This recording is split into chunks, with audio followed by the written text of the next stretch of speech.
Chapter 106 My husband is 9,000 years old 13. Your Majesty? And Lady Zhao? How could they both be here together? Li Yunyan felt a sense of bewilderment, yet with Emperor's presence, she could not dismiss she miswith Lady Zhao. She dreed her hands and instructed Yuan Bao, please inform the chief steward that I will step out agree them. Rest assured, my lord, I have your reticence Simeon. As Yuan Bao noticed Li Yunyan approaching, he quietly reminded her, my lord, the emperor. Has a penchant for be, you must be cautious. Li Yunyan nodded slightly, her expression gravy as he made her way outside the hall. Outside the Ziyun hall, Lady Zhao and Emperor Zhou Dezong stoodedly. The little eunuch had just shown him great deference, stating that their master should come out or receiveth the emperor, yet the emperor still felt a sense of funes. Ami. Locked Sedethel? Under normal circumstances, Lady Zhao would have seized the opportunity to disparage Li Yunyan, hoping to provoke the emperor into a feto-friggin storming goth. However, today her aim was to have emperor enter. After much persuasion, Shefan alike convinced said emperor to accompany her to Ziyun hall, fully aware of that upon seeing Li Yunyan's sing-conting demeanor, he would beautifully captivated. She doubted that after the emperor laid eyes on this vixen, Yunyi would continue to shower affection upon this little wretch. Once see the emperor tune this into the harem and she had her hands are, should relish tormenting her. A gentle smile adorned Lady Zhao's face. Your Majesty is mistaken. Asked the Son of Heaven, how could you possibly enter the hall to meet a mere palace maid? Naturally, it is fitting for Miss Li Yunyan to come forth to receive your Majesty. Zhou Dezong nodded in agreement. What the beauty is quaterius ownable? As the spoke, the grand crimson door soft Yun hall's wung open, revealing Li Yunyan stepping forth. The humble servant pays your respects to your Majesty and Lady Zhao. Li Yunyan performed a slight bow before racing, only to bemet bethegazo femidally gidman how staring intent liather. Today, shuri a gown of delicatile adorned with floral patterns, draped in a layer of milk high white goes. Through it a hem was embroidered with silver threads depicting the Huan flower, and their hair was loosely styled, held back by a jadapin, leaving mistophic cascading down her back. Her features were exquisite, asif sculpted by a master her face, unadorned by makeup, was as flawless as whitechage, her lips soblicate shade off red, and her figure slender and graceful, reminiscent to facilitated from the pool. Her gentle bow only accentuate her fragile allure. Zhou Dezong was entranced. Li Yunyan's fists clenched. Lady Zhao savored them it, recognizing that with emperor's demeanor, Li Yunyan would surely no escape it today. She lightly tapped Zhou Dezong's arm. Her voice deliberately exaggerated. Your Majesty, Miss Li is still awaiting arts. Ah? Oh. Thebudisto knew us particularly illy. Ash spoke, she scrutinized the emperor. He peered to bane his 30s, talon thin, his complexion sallow, with dark circles under his eyes and a vague, muddled gaze, clearly a victim of indulgent sane con pleasure. Then she glanced at Lady Zhao, whose face was shivala painted, and Li Yunyan instant lit as erned the mark soft blemish session beneath layer soft makeup. Alt had Zhao family had found renowned physicians to treat their ashes, theskers would remain forever. Moreover, those atois distinctive effronitho for smost have been latter crafted from a varid spite, that craftsmen's efforts to render them lifelike, they were still conspicuously out of place among hair of their teeth. Lady Zhao had a sin dead to suck a stay tie et still clung to her ambitions. Normally, shu old Camille and Li Yunyan would have simply instructed the chiefs to prevent her from leaving. Yet today, she had brought the emperor with her. Li Yunyan pondered her countermeasures, uncertain whether Yunyu could manage a toe, handly the matter of drugging, thipper within Yun hall.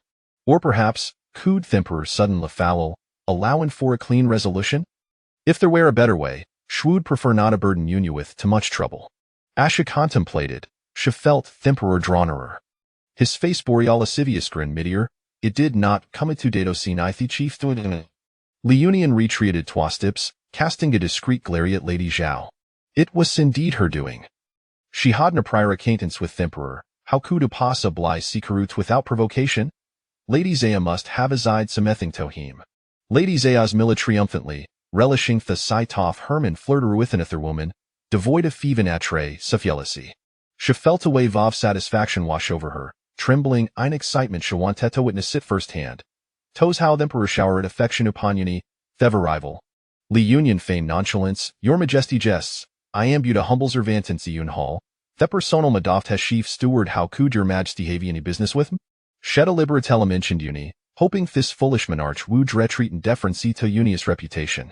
But Shu was mistaken al thoth uni wheel de deminspower both within and outside palace. He had a treated this emperor with a flattering demeanor, never claiming credit for his own deeds, instead attributing everything to the emperor, elevating him to thestita so phalagender sovereign.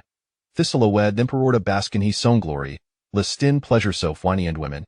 Thus, in the emperor's mind, Uni was Maria subordinate to hopper formed tasks for him, a tultabuse, a servant's maid, if feticireder, then shuishis for the taking, it twassif no consequence. Don't it fear, midier, today, is shall takaya from Uni. Is shall bestow upon you that leaf beauty. Will that suffice? Ash spoke, Helen gedward li union, honembly side a step at him, her skirt billowing gracefully. Zhodizong, accustomed to engage in such playful pursuits with his concubines, felt his desires intensify upon seeing Li Union evade him, la finga lud lia shalung at for dogain. Li Union was nearly overwhelmed, Harajalef formed disparate lidogynous advances. At that moment, the attendants saw Ziyun Hao Rashidun, positioning themselves as protective lion front of Li Union. Yet they were still servants, hesitanto activately, seeming like casually stand in Jin place. When Zhodizong pushed theme aside, they had not cois but a lie away. But this was sufficient. Li Union had conceived a plan. Step by step, Shertriated and Tothel, knowing the Don seat was just that wolf Tim inside, shwood swiftly incapacitate a Hymendracious memory with her silver needles. Chapter 107 My husband is 9,000 years old 14. The emperor believed Li Union was playing Gagami of seduction, merrily chasing Gare around, darting this way and that. Yet he could no Tevin grasp the hemo-fair garment. His stamina waned, and soon he was drenched in sweat, discarding his bright allow dragon robe, careless lie toss it to the ground. Li Union chuckled inward, lieth emperor's undignified behavior. This foolish monarch, consumed by Winnie and women, neglecting state fairs, somehow managed to sit comfortably upon the lofty dragon throne, intirelli really Antonius behind, the scenes orchestration and meticulous planning. Had he continued his previous aimless existence, he might have enjoyed dade Kadaf PC and tranquilly. However, no dread to cast this lustful gaze upon her, leaving her with no cois but protect herself. In themed staff their playful chase, Zhodizong narrowed the gap, closing Einon relentlessly. Li Union appeared to have no escape, ultimate like cornerineth leped into the sleeping quarters. Theater dared not follow, even Lady Zhao, thought eager to witness the unfolding drama, was forced to halt. Yuan Bao weighs an ass statoff rantic anxiety, akinto an ant in a hotbin, fervent lie prayin' firths towards his with terrible while tight, clenching his fists, determined to shield his master at all costs. As the emperor's foot crossed the threshold of his sleeping quarters, Yuan Bao could no longer restrain himself, lunging forward to seize hold of temporor's their leg. He felt his knees, the marble floor resounding with a dull thud. The Panlong Hall served as the emperor's sleeping quarters, frequently hosting Themperor's concubines, and wooed off tinsament him direct lighteth the shell. A moment, the emperor, seeking to indulge in pleasure, would not tolerate such an interruption, leveraging the leguan Bao clungto, hekaked fiercely at Yimbeashist. Udo go for servant, get away from, or shall take your head. Thaw the emperor skick appeared for Cephal, Yuan Bao merely felt tagil pain and hishist, suffering no serious injury. After being kicked away, without a moment's hesitation, Yuan Bei sprang up hand lung at a Themperor's waist. Your Majesty, please reconsider. Udo go for servant. Ario plotting rebellion? Guards, drag him away. Furious, Zhodizong summoned the Imperial Guard. Mustaf Tegward swear a loyalty Union had drawn accustomed to fitting compliance with Themperor as long as appearances were maintained. It sufficed. Tugarts approached, Union either side, grasping Yuanbas arms, ostensibly straining to haul him away. Yet Yuan Bao clung tightly like Temperor's waist, refusing to budge, no matter how theepled. Hair-peated lie implored, Your Majesty, I've seeki out a reconcider. I implore you to reconcider. Dog servant, Yausk death. Zhodizong Sanger surged, and he could no longer concern himself with any Thingel Sisha forcefully drove Hyselbo down in Unbeashed. Yuan Bei immediately felt away Vavdazinus Washoverhum, yet his arms remained tight lie rapid around the emperor. In his chart, hate hot that Tevarimamin the coup de la Wasworth Wileys long as she could hold an until the return off Lord off seal, even if it cost his life, it will be worth it. Huldnut let go, and Zhodizongselbo continued to strike. Before long, Blood began to flow from Yuan Bao's face. Though he was soon aware of the exact placest had been struck. This gold not continue. Li Yun younger did hurtieth, knowing full well that she could resolveth herself, she could no talo Yuan Bao tolos his life in vain here. Yuan Bao. Shekel do turgently. Up in hearing her voice, Yuan Bao appeandis wolini es light tag is Li Union. Shusub li shukaratithum, hirai es fled with determination, as if to convey her belief in him. She cold doit. Having accompanied Li Union for several months, Yuan Bao could still decipher her subtly expressions. Initially astonished, hate hot that his mistress sust been willing to see him suffer, hence her urging him to let it go. But the cold note abandon her. Yuan Bao. Li Union called out to Hai Monsmarie, hirai es now ablaze with anger. Master. His voice had become a whisper. Yuan Bao, release him, shisu her commandini last time. At this moment, Yuan Bao's mind was clouded, operating solo yon instinct sheckling to the emperor. Upon hearing his mistress order, he was soon sharia fishan shade actually loosened their grip. Your Majesty. In his days, he heard his mistress' gentle words. Your Majesty willie our remain standing at the door? If so, is shall to him leave. No. Yuan Bei struggled to op in his aesthetic blood streaming down, his forehead obscured his vision, yet he could was the emperor's retreating, figure entering the hall, followed be theswift closurio of tepelasador. Master. He spat out a mouthful of blood, then succumbed town consciousness. Upon hearing the alluring voice of Tibu urging him, Zhou Dezong could no longer contain himself. Hekaste side the audacious servantan strode into the hall, immediately locking the door behind him. Thus, Nun Wu disturbed bis intimate with the Butian Alanger. Li Union had long sincere retrieved dapple from the system and held dighten her pulmasun asthodogem paradronar, shwood preopin his mount hand forced hepelinto heme. Feigning fear, shed dressed Jodi Zong. Your Majesty, you're an hero by stained with blood I am frightened. Zhou de Zonglin said down in disdain. Thebrai tile orabua splattered with Thebla doft hat insolent dog-servant. How unfortunate. Hitorio Therobe, revealing ease emaciated her so. With Aslagrin, he approached Li Union. Beauty. Now that I am clean, come mine to my embrace. Li Union swiftly circled around to the other side, cornering herself against the wall. She trim bled slightly in the corner. Harry swayed with fear. Her voice quivered, do not call me Anna closer. Do not call me Anna closer. I bid you, do not call me Anna closer. Her cries grew louder, tinged with an unmistakable sub. Suddenly, Cherie called the presencio of Manyothers outside if the room remains alent, and uni I wear to learn off it, he might think they were engaged in illicit affairs, which wild spell disaster. She must uphold here imagio fun wavering loyalty to uniataukists. Chapter 108. My husband is 9,000 years old. As the emperor listened to her voice, his excitement grew, and with a lewd tone he said, My beauty, do not be afraid. What worth does a eunuch like Yun E possess? Once you discover what a true man is, you shall cling to me every day. Bah! You vile emperor, shameless wretch, woo-woo. Do not come closer. The emperor advanced with increasing proximity until Li Yunyan's back pressed against the wall. With no room for retreat, he lunged forward, and Li Yunyan's senses were assaulted by the mingling scents of dragon's saliva and wine on his body, leading to a wave of nausea as he seized her arm and leaned in closer. Li Yunyan's thumb and forefinger pinched the pill, ready to administer it to him. Just then, she heard hurried footsteps approaching. Your Majesty, I am alive as Yunyi's person and will die as Yunyi's ghost. If you approach any further, I shall perish before you. At that moment, she heard the servants outside greeting Yun Yi. The emperor's hearing was not as keen as Li Yunyan's. He remained enraptured by the fleeting glimpse of her soft, fragrant beauty, feeling as though his crown was tingling.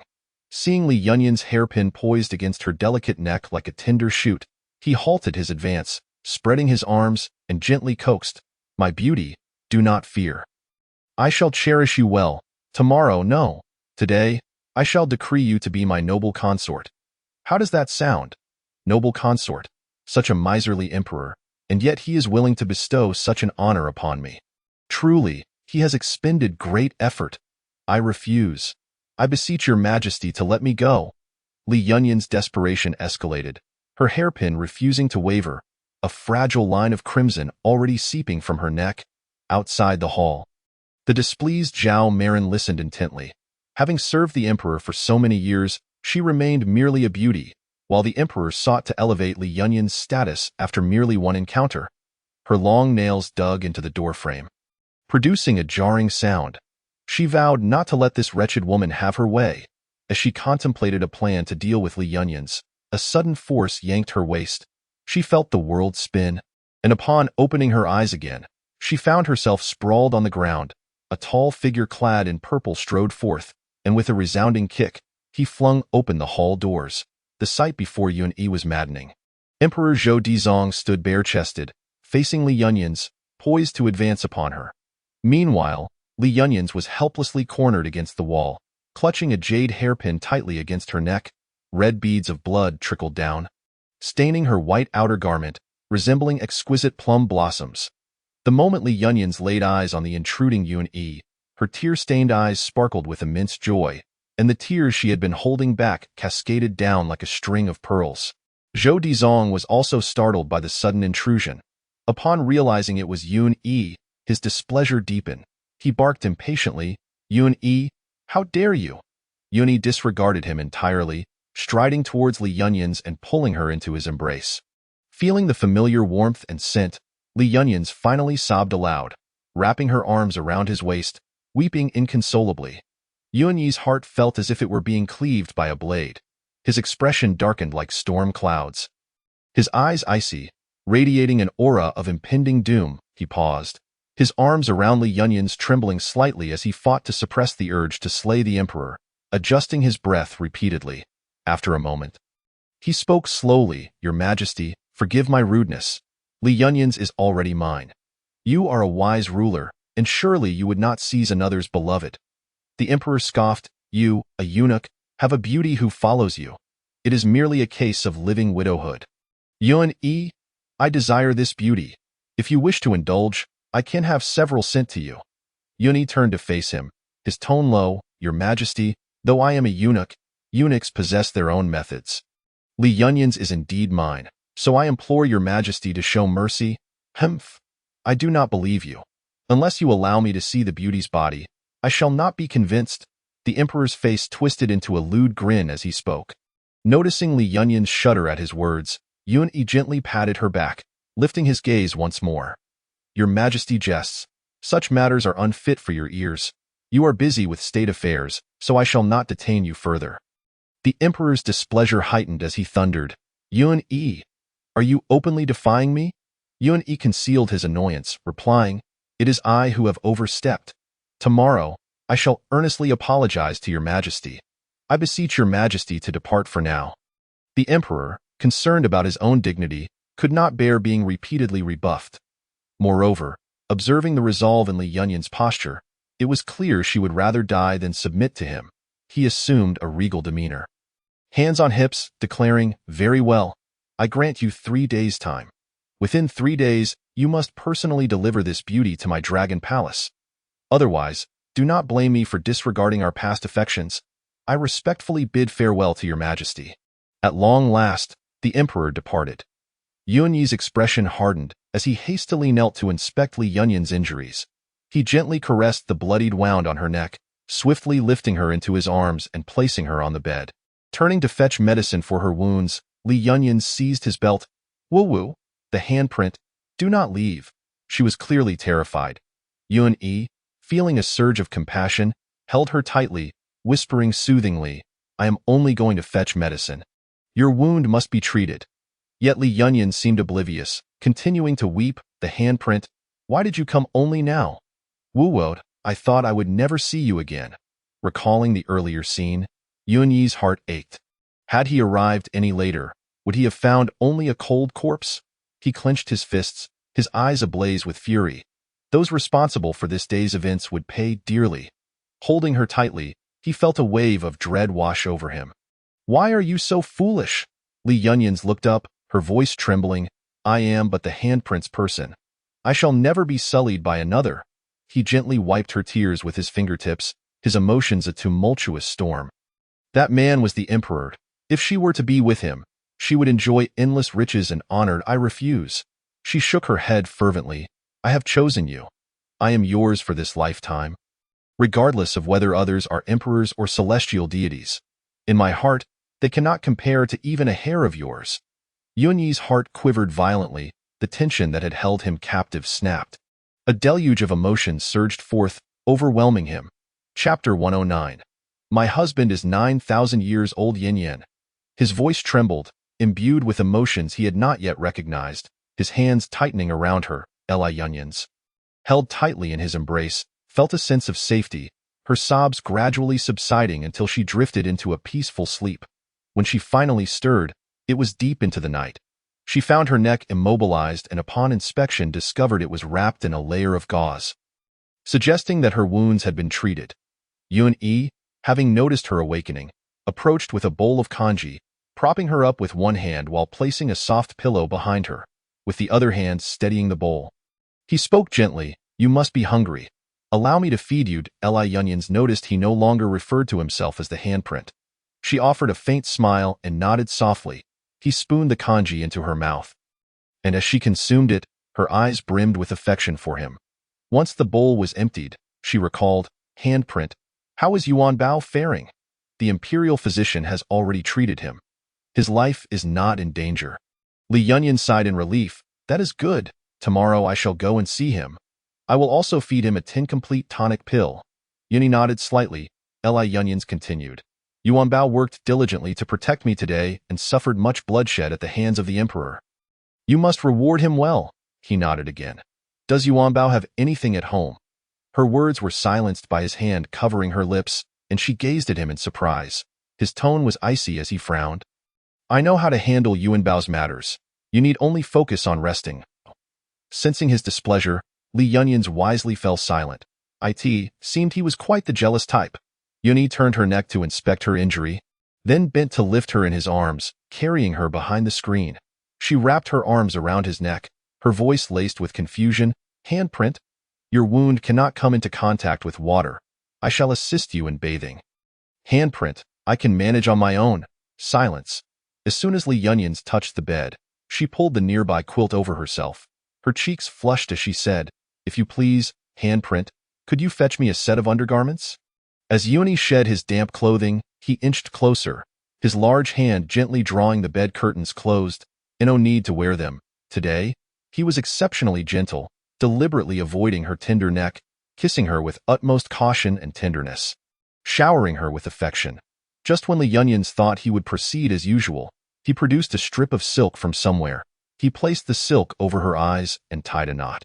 The already opaque bed curtains rendered her sightless, and with the added blindfold, Li Yunyans was completely in the dark.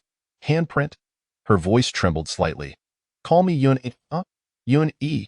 As dawn broke, the clouds dispersed, revealing the silk ribbon that had been draped over her eyes. Gently, Yuni wiped away the traces of tears from the corners of her eyes, letting out a soft sigh as he embraced her tightly. When Li Yunyun awoke once more, the twilight had settled around her. A slight movement elicited an involuntary gasp. Her eyes were red-rimmed, tears hovering precariously as she called out, "Yuni." He came over, lifting her into his arms with extreme tenderness, asking, "What do you desire? I will carry you there." She lifted her gaze, looking at him with a touch of confusion, and whispered, "Yuni, last night it felt different." His eyes deepened with intensity, his throat working as he hoarsely inquired, "What was different?"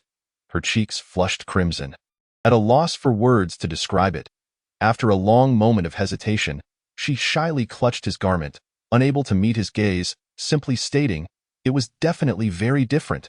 He chuckled softly, the sound reverberating through his chest, sending a tingle to her fingertips. "Are you feeling unwell?" he asked. She contemplated for a moment and nodded lightly, "Just a little." He leaned close to her ear, his voice low and soothing, "Shall I apply some medicine for you?" "No need." Li Yunyun's face flushed like the evening sky, as she nervously shook her head. "I'm perfectly fine. No need for medicine." Her bashful demeanor lifted Yuni's spirits, and he attended to her, assisting with her morning routine, feeding her and dressing her. When Li Yunyun expressed a desire to visit Yuangbao, he disallowed it, gazing down at her. "In your current state, how can you go out? Should I carry you to Yuangbao's residence?" "That, indeed, would not be proper." Hearing him refer to himself in third person again, Li Yunyun sensed a hint of irritation and quickly shook her head. then I shall wait a few days to see him. He playfully tapped her nose, offering no further comment. Li Yunyun poked his chest, muttering about his jealousy. After her bath, as the night fell, Yuni hastily placed her on the bed. His urgency made Li Yunyun want to laugh. He had been so reserved before, yet now he seemed impatient. The previous day's commotion involving the Emperor and Lady Zhao had inadvertently aided her, for otherwise, with Yuni's cautious nature, she could not fathom when their relationship would progress further. When he produced that black silk ribbon again, Li Yunyun flinched. Yuni, could we perhaps skip this? He paused momentarily and, with a hoarse voice, replied, now is not the time. Dear, I would never harm you. As his lips met hers, she obediently wrapped her arms around his neck. Yuni, she called softly. He lifted his head, gazing deeply into her eyes. Yuni, I am here. Li Yunyun was unaware of Yuni's dealings. The 3 days granted by the Emperor had elapsed, and he had not even allowed her to step outside the door, let alone escort her to the Hall of Longpan. The Emperor and Lady Zhao had not returned to Ziyun Palace to trouble her. And all seemed tranquil. However, Yuni appeared to be quite busy, even during the night, lacking the energy for any other conversation. He often bore an air of irritation, prompting Li Yunyun to soothe him with gentle attentiveness. She understood he was likely preoccupied with matters concerning the Emperor, though she remained uninformed about the specifics and why Lord, His Majesty has passed away. Li Yunyun gasped in surprise, having surmised that Yuni might take drastic action against the Emperor. But she had not anticipated that he would directly take his life. Yuangbao, quickly tell me, how did the Emperor die? Yuangbao wore a look of schadenfreude, no longer bothering to conceal it, and responded with a grin. The Emperor was discovered dead in Lady Zhao's chambers by a maid from the Qing'an Palace. And Lady Zhao? Li Yunyun pressed. Lady Zhao, feeling the weight of her sins, has already hanged herself. Goodness, a two-for-one deal. Li Yunyun stifled a laugh. Lady Zhao truly had deep feelings for the Emperor. Indeed. Yuangbao chuckled. The Grand Eunuch, moved by Lady Zhao's devotion, allowed her family to enter the palace for a final farewell. But, well, her family could not bear the shock and all perished tragically at her coffin. This seemed a bit far-fetched, yet upon first hearing it, there was a semblance of reason. Then who is the new emperor? A 2-year-old emperor. What can he do? It will all still depend on Yuni. With the most significant problem resolved, Li Yunyun felt a refreshing lightness in her spirit. She would no longer have to hide away in the palace. Yet, soon after, she began to experience morning sickness. Unsure how to inform Yuni of her pregnancy, particularly since he had yet to reveal his own secret, she feared he still believed he was an actual eunuch. If she were to brazenly declare her pregnancy, it would be akin to revealing everything. Moreover, oh dear, Yuni was simply too wonderful. She wished to revel in their joy a little longer. When she was nearly 2 months along, during dinner, she encountered a dish of peony fish slices. She lifted the porcelain spoon to her lips, the fishy odor struck her, and she immediately set the spoon down, turning away as she was overtaken by uncontrollable retching. Startling Yuni. What is wrong? Li Yunyun continued to gag, unable to articulate her distress. Yuanan, quickly summon the physician? No. Just as she managed to quell her nausea, she seized his arm, shaking her head emphatically. Do not call the physician. Her eyes were already glistening with tears, the corners moist, presenting a pitiable sight. Yuni, filled with concern, gathered her into his arms, resting her on his lap, and gently stroked her chest, his tone urgent. Where do you feel unwell? Why not summon the physician? Li Yunyun bowed her head, biting her lip tightly, her expression a mixture of anxiety and helplessness.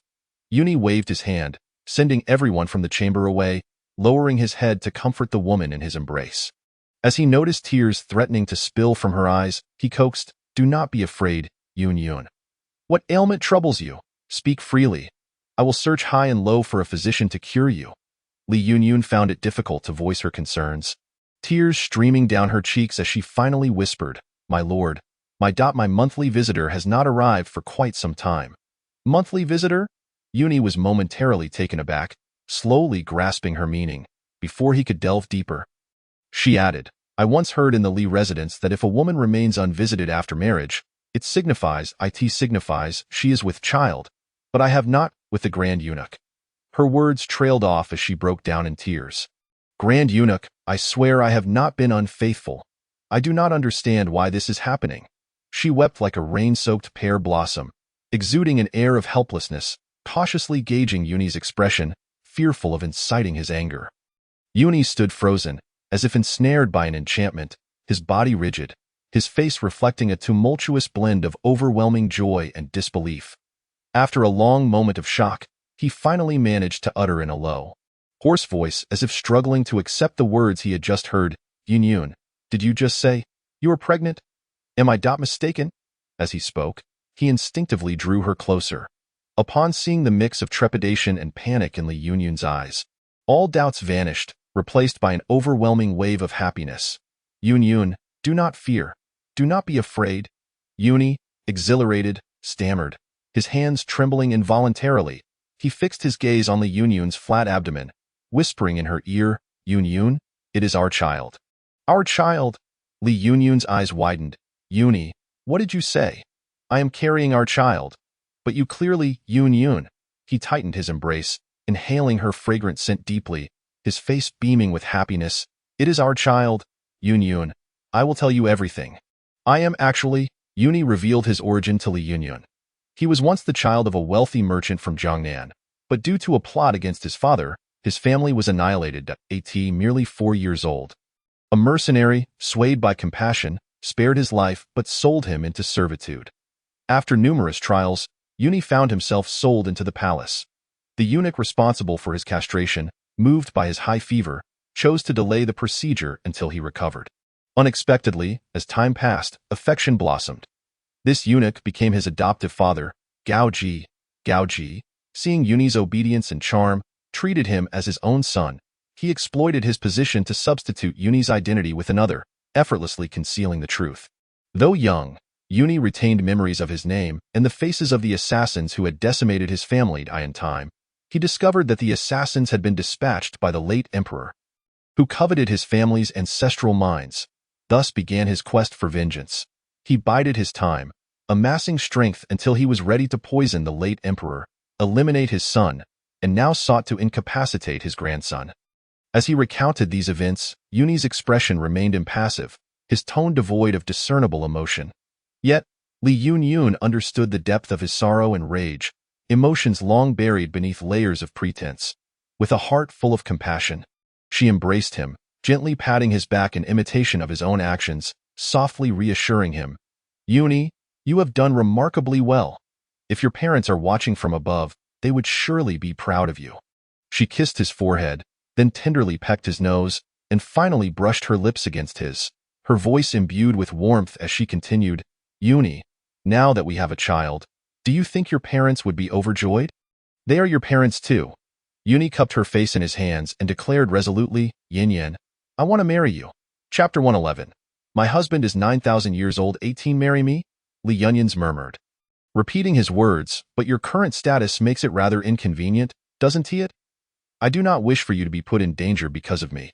Yuni's emotions had settled, and he gently caressed her back. Speaking with confidence, if eunuchs can have companions, then naturally, they can also take wives. Yin, grant me a little time, and I shall undoubtedly bring you into my home with great fanfare. That very night, Yuni refrained from producing that satin ribbon again. The attendants in Ziyun Palace underwent a thorough vetting by Yuni, ensuring that each one was fiercely loyal to him and would never divulge a single secret before Li Yunyun's pregnancy became too conspicuous. They wed. The ceremony took place outside the palace. Yuni owned a grand residence beyond the palace, known as Yunfu. He had previously found it convenient to reside within the palace, thus hesitating to move out. The servants in Yunfu were all trusted confidants of Yuni, each proficient in martial arts. Li Yunyun naturally assumed the role of the lady of Yunfu. On their wedding day, Yuni donned a resplendent red bridal gown and, in the most extravagant sedan chair, escorted Li Yunyun from Ziyun Palace to the outside world. All the dignitaries of the capital attended, notably, Li Yunyun's father and stepmother also made an appearance. The original protagonist's biological father, Li Wenjin, stepmother, Huang, stepsister, Li Shuang, and stepbrother, Li Chong, all arrived at Yunfu, dressed in festive attire. Upon learning that the groom was to be Li Yunyun, they were all taken aback. Li Wenjin felt a surge of joy. delighted that his long-ignored daughter was fortunate enough to marry the esteemed official. The other three, however, were filled with trepidation, especially Huang and Li Shuang, who had assumed that Li Yunyans had either perished or was enduring a life of misery in the palace. They never imagined she would secure such a powerful alliance. Li Shuang was particularly incensed, her expression contorted with rage. How is that wretched girl still alive? She married the esteemed official. Does that mean we must now pay our respects to her? The mere thought of such a scenario made Li Shuang seethe with indignation. How could a lowly girl, raised without a mother, be so fortunate? Li Chong, undeterred, remarked, "What is there to fear? After all, we are her family. If she ever wishes for our support, she will have to curry favor with us." "Indeed," Li Chong exclaimed, his pride swelling at being the only male heir of the Li family. Li Shuang cast him a disdainful glance. Lamenting once more why she was not a boy, she scoffed, coldly stating, "Don't celebrate too soon. Have you forgotten how you used to bully her?" Li Chong retorted defiantly, "And what of it? Li Yunyans was nothing more than a freeloader in our home, barely acknowledged by our father. We raised her to adulthood. She should be grateful to us." Huang, however, thought more deeply, her tone growing serious, regardless of the circumstances. "When you encounter Li Yunyans in the future, treat her courteously. If she can hold no grudges, that would be best. But if she causes you trouble, fear not, for we are her family. Does she wish to bear the reputation of being unfilial?" With such sentiments, they proceeded to Yunfu, attending the wedding banquet as Li Yunyans' family members. Li Wenjin and Huang originally intended to maintain a semblance of dignity as her parents-in-law, but upon seeing Yuni's enigmatic smile, they immediately wilted. Yuni had not exchanged a single word with them. The observing dignitaries felt the chill in the atmosphere and realized that the esteemed official bore no affection for the Li family, prompting them to abandon their previous sycophancy and disregard the family entirely. Upon catching sight of Yuni's striking visage, Li Shuang felt a pang of envy. How could that wretched girl be so fortunate? Even marrying a eunuch, she had secured such immense power and beauty. Yet, the thought of Li Yunyans growing old without an heir filled her with glee. The fleeting glory of the moment meant little. The suffering to come would be hers to endure. Li Chong, meanwhile, greedily admired the opulent furnishings within Yunfu, silently vowing, "All these treasures will one day belong to me. They will all be mine." Yuni was in high spirits that day. He had wed, welcomed a child, and believed that if his parents were watching from the heavens, they could now rest in peace. Those who had longed to attach themselves to Yuni yet hesitated, upon witnessing his cheerful demeanor, boldly approached him to offer a toast. As more and more people came forward, eager to ingratiate themselves, Yuan Bao, who had recently been promoted to the steward of Yunfu, navigated through the guests, shielding Yuni from excess alcohol. Seeing that Yuni ignored them, Huang seized Li Shuang's arm and approached Yuan Bao, offering him a toast. "Greetings, esteemed steward." Yuan Bao was well aware of the true nature of these individuals. Having initially been tasked with uncovering the master's background, Huang's expression momentarily stiffened before she plastered on a smile, saying, "Esteemed steward, today is Yinyan's joyous occasion. As her family, we would like to visit the courtyard to see her and help her with her makeup. We hope you can grant us this favor." "Help with makeup? Indeed, indeed." Huang nodded eagerly. Yuan Bao spread his hands with a beaming smile, stating, "The esteemed official has decreed that no one is to disturb the lady today. Since Lady Li is a family member, she may be permitted to assist in her makeup. Please leave the arrangements to me, and I will ensure they reach her." This caught Huang off guard. She had merely sought an excuse to see Li Yunyans and had not prepared any makeup items. Yuan Bao's expression darkened as he smiled ominously. "Lady Li, are you attempting to play tricks on this steward?" "Of course not." Huang trembled at his expression. She had heard that the people from the Eastern factory were ruthless. This steward, who had initially appeared affable, now looked as fearsome as the esteemed official. Regretting her haste, she frantically searched herself for something of value to offer. Chapter 112.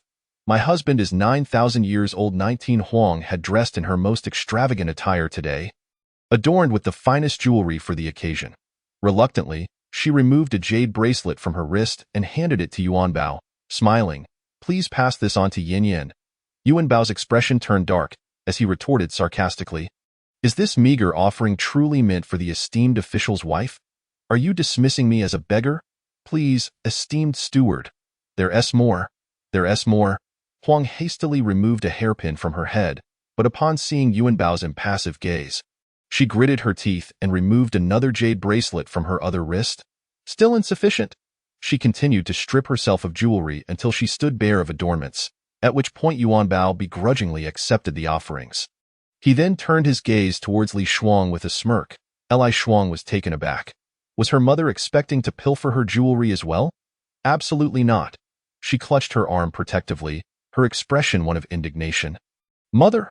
Huang, sensing the cold glint in Yuanbao's eyes, instinctively yanked Li Shuang closer and began to pry off her hairpins and necklaces. Shuanger, quickly. Take them off. Li Shuang was on the verge of tears. She had dressed lavishly for this occasion. Donning her finest jewels, parting with any of them would feel like a stab to her heart. Mother, I don't want to. These are all mine. Li Shuang clutched her cherished coral bead necklace. The result of her painstaking savings. Huang whispered urgently, do not speak. Hurry and remove them if you wish to avoid trouble.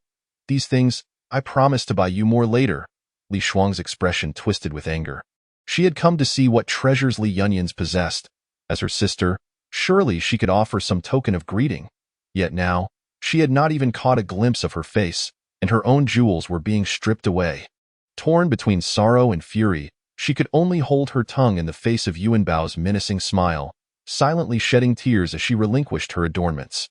Once Li Shuang was also bereft of her jewels. Yuanbao extended his hand to collect the items without uttering a single word before departing. He thought to himself that when he presented these items to the lady tomorrow and shared the expressions of these two women, she would undoubtedly be greatly amused. Huang and Li Shuang wore expressions that were difficult to describe. Huang struggled to maintain her composure, donning a guise of maternal kindness, her smile more painful than tears. Only Li Chong remained lost in dreams, envisioning a future where all of Yunfu's possessions would belong to him. Wearing a blissful grin, Li Yunyans awaited Yuni in the opulent new chamber. At long last. She had acquired a maid, a familiar face, none other than the kind-hearted individual who had patted her shoulder and offered her gentle advice upon her arrival here. What is your name? I am Meiya. Your servant. It is an honor to meet you, madam. Li Yunyan scrutinized her closely. Meiya, could it be that you have been the eyes and ears that Yuni positioned in the Yetting Bureau? Meiya nodded slightly, silently acquiescing. She had not anticipated that her momentary kindness would intertwine her fate with that of her future mistress, which is precisely why the chief had sent her to serve the madam. Upon seeing Meiya, Li Yunyan recalled the rat-like figure from the Yetting Bureau, who was also one of her adversaries. The original owner of this body had suffered greatly under his command. This vendetta was one she was determined to avenge. Meiya, do you remember that eunuch from back then? Is he still with the Yetting Bureau? Meiya pondered for a moment. The only person present who had spoken to the madam was Eunuch Tian. You mean the Eunuch Tian who asked you to step forward and speak? That should be him. Li Yunyan was taken aback. The rat-like figure had met an early demise. A sweet sensation filled her heart. She had not expected Yuan Yi to have harbored protective intentions for her so soon. The thought of his aloof demeanor at that time, while secretly avenging her, filled her with joy. He, too, smiled warmly as he held her close, softly inquiring, "What brings you such happiness?" Li Yunyan lifted her gaze, her large, bright eyes sparkling with mischief. She wrapped her arms around his neck and tilted her head with a smile. "Just thinking about how wonderful you are makes me so happy." This candid expression pleased Yuan Yi, prompting him to lift her effortlessly and place her upon the bed. His voice, languid and deep, resonated. "Then let me, as your husband, ensure that you remain even happier." The crimson bed curtains cascaded down, and the ephemeral beauty of their spring night was worth its weight in gold. Previously, the dark curtains of Ziyun Hall had surrounded them, but now they were replaced with vibrant red. The flickering candlelight from outside danced within, casting a warm glow upon their skin. Yunyi's face was mere inches from hers, and Li Yunyan could see her own blushing cheeks reflected in his deep, soulful eyes. "Yun-yi," she softly called. "Husband." His voice was tender and affectionate. "Madam." Bright rays of light filtered through the window, casting ethereal shadows within the bedroom, revealing two bodies entwined in a tight embrace behind the curtains. Li Yunyan opened her eyes to find the day had dawned. Yet Yuni remained by her side as she shifted. She realized her legs were draped over his waist. a position that brought her utmost comfort. Flushing with shyness, she retreated slightly, her fingers absently pressing against his form. When he opened his inky eyes, Li Yunyin curiously asked, "Husband, why haven't you entered the palace today?" His expression was perfectly composed, devoid of arrogance or pride, as if merely stating a fact. Yet, Li Yunyin felt an inexplicable allure emanating from him. From her current vantage point, he was illuminated against the light, showcasing the defined contours of his muscular shoulders, free of any excess flesh. Li Yunyin bit her lower lip, marveling at how well she had been treated.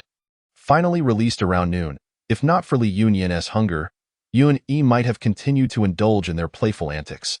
Rising with great effort, she promptly summoned Meiya. Having a maid was indeed a blessing.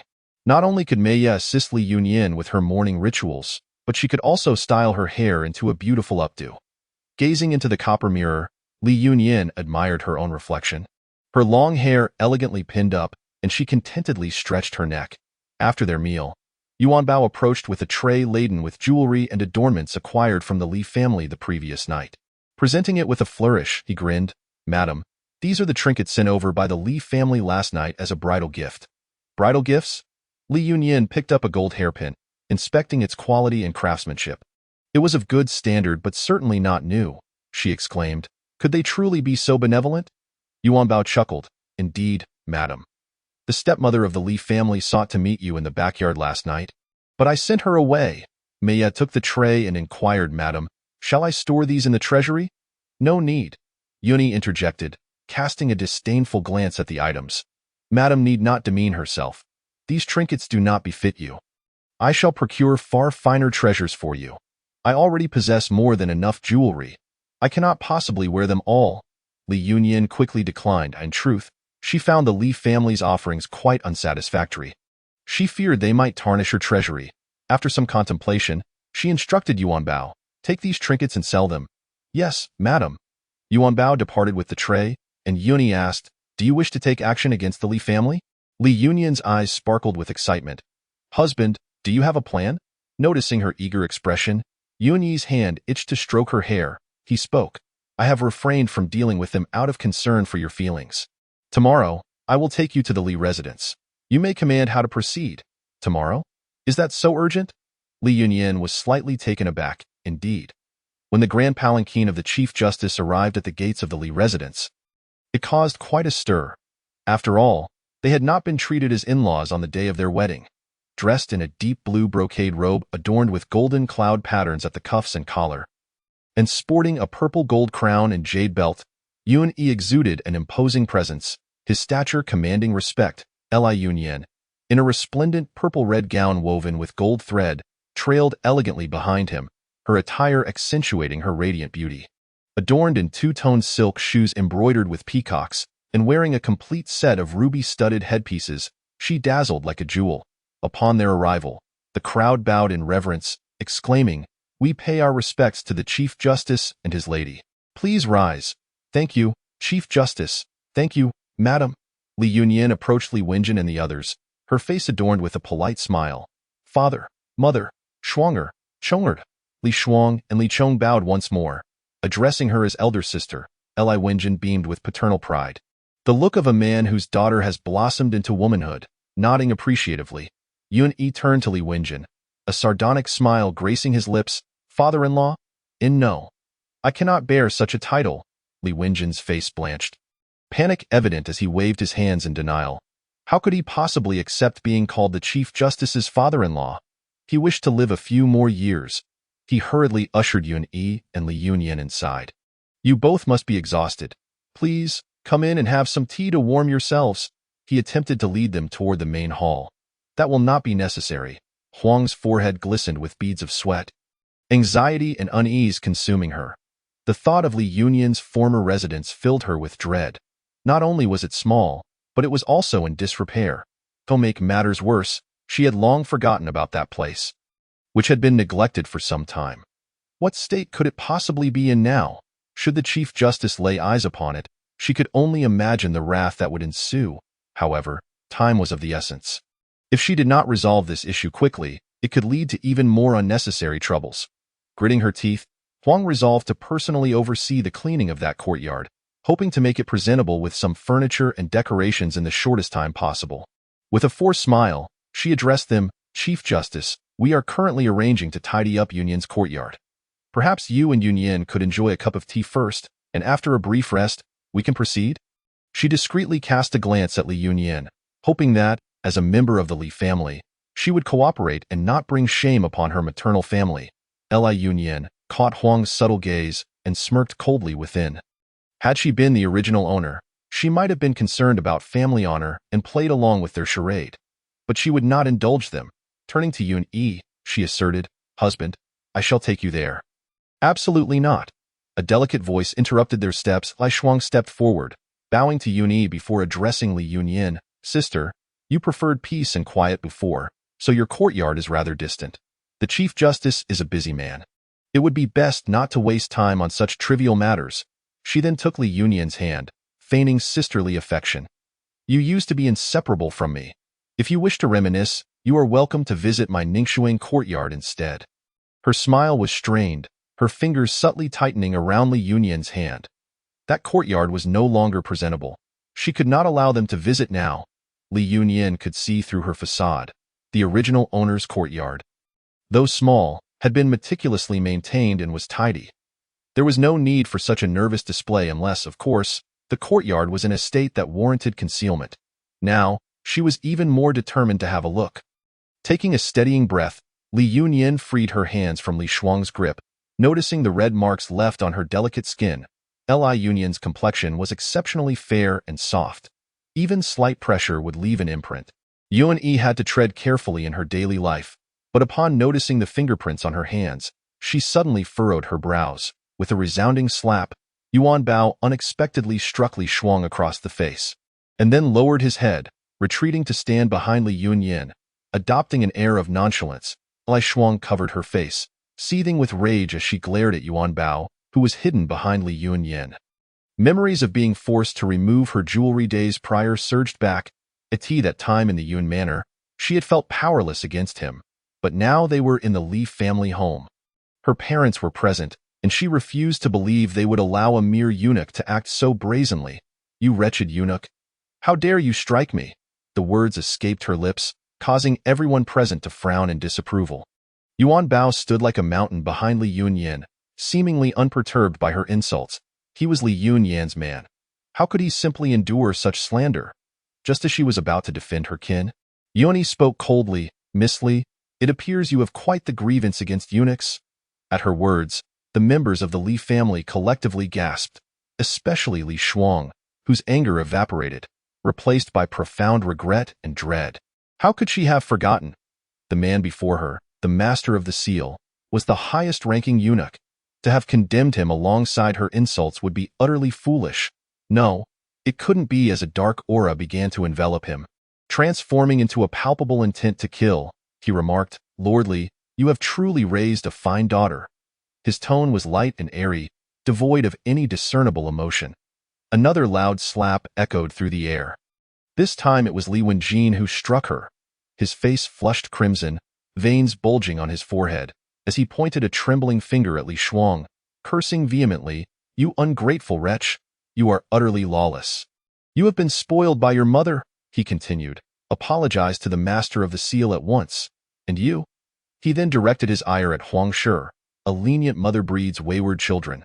I instructed you to properly educate your offspring. Yet you have raised her to display such disgraceful behavior. Hurry and kneel before the master of the seal, confess your wrongs, and beg for forgiveness." With that, he forcefully pushed both women to the ground, compelling them to apologize, while also humbly admitting, "Master of the seal, please forgive me, for it is I who have been blinded by this foolish woman, unaware that she raised her daughter in such a manner. I shall ensure they are properly disciplined moving forward." Li Shuang, feeling wronged, had tears welling in her eyes but stubbornly bit her lip, refusing to admit fault in the presence of Li Yunyan, whom she had always looked down upon. She could not bring herself to bow her head. Moreover, she hadn't insulted the master of the seal directly. Her words were aimed at that lowly eunuch. What was her wrongdoing? Huang Shi was pressed down by Li Wenjin, her head forced to bow to the ground. Though she felt indignant, she understood that her daughter's careless words had offended the master of the seal. If they did not apologize sincerely to quell his anger, the repercussions could extend beyond their household and affect her husband in the court. While kneeling, she trembled and spoke, "Master of the seal, it is I who am ignorant and foolish, lacking the ability to teach my daughter properly. I implore you not to hold this against me." Yuni drew Li Yunyan closer, her tone remaining calm and unruffled. "Are you merely apologizing to me?" Huang Shi's palm tightened, a flicker of hatred crossing her gaze before she managed to speak. "I beseech the master of the seal's wife to forgive Schwanger for her rudeness." It was not Li Yunyan's intention to have them apologize. After all, the animosity between them could not be resolved through mere words. She nodded slightly to Yun-yi, with a subtle raising of her brow. Yuni softened her tone. "As for the domestic affairs of my father-in-law, I shall not intervene. However, I am curious to visit my lady's quarters. Will you still attempt to obstruct me?" Li Wenjin forced a smile. "The master of the seal speaks lightly. Wherever the master wishes to go, I shall gladly accompany you. Master of the seal, please follow this way." Li Wenjin personally led the way, his demeanor seemingly oblivious to the conditions of Li Yunyan's abode. Yet, it was understandable. After all, aside from the occasional New Year's visit, he had rarely seen his eldest daughter. He had shown little concern for her well-being, let alone the conditions of her living quarters. As the group proceeded, no one noticed that Li Chong, who had been hiding behind Li Wenjin, gradually fell to the back of the crowd before changing direction and fleeing. He dashed into the nearest courtyard and slipped through its back door. Running at full speed, he had to hurry. He needed to clear everything from the courtyard before the master of the seal arrived. If he were to see what lay within, the consequences would be unfathomable. Along the way, he encountered several servants, who, surprised to see the usually carefree young master running so swiftly, greeted him. "Young master, we have seen you." Li Chong, having been coddled by Huang Shi, was unaccustomed to physical exertion. And after a short distance, he leaned against a wall, gasping for breath. The servants gathered around, concerned. "Young master, what is the matter? Is there something urgent? We can assist you." Chapter 115. "My husband is 9,000 years old." Two charming maidservants surrounded Li Chong, inquiring after his well-being. Under normal circumstances, he would have flirted playfully with them. However, now, seeing their eagerness to please him, he panted, "You two, go to Li Yunyan's courtyard and gather everything inside. If you succeed in this task, this young master shall elevate you to concubines." Li Yunyan? The two maidservants paused momentarily, recalling to whom the name belonged. The eldest young lady? A flicker of disdain appeared in their eyes. The courtyard where the eldest young lady used to reside was far less spacious than their own quarters. "Yes, no time for questions, hurry." Now regaining his composure, Li Chong resumed his brisk pace. "Oh, very well. We shall go at once." With immense incentives at stake, the two maidservants disregarded their young master and dashed ahead. As he had yet to take a formal wife and only had a few maidservants, none had been elevated to concubine status. Should they fulfill his command, they would effectively become half-masters themselves. If they could bear a legitimate son before the official wife entered the household, their future prospects would be bright indeed. They were familiar with the path, and being young and vigorous, they quickly reached the small courtyard where Li Yunyan had previously lived.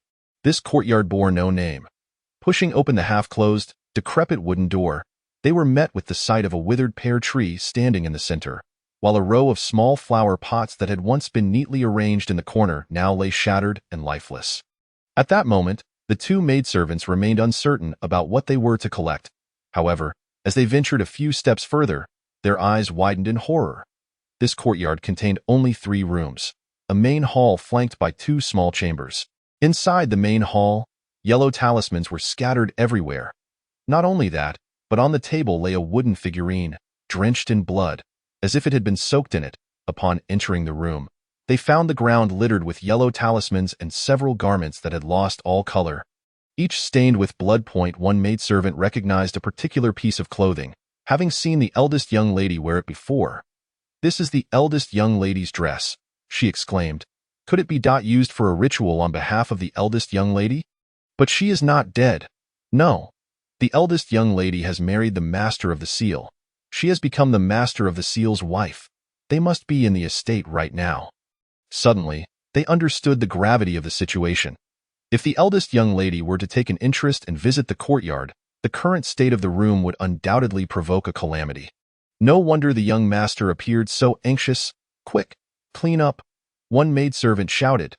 The two maidservants frantically began to gather the scattered items, but their panic and the sheer volume of yellow paper on the ground made it impossible to clear everything in time.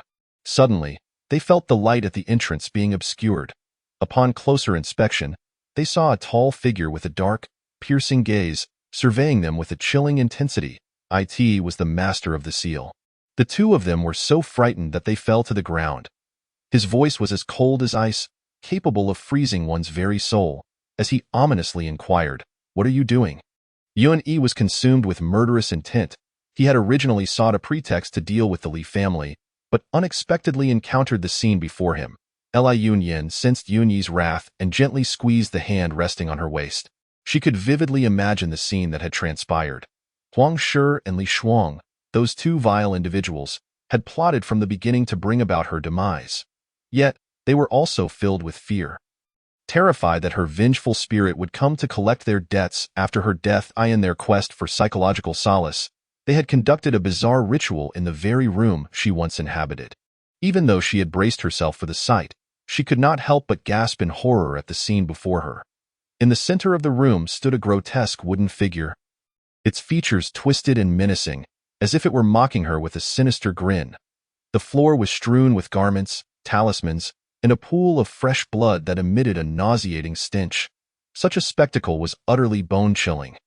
Moreover, the props used for the ritual appeared exceptionally sinister.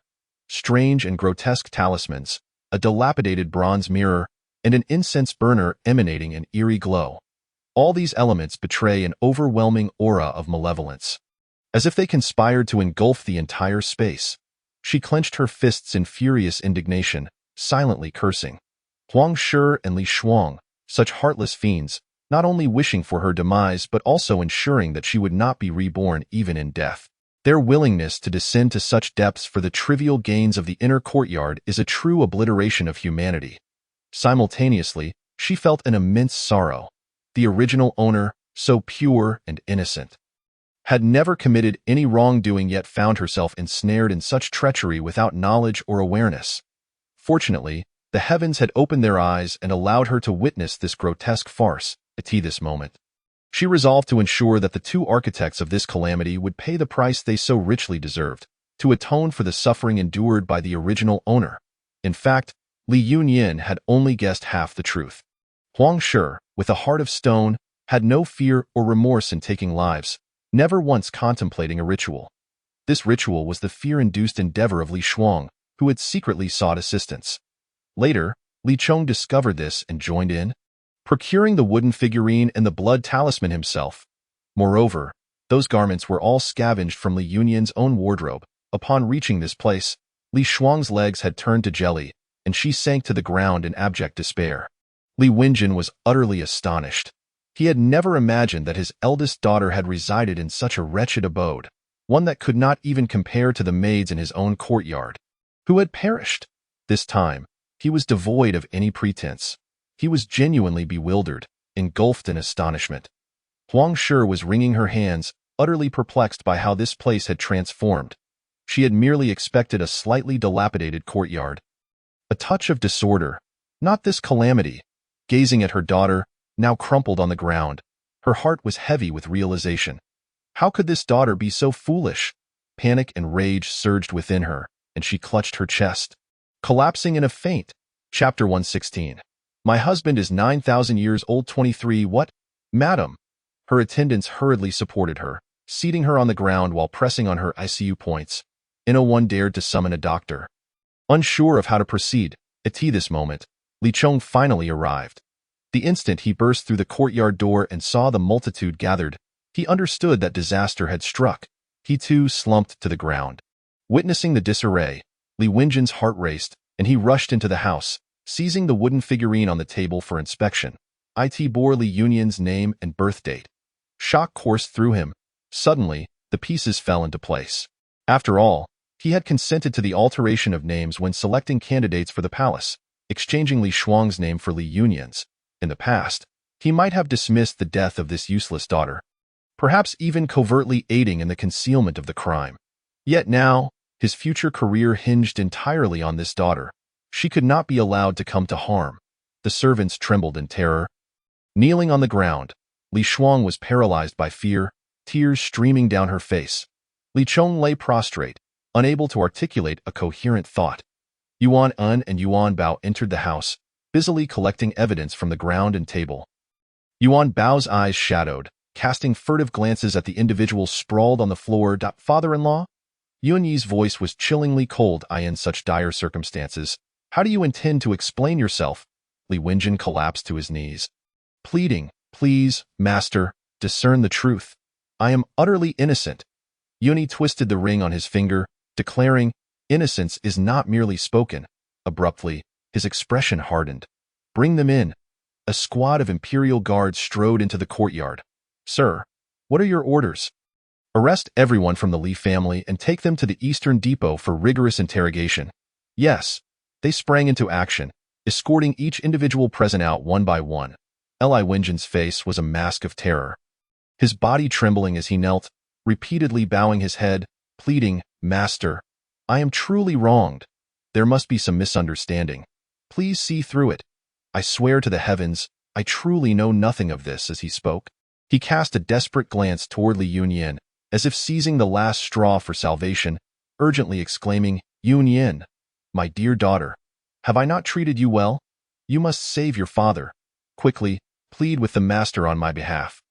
Please, I beg you. At this moment, Li Wenjin had completely abandoned any semblance of dignity, consumed by a singular desire to survive.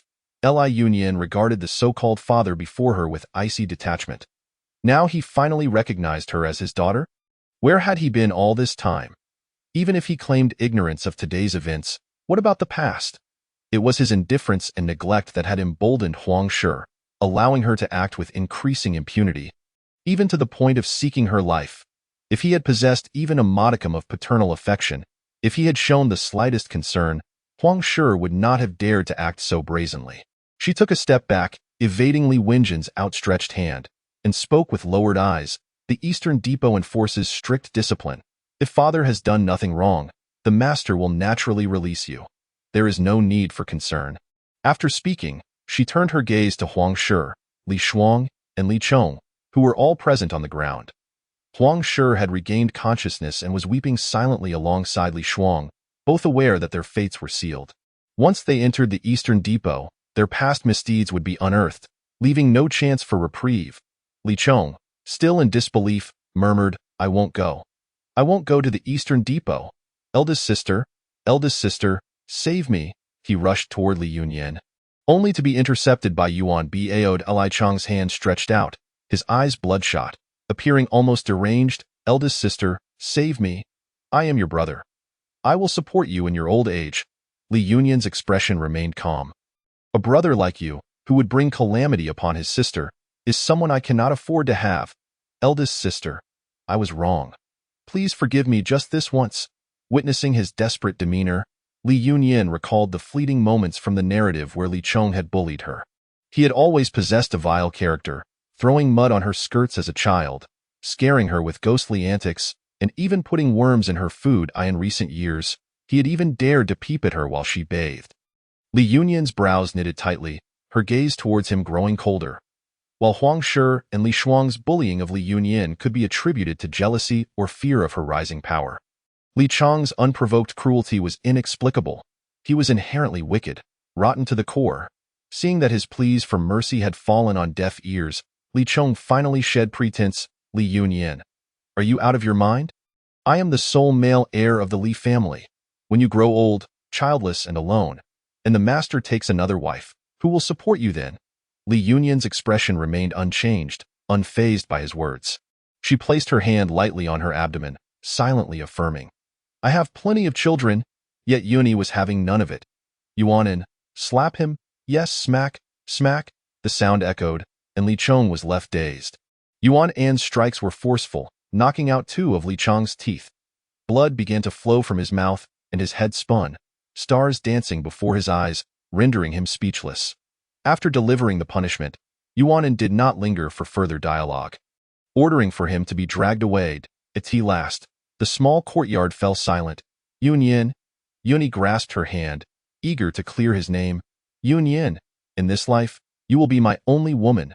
Do not believe that boy's fabrications. His tone was earnest and grave, almost as if swearing an oath. After hearing his declaration, Li Yunyan smiled sweetly at him. I want to take it to heart. She leaned in close, whispering in a tone only they could hear. If you seek another woman in my old age, I will turn you into a true eunuch. Chapter 117. My husband is 9,000 years old. 24. Upon hearing her words, Yuni felt a chill sweep through him. His expression becoming quite complex, he helplessly pinched her little face. You dare say anything? Her audacity was indeed growing. Li Yunyan was now entirely unafraid of him, raising an eyebrow in a challenge. She took a few steps, reaching out to touch the withered pear tree in the courtyard, observing the unevenly colored soil at its roots, realizing it had been poisoned deliberately. Her eyes brimmed with regret. This pear tree had once bloomed beautifully, showering the ground in petals, yet its fruit was sour, unappealing even to birds. She squatted down to examine the shattered flower pots strewn across the ground. These were tenderly tended to by the original owner in her leisure time. Collected from discarded branches in the flower room, one of the few joys she had found. Reflecting on the original owner's fleeting moments of happiness brought a pang of sorrow to Li Yunyan's heart. Sensing her melancholy, Yun-yi also crouched beside her, placing a comforting hand atop her head. Li Yunyan nodded, offering him a smile. All right, and we must plant a pear tree in the courtyard. Very well, as you wish. After returning home, Li Yunyan remained sentimental for several days, awaiting the results of the Li family's interrogation. The Eastern Depot possesses a remarkable talent for interrogating prisoners.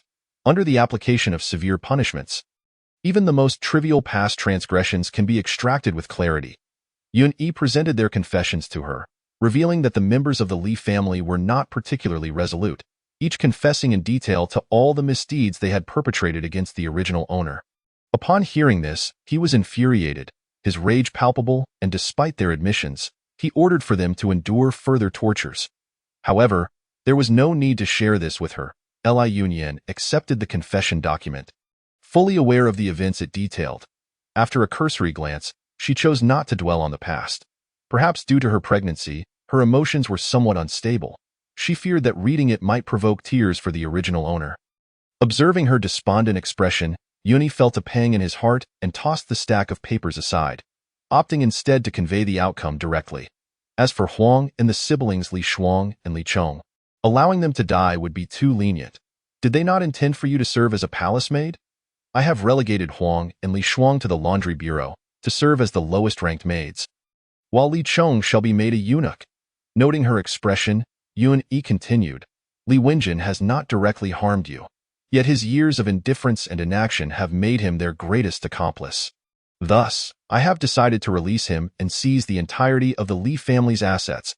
He withdrew a ledger from his sleeve, detailing the inventory of the Li family's possessions, and handed it to Li Yunyan.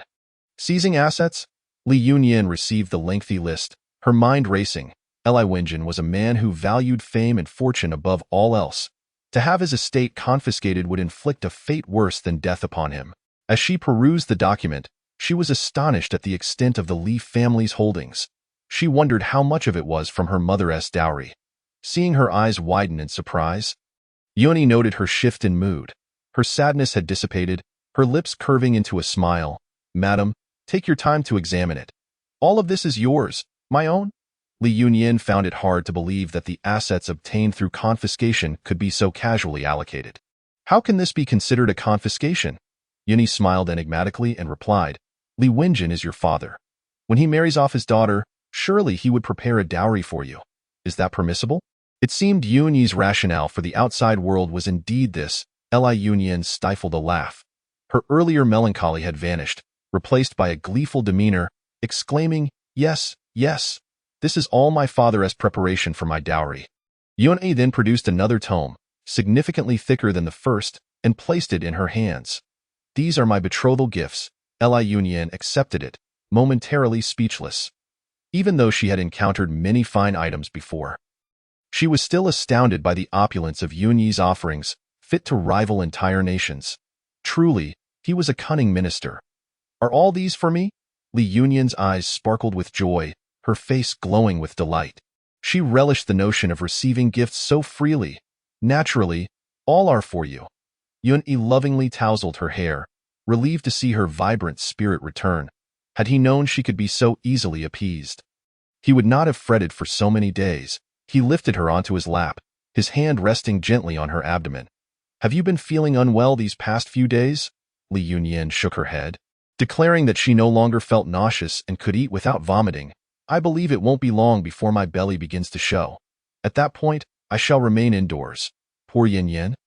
Yun-yi mused, his gaze dropping, riddled with guilt.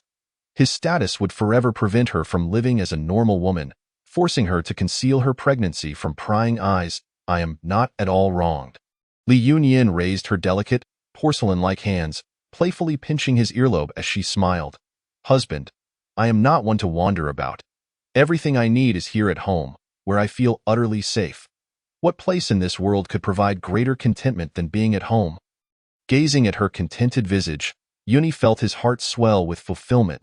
He had once thought his life would be a solitary existence, avenging his grievances only to spend his days as a eunuch, dying alone in some forgotten corner. But then she arrived. He felt fortunate that in a moment of folly, he had decided to keep her by his side, seeking solace in her presence.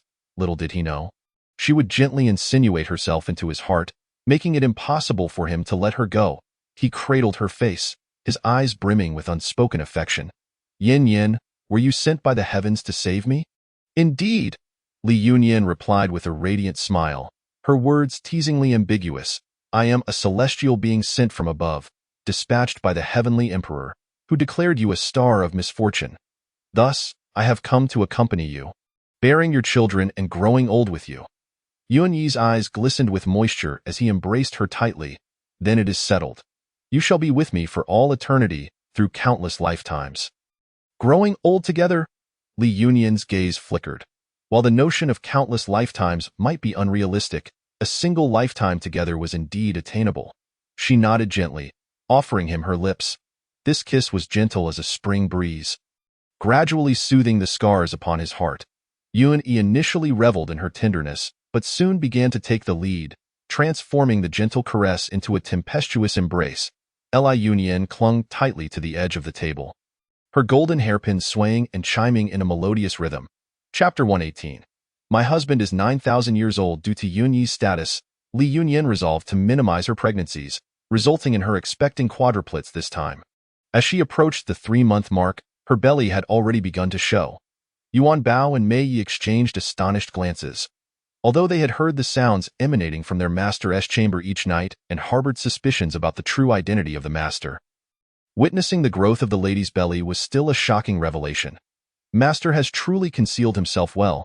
Nevertheless, as the most loyal servants, their immediate response was to ensure this secret remained protected. Whenever Yun-yi was absent from the estate, Mei Yi stayed close to Li Yunyan, supporting her every step of the way. She asked no questions, simply accepting her circumstances and attending to Li Yunyan with utmost care. Li Yunyan was exceedingly pleased with Mei Yi and Yuan Bao's reactions. She found herself at a loss for how to explain Yun-yi's situation to them. The other servants in the manor treated her just as before, as if they were blind to the fact that she was waddling around with a prominent belly, pretending not to notice. Yun-yi had procured midwives and wet nurses from somewhere, and from now on, they would remain in the estate. Li Yunyan's previous concerns had proven unnecessary. She had anticipated being confined to her room until delivery, but as long as she did not venture outside, the entirety of the Yun estate was a haven of safety. Her spirits lifted, she indulged in delicious food and restful sleep, nurturing herself to radiant health. The only oversight occurred when Yun-yi inadvertently learned of the restrictions placed upon pregnant women and began to cultivate a more temperate lifestyle. Leaving Li Yunyan exasperated in the palace, at the laundry bureau, a sharp voice pierced the air. Hurry up, if you dawdle. When will you finish the washing? A sharp-eyed eunuch wielded a slender stick, his face marred with disdain. Should any of the workers below falter, he would not hesitate to strike them mercilessly. Yes, Master Li. We shall wash it right away. 2 maidens, dressed in the garb of palace maids, sat upon low stools, one clutching a brush while the other held a chamber pot, enduring immense revulsion as they scrubbed until their faces turned pale. These two maids were none other than Huang Shi and Li Shuang. After Yun Yi decreed that they serve as the lowest-ranking maids, Yuan An and Yuan Bao immediately thought of the laundry bureau Dai and the laundry bureau. Not only did they wash clothes and bedding, but they also attended to the toilet needs of the palace's esteemed residents. Since their arrival at the laundry bureau, their hands had remained submerged in water, tirelessly scrubbing and washing, with only a few hours for meals and sleep. Their once meticulously tended fingers were now swollen and red, marred by wounds that had festered due to neglect and constant exposure to filth, a far cry from their former pampered existence.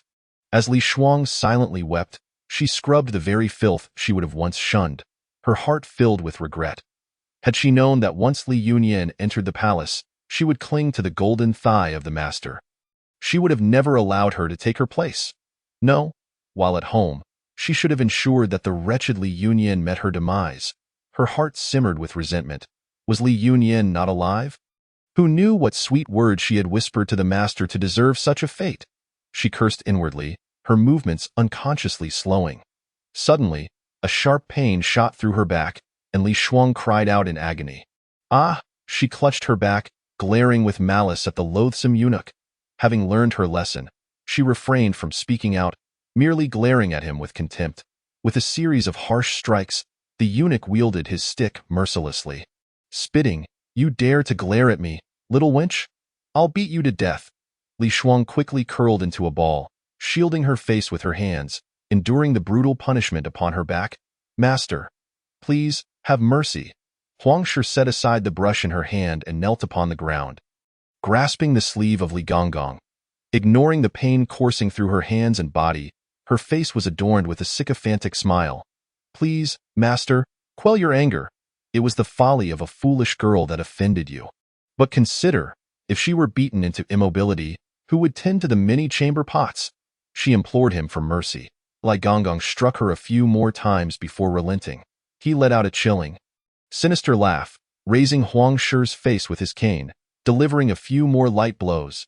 "At least you, as a mother, comprehend the gravity of the situation. Your daughter may possess youth, yet she pales in comparison to you." Huang Shi, flustered, lowered her gaze. "You flatter me, master. I shall make my daughter resume her duties at once." After enduring the labor until the end of the day, Huang Shi and Li Shuang dragged their weary bodies to collect their rations. The other maids of the laundry department scattered upon seeing them approach, pinching their noses in disdain. Though this place was deemed the lowest in the palace, the maids were still stratified into ranks. The highest were the steward eunuchs and matron aunts, followed by those who washed the garments, while the very lowest were the likes of Huang Shi and Li Shuang, reduced to scrubbing chamber pots. They spent their days among such filth, their bodies emanating an inescapable foul odor. The overseeing eunuchs and matrons paid little heed to this, as rations were fixed. When the bread ran out, they would simply go hungry. Thus, they learned their lesson. Silently, they took a blackened bread roll and a bowl of watery porridge made from broken rice and vegetable leaves, finding an unoccupied corner to consume their meager meal with haste. They had grown fearful of hunger, knowing that only what they managed to eat would be theirs. Suddenly, a commotion erupted at the main gate. Li Shuang hastily stuffed the last 2 bites of her bread into her mouth, gulped down the remaining porridge, and stood to observe the situation at the entrance.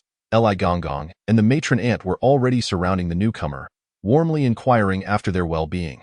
The visitor possessed a tall and commanding presence, strolling with an ease that set him apart from the typical effeminacy of eunuchs.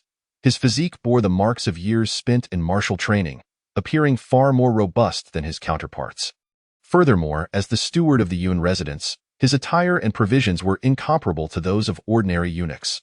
Dressed in finely crafted brocade and adorned with a jade belt and a piece of exquisite jade pendant, one might mistake him for a noble young master who had wandered into this place. Upon closer inspection, Li Shuang realized that the newcomer was none other than Yuan Bao Gonggong, who served at the side of Li Yunyan. Chapter 119. My husband is a 9,000-year-old. Perhaps it was the rarity of encountering a normal man within the palace that led Li Shuang to find Yuan Bao Gonggong, whom she had previously loathed, rather more agreeable now. She lowered her gaze, a glimmer of ambition flashing in her eyes. She raised her swollen, red fingers to touch her face, which remained unblemished. She considered herself a great beauty, had it not been for the wretched Li Yunyan standing in her way.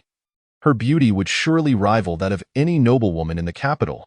She had grown weary of her current existence. If submitting to a eunuch could restore her to the light of day, then she would have the opportunity to seize the future. Inhaling deeply, Li Shuang suppressed her temper, donning a demeanor of gentle innocence. She moved with graceful steps, only to have her sleeve caught by Huang Shi. Huang Shi, knowing her daughter well, could read her desires from her expression alone. Feeling the lingering pain from her injuries, she knew that the hearts of eunuchs were twisted. Yielding to one was akin to courting disaster. She shook her head disapprovingly at Li Shuang, shaping her lips to silently plead her to refrain. Yet, having finally found an opportunity, Li Shuang would not heed Huang Shi's warnings. She resolutely freed herself from her mother's grasp.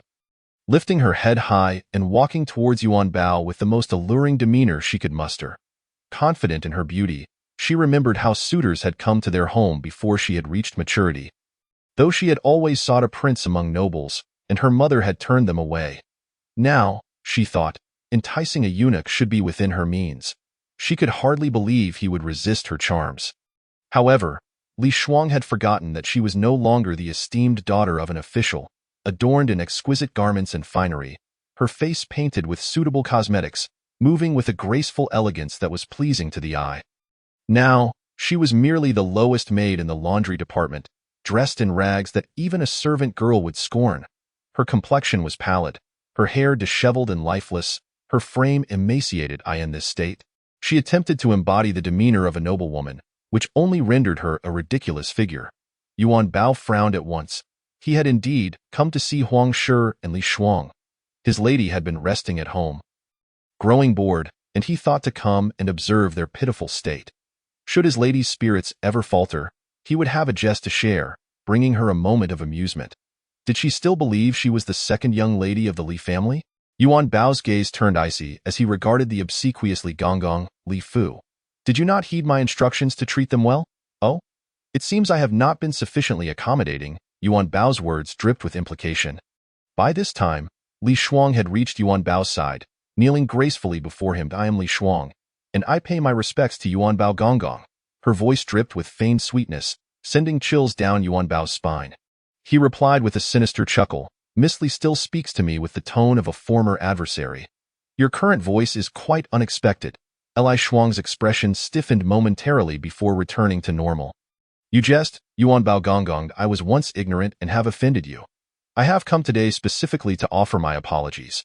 What does the second young lady of the Li family intend to offer as an apology to me? Yuan Bao inquired, his gaze scrutinizing. Li Shuang's lowered face bore a triumphant smile. She had anticipated this. Just a mere dead eunuch, how could he possibly resist her beauty? Slowly, she raised her head, her eyes shy yet alluring. Addressing Yuan Bao in a soft voice, if you would be willing to forgive me, I would do anything you desire. Her words were artfully crafted, and Yuan Bao now regarded her face with newfound seriousness. Though Li Yunyan and Li Shuang shared the same father, they did not resemble one another closely. Truth be told, her features were rather ordinary, especially in comparison to the exceptional beauty of the steward and his lady, to whom he was accustomed. Thus, her appearance seemed unremarkable to him. However, her petite, well-formed nose bore a slight resemblance to that of his lady. Yuan Bao observed her. Those around them exchanged glances of scorn and silence. This Li Shuang, a mere servant, dared to covet the attention of the esteemed Yuan Bao Gonggong. He was handsome and refined, and it was well known that during his time in the Ziyun Palace, many beautiful maids had sought his affection, desiring to share their meals with him for protection, yet he had turned them all away. Did Li Shuang think herself so blind that she believed Yuan Bao would be taken by her modest charms? How dare she? In the next moment, they witnessed Yuan Bao gently raise a finger to touch the tip of Li Shuang's nose. Gasps filled the air. Could it be that Yuan Bao had indeed taken a liking to this woman? Yuan Bao was unaware of the thoughts swirling in their minds. He merely found her nose appealing and wished to touch it. Yet upon making contact, he saw the sudden spark in her eyes. And a wave of revulsion washed over him, extinguishing his interest. Such a gaze did not befit such a nose. Li Fu, he spoke in a low, ominous tone, sending shivers through Li Shuang. She knew his next words would determine her fate. Yes, Master Yuan Bao. Have her nose removed. Li Shuang's head shot up in disbelief, her voice trembling. Yuan Bao Gonggong. Yet he had no desire to glance at her again, directing his attention to the stunned Li Fu. At once, Li Fu replied, hastily complying, reaching to seize Li Shuang. No, let me go, she screamed. Yuan Bao Gonggong, you must have made a mistake. I have done nothing to offend you today. Why would you have my nose removed? Seeing his silence, desperation consumed her. She pondered all possible outcomes and continued to plead. Yuan Bao Gonggong, I know my wrongs. Please let me go. I shall never speak to you again. Huang Shi joined in the supplication, kneeling and knocking her forehead against the ground. Please, master, show mercy. Spare my daughter this time. Seeing Huang Shi reminded Yuan Bao of the past misdeeds she had committed against his lady. Tian Gonggong from the Yetting Bureau had confessed under his interrogation that it was Huang Shi who had bribed him with silver to ensure his lady remained in the Yetting Bureau. And then? Wait, he interjected. Chapter 120. My husband is a 9,000-year-old. Upon hearing his words, Li Shuang believed their pleas had borne fruit, breaking free from Li Fu's grasp and joyfully kneeling before him. Master? She gazed at him with hopeful eyes. Yuan Bao regarded the two kneeling before him with a cold smile. Since you both have a fondness for eunuchs, I shall grant your wish. He beckoned to Li Fu with a flick of his fingers. Come here. Li Fu quickly bowed and approached. What is your command, master? These two, I bestow upon you. Li Fu's joy soared, his high-pitched voice rising several octaves. I thank you for your generosity, master. Master, please spare us. We beseech your mercy. Huang Shi and Li Shuang trembled as they pounded their heads against the ground, soon breaking their foreheads and drawing blood. Li Fu has always been acerbic towards the two of them. If he were to claim them as his own, it is likely they would not even enjoy a few hours of good fortune thereafter. Yuan Bao, having savored their panicked expressions, casually remarked, the nose still needs to be cut. With that, he turned and departed. Grandpa Yuan Bao. Li Fu trotted over, his hands outstretched as he seized the back collars of the two, yanking them upwards with a firm tug. He let out a cold laugh. Observing Li Shuang's terrified visage, his voice laced with boundless malice and mockery. Rest assured, Grandpa Yuan Bao has no need for you. I, Li Fu, desire you. Come, follow me. I want to go. I refuse. Let me go. Li Shuang struggled desperately, her hands covering her nose in despair, bewildered as to how things had spiraled into this. She had never anticipated that a mere eunuch like Yuan Bao would actually reject her. Without her nose, her beauty would be marred, and she would lose all chances of enticing the powerful and influential. How could she possibly escape this dark abyss? Her heart felt like ashes, and in a moment of desperation, she lunged towards the nearby well. Stop her! Li Fu had already prepared for such antics. He had encountered countless palace maids threatening to end their lives. He had methods aplenty for dealing with such individuals. He issued a cold command. Cut off her nose and bring her back to my quarters. Yes, master. Several burly eunuchs dragged the thrashing Li Shuang outside. Li Fu glanced down at the expressionless Huang Shi and patted her face gently. You, on the other hand, are quite obedient. Let us go. I shall show you some affection. Huang Shi merely wept silently, allowing herself to be led by Li Fu to his abode. Removing a nose was a simple task. Within half an hour, Li Shuang, now noseless, was bandaged and delivered to Li Fu's residence. The pain from her nose sent waves of clarity through Li Shuang. She recognized the grim reality. Escaping this hellish place was no longer an option, so she must seize the present. Though Li Fu was a mere eunuch, he held the position of head steward in the laundry department. If she served him well, at the very least, she could enjoy a life free from hunger and hardship. No longer enduring the daily drudgery of cleaning latrines. A plan began to form in her mind, and as the eunuchs escorted her into Li Fu's chambers, her face bore no signs of reluctance. Upon seeing Huang Shi, who lay bruised and scantily clad on the inner couch, her eyes flickered. Bind her here, Li Fu commanded, gesturing towards the bedpost. Yes, master.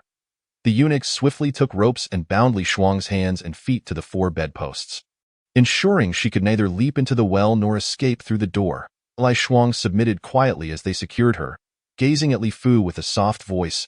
Master Li, this servant will not run away again. Ha! Now you fear. Li Fu twisted his lips into a grotesque smile. But it is too late. He dismissed the eunuchs to the door and reached out to Li Shuang. With a powerful tug, Her palace attire was reduced to tatters, carelessly discarded onto the floor. Li Shuang trembled slightly, uncertain of the eunuch's intentions. Yet, she steeled herself, determined to perform well, regardless of the circumstances. She forced a smile more grotesque than tears and sweetly implored, "Master, please have mercy on this servant." Li Fu chuckled sinisterly, reaching down to touch the bedside. "This master shall indeed show you mercy." Her skin prickled with goosebumps as she turned her head with great effort.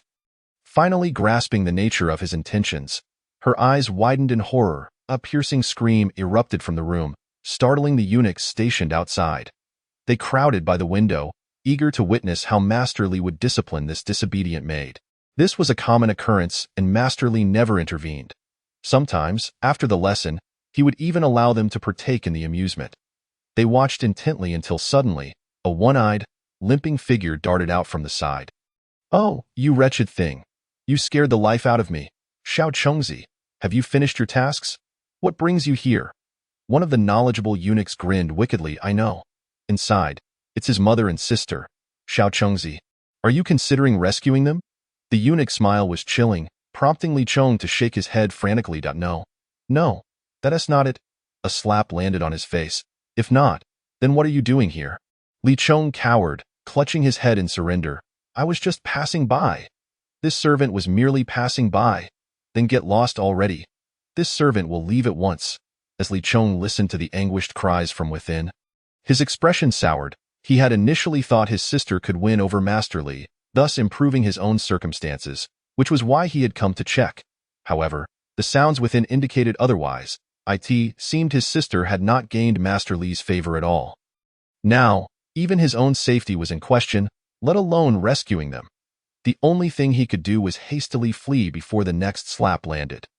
The screams within persisted for nearly half an hour, starting with pleas for mercy and cries of despair, ultimately dwindling to low, mournful wails. Li Fu, feeling fatigued, languidly adjusted his garments and stepped off the bed, leaving a trail of blood in his wake. Stretching contentedly, he felt particularly refreshed after indulging himself that day. As he exited, in a cheerful mood, he addressed the eager observers, "Go ahead and have your fun." Just as they were about to rush in, he added, "But don't kill her. We'd like to enjoy ourselves for a few more days. Rest assured, Master. We know what we're doing." "Indeed, Master. You know us well. We'll handle it." Li Fu nodded in satisfaction. Waving them off you go. Chapter 121. My husband is the 9,000 years old. Huang Shi and Li Shuang did not survive beyond half a month, and after struggling for several months, Li Chong also perished without a sound. Li Wenjin had already moved on, having forgotten his pair of children in the palace, embracing his newly married wife and focused on fathering yet another heir. Yuan Yi, having read this news, burned the note to ashes. These individuals had become mere fleeting memories. He would never again mention them in front of his wife. Li Yunyan was now in the late stages of her pregnancy. Her belly notably large, making movement exceedingly cumbersome. Yun Yi watched her with a mix of alarm and concern. Li Yunyan, now experienced, required no specialized midwife.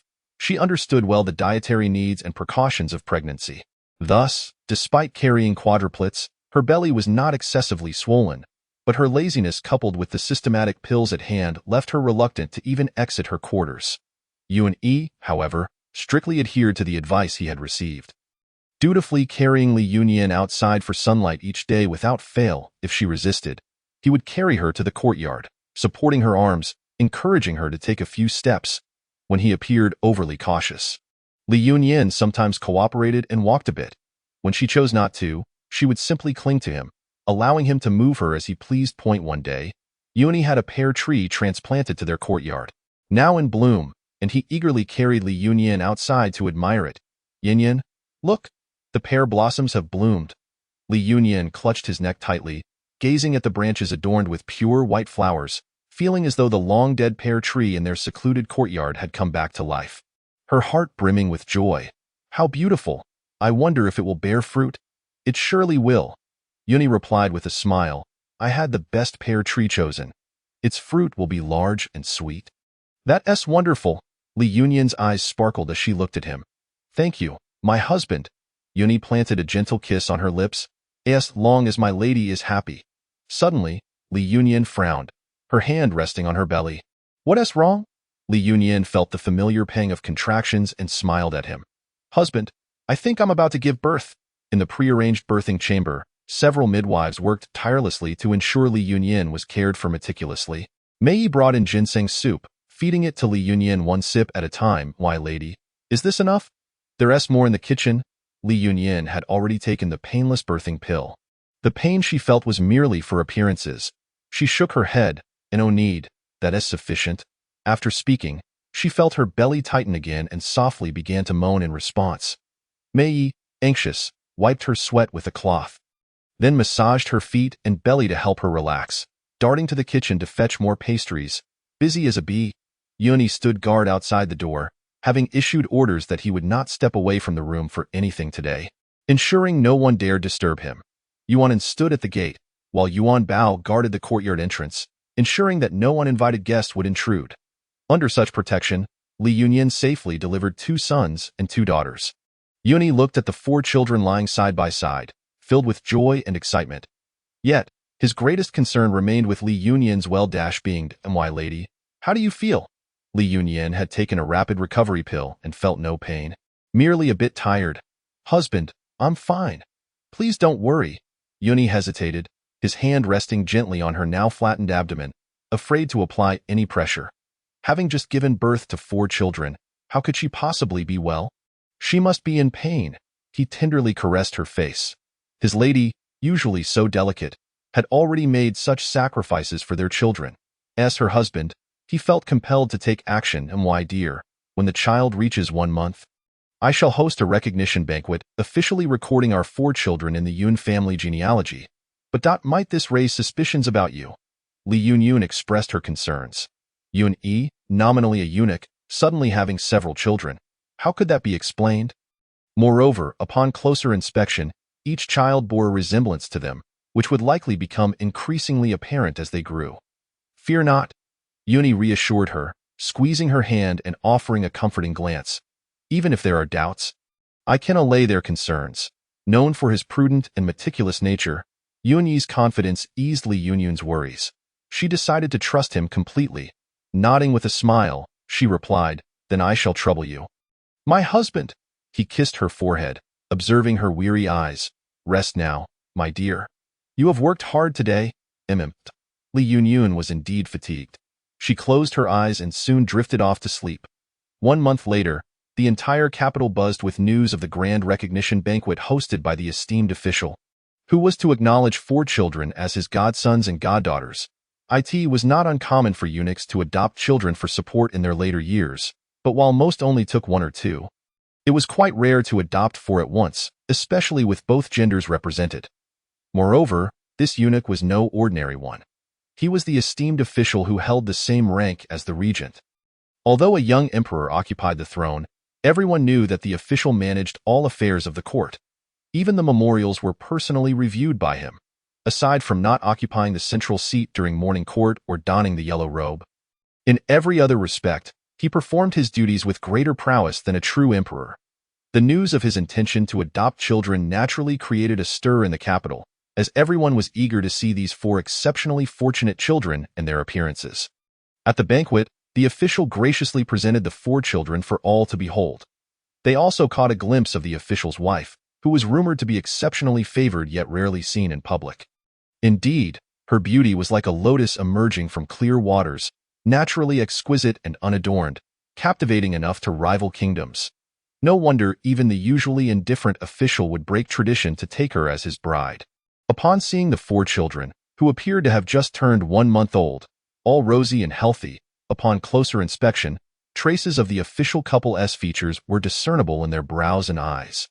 It was evident that the official had the means to find children resembling himself and his wife. No wonder he chose to adopt these 4 children as his godsons and goddaughters.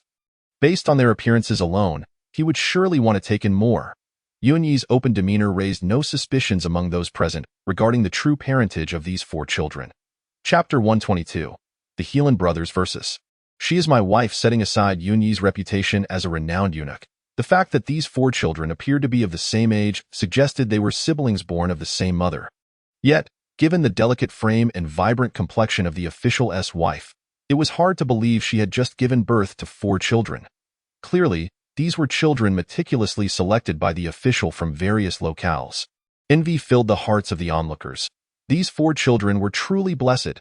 Li Yunyun's lingering worries were effortlessly resolved by Yun Yi, as it seemed no matter how challenging a situation, he could diffuse it with ease. She found solace in raising the children within their home, witnessing them grow day by day, increasingly resembling their parents. Under Yun Yi's governance, the court flourished, and the Yun household enjoyed prosperity and security, with the children thriving in health and vitality in this idyllic existence. When the 4 children turned 5, Li Yunyun found herself expecting quadruplets once more. She resolved not to leave her pregnancy to chance in this small world. Considering the complexities of Yun Yi's status and the implications of repeatedly adopting children, this time, she bore 2 sons and 2 daughters, after which she decided to cease further pregnancies, in the days that followed. Their family of 10 lived in peace and joy, their happiness enduring. She led a simple yet beautiful life, feeling fulfilled and content, with memories of her past struggles against the undead fading into the distance. Host, emotional response has been suppressed. Shall we proceed to the next small world? Let us go. Upon opening her eyes, Li Yunyun was greeted by a sea of red.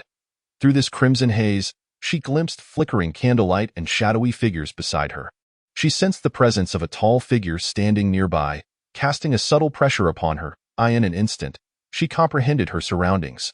She sat before a bed adorned with a bridal veil, and the figure beside her must be her newlywed husband.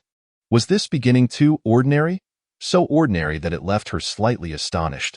Before she could prompt the system to transmit the plot, she felt a corner of the bridal veil lifted in the next moment. The entire veil was drawn back, and Li Yunyun's vision cleared. She shyly raised her gaze, only to meet a remarkably handsome face.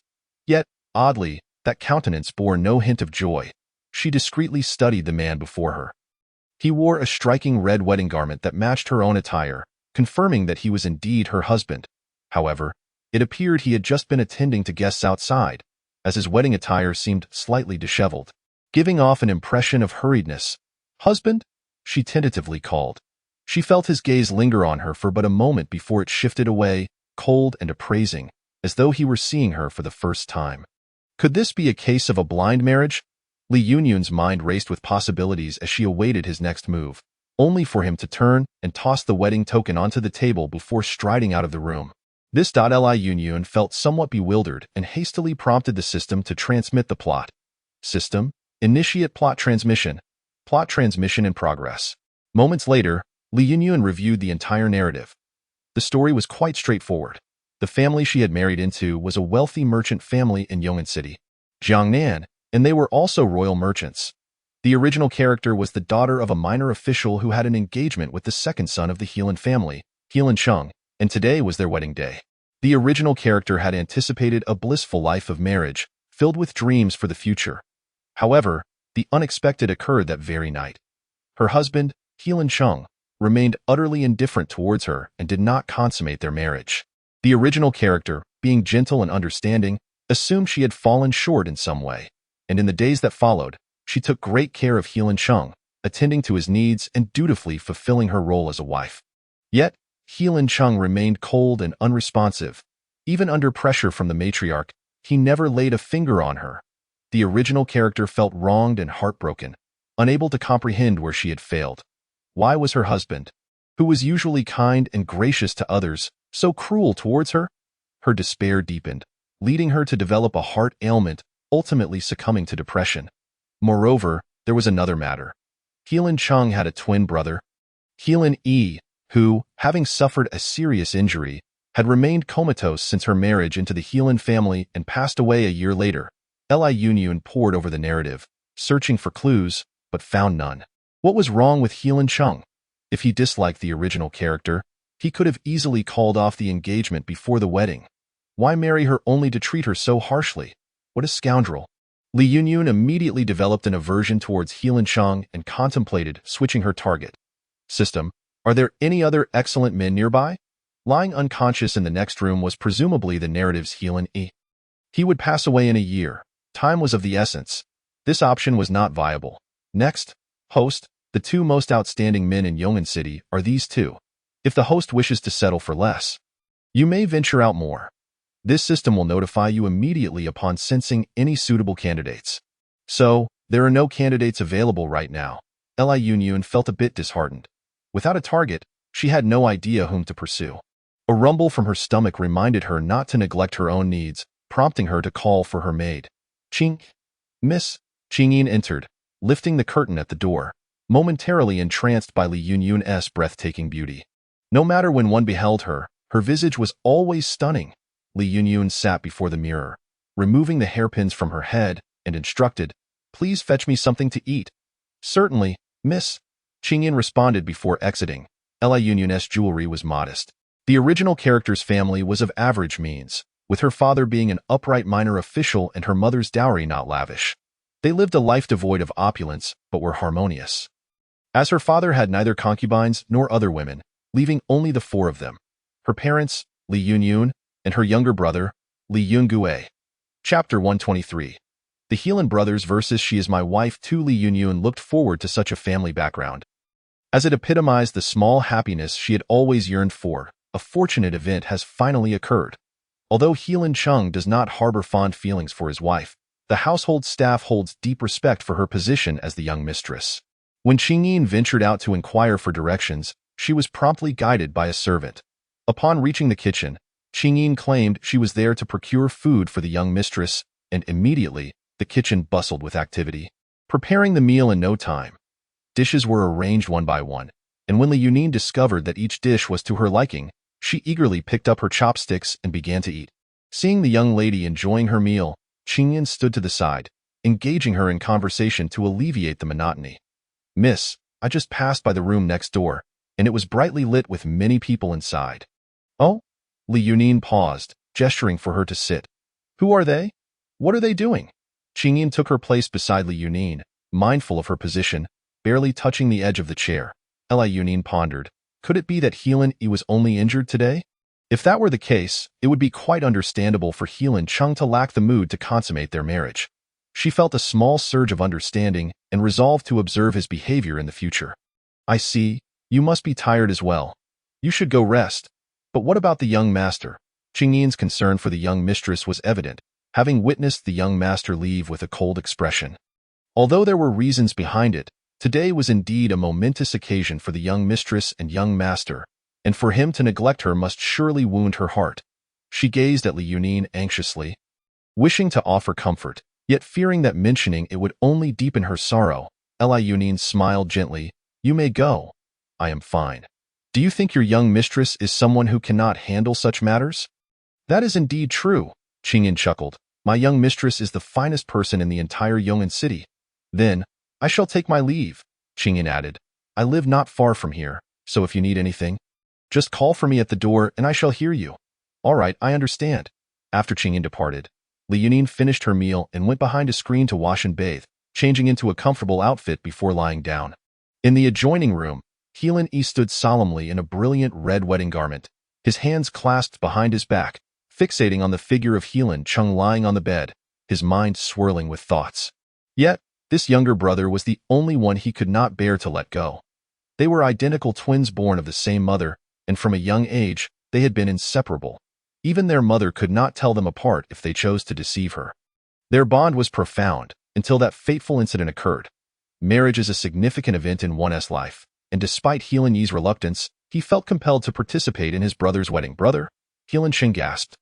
Clutching his chest in pain, "I may have been poisoned. The effects are swift, and I fear I cannot attend the wedding." "Nonsense." Heelan Yi rushed to support him. "Forget about the wedding for now. I will summon a doctor at once." "Brother!" Heelan Chung grasped his arm, his eyes pleading. "Yin Yin is gentle by nature. She cannot withstand this blow. Please, reassure her for me, until I awaken." Before he could finish, Heelan Chung coughed up a mouthful of black blood and lost consciousness. At that moment, a voice called from outside the door, "Young master, the auspicious time has arrived." It was Shu Quan, Heelan Cheng's servant. Heelan Yi clenched his fists, torn between conflicting emotions. Time was of the essence. Heelan Chung required immediate medical attention, yet his wedding. He made a decisive choice, swiftly exchanging garments with Heelan Chung. and flung open the door. Why brother has been poisoned. Hasten to fetch a doctor. Although Shu Quan had reservations about the eldest master, he could not disregard the unwavering trust his young master placed in him, believing him innocent all these years while investigating the truth behind that incident. But what about your wedding? I will attend to it myself. You must go and summon the doctor, bring several, and ensure he is saved. Yes, young master, he observed as the black blood continued to flow from Helan Chung, and the doctors appeared helpless, his anger mounting. Who could have poisoned him? Why seek to bring Helan Chung to his end? He vowed to uncover the truth behind this matter. Just then, the sound of greetings echoed from outside. It was the matriarch of the Helan family. Helan quickly masked his cold demeanor, his expression softening as he greeted, "Grandmother, I am here." The matriarch, oblivious to the change in her grandson, glanced at the bloodied figure on the bed and remarked, "Cheng'er, today is your wedding day. How can you leave the bride alone?" She remained indifferent to Helan Cheng's plight, viewing him merely as a burden. "The doctors are here. You need not linger." Helan Yi's hands clenched tightly behind his back, his tone laced with indignation. He is still a member of the Helan family. The matriarch, a woman of devout piety, displayed no hint of compassion, her voice harsh, a parricide, a fratricide, a wretch who has slain siblings. He is no longer worthy of the Helan name. "Grandmother, please, do not speak thus." The matriarch turned away, a glimmer of moisture in her eyes. "Cheng'er, the Helan family has but you remaining. You and Yin Yan must strive to carry on our lineage. This wretch, we have shown enough mercy by offering to save him." As she spoke, she placed her aged hand upon his shoulder, speaking earnestly, "Cheng'er, the legacy of our ancestors must not be tarnished by your actions. You must discern between right and wrong. Should you fail to recognize this, do not blame me for my ruthlessness. I shall have no choice but to cast this wretch out of the Helan residence." Chapter 124. Helan Brothers vs. She is my wife. Helan felt an overwhelming sense of helplessness and grievance. Yet gazing at his grandmother's weary visage, he could not utter a word. If Helan Chung were to be cast out due to him, what meaning would there be in impersonating him? In her dreams, Li Yunin sensed someone entering the room. She opened her drowsy eyes to find Helan Chung removing his wedding garments. According to custom, she was meant to assist him in changing, yet she felt reluctant to move. Sitting up, she called softly, "Husband? What on earth? Why act so aloof?" Li Yunin felt a surge of annoyance, thinking, "If you ignore me, then I shall ignore you." She lay back down, believing that with Helan Cheng's icy demeanor, he would surely choose to sleep elsewhere, perhaps on a mat, to uphold his chastity. However, to her astonishment, he strode directly to the bed. The crimson curtains fell, casting a hint of intimacy within the chamber. Before Li Yunin could process this, he pulled up the covers and shut his eyes. What is going on here? Unlike the original personality, who would assume all misfortunes were her fault and weep silently, Li Yunin believed in expressing her frustrations. Her motto was, rather than internalizing strife, it is better to blame others. She shifted closer to him, gently inquiring, "Husband, what troubles you? Husband, are you all right? Is your mood not well? Have you forgotten what day it is? Is there something you cannot speak of?" Helan felt a vain throb in his temple. Was this sister-in-law a bit too chatty? Recalling Helan Cheng's description of her gentle nature, he found it hard to reconcile the two. Could his younger brother truly be deceived by this woman?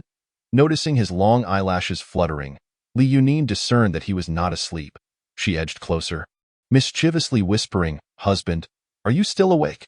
Seeing his lashes flutter even more rapidly, Li Yunin found it amusing, murmuring to herself, "It seems you truly are awake. If I were to steal a kiss, he surely wouldn't notice."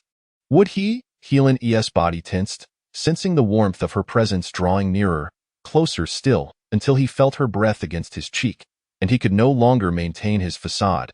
He abruptly opened his eyes to meet her sparkling gaze. Her eyes, bright and playful, shone like crescent moons reflecting candlelight. "Shall we have a conversation? What manner of woman is she?" He sat up. "Speak." Li Yunin also rose, meeting his gaze as she asked, "Husband, do you regret marrying me?" Helan Yi's eyes flickered. He had not anticipated her sensitivity.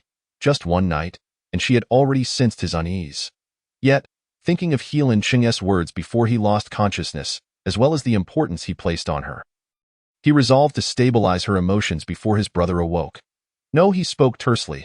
Then why do you not touch me? Her voice was barely above a whisper, yet she mustered the courage to voice such a delicate inquiry. Helene felt a pang of panic. He had not expected her to confront him so directly. How could a young lady of noble standing speak so boldly about such matters? He turned to her, intending to reprimand her, only to find her eyes brimming with tears, looking at him with trepidation, as though he were a faithless villain. His heart tightened.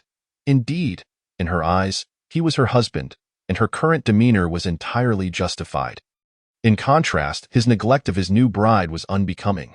Without a reasonable explanation, would he not appear to be a heartless rogue? He quickly contemplated strategies in his mind, pondering how to stabilize this younger sister-in-law while ensuring she remained oblivious to any signs. Husband? Li Yunyan had waited far too long and could not help but voice a reminder. He closed his eyes and boldly declared, I have a hidden ailment. What? Li Yunyan could hardly believe her ears. How could a system-certified exemplary man possibly be incapable? Observing the awkward expression on his face, which seemed to convey a truth he could hardly articulate, she began to doubt. System, can you investigate whether he truly has a hidden ailment? System scanning. Host, there is no prior data indicating this person has experience in this regard. Thus the system cannot ascertain whether he genuinely has a hidden ailment. What use are you? The system responded innocently, explaining that this individual was a virgin and had no prior experience, which was why the data could not be scanned. However, one peculiar detail caught its attention: his name. Yet this was of no consequence to the task at hand, and the system chose not to alert the host. Li Yunyan's prolonged expression of shock caused Helene to struggle to maintain his composure, and he eventually decided to adopt a more stoic demeanor. Noticing the change in his expression, Li Yunyan felt a tinge of embarrassment, touched her nose, and casually remarked, Then, is there a physician you consult? Cough. There is. What did the doctor say? The doctor said there will be improvement in the future.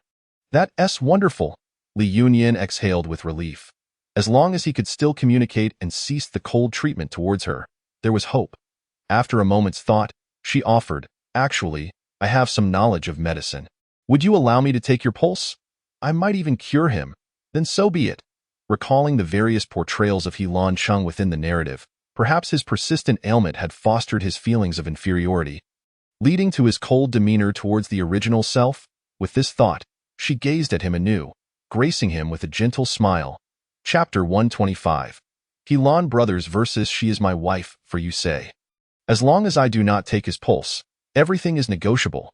Li Yunyan tilted her head to look at him, speaking clearly, I can understand my husband and can assist you in concealing this matter. But might my husband refrain from being excessively aloof towards me?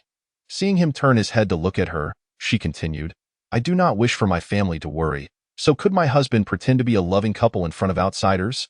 As she spoke, her eyes glistened with unshed tears. She lowered her gaze, feigning strength, and added, Aside from this, Yunyan desires nothing more. Husband, is that agreeable? Gazing at her quivering face, Helani found himself unable to utter a refusal. Moreover, what she proposed was indeed the state he hoped to maintain. As long as he could hold out until his younger brother awoke, he could extricate himself from this predicament. He now believed in what He Lancheng had previously said. She was genuinely delicate, yet sensitive and remarkably understanding. His younger brother was fortunate to have such a woman as his wife. He could not allow He Lancheng to awaken only to find that his wife had been driven away by him. He inclined his head slightly, signifying his agreement to her proposal. Upon receiving his affirmation, Li Yunyan beamed, her smile akin to the radiance of a pearl, captivating in its brilliance. She appeared to have resolved a significant issue. Her demeanor lightened as she playfully declared, Then it's settled. Husband, let us rest with that. She crawled from the side of the bed, crossing over his body to extinguish the candle on the table. Helani sighed silently, remaining rigid as he awaited her to fall asleep first. Only when he heard her breathing deepen did he relax slightly, turning to observe her. The following morning, Li Yunyan was awakened early by Qingyin's gentle calls from outside the door. Miss? It's time to rise. We must visit the old matriarch today as per tradition. Rubbing her eyes and stifling a yawn, she opened her eyes to find He Lancheng already awake and dressed appropriately. Husband, good morning, Li Yunyan said, yawning as she got out of bed. He Lan Yi caught a glimpse of her slightly disheveled attire and quickly averted his gaze. Qingyin entered to assist Li Yunyan with her morning routine. While He Lan Yi stepped out into the adjacent room, it was his insistence that He Lan Cheng reside in this very chamber, as it was his courtyard and he ought to stay here. Having passed a night, He Lan Cheng showed no signs of improvement. "Doctor, how is he?" Dr. Feng and several physicians took turns monitoring the night shift. Upon seeing the second young master, they rose to pay their respects. "What poison has he been afflicted with?" The poison inflicted upon the eldest young master is known as crimson crane venom. He Lan Yi clenched his fists tightly. Such a deadly toxin. Had it not been for timely intervention, his younger brother might have already lost his life. Who would dare to push his younger brother to such a dire brink? "Doctor, I do not care what methods you employ. You must ensure his survival." Dr. Feng reluctantly acquiesced. "Second young master, I can only do my utmost." A fierce expression crossed He Lan Yi's face before he recalled his current role as his younger brother. He quickly masked his emotions. Softening his tone, "Please do your best. Whatever precious medicinal materials are required, the He Lan family can procure them." "Understood." He then turned to the attendant Shu Quan. "Shu Quan, from now on, you shall be responsible for looking after eldest brother. You must take utmost care." Shu Quan, He Lan Cheng's personal servant who had been with him since childhood, was reluctant to agree. He immediately knelt and begged, "Please, second young master, have mercy. I wish to stay with you." He Lan Yi had initially thought that having Shu Quan, who had always been by He Lan Cheng's side, tend to him would be meticulous. However, upon seeing Shu Quan's humiliated expression, he realized that if Shu Quan were to harbor resentment while caring for his younger brother, it could result in disastrous consequences. He had yet to fully adapt to his new identity and would need to exercise greater caution moving forward. "Very well, I have my own subordinates. I shall find an excuse to send someone in. You may rise." "It was my oversight." Shu Quan, overwhelmed with gratitude, exclaimed, "Thank you, second young master." Today, she donned a long pink dress adorned with embroidered lotus patterns, the soft pink fabric showcasing exquisite lotus flowers, each petal vividly lifelike, evoking the fragrance of lotus blossoms with each step. The original self's hair ornaments were few. She chose a golden lotus hairpin that harmonized beautifully with her attire, enhancing her elegance without appearing overly plain. Encountering He Lan Yi at the doorway, Li Yunyan greeted him with a radiant smile. "Is elder brother feeling better?" He Lan Yi, momentarily averting his gaze from her, looked elsewhere. He Lan Cheng was her husband, and He Lan Yi could not wish for anything less than for her to personally care for him. He nodded affirmatively. "Yes." Li Yunyan glanced at the man lying in the room, then back at her husband. "Husband, shall we go?" He Lan Yi led Li Yunyan towards the old matriarch's courtyard, with Qingyin and Shu Quan following behind. From their perspective, the two ahead appeared exceedingly well-matched. The He Lan residence was vast. Though there were few masters, many servants fulfilled their duties. As they passed, the servants paused to bow respectfully, having learned of their new mistress just the day prior. As they walked by, whispers of admiration followed them. "The second young mistress is truly beautiful. The second young master and second young mistress are a perfect match, a match made in heaven." "Hush! Speak quietly. Get back to work." The old matriarch awaited them in the main hall, her heart finally at ease, having longed for her grandson to marry. However, she still held a portion of trepidation. She dismissed the servants, feigning normalcy as she sipped her tea. Observing the expressions of the two, she noted that the new bride bore no shyness typical of a newlywed, and having heard from the matron that there had been no water called for the previous night, the bedding remained pristine. With a smile, she addressed Yunyan. Li Yunyan replied softly, "Grandmother. You too, last night, did you consummate your marriage?" Chapter 126. He Lan Brothers versus She Is My Wife 5. Li Yunyan's face turned crimson instantly, and no matter how thick-skinned she was, she could not withstand such an inquiry in public. She quickly cast a glance at He Lan Yi, recalling their agreement from the previous night to keep this a secret. Lowering her head, she softly murmured an affirmative, hoping to brush the matter aside. However, to her surprise, she heard the old matriarch's curious voice. "Then why was there no blood on the wedding cloth?" "Wedding cloth? Blood?" Li Yunyan was left utterly speechless. Her worldview shattered. How could a grandmother concern herself with such matters regarding her grandson? Observing Li Yunyan's bewildered expression, He Lani sighed.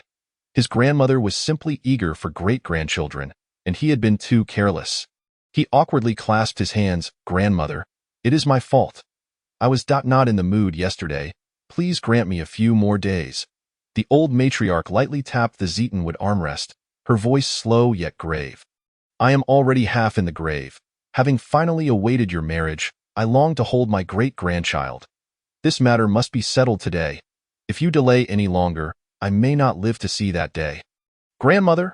Seeing He Lani frown as if to retort, Li Yunyan quickly gestured for him to be silent, gently shaking her head.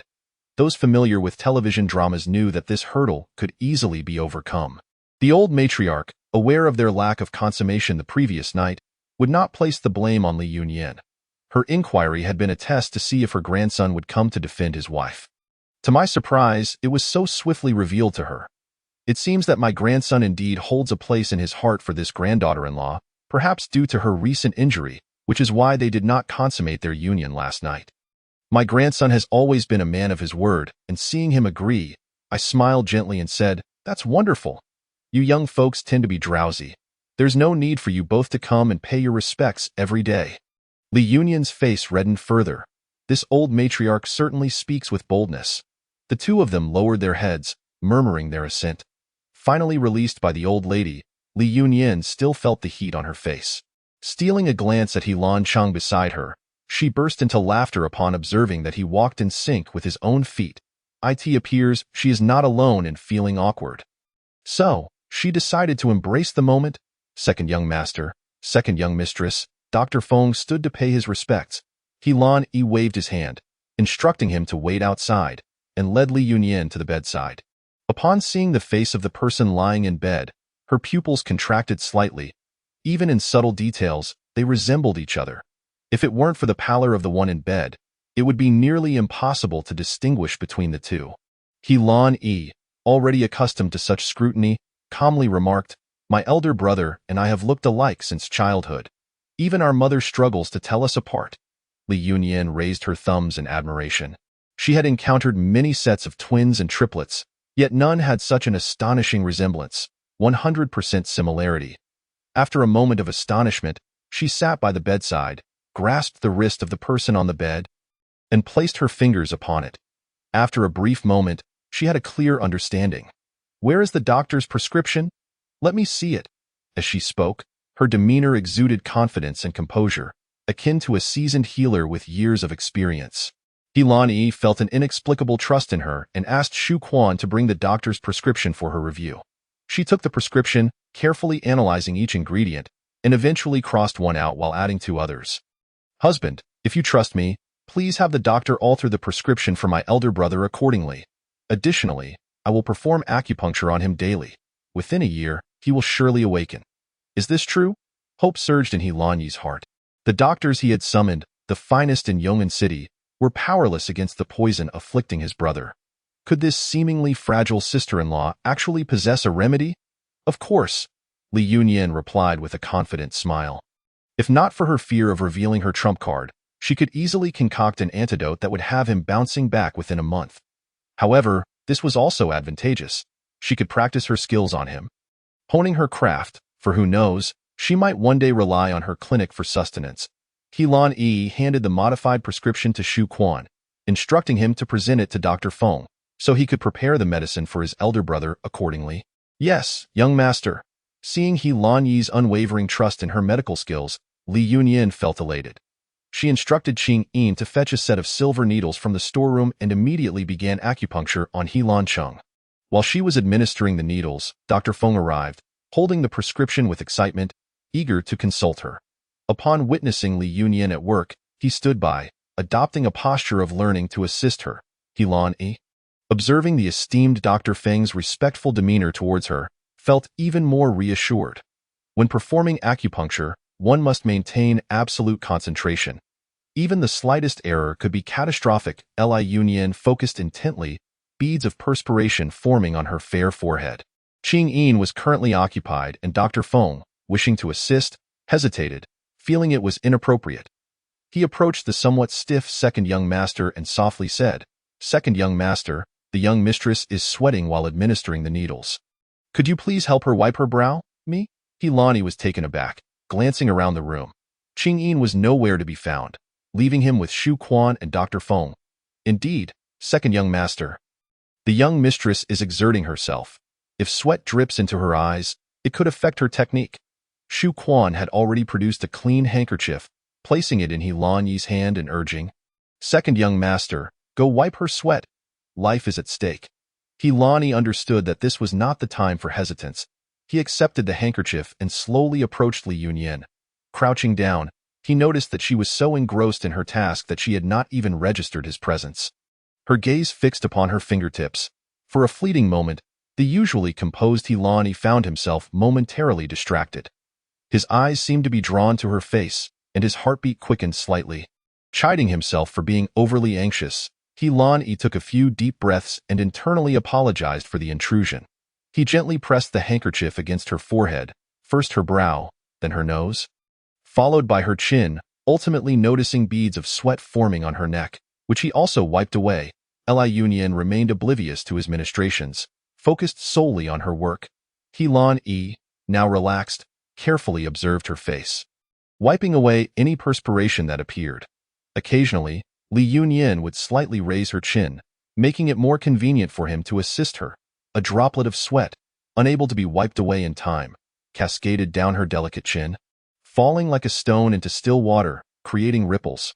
After what felt like an hour, Li Yunyan concluded her treatment, gathering her needles with a slight dizziness overtaking her.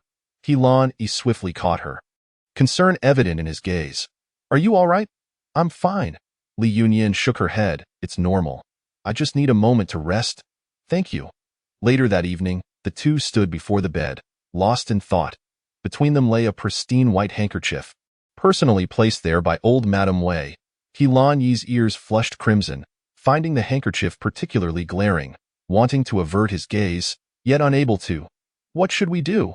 he asked in a steady voice. Li Yunyan picked up the handkerchief, placing it into his hands with composure. "Oh, you have a small knife?" "I do." Hilani produced a small knife from his leg, handing it to her. This unexpected maneuver left Li Yunyan momentarily at a loss. Who would carry a knife on their person without reason? Wasn't that dangerous? She cast him a sidelong glance, remaining silent. Examining the knife, she noted its exquisite craftsmanship and sharp blade, an excellent weapon for self-defense. She warmed the blade over the candle flame before saying, "I'm afraid of pain. I'll need your blood." Finally, Hilani understood her intent and extended his palm, saying grandly, "Go ahead." "Are you foolish?" Li Yunyan spread the handkerchief across the table and gestured for him to sit. "Cutting your palm or finger would make the wound too visible. Roll up your sleeve, and I'll make a small cut inside." Hilani was momentarily taken aback by her cleverness, realizing his sister-in-law had quite the imagination. He complied and sat down, rolling up his sleeve. His long, strong arms, beneath healthy and smooth skin, revealed prominent veins, brimming with vitality. Li Yunyan positioned his hand above the handkerchief, one hand gripping the knife, the other steadying his arm. As her delicate fingers made contact with his skin, the barely there sensation made Hilani instinctively tighten his fist, his palm slightly sweating. Her expression was focused as she carefully examined the veins on his arm, ensuring she would not accidentally sever an artery. Once she chose the right spot, she made a gentle incision, and crimson droplets began to bead and fall onto the handkerchief. "A few drops will suffice." Li Yunyan swiftly tore the handkerchief, expertly tending to the wound on his arm. She lifted her gaze, wanting to gauge his expression for signs of discomfort, only to lock eyes with him. For a brief moment, he appeared flustered, hastily averting his gaze. Li Yunyan's eyelashes fluttered down, a smirk tugging at her lips as she softly said, "Bear with it. It will be over soon." "There's no need." Li Yunyan stifled her laughter, tidying up the items on the table before folding the handkerchief neatly and wrapping it in silk. Noticing Hilani's back turned to her, seemingly fidgeting, she walked around and placed the items in his hands, saying, "This is your responsibility now. I'm done with it." Afterward, she called for Qing to come in and prepare water for her bath, expressing her discomfort after sweating during the acupuncture session. Qing, being quite capable, soon had the hot water ready. As wisps of steam rose from behind the screen, Hilani felt restless. "I'll check on my elder brother next door." "Husband," Li Yunyan called after him. She instructed Ching-Yin to step outside and close the door before gracefully approaching Hilani, standing on her tiptoes and whispering, "Husband, you cannot leave tonight." "Why not?" Hilani's gaze remained fixed ahead, his expression resolute. "Have you forgotten?" Li Yunyan's voice was soft, laced with a hint of shyness. "Right now, we are in the midst of consummating our marriage." His ears turned crimson in an instant. "Now, this is not the time to think deeply." "No, I absolutely must not contemplate this." Yet, fearing he might not fully comprehend, Li Yunyan continued, "If you leave now, all our preparations will be in vain." "Preparations?" Hilani's thoughts drifted to the handkerchief in his possession. Feeling an unusual warmth radiating from it, her voice carried a note of grievance. "I understand that you may be unwilling, but for the sake of a lasting resolution, I kindly ask you to endure." Hilani longed to clarify that it was not as she presumed, yet he found himself at a loss for words. He pressed his lips together and nodded in agreement. He stepped into the outer room, deliberately distancing himself from the screen in an effort to muffle the sound of water emanating from behind it. Yet, the sound was strikingly clear, infiltrating his ears unbidden, rendering him unable to escape. The noise of her undressing, the gentle splash as she entered the water, the droplets cascading down her skin, and her barely audible sighs, he felt as though he might explode. He could only strive to divert his thoughts to something else. What could he think of? Yes, he needed to summon someone to the next room to attend to his second brother, and he must also inquire about who had poisoned him, along with that. There had been some progress in the previous matter, which required further investigation, and had he bathed today? He pressed his fingers to his temples, drenched in sweat, and just as he contemplated rushing out, the sound of water finally ceased.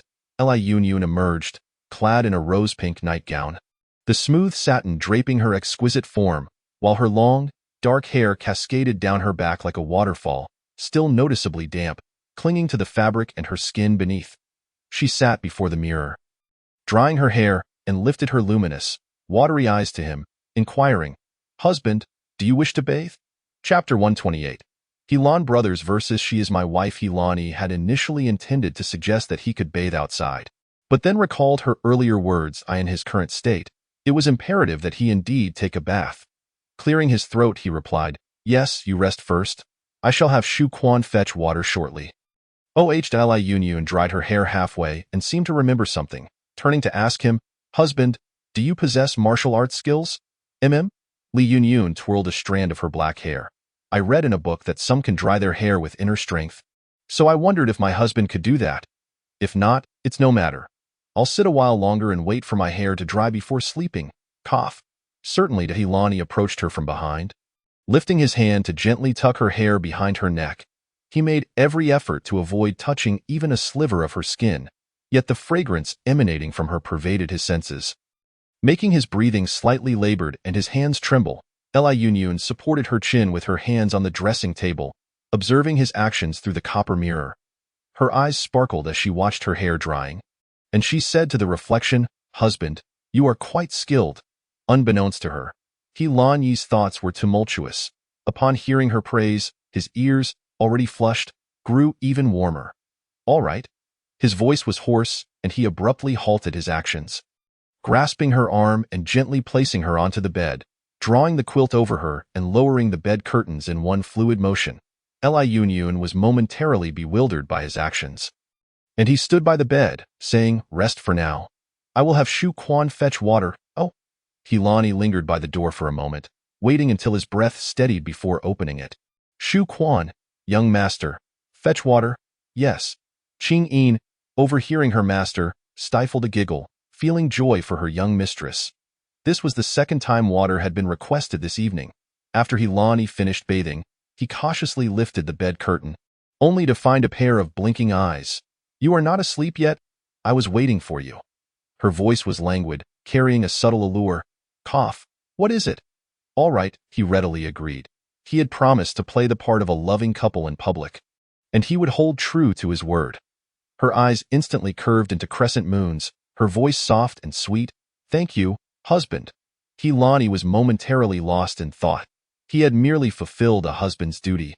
Yet it brought her such joy. Truly, she was easily satisfied. A smile tugged at his lips as he said, Sleep now. Having received his assurance, Li Yunyun felt at ease, wrapping herself in the quilt and closing her eyes. It wasn't long before she drifted off to sleep. Hilani watched as she, much like the previous night, rolled over and draped her hands and feet across him. One mischievous hand sought out his form beneath the quilt. This position was a bit troublesome. He had tried to pull her hand away the night before, only for her to place it back again, so he refrained from futile efforts. Instead, he firmly grasped her wrist, preventing movement, allowing her to sleep soundly. All he needed to do was rise earlier than her in the morning, just as he had today. When Li Yunyun awoke, Hilani was already dressed. "Husband, why did you not wake me? It is still early. You may sleep a while longer." Hilani glanced at her before quickly turning away, clearing his throat. "Your clothes." Li Yunyun looked down, realizing that the top two fasteners of her gown had come undone, revealing the bright red garment underneath. She gasped softly, hastily rebuttoning her dress. After they had breakfast, they boarded the carriage specially arranged by the household.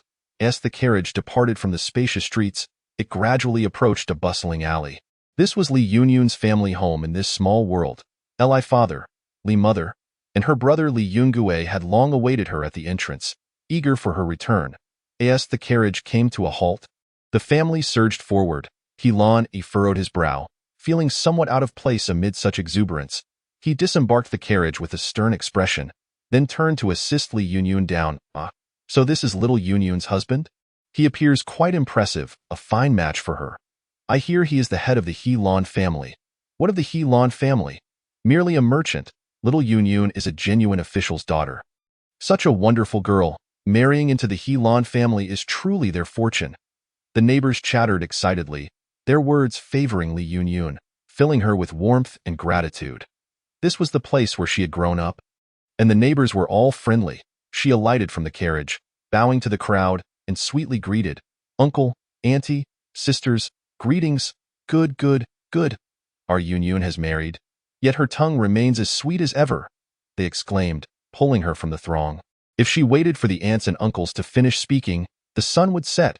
Li Yunyun managed only a brief greeting before seizing Hilani's sleeve, following Li Yungue's lead, and extricating him from the crowd. Looking at her tearful parents, a surge of affection enveloped her heart. Hilani awkwardly called out, "Father-in-law, mother-in-law, Chung, come inside." Li father warmly pulled Hilani in, leading both of them into the courtyard. Li Yungue was responsible for closing the door, engaging the neighbors outside in a lengthy exchange before finally managing to shut it. Since Hilani had grown up, he had not engaged with others in such a manner. He restrained himself, enduring the urge to pull away from Li father's hand. Chapter 129. Helan Brothers vs. She Is My Wife. The small courtyard was unpretentious, with only one entrance, yet it was meticulously tidy, adorned with flowers in the corners, evoking a serene atmosphere. Hilani's gaze softened. Was this where she had grown up? Li mother smiled. "You both go inside and sit. I shall tidy up the things." "Mother, let me help you." Li Yunyun cherished her mother and wished to grow closer to her. No need for that. Li mother gently pushed Li Yunyun to Hilani's side. "You two go sit inside. Yungue and I will finish up shortly." "Yes, sister. You and brother-in-law should hurry inside." "Very well." Li Yunyun looked up and smiled at Hilani, fearing he might wear a cold expression later. Her smile was infused with subtle charm, making Hilani feel rather unsettled. He had been too aloof with her before, perhaps hurting her feelings. Compelled by an inexplicable force, he took her hand, speaking softly, "Yunyun, let us go inside." Li Yunyun was taken aback. Not expecting such consideration from him, she pondered that perhaps he was passive. If she had any desires, she needed to be direct, as subtle hints might elude him. A flicker of hope ignited within her, as if she had gained confidence in winning his heart. Yet, she was uncertain about his hidden ailment and when it might improve. If it took a year, she would have to reluctantly seek someone else. With a plan forming in her mind, she shifted her demeanor, offering him a grateful smile. He could not help but notice the faint glimmer in her eyes, tightening his grip on her hand. Li father, being straightforward and conservative, was not particularly loquacious, and fortunately, Hilani was not one for idle chatter either. After a brief exchange of courtesies, the room fell silent, save for the sounds of Li Yunyun sipping tea and nibbling on treats. Before long, Li mother and Li Yungue entered. Upon seeing her daughter, Li mother could no longer contain her tears, embracing her and weeping for a while. Li Yunyun quietly savored the warmth of her mother's embrace.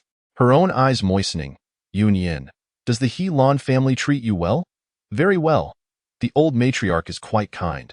Do not worry, mother. Li mother cupped her daughter's face, scrutinizing her closely. Have you been wronged? At that moment, Li Yunyun's tears flowed freely. The original soul had indeed suffered grievances, yet she was well now. No, mother. I am very happy in the He Lan family. That is good. Li Mu wiped away her tears. Initially, when the He Lan family came to propose, we were reluctant to agree, considering their lofty status. Both your father and I were concerned that you might suffer once married into their family. She inhaled deeply, a smile gracing her face. However, later on, young Master He Lan personally visited us to discuss matters with your father, vowing to treat you well. That was when we finally consented. He Lan Chung? Li Yunyun inquired, somewhat puzzled. Mother, are you saying that He Lan Chung was already acquainted with me? Indeed. He told your father that he was smitten with you at first sight and was determined to marry no one but you. After saying this, Li Mu beamed with pride, embracing her daughter and shaking her gently. Our Yin Yin is so wonderful. Those suitors will surely be captivated by you. Noticing Li Yunyun still appeared dazed, Li Mu pinched her nose playfully. Seeing how Ah Chung looks at you, my heart can finally rest. But that doesn't seem right, Li Yunyun protested.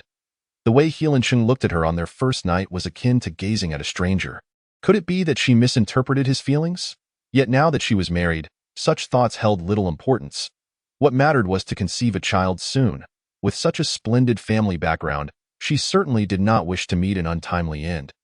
Li Yunyun gazed at her mother with wide, expressive eyes, just as Li Mu quietly asked, in the room, has he been considerate towards you? Upon hearing her mother's question, Li Mu's ears flushed red. She was not one to lack modesty, but as a mother, it was her duty to be concerned about her daughter's affairs.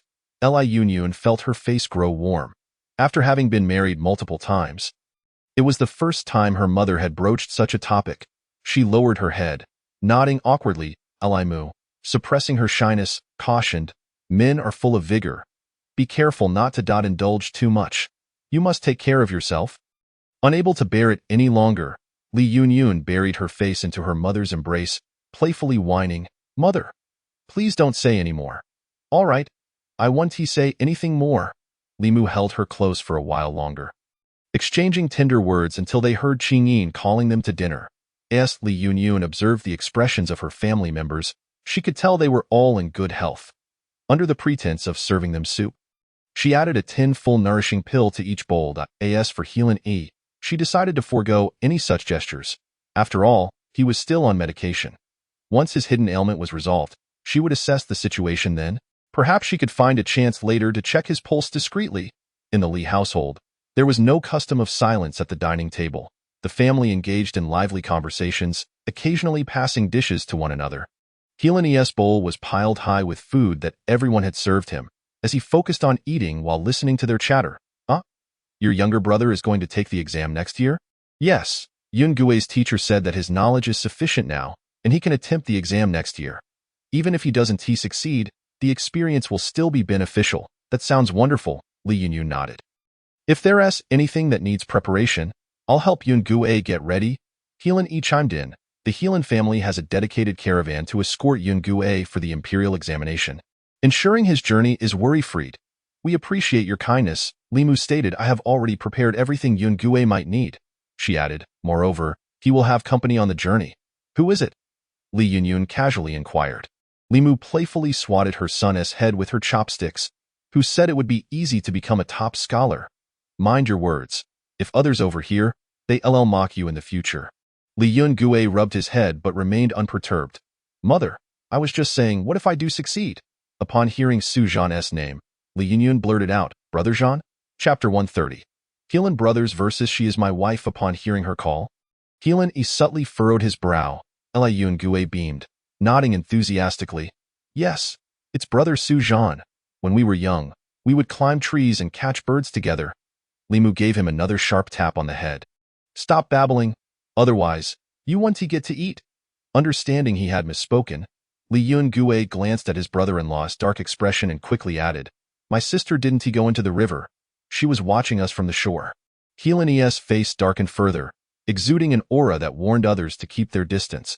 Yun shot her brother a glare, thinking, why did he have to make things worse? Saying she was watching from the shore implied she had seen them drenched. An awkward silence fell over the table, while Yun Gue, with a large bump on his head, finished his meal in silence. Understood, daughter, Yun obediently replied as they were escorted to the door. Upon stepping outside, she spotted a tall figure standing not far from the entrance. The young man stood with an impressive posture, exuding a rugged handsomeness, his raven hair casually tied with a black ribbon, adding an air of nonchalance. Brother Jean? Helene halted, his sharp gaze slicing through the air towards the newcomer. Ding! Excellent male potential detected. The host may consider him as a target for the task. There's a term like potential stock. Indeed, host. Although he may not be exceptional at present, he will undoubtedly become a remarkable man in the future. Thinking back to what her brother had said about participating in the martial examination, Yun mused that he should have a good chance of success. Xiaoyin, he called her gently, his eyes brimming with affection. Yun puzzled over why the original owner had never noticed this before. If she had been with him, perhaps she wouldn't have met a tragic end. Yun looked up at him and offered a soft smile. Brother Jean, I heard you're going to take the martial examination. I wish you success and may you rise to great heights. Su Zhan took a step closer, about to speak, but was blocked by Helan Yi's cold demeanor, who stood protectively in front of Yun, intertwining their fingers as a silent declaration of possession. The two men, equally tall, locked eyes, tension crackling between them. Su Zhan regretted not proposing to the Li family sooner, realizing he had lost his chance. Meanwhile, Helan Yi was consumed by a fiery rage, convinced it was his duty to protect his wife from the advances of other men. As sparks flew between the two, Yun gently interjected. Brother Jean, this is my husband, Helan Cheng. In an instant, Helan Yi's fury subsided significantly, while Su Zhan felt a sharp pang in his heart. Lowering his gaze, he stared deeply at her, his mind swirling with unspoken words. But now, he felt he had no right to voice them. He could only say, Xiaoyin, if he mistreats you, come to me. I will defend your honor. All right, thank you, Brother Jean. Yun pulled Helan Yi into the carriage, eager to leave before he truly lost his temper. Once inside, Helan Yi maintained a stern expression. Yun sensed his anger. Remembering her mother's words, she wondered if Helan Cheng had deeper feelings for her but felt guilty about his hidden ailment. Thus, treating her coldly, looking at their clasped hands, she thought it was an opportune moment to check his pulse.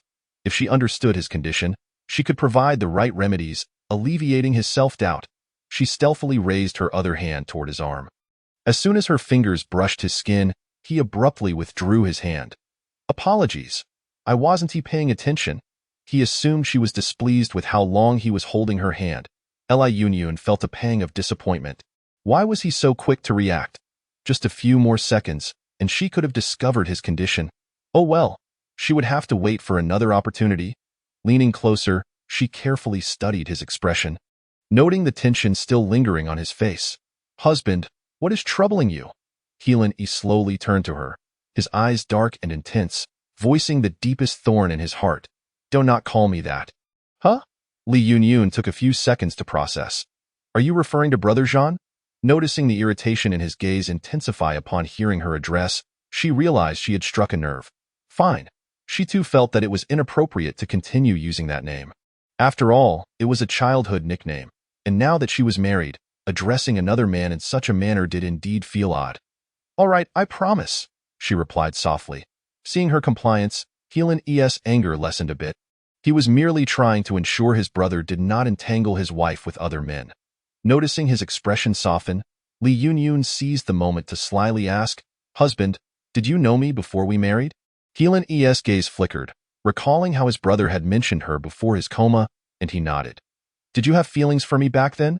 Gazing into her sparkling eyes, Helan Yi nodded again. Just as I thought, Yun exclaimed cheerfully, wrapping her arms around his. Where did you see me? I don't recall at all. Helan Yi had no idea and chose to remain silent, maintaining a stoic expression. Understanding that he harbored feelings for her, Yun grew closer, playfully pinching his arm, ear as silent as a log. Always so quiet. Healeni felt her softness against him and found himself momentarily paralyzed. His expression darkening further. Chapter 131.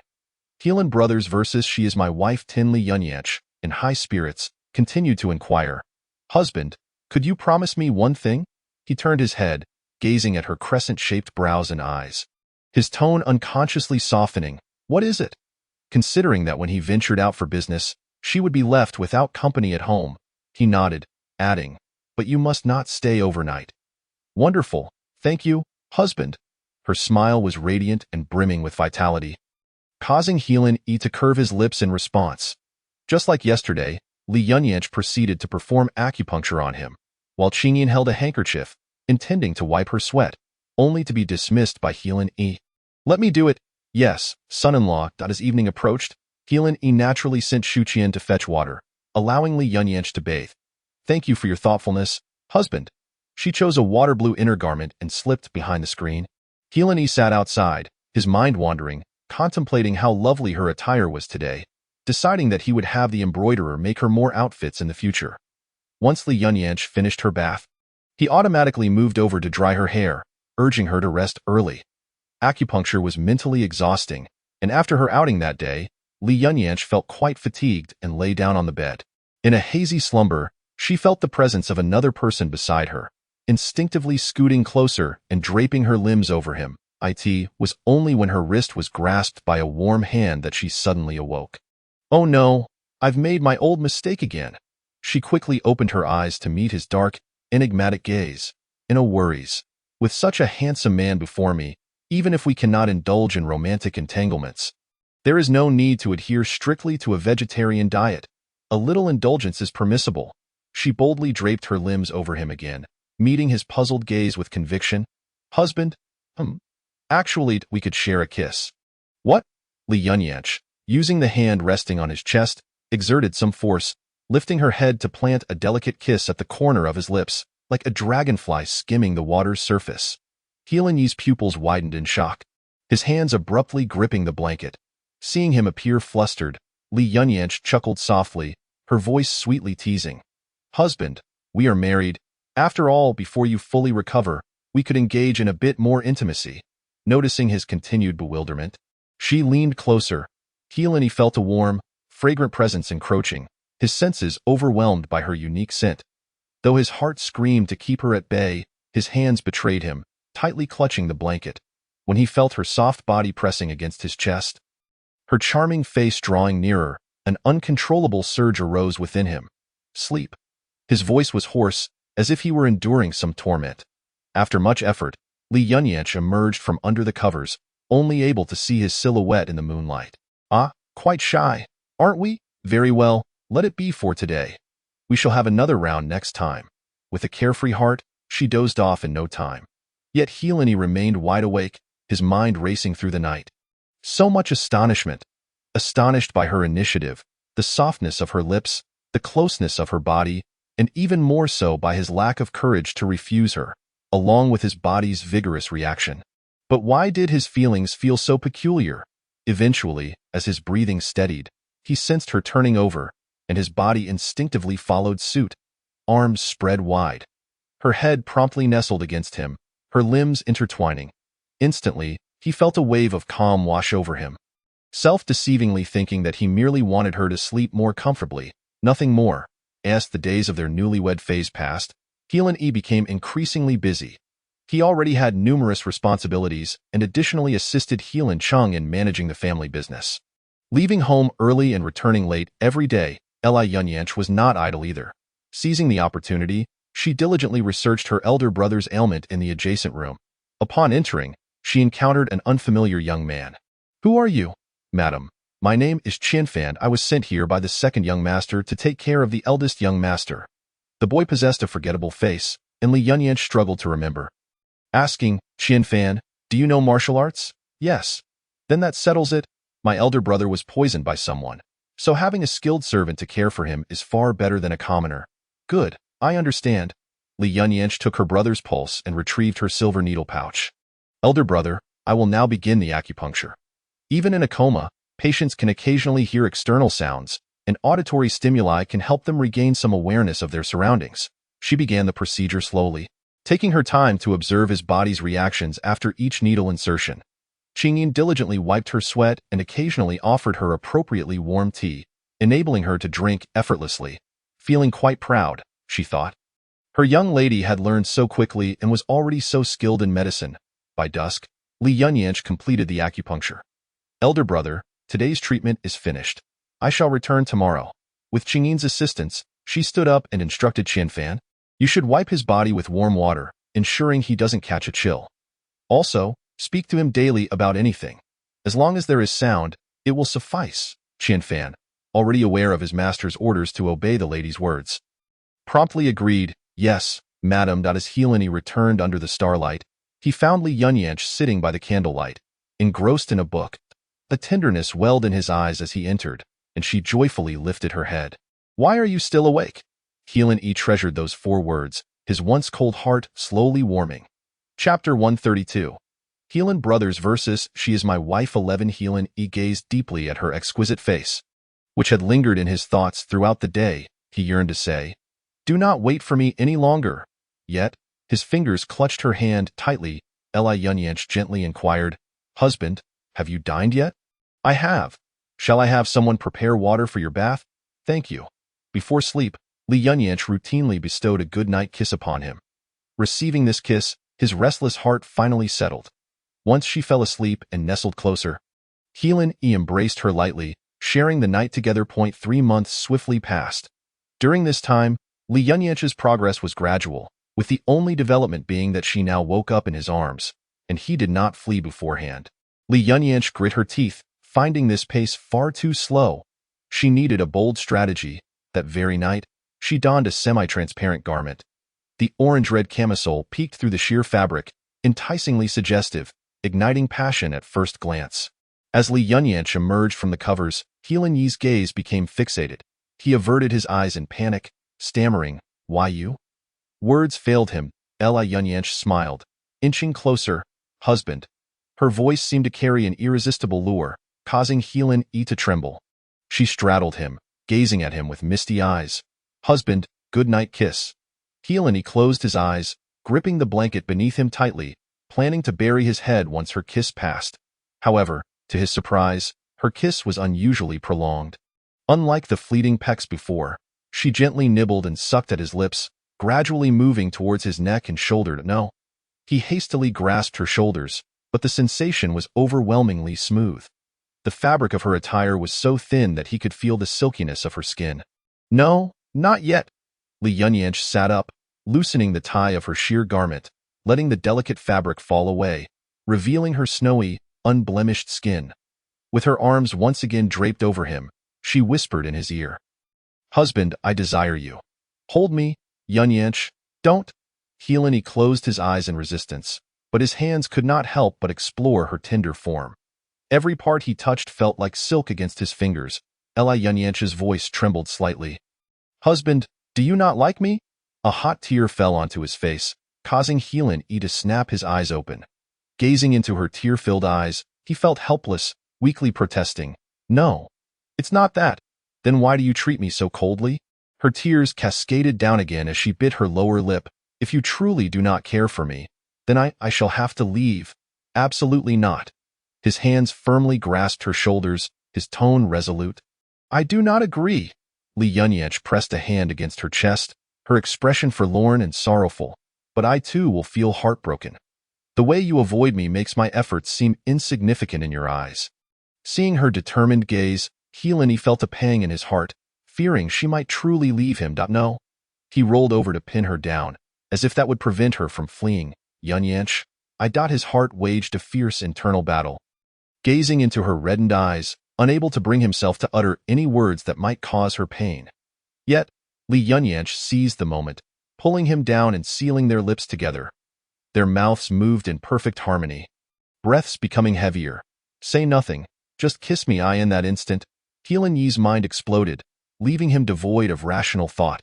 Say nothing, just kiss her, just kiss her. He resembled a wild beast freshly released from its cage, unleashing the suppressed desires that lay deep within him, forcefully crushing her lips. His scorching hands roamed over her smooth skin, gradually ascending. The calloused palms deftly slipped beneath her attire, gently teasing. Li Yunyun trembled all over. Tightly encircling him, her fingers slipping into his collar. His breath grew increasingly ragged, unconsciously intensifying the pressure of his grip. Li Yunyun could no longer suppress her soft whimpers. What was he doing? He was infuriating. He abruptly rolled out of bed and dashed out the door. Li Yunyun gazed at his retreating figure, releasing a series of gasps. Set ablaze by his teasing, he actually fled just like that. No matter. Li Yunyun silently encouraged herself. Half of her goal was accomplished tonight. The other half would be achieved tomorrow night. As long as their relationship grew closer, she would have the chance to take his pulse. The same would apply on the third day. Qingyin, standing behind her, made a shaking head gesture towards Li Mother. Worry flickered in Li Mother's eyes. But had they quarreled with the son-in-law? Li Yun Gue exclaimed loudly. Sister. Did brother-in-law bully you? I will seek justice for you. Li Mother gestured to Li Yun Gue to follow. What was the quarrel about? The maid was unaware. How could this be? Li Mother felt a pang of anxiety. Yuner had only been married for a few months. Could it be that He Lanchang had revealed his true colors so soon? Had she married her daughter to the wrong man? Seeing Li Mother pacing anxiously, Qingyin comforted her. Madam, I don't think the son-in-law is a bad person. Perhaps it was merely a small misunderstanding that will resolve itself in a few days. She silently prayed that the son-in-law would come to fetch the young lady soon, lest a trivial matter escalated into something serious. Chapter 133. Helan Brothers vs. She Is My Wife. 12 Li Yunyun had been feeling down in her room for half a day, but by afternoon, Li Yun Gue had managed to make her laugh. Seeing his sister finally sporting a smile, Li Yun Gue sighed in relief and said, Sister, how about I take you out for a stroll? There are many new shops on the street, and a newly opened pancake stall that smells especially delightful. She glanced at the sky. It was too late today. Perhaps tomorrow? That works. Tomorrow morning, I will take you out for a joyous outing, just the two of us. All right, but did you quarrel? Li Mother nodded. Whose fault was it? Li Mother shook her head. She hadn't dared to ask yet. Li Father's temperament was rather mild, yet he was fiercely protective of his kin.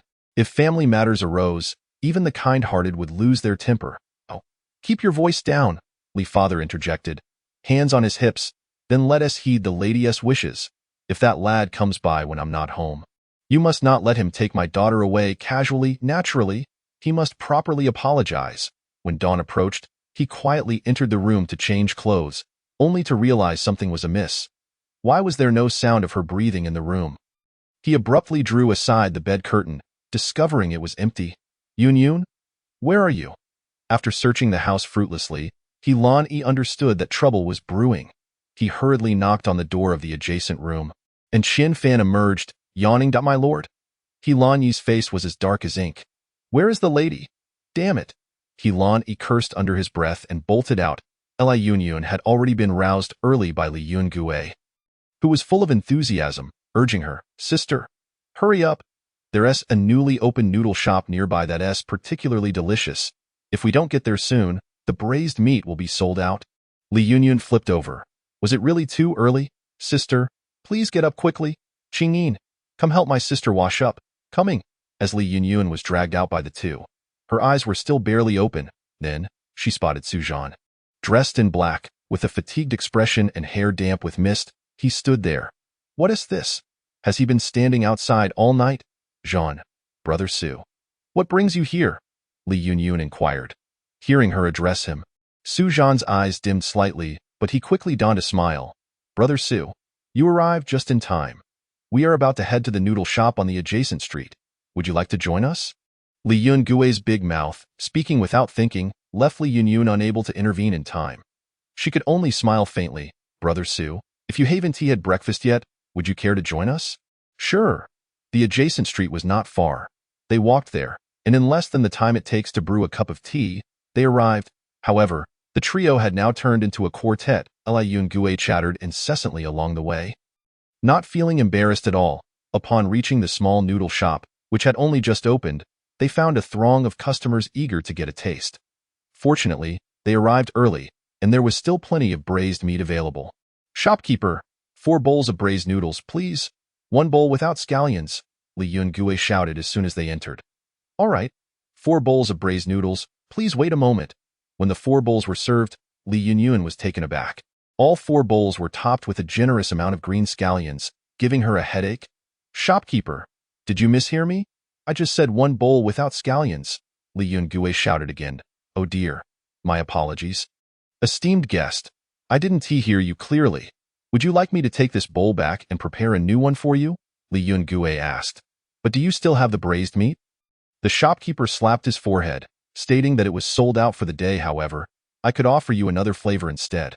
"How about plain noodles?" Li Yungue shook his head, insisting, "No way. We came specifically for this." Yungue, let it go. Li Yunyun, who generally disliked trouble, gently said, "It's all right, shopkeeper. I can just pick them out myself." The shopkeeper sighed in relief, smiling. "Thank you, esteemed guest. I'll be off to attend to other matters." Li Yunyun picked up her chopsticks, intending to remove the scallions, when she saw Su Zhan take the bowl from her. "I'll do it. I enjoy scallions." Even in modern times, this could be considered a bit flirtatious. She glanced at Li Yungue and Qingyin, hoping they could ease the situation. However, the 2 little scamps were engrossed in their noodles, completely oblivious to the exchange. Su Zhan kept his head down, quickly picking out the scallions, saying, "Braised noodles should be enjoyed while hot. I'll be quick, and it will be ready soon." "Then I thank you, Brother Su." Su Zhan indeed worked swiftly, placing the bowl devoid of scallions in front of Li Yunyun. Handing her a clean pair of chopsticks, with a gentle expression, he said, "All cleaned up, little Yin. Please enjoy." "Thank you." On the other side, He Lan Yi had already arrived at the Li residence. Li mother opened the door. Her expression somewhat displeased upon seeing him. In a neutral tone, she remarked, "Is it the son-in-law who has arrived?" He Lan Yi performed a proper bow, saying, "Your son-in-law pays his respects to you." Mother. At that moment, Li father had yet to leave for work. Upon seeing him enter, he snorted disdainfully. "Your son-in-law pays his respects to you, father." Li father snorted again, remarking sarcastically that He Lan Yi's presence was indeed grand. But Li father dared not acknowledge him as such. Li mother felt that Li father's tone was somewhat sarcastic and shot him a glare. Li father, prideful, turned his head away. It seemed as if Li father had been holding back for quite some time. Launching into a lengthy tirade, He Lan Yi maintained a low posture, responding, "Father, your words are too harsh." Caught in a dilemma, he clasped his hands in apology. "Father, mother, it is all my fault. I beseech you to grant me a chance. I swear I will never let Yunyun suffer again." Seeing that Li father was about to continue, Li mother tugged at his sleeve. "That's enough. Do you intend to make a scene and have Yunyun live her life at her maternal home?" She pulled Li father behind her, stepping forward to address her son-in-law. "Son-in-law, our Yunyun has not suffered much in her life. However, her gentle nature rarely leads her to anger. Should she inadvertently offend any customs of the He Lan family, please be forgiving. Our humble household cannot aspire to such lofty connections." Li father rolled his eyes at her words, feeling that while she spoke softer, the content was no less impactful than his own. He Lan Yi, upon hearing this, felt the weight of the situation and performed another deep bow. "Mother, you exaggerate. Yunyun is gentle and kind, and has not disrupted any customs. All fault lies with your son-in-law." "It is indeed my fault. I ask for your forgiveness." With the conversation reaching this point, Li mother felt it was about time, leaving the rest to her daughter. She sighed softly, her tone regaining warmth. "Unfortunately, the son-in-law arrived at an inconvenient time. Yunyun and Yungue have gone out to play. They should be enjoying breakfast on the adjacent street now. Thank you, mother." He Lan Yi bowed to the elders and hurried out the door, quickly climbing into the carriage. To the adjacent street. Yes, Li Yunyun and the others had finished their noodles and were leisurely strolling to aid digestion. Su Zhan and Li Yungue flanked her, while Qingyin could only walk beside her own young master, tilting her head to observe her young lady. "Sister, I wasn't lying, was I? I see the braised noodle here delicious? Ah, not bad at all. Just a few more steps ahead lies the newly opened sesame cake stall. Let us go and give it a try." Li Yunyun chuckled. "They say we are out for fun, yet all we do is eat." Li Yungue placed his hands on his hips, enjoying both food and play. "Isn't that quite delightful?" Su Zhan listened quietly to their banter, a hint of joy gracing his lips. Upon reaching the sesame cake stall, a queue had already formed. Su Zhan remarked, "Xiaoyan, you all wait for me here.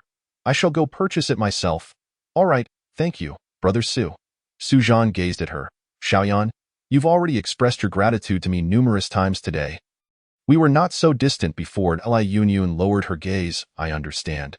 Seeing her demure demeanor, Su Zhan felt a yearning to pat her head, reminiscent of their childhood, but ultimately restrained himself. Wait for me. When Helene found her, he happened to spot Li Yunyun and her companions standing by the street. She wore a flowing green dress, and the morning sun illuminated her hair, giving it a vibrant sheen. A gentle breeze lifted the layers of her skirt and the long ribbons at her waist, resembling a celestial maiden descending from the jade pool, captivatingly beautiful. He alighted from the carriage, intending to stride towards her, only to see a tall figure approaching her with an exceedingly cheerful gait. She accepted the item he handed her and looked up, beaming radiantly. Thank you, Brother Su. Su Zhan feigned displeasure as he regarded her. Li Yunyun flashed a playful smile. I forgot again. Su Zhan lowered his gaze upon her, his eyes brimming with warmth. Li Yunyun caught a whiff of the delightful aroma from the sesame cakes. She was about to take a bite when a large hand grasped her wrist. She looked up and immediately stifled her smile. Turning her head away, she chose to ignore him, if he preferred coldness. She would reciprocate. Su Zhan firmly held her hand, his voice low and stern. Do not grip her like that. You might hurt her. Helene Yi's expression darkened slightly. Why are you everywhere? I am Xiaoyan's friend. I am her husband. Our matters do not concern you. And what if I do? The argument escalated, the tension palpable. Li Yungue hurried over to mediate, though he stood firmly by Su Zhan's side. Brother-in-law, how could you allow my sister to be wronged? Don't blame me for not siding with you. If not for the fact that you are my brother-in-law, I would join Brother Su in teaching you a lesson. Li Yunyun was speechless. How did he, a mediator, sound more like a combatant? Her hand remained in Helene Yi's hold, though he was gentle enough for her to easily break free. Please, stop arguing. Helene Yi, unable to contain himself any longer, radiated an aura of menace. Do you wish to seek death? Su Zhan showed no fear, puffing out his chest. Dare you to fight me? As Helene Yi's eyes glinted with malice, Su Zhan, still unseasoned, was no match for him.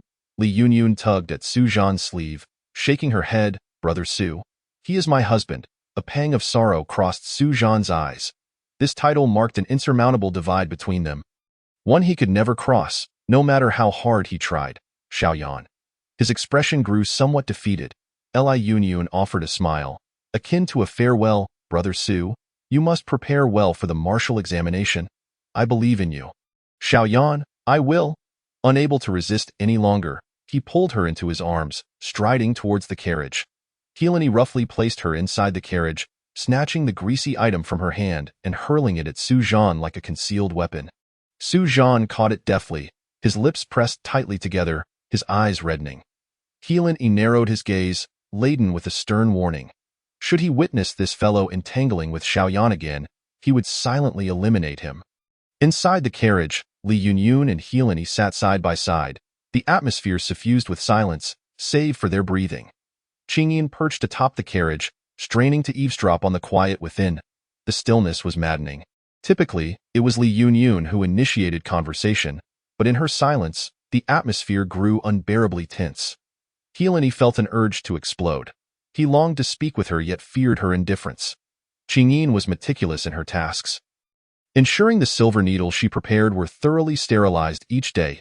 Li Yunyun meticulously cleaned her hands, taking the silver needle but refraining from immediate use, instead centering herself in acupuncture. A tranquil mind is paramount. She could not let her emotions jeopardize her patience. She first checked his pulse, noting some stagnation due to the absence of treatment the previous day. Elder brother, I apologize for not needling you yesterday. It may take you several days to awaken now. Helene felt a pang of bitterness as she chose to speak to a silent person rather than him, stirring a deep ache within. Yet, he had no grounds for anger. After all, the person she faced was her true husband. He merely existed as an unwelcome substitute. Yunyan. Ignoring the presence of others, he spoke with a tinge of bitterness. If the one lying there were me, would you save me in the same manner? Li Yunyun's voice remained calm and unwavering. Patients are not distinguished by status. If it is within my power, I will save anyone. After that, she felt her emotions stabilize and began her treatment.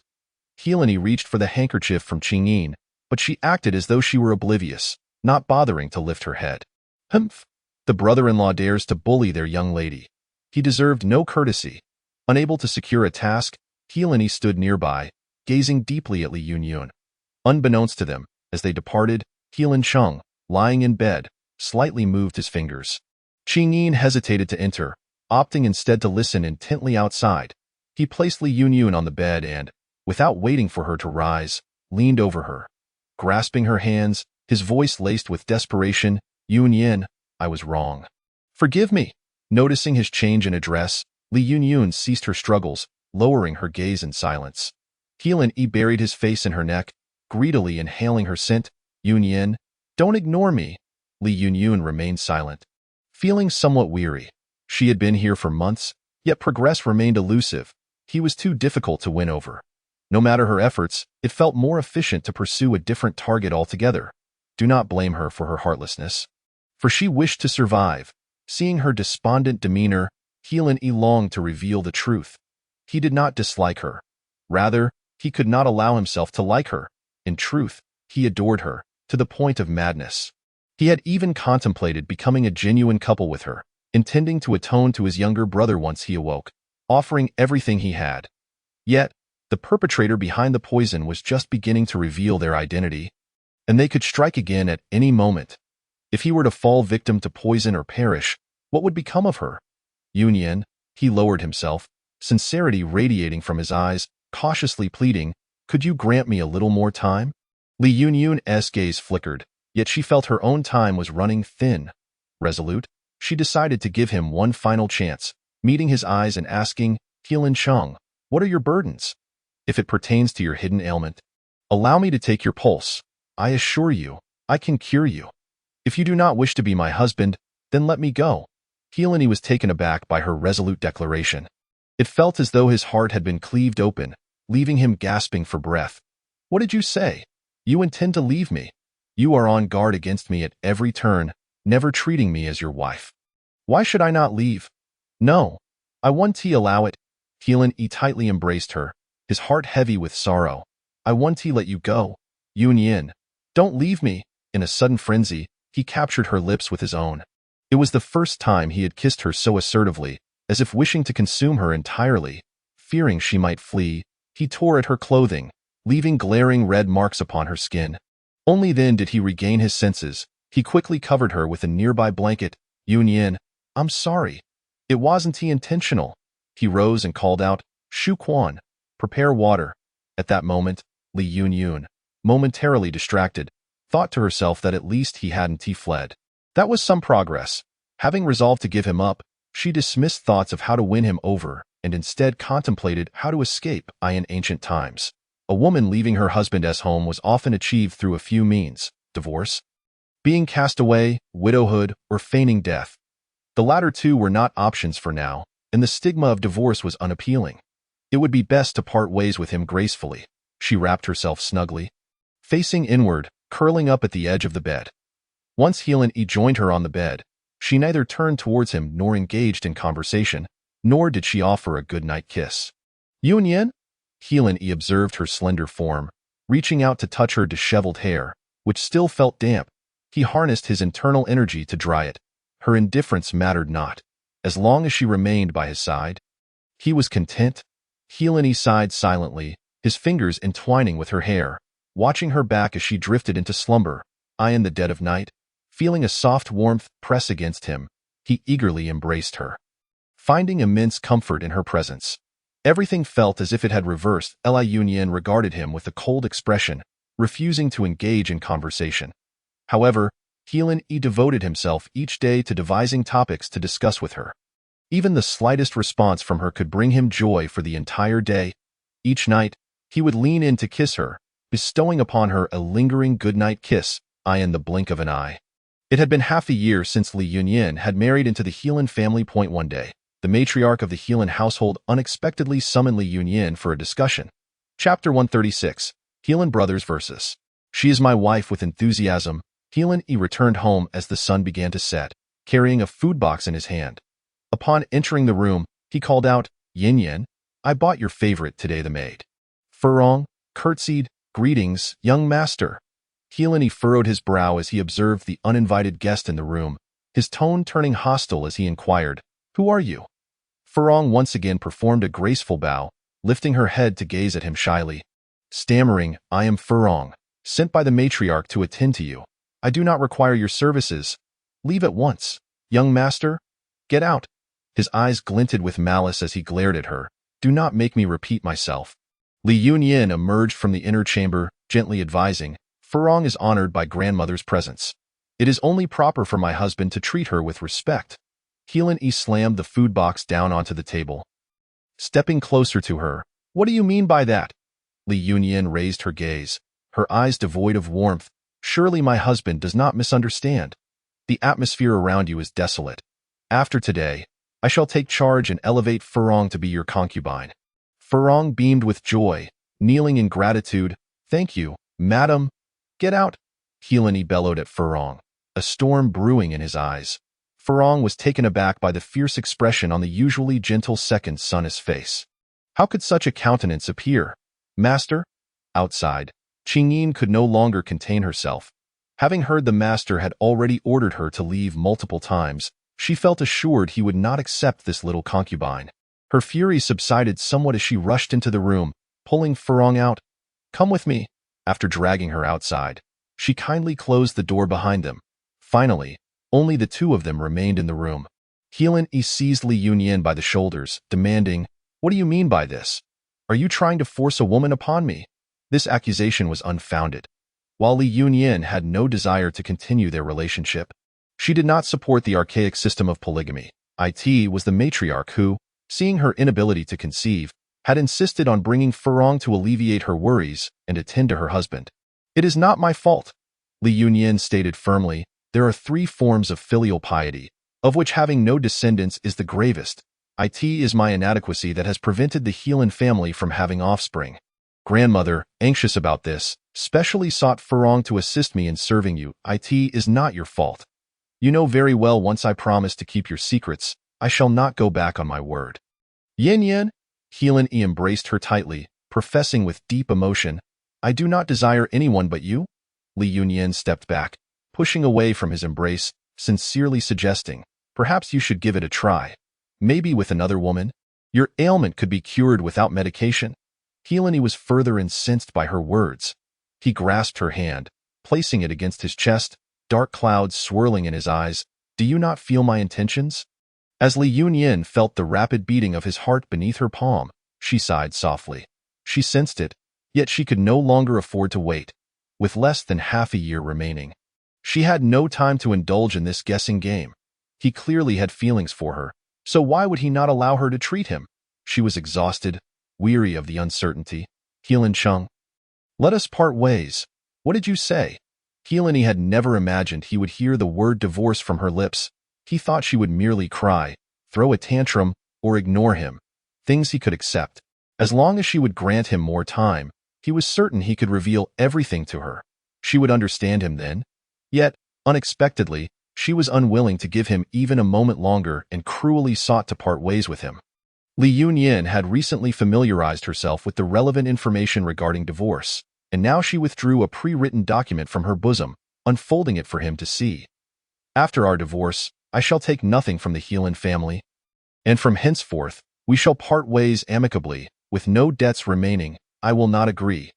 Heelan did not even glance at the document before tearing it to shreds. A bloodthirsty glint ignited in his eyes as he glared at her. Saying fiercely, "You will not leave me." Li Yunyin was unperturbed by the destruction of the divorce document. It was merely the first option. She continued, "I, Li, have joined the Heelan family without bearing any children, and I feel deeply remorseful for violating the 7 reasons for divorce. I hereby request to leave. Alternatively," she raised her reddened eyes, "you may directly divorce me." Li Yunyin. Heelan was infuriated. Each of her words struck him like a dagger. Mercilessly digging into his heart, he roughly grasped the nape of her neck, forcing her gaze to meet his. "Are you so eager to leave me to seek that boy? Who I seek has nothing to do with you. Do you believe I would kill him?" A murderous intent surged in Heelan's eyes, and Li Yunyin realized that defending Su Zhan at this moment could genuinely put him in peril. He was consumed by anger. Li Yunyin, you speak of other men. Do not forget. You are still my wife. Our marriage is devoid of substance. Once I leave you, the world is vast and free. And it would be enough. He could no longer bear to hear her words. He had lost all rationality, his sole desire being to keep her by his side. If she claimed their relationship lacked substance, then he would solidify that status today. With a forceful tug, he tore apart her garments, leaving a trail of fabric scattered across the floor. He swiftly pulled her onto the bed, pinning her struggling legs down with his long ones.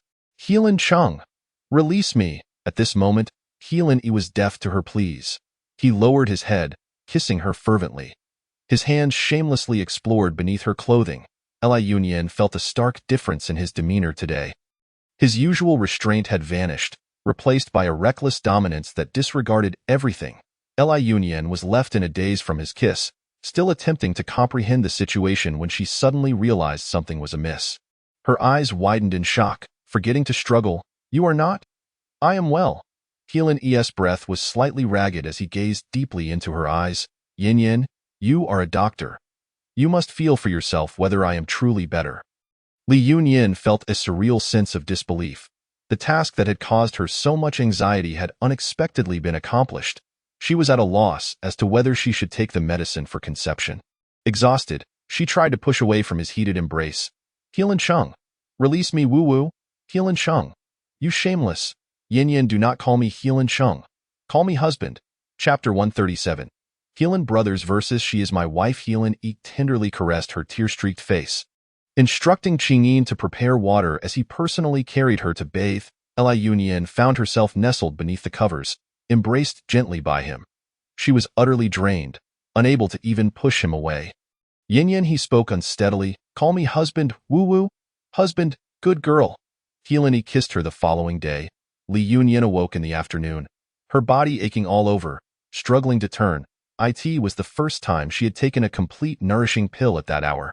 Finally feeling relief, she called for Qingyin to come in. Her elder brother had yet to receive his acupuncture treatment. She could not afford to fall behind. Qingyin assisted her in washing up and then brought her food. As Li Yunyin ate, she inquired, "What of that furong from yesterday?" Qingyin covered her mouth, stifling a laugh as she whispered, "The master had her sold off early this morning, and then sent Shuqian to inform the matriarch to refrain from meddling in his household affairs." And what did the matriarch say? What else could she say? The matriarch has always favored the second son. She could only agree. Li Yunyin nodded in understanding. She could comprehend the matriarch's actions. After all, grandparents often hoped their daughters-in-law would conceive on the very day they entered the family. Having waited for half a year, it was understandable that she felt some urgency. However, now that she and Heelin Chung were truly husband and wife, she would no longer allow any other woman to approach her husband. After preparing herself, she went next door, sitting down to attend to her elder brother. First, she checked his pulse and observed his complexion. After months of surviving solely on liquid sustenance, he had become skin and bones. In truth, he now resembled a mere shadow of his former self. In a gentle voice, she said, "Elder brother, I have come to administer acupuncture. You might be able to hear us speaking today?" During the procedure, she noticed his fingers twitching slightly. This was an unconscious response from the patient, not a sign of true awakening. Yet, it indicated that his body was beginning to improve, and he would soon regain consciousness. After concluding the final needle, just as Li Yunyin intended to rise, a slender, pale hand grasped her own. "Elder brother?" Li Yunyin, taken aback, lifted her gaze to study his face. He remained unconscious, his eyes tightly shut. He had not yet awakened. Li Yunyin gently pried his fingers apart, softly reassuring him, "Elder brother, there's no need to rush. Your health has improved significantly, and you will awaken in due time." Yet, that hand remained steadfastly grasped around hers. With a light sigh, Li Yunyin patted the back of his hand soothingly, as if comforting a child, and began to engage him in conversation. "Elder brother, do not fret. No matter when you awaken, my husband and I will always be by your side. The flowers outside have bloomed beautifully. I wonder what kind of flowers you prefer. The weather today is delightful as well. Winter is approaching, and the sunlight is splendid, yet not at all glaring." Suddenly, she remembered and turned to Qianfan, instructing him to take elder brother out for some sun. reminding him to guard against the wind and ensure he doesn't catch a chill. Qianfan glanced at the hand resting on his lady's wrist and replied, "Understood. My lady, elder brother, I shall visit you again tomorrow, my husband. I have wonderful news to share. Elder brother's hand has begun to move. Although he is yet to regain consciousness at this rate, he shall awaken soon." Li Yunyan exclaimed excitedly, yet she felt no reciprocation of her joy. Instead, he seemed to hold her even tighter. She playfully tapped his hand and feigned a pout. "Ouch, forgive me, Yin Yin. You just said that elder brother is going to wake up? Are you serious?" "Indeed." Li Yunyan nodded. "My husband, your brother is about to awaken. Are you not pleased?" He Lan Yi's emotions were tumultuous as he nodded absent-mindedly. If He Lan Cheng were to awaken, what would become of him? His identity. He gazed at her with a complicated expression and inquired, "Yin Yin, have you heard anything about He Lan Yi's past?" "Yes, Qingyin is quite the socialite. She knows all the maids and servants in the manor and can gather information on anything," Li Yunyan replied with a gentle demeanor. "Although I have heard tales, I believe there must be hidden truths behind them. After all, he is a man of exemplary character certified by the system." He Lan Yi's eyes flickered. Even his grandmother did not believe in him. "Why do you think so?" Li Yunyan pondered for a moment. "Perhaps it is intuition. He is your brother, and your attitude towards him is not akin to that of an enemy, which leads me to believe there must be more to the story." He was moved and embraced her tightly. "Yin Yin, thank you. You are the second person willing to believe in him. How could I bear to let you go?" He lowered his head and captured her lips in a kiss, murmuring, "Yin Yin, do not leave me." Li Yunyan raised her hand to cover his wandering lips, pouting, "If you treat me with cold violence again, I shall certainly leave you." "Cold violence? Is that what you call it? Being indifferent, ignoring me, disappearing without a word. That is cold violence. Yin Yin, I swear. I will never do that again. Trust me." "Humph. I shall trust you just this once more." He finally felt content, his heart brimming with happiness. As he held her close and drifted off to sleep, Li Yunyan's routine had become rather regimented. She would rise only by noon, have lunch, and then proceed to administer acupuncture until dusk. However, she noticed that He Lan Cheng's spirits were steadily improving. Previously, smiles were a rarity on his face. Even in her presence, he seemed to carry a subtle air of desolation, and when he frowned, it felt as though he could take a life at any moment. But now, his demeanor was softening, his lips often curling into a smile, and his eyes radiated warmth. Li Yunyan stifled a giggle. Could this be the power of love? With that thought, she raised her finger to her wrist, slightly arching her brow. Chapter 138. The He Lan brothers versus She Is My Wife 17. One day, as usual, Li Yunyan finished administering acupuncture to He Lan Yi and suddenly felt a wave of dizziness wash over her. She quickly retrieved a pregnancy-preserving pill from the system. After taking the medicine, she felt significantly better.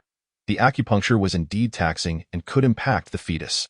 Fortunately, she had the system's pregnancy-preserving pills at her disposal, and besides, He Lan Yi's internal organs and meridians were nearly healed. Perhaps in a few days, she would no longer need to treat him. He was on the verge of awakening. His wrist, as always, was clasped in her grasp. Li Yunyan observed He Lan Yi's facial expressions closely and noticed his eyelashes fluttering gently, as if he were making a concerted effort to awaken. "Elder brother, do not worry. It should be soon. You will awaken in a few days," she spoke tenderly. How could He Lan Cheng not be anxious? He had long recognized that the voice pulling him from the abyss was none other than his Yin Yin. Her voice was so gentle that he could even envision her speaking, undoubtedly a sight to behold. He longed to open his eyes and see her. After Li Yunyan released his hand, she turned to leave, unaware of his lips beginning to move. "Yin Yin." His voice was faint, barely above a whisper. "Yin Yin, my husband." Li Yunyan did not rush over as she typically would. Instead, she seated herself at the dining table, propping her face up as she awaited his arrival. It was the first time she felt weak enough to require a pregnancy-preserving pill. Better to be cautious. Noticing her pallor, He Lan Yi sat beside her, asking, "Yin Yin, are you feeling unwell?" Li Yunyan responded softly, taking his hand and placing it on her abdomen. "Yin Yin, what is the matter?" With a tender smile, Li Yunyan replied, "My husband, I am with child." His expression shifted from worry to joy. "Really? Of course. I am a doctor. Absolutely certain, she declared with a hint of pride. That's wonderful. He Lanyi's excitement was overwhelming, tears glistening in his eyes. He was going to be a father. Their child, second young master. Qianfan urgently knocked at the door. What is it? Second young master. The eldest young master has awakened. That is splendid, exclaimed Li Yunyan, rising to pull him along. My husband. If elder brother has truly awakened, then today is a day of double happiness. He Lani was momentarily stunned as she dragged him along. The sudden influx of news left him at a loss. He had just learned of his wife's pregnancy, and now her legitimate husband had awakened. What was he to do?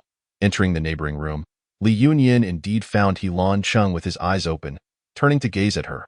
With a beaming smile, she approached and settled on the stool where she usually administered acupuncture. Speaking to him with expectation in her eyes, elder brother, seeing his scrutinizing gaze, Li Yunyan spoke gently, Elder brother, I am He Lan Cheng's wife. Your sister Law my name is Li Yunyan. With that, she adeptly pulled his hand from the covers and raised it to check his pulse. Afterward, she turned to Qianfan to discuss a few precautions. Yin. He Lan Cheng's voice was rough from disuse. After speaking, she felt that He Lan Cheng was overly silent. It was a rare occasion for her brother to awaken, and he offered no response. She tugged at his hand, her tone slightly haughty. My husband, sit down and speak with elder brother. He Lan Cheng's gaze fell on their intertwined hands, then swept towards He Lan Yi. His brother cared for his wife in such a manner? He Lan Yi felt somewhat flustered under that gaze, yet his grip on Li Yunyan's hand remained. He had already resolved never to let her go. He spoke with difficulty, elder brother, once you can speak, we shall have a proper conversation. Indeed. He Lan Cheng inhaled deeply. He had asked his brother to look after Yin Yin, and if he did not play this convincingly, she might catch on at that point. He could be with Yin Yin as a loving couple. He turned his gaze back to Li Yunyan, his eyes filled with unspoken words. However, He Lan Yi truly feared that Li Yunyan might notice something amiss and hastily pulled her away. Elder brother, you've just awakened and need to rest. Yin Yin and I shall take our leave. His expression was one of joy, and beneath the covers, his hand was clenched tightly into a fist. He would surely recover quickly. He exerted considerable force, as if wanting to meld her into him. Li Yunyan protected her abdomen instinctively, puzzled as she called out, My husband? Why are you acting so strangely? Shouldn't this be a moment of double happiness? Why did he not smile? His expression seemed filled with worry. She gently rubbed his furrowed brow with her hand, speaking softly, My husband, what troubles you? He Lan Yi grasped her hand tightly. Yin Yin, I am afraid. What are you afraid of? He gazed deeply into her eyes, and after a moment, he spoke in a low voice. I fear losing you. Li Yunyan chuckled, realizing he was worried about the potential dangers of her pregnancy. She stood on her toes and kissed his chin, her eyes sparkling with mirth. Silly. I am a doctor. It's just childbirth. Nothing will happen. He Lan Yi was not reassured in the slightest and anxiously asked, Yin Yin, if someone were to try to take you from me, who would you choose? Li Yunyan was perplexed by his insecurity. Could it be that her previous coldness had left him feeling vulnerable? She patiently comforted him. I am already your wife, and I carry your child. No one can take me away. I am committed to you. Only then did a hint of a smile grace his lips as he embraced her once more. Is this truly the case? More genuine than pearls, Li Yunyan, her mind a haze from his kiss, still managed to remind him, Husband, we must not. Chapter 139. Heelan Brothers versus She is My Wife 18 I know. Heelan he murmured, Yin Yin, I would never do anything to harm you. He merely kissed her decorously, his hands moving to her still slender waist, gently cradling her as their lips met. Heelan Cheng listened intently to the sounds from the adjacent room. Thankfully, there was no commotion. He felt he had underestimated his elder brother, who had always practiced self-restraint and propriety, and was certainly not one to engage in any scandalous behavior. He had been overly concerned. He felt guilty towards his brother. The most pressing matter now was to ensure that his own health was restored. The news of Li Yunyan's pregnancy was delivered to the old matriarch by Shu Qian the following morning. Upon hearing the news, the old matriarch joyfully came over in person. When Li Yunyan saw her approach, she immediately greeted her. Grandmother, I pay my respects. Sit down. Please, take a seat. The old matriarch insisted, cheerfully grasping her hand and surveying her flat abdomen. How wonderful! Truly splendid, grandmother. Why have you come personally? Helene inquired, as he had intended to wait a few days before taking Yin to pay her respects. The old matriarch beamed with wrinkles of delight. My great-grandchild is on the way. I had to come and see. She fussed over Li Yunyun, asking about her well-being. Are you feeling all right? Any nausea? Li Yunyun shook her head. Grandmother, I feel perfectly fine for now. The old matriarch replied warmly, your days are still early. Even if you have no symptoms, do not be careless. If there is anything you wish to eat, just instruct the kitchen. Even if it's dragon's liver or phoenix's marrow. I will have someone fetch it for you. Li Yunyun smiled gently. Thank you for your concern, grandmother. The old matriarch patted her hand and then turned to Helene with a serious expression. And you? Cheng'er, Yin is now with child. You must not be reckless at night. She was aware that Cheng'er had been particularly unruly lately, causing a ruckus every night. Previously, she had lamented the vigor of youth. But now, with a great-grandchild on the way, everything had to revolve around her little great-grandchild. Helene felt his face flush with embarrassment, but steeled himself to respond, Grandmother, I understand. Li Yunyun's ears grew red as well. Could it be that the old matriarch was completely aware of their private affairs? How utterly mortifying. Observing the similar expressions on her grandson and granddaughter-in-law, the old matriarch felt a sense of contentment. A harmonious relationship between the young couple was indeed a good thing. With the arrival of the great-grandchild, she, as a grandmother, need not worry about their intimate matters any longer. The old matriarch had many supplements sent over, along with ample fabrics and jewelry, filling the storerooms in the courtyard. He looked at her expectantly, hoping to see a flicker of concern in her eyes. A complex expression crossed the old matriarch's face as she slowly said, He is indeed fortunate. Since he has awakened, he must take good care of himself. Will grandmother go and check on the other room? The old matriarch rose, supporting herself with the hand of Aunt Wei, and slowly exited the courtyard. Heilin Chung was conscious. He knew his grandmother had arrived, but could not hear what they were discussing next door. Seeing his grandmother come and go without a glance in his direction filled him with discomfort and guilt. So this was what it felt like to be neglected? Over the years, his elder brother had been misunderstood by their grandmother, and he must have felt quite disheartened. Before Helene left, he stepped in to see Heilin Chung.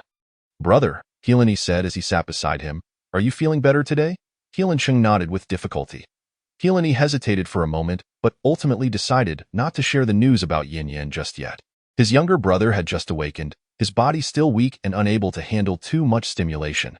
Moreover, given that he was currently struggling to speak, engaging in a debate would only leave Heilin feeling victorious without merit. He cleared his throat and spoke softly, focus on your recovery. Once you are well, I will tell you about Yin. Yin? A flicker of confusion crossed Heilin Cheng's eyes, and a sense of foreboding filled his heart. He feared it was not something he wished to hear. In the afternoon, Li Yunyun visited the adjoining room as usual to take Heilin Yi's pulse. Heilin Chung gazed at her serious little face with yearning. This woman before him was the one he had longed for, and at last, she was his wife. Heilin Chung was filled with happiness as he smiled at her. Li Yunyun found her elder brother's demeanor quite amiable. Unlike the cruel, unapproachable figure others had described, one should not believe all that is said. Elder brother, you no longer need acupuncture. Just take your medicine regularly and keep moving your limbs, and you will be able to get out of bed within a month. Thank you. Li Yunyun offered him a gentle smile. It is my duty. After giving Qin Fan a few more instructions, she bowed to Heilin elder brother. I will take my leave now. All right. Heilin Chung wished she could stay longer, but he understood that such a request might alarm her. There would be many days ahead for them to share. A month later, Heilin Chung could speak fluently and, with Qin Fan's assistance, had taken a few steps out of bed. Elder brother? Li Yunyun entered, clad in a fox fur coat. The weather was frigid, and although her room was only a few steps away, Qingyin had insisted she dress warmly. Sister-in-law, Heilin Chung gazed at Li Yunyun with warmth in his eyes as he watched her deftly remove her fox fur and hand it to Qingyin to hang nearby. He felt delighted by this unconscious gesture of hers. In truth, Heilin had already recovered from the poison, and Li Yunyun need not visit him daily. Yet, she found herself with little to do and, more importantly, he was her husband's elder brother. Since he was recuperating next door, it would be impolite not to check on him. After sitting for a while, Li Yunyun noticed that Heilin was moving much better than in previous days and prepared to take her leave. Qing Yin hurriedly draped the fox fur over her shoulder. Miss, allow me to help you wear this. No need. It's just a few steps. You always exaggerate. Li Yunyun laughed. Has your husband ever scolded you? He would, miss. You should listen to me. Elder brother, are you feeling unwell? Helan Cheng asked with concern. Not really. Li Yunyun turned. Her cheeks tinged with shyness. They're just overly worried. I'm merely pregnant. What did you say? Chapter 140. Helan Brothers versus She Is My Wife 19. Helan Cheng's mind reeled. Disbelief etched on his face. What did you say? Li Yunyun, thinking he hadn't heard her clearly, repeated slowly, Elder brother, I am pregnant. Already over 2 months along as she spoke, her hands rested on her abdomen, her face adorned with a gentle smile, her eyes radiating love for the child within her. Helan Cheng felt as though he had been struck by lightning. His pupils widened as he stared at her belly, his mind a blank. Pregnant? You too. How could this be? He had explicitly promised me. Suddenly, he spat out a mouthful of blood, startlingly Yunyun. Elder brother, young master. Qianfan caught his collapsing body and laid him on the bed. Li Yunyun urgently took his pulse, realizing it was a case of emotional distress. She quickly administered acupuncture to safeguard his heart. Why had her elder brother, who had been fine moments before, suddenly succumbed to such distress? She wrote out a prescription for Qianfan to fetch the medicine, knowing it was crucial to avoid any mishaps during his recovery. Husband? What's wrong? Healani removed his black cloak, hanging it alongside hers. Li Yunyun, bewildered and anxious, replied, I don't know why. Elder brother was perfectly fine this afternoon, and suddenly he spat blood. Spitting blood? Healani approached to comfort her. Don't panic, take your time. How is elder brother now? He is stable, but he just spat blood, and his body is weak. He may not awaken until tomorrow. Healani looked at Helan Cheng's pale face, unease flickering in his heart. What were you two discussing before he spat blood? Li Yunyun appeared confused. I merely mentioned my pregnancy, and he suddenly spat blood. I don't understand why. He knew? Healani clenched his fists, struggling to suppress his swirling emotions. All right, I in the room. Li Yunyun leaned against Helan Cheng, sensing he seemed burdened with thoughts tonight. Her fingers instinctively traced his abdominal muscles as she softly said, Husband, elder brother is fine. He will awaken soon, so you need not worry. Helan E, with a heart full of thoughts on how to keep her by his side, spoke in a calm tone, I am merely contemplating some business matters. Yin Yin need not fret. Then please smile. Li Yunyun raised her face, making playful expressions to cheer him up. He indeed smiled, and his handsome, resolute face softened with warmth, unable to resist leaning down to kiss the top of her head. Feeling unsatisfied, he moved to her forehead, nose, chin, and finally sealed her lips with his. He held her tightly, deepening the kiss. Recognizing Li Yunyun's dependence on him, Helan E felt utterly fulfilled. Yin Yin was his wife, the one he had pledged himself to. At this moment, she was in his embrace, wholeheartedly relying on him. He would never let her go. On the following day, Helan rose early and made his way to the neighboring room. Shu Quan, please attend to the shop. I have matters to discuss with my elder brother today, and shall not be going there myself. Yes, young master. After Shu Quan departed, Helan E turned to Qianfan, instructing, You shall guard the door and permit no one to approach. Understood, my lord. Qianfan opened the door for him and then stationed himself at the entrance. Upon entering, Helan found Helan Cheng reclining against the bed, his gaze piercing as he regarded him. What is destined to come will always arrive. Helan approached and took a seat on the stool where Li Yunyun usually took her pulse. Ah Cheng! Just as he opened his mouth, Helan Cheng swung a fist, landing a blow on his face. Though Helan Cheng's strength had not yet fully returned, the punch, delivered with all his might, only caused Helan discomfort without inflicting significant harm. Helan touched the corner of his mouth, relieved that it had not bled. Do not strike my face. Yin Yin will worry if she sees. How dare you bring her up? Helan Cheng's eyes were filled with fury. He had just awakened and was consumed by the anger and resentment of being betrayed by someone he held dear after hearing yesterday's revelations. That last punch had taken everything he had, and now, as he spoke, his voice was slightly strained and breathless. Cheng, keep your voice down. Yin Yin is next door. Helan had long prepared himself mentally for this moment, feeling guilt and a sense of indignation in the face of Helan Cheng. What is there that you would not do? Are you afraid of Yin Yin overhearing? He Lan Cheng's gaze was laced with scorn. He had always respected, revered, and trusted this elder brother, which was why he had entrusted such a significant matter to him. Yet, he had betrayed him so completely. He Lan lowered his voice, his tone growing more serious. Do you want Yin Yin to hear? And then what? Force her to her death. He Lan Cheng raised his eyes, astonished by his shamelessness. Yet, he understood the gravity of the situation. Yin Yin had been kept in the dark, and if she were to discover that the husband by her side was not genuine, she, being so fragile, would surely not survive. He felt deep regret for allowing his elder brother to marry on his behalf. At worst, it would have led to the annulment of the engagement, which would have been better than this absurd predicament. It was his fault. He Lan Cheng inhaled deeply, lowering his voice to the barest whisper. I will not pursue the matter from before. You may leave. Never appear before Yin Yin again. Impossible. He Lani retorted without hesitation. Ah Cheng, I know I am at fault in this matter. You may do as you wish with me. But Yin Yin is already my wife, and she carries my child. I can never return her to you. You are shameless. He Lan Cheng's eyes glimmered with rage as he hissed, She is my wife. I went to great lengths to obtain her. She cannot simply belong to you because you deceived her. But she is already my woman. He Lan Yi's expression hardened, his gaze now brimming with intensity. He took a deep breath and, after some contemplation, softened his tone. Ah Cheng, I have never before asked anything of you. I beseech you this once, let Yin Yin remain with me. I will compensate you. I shall forsake everything. I can leave the He Lan family with her. Impossible. He Lan Cheng glared at him, enunciating each word. I, too, implore you, brother, to return Yin Yin to me. I would gladly offer you the entirety of the He Lan family. Chapter 141 He Lan Brothers versus She is my wife 20 Why are you so obstinate? He Lan felt a surge of anger, leaning closer and delivering a harsh statement. Ah Cheng, have you not realized? Yin Yin is already mine. Her body, her everything, has been given to me. She carries my child. She is no longer your wife. I do not care. He Lan Cheng's eyes were red, resolutely declaring, the child of Yin Yin is my child. It is also the bloodline of the He Lan family. I shall treat them as my own. He Lan was taken aback.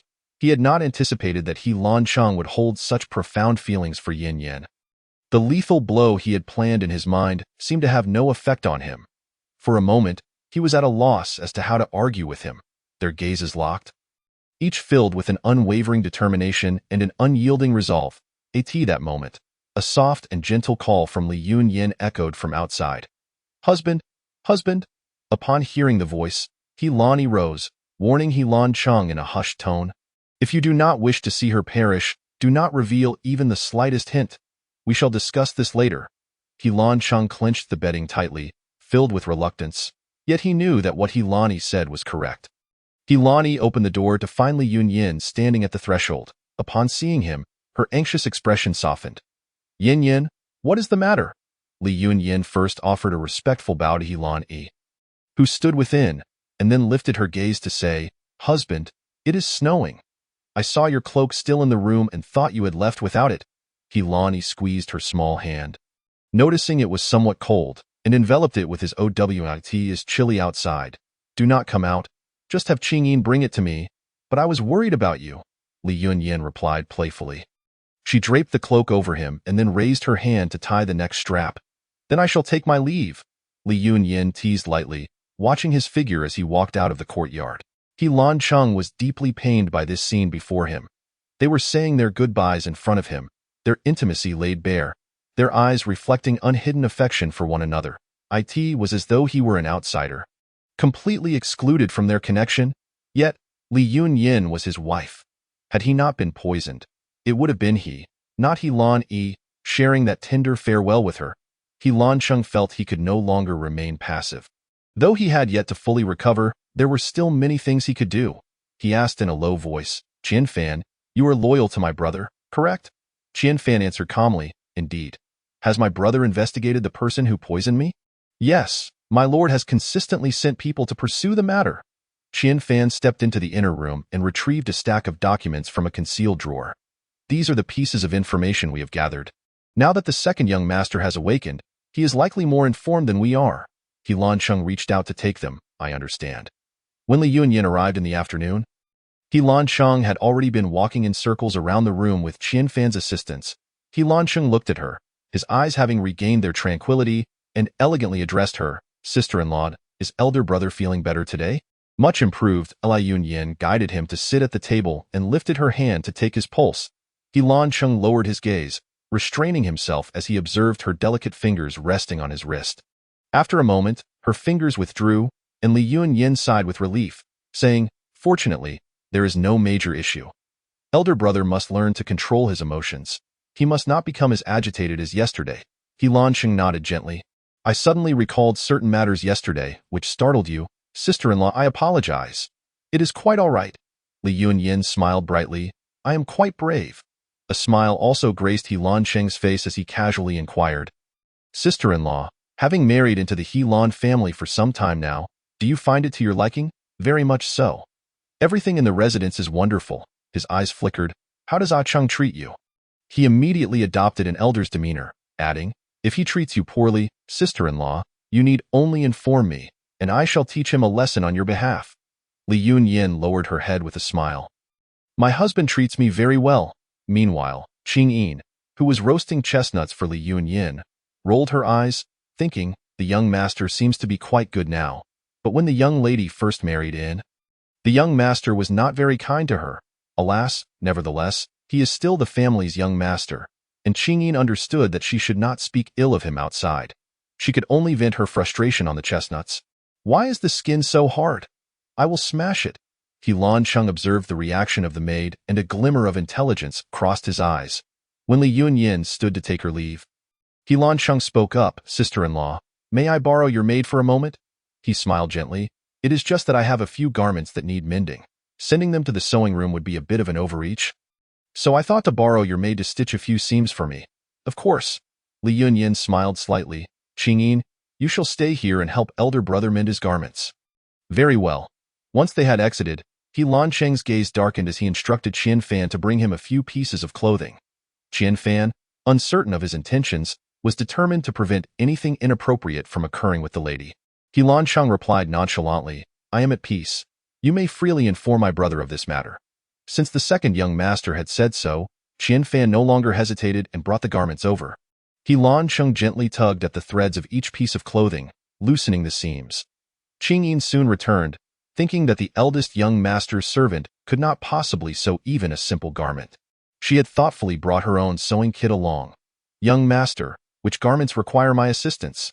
He Lancheng raised his hand, his slender fingers pointing to the garments laid out on the nearby table. His tone casual and gentle, "These ones. You may sit here and stitch them." "Understood." Qing Yin placed the sewing kit on the table, sitting down tentatively as she picked up the first garment to examine. The fabric was luxurious, the thread exquisite, and the stitching pattern was not one commonly used. Qing Yin concentrated her thoughts, directing all her attention to the task at hand. "Is your name Qing Yin?" He Lancheng's voice was gentle, devoid of any hint of aggression. Chapter 142, He Lan Brothers vs. She is my wife. 21. How long have you been following your young lady? This servant has been with the young lady since childhood. And now it has been over 10 years. He Lancheng was, of course, aware of this, as he had often observed Yin Yin with this little maid by her side. His tone grew increasingly gentle. "Were you also present when your young lady married into the He Lan family?" "Yes. Wherever the young lady goes, I follow." There was a glimmer of something concealed in his eyes as he slowly remarked, "On the day of the wedding, I happened to be poisoned. I hope it did not affect the wedding banquet for my sister-in-law and Ah Chung." Qing Yin had long lost her vigilance due to the previous questions and replied, "It certainly did. The young master paid no attention to our young lady at all, remaining here while the doctor tried to save the young master. My sister-in-law has suffered because of me." Only after Qing Yin spoke did she realize her mistake, anxiously glancing up at him. He Lancheng's expression remained unchanged, seemingly unaware of any impropriety, as he pointed to the sleeve of her clothing and said, "There is another spot here." "Oh, this servant sees it." He Lancheng ceased his inquiries. He had gleaned the information he sought. It appeared that his brother had not initially betrayed him. This brought a measure of relief to his heart. "Yes, my lord." He Lani understood that He Lancheng must have many questions in his mind. If he wished to investigate, let him do so. After all, he had no regrets that evening. He Lan cautiously embraced Li Yunyan. Kissing her deeply at it was only at that moment that he could truly feel that she belonged to him. The new year had arrived. Liu was already showing signs of pregnancy. Her loose cotton skirt accentuating her slender figure, making her appear delicate and vulnerable, evoking an instinctive desire to cherish her. Today, they were to accompany the old matriarch in keeping vigil for the new year. Qingyin carefully draped a grand red cloak over her, the hood and edges adorned with a layer of white fur, both warm and charming. During this important moment of family reunion, He Lancheng had always been by the old matriarch's side in previous years. But today, he found himself unqualified to join. He still bore the name He Lan, recovering from his injuries, and the old matriarch did not wish to see him. He Lancheng was once again profoundly aware of the mistreatment his brother had endured. Though he had previously believed his brother innocent of those accusations, he had never truly empathized with his suffering. It was understandable that, misjudged by his family and feeling the pangs of heartache, his brother would falter upon encountering a woman as beautiful as Yin Yan. Moreover, having recently uncovered certain information, he surmised that his brother had also once rejected and struggled against those feelings. A measure of understanding bloomed within him. As long as he could reclaim Yin Yan for himself, he would still acknowledge this elder brother. He pondered whether his brother had enjoyed a single dumpling during the New Year celebrations in the past few years. He took the food box and, with a gentle expression, said, "Thank you, sister-in-law and Chung. Elder brother, Happy New Year." Liu Yin smiled radiantly, her small face peeking out from under her hat, appearing no larger than a palm. After speaking, she nudged her husband's arm with her elbow. He Lan understood her cue and awkwardly echoed, "Elder brother, Happy New Year. Thank you." The two brothers had not spoken so calmly in a long while, and as their eyes met, an inexplicable sense of distance enveloped them. Yet, He Lancheng's tranquility was soon ignited into fury upon hearing commotion from the adjacent room. He Lan, that beast. The next day, on the first day of the new year, He Lan unusually refrained from going out. Considering He Lancheng's relatively good condition the previous night, he seized the opportunity to have an open and honest conversation with him. However, upon entering the room, he was met with a punch to the stomach. He Lancheng had regained about 70% of his strength, and this unexpected blow left He Lan doubled over for a while before he could straighten up. Thankfully, it hadn't landed on his face. He Lancheng, have you lost your mind? Lost my mind? He Lancheng swung another punch at him. I think you are the one who has lost it. He Lan was prepared this time, easily dodging and lowering his voice to inquire, "What exactly do you intend to do?" He Lancheng's warm voice was laced with suppressed rage as he hissed, "Yin Yin is currently pregnant and you beast." Actually, he could not continue, his fist flying out once more. He Lan's ears suddenly flushed red. Cough. Last night I was in a good mood, and Yin Yin was quite clingy. I may have unintentionally used a little too much force. Yin Yan's voice seemed to have escaped control as well, but he truly hadn't meant to. Enraged, he retorted, "What were you eavesdropping on in the middle of the night?" "I was eavesdropping." He Lancheng was on the verge of losing his mind, escalating to stomping his feet. "If you weren't doing something disgraceful, would I have been able to hear it?" He Lan nimbly dodged, the only sound in the room being the rustle of clothing, as nothing was actually struck. He too was incensed. "If you keep pursuing me like this, I won't hold back. Then come at me. You dog." He Lancheng, known for his restraint, rarely losing his temper, was clearly genuinely furious now, having been pushed to the point of hurling insults. The thought of that scene ignited a blaze of jealousy within him, almost compelling him to rush into the room and beat this dog of a brother. He could hardly care that this was his own elder brother. He only wished to thrash him. He Lan was not known for his good temper. Although he had softened considerably in Yin Yan's company, he was still fearless towards others. "Enough," He Lan retaliated. "The matters in our bedroom do not require your interference." "How can I not interfere? You act without any caution. What if you end up hurting her? How could I possibly hurt her? I know my limits, you beast." He Lancheng seized his collar, incredulous. "Are you planning to continue this?" He Lan pushed his hand away, gripping He Lancheng's collar in turn, his eyes flashing with animosity. "You will never understand what is between Yin Yin and me, if you can't tolerate it. Feel free to move out of this courtyard." Chapter 143 He Lan Brothers versus She Is My Wife 22 He Lancheng was once again rendered speechless with anger at his brother's shamelessness. exclaiming in frustration, "This is my courtyard." "Oh, right." Lani had grown accustomed to living here and nearly forgot about that. He brazenly declared, "Then I suppose Yin Yin and I can just move out of this courtyard. Shall we?" Lansheng felt as if he might die from rage. "You scoundrel! Yin Yin is my wife. If she moves to another courtyard, what will outsiders think?" Lani frowned. "Then, you could switch rooms? Move a bit farther from ours so you won't hear anything." Lansheng nearly struck him again, incredulous at his brother's shamelessness. This was his courtyard. If he moved too far away, wouldn't that put more distance between him and Yin Yin? "No way. That won't do. This cannot stand." Lani abruptly released his collar and turned to leave. "Then just endure it."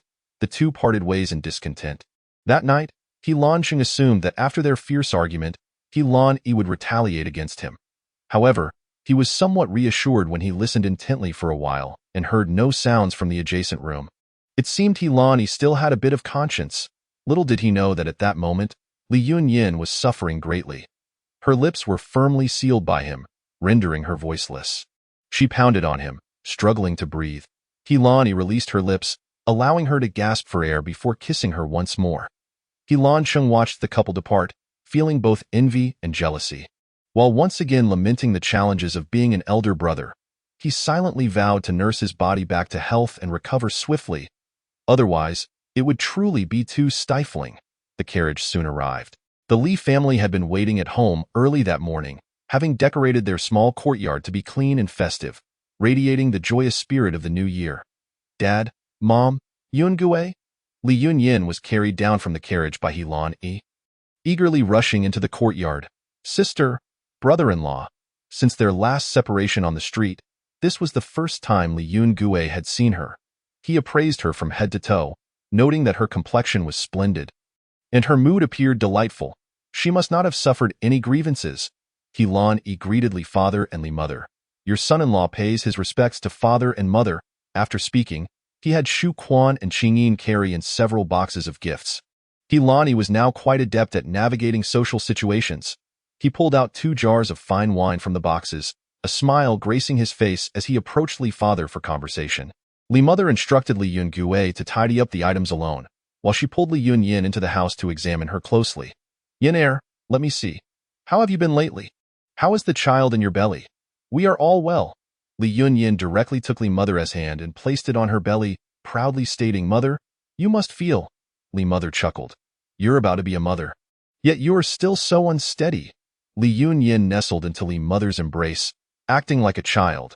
No matter how much she grew, she would forever be a daughter in her mother's eyes. "How true that is." Li mother lovingly patted her head, asking softly, "Are you and the young master getting along well? He hasn't bullied you recently, has he? Don't swallow your grievances just because you feel embarrassed." Li Yunyin shook her head in her mother's embrace. "No, it was all just misunderstandings. My husband treats me very well.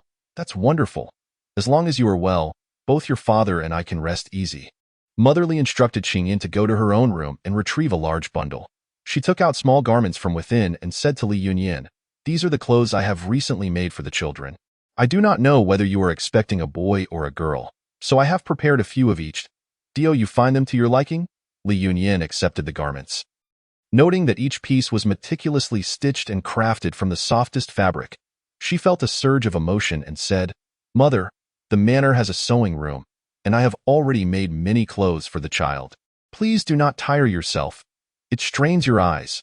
The garments made in the sewing room cannot compare to those made by me, for I am the child's grandmother," motherly insisted. Seeing her unwavering spirit, Li Yunyin decided not to argue further, understanding it was the kind intention of her elder. She sweetly replied, "Thank you, mother." Afterward, she produced 2 pouches from her bosom. "Mother, Yungue will be departing after the new year. I have heard that the examination location is quite harsh, and the candidates emerge wearied after days of testing. I have prepared some medicinal pills for him.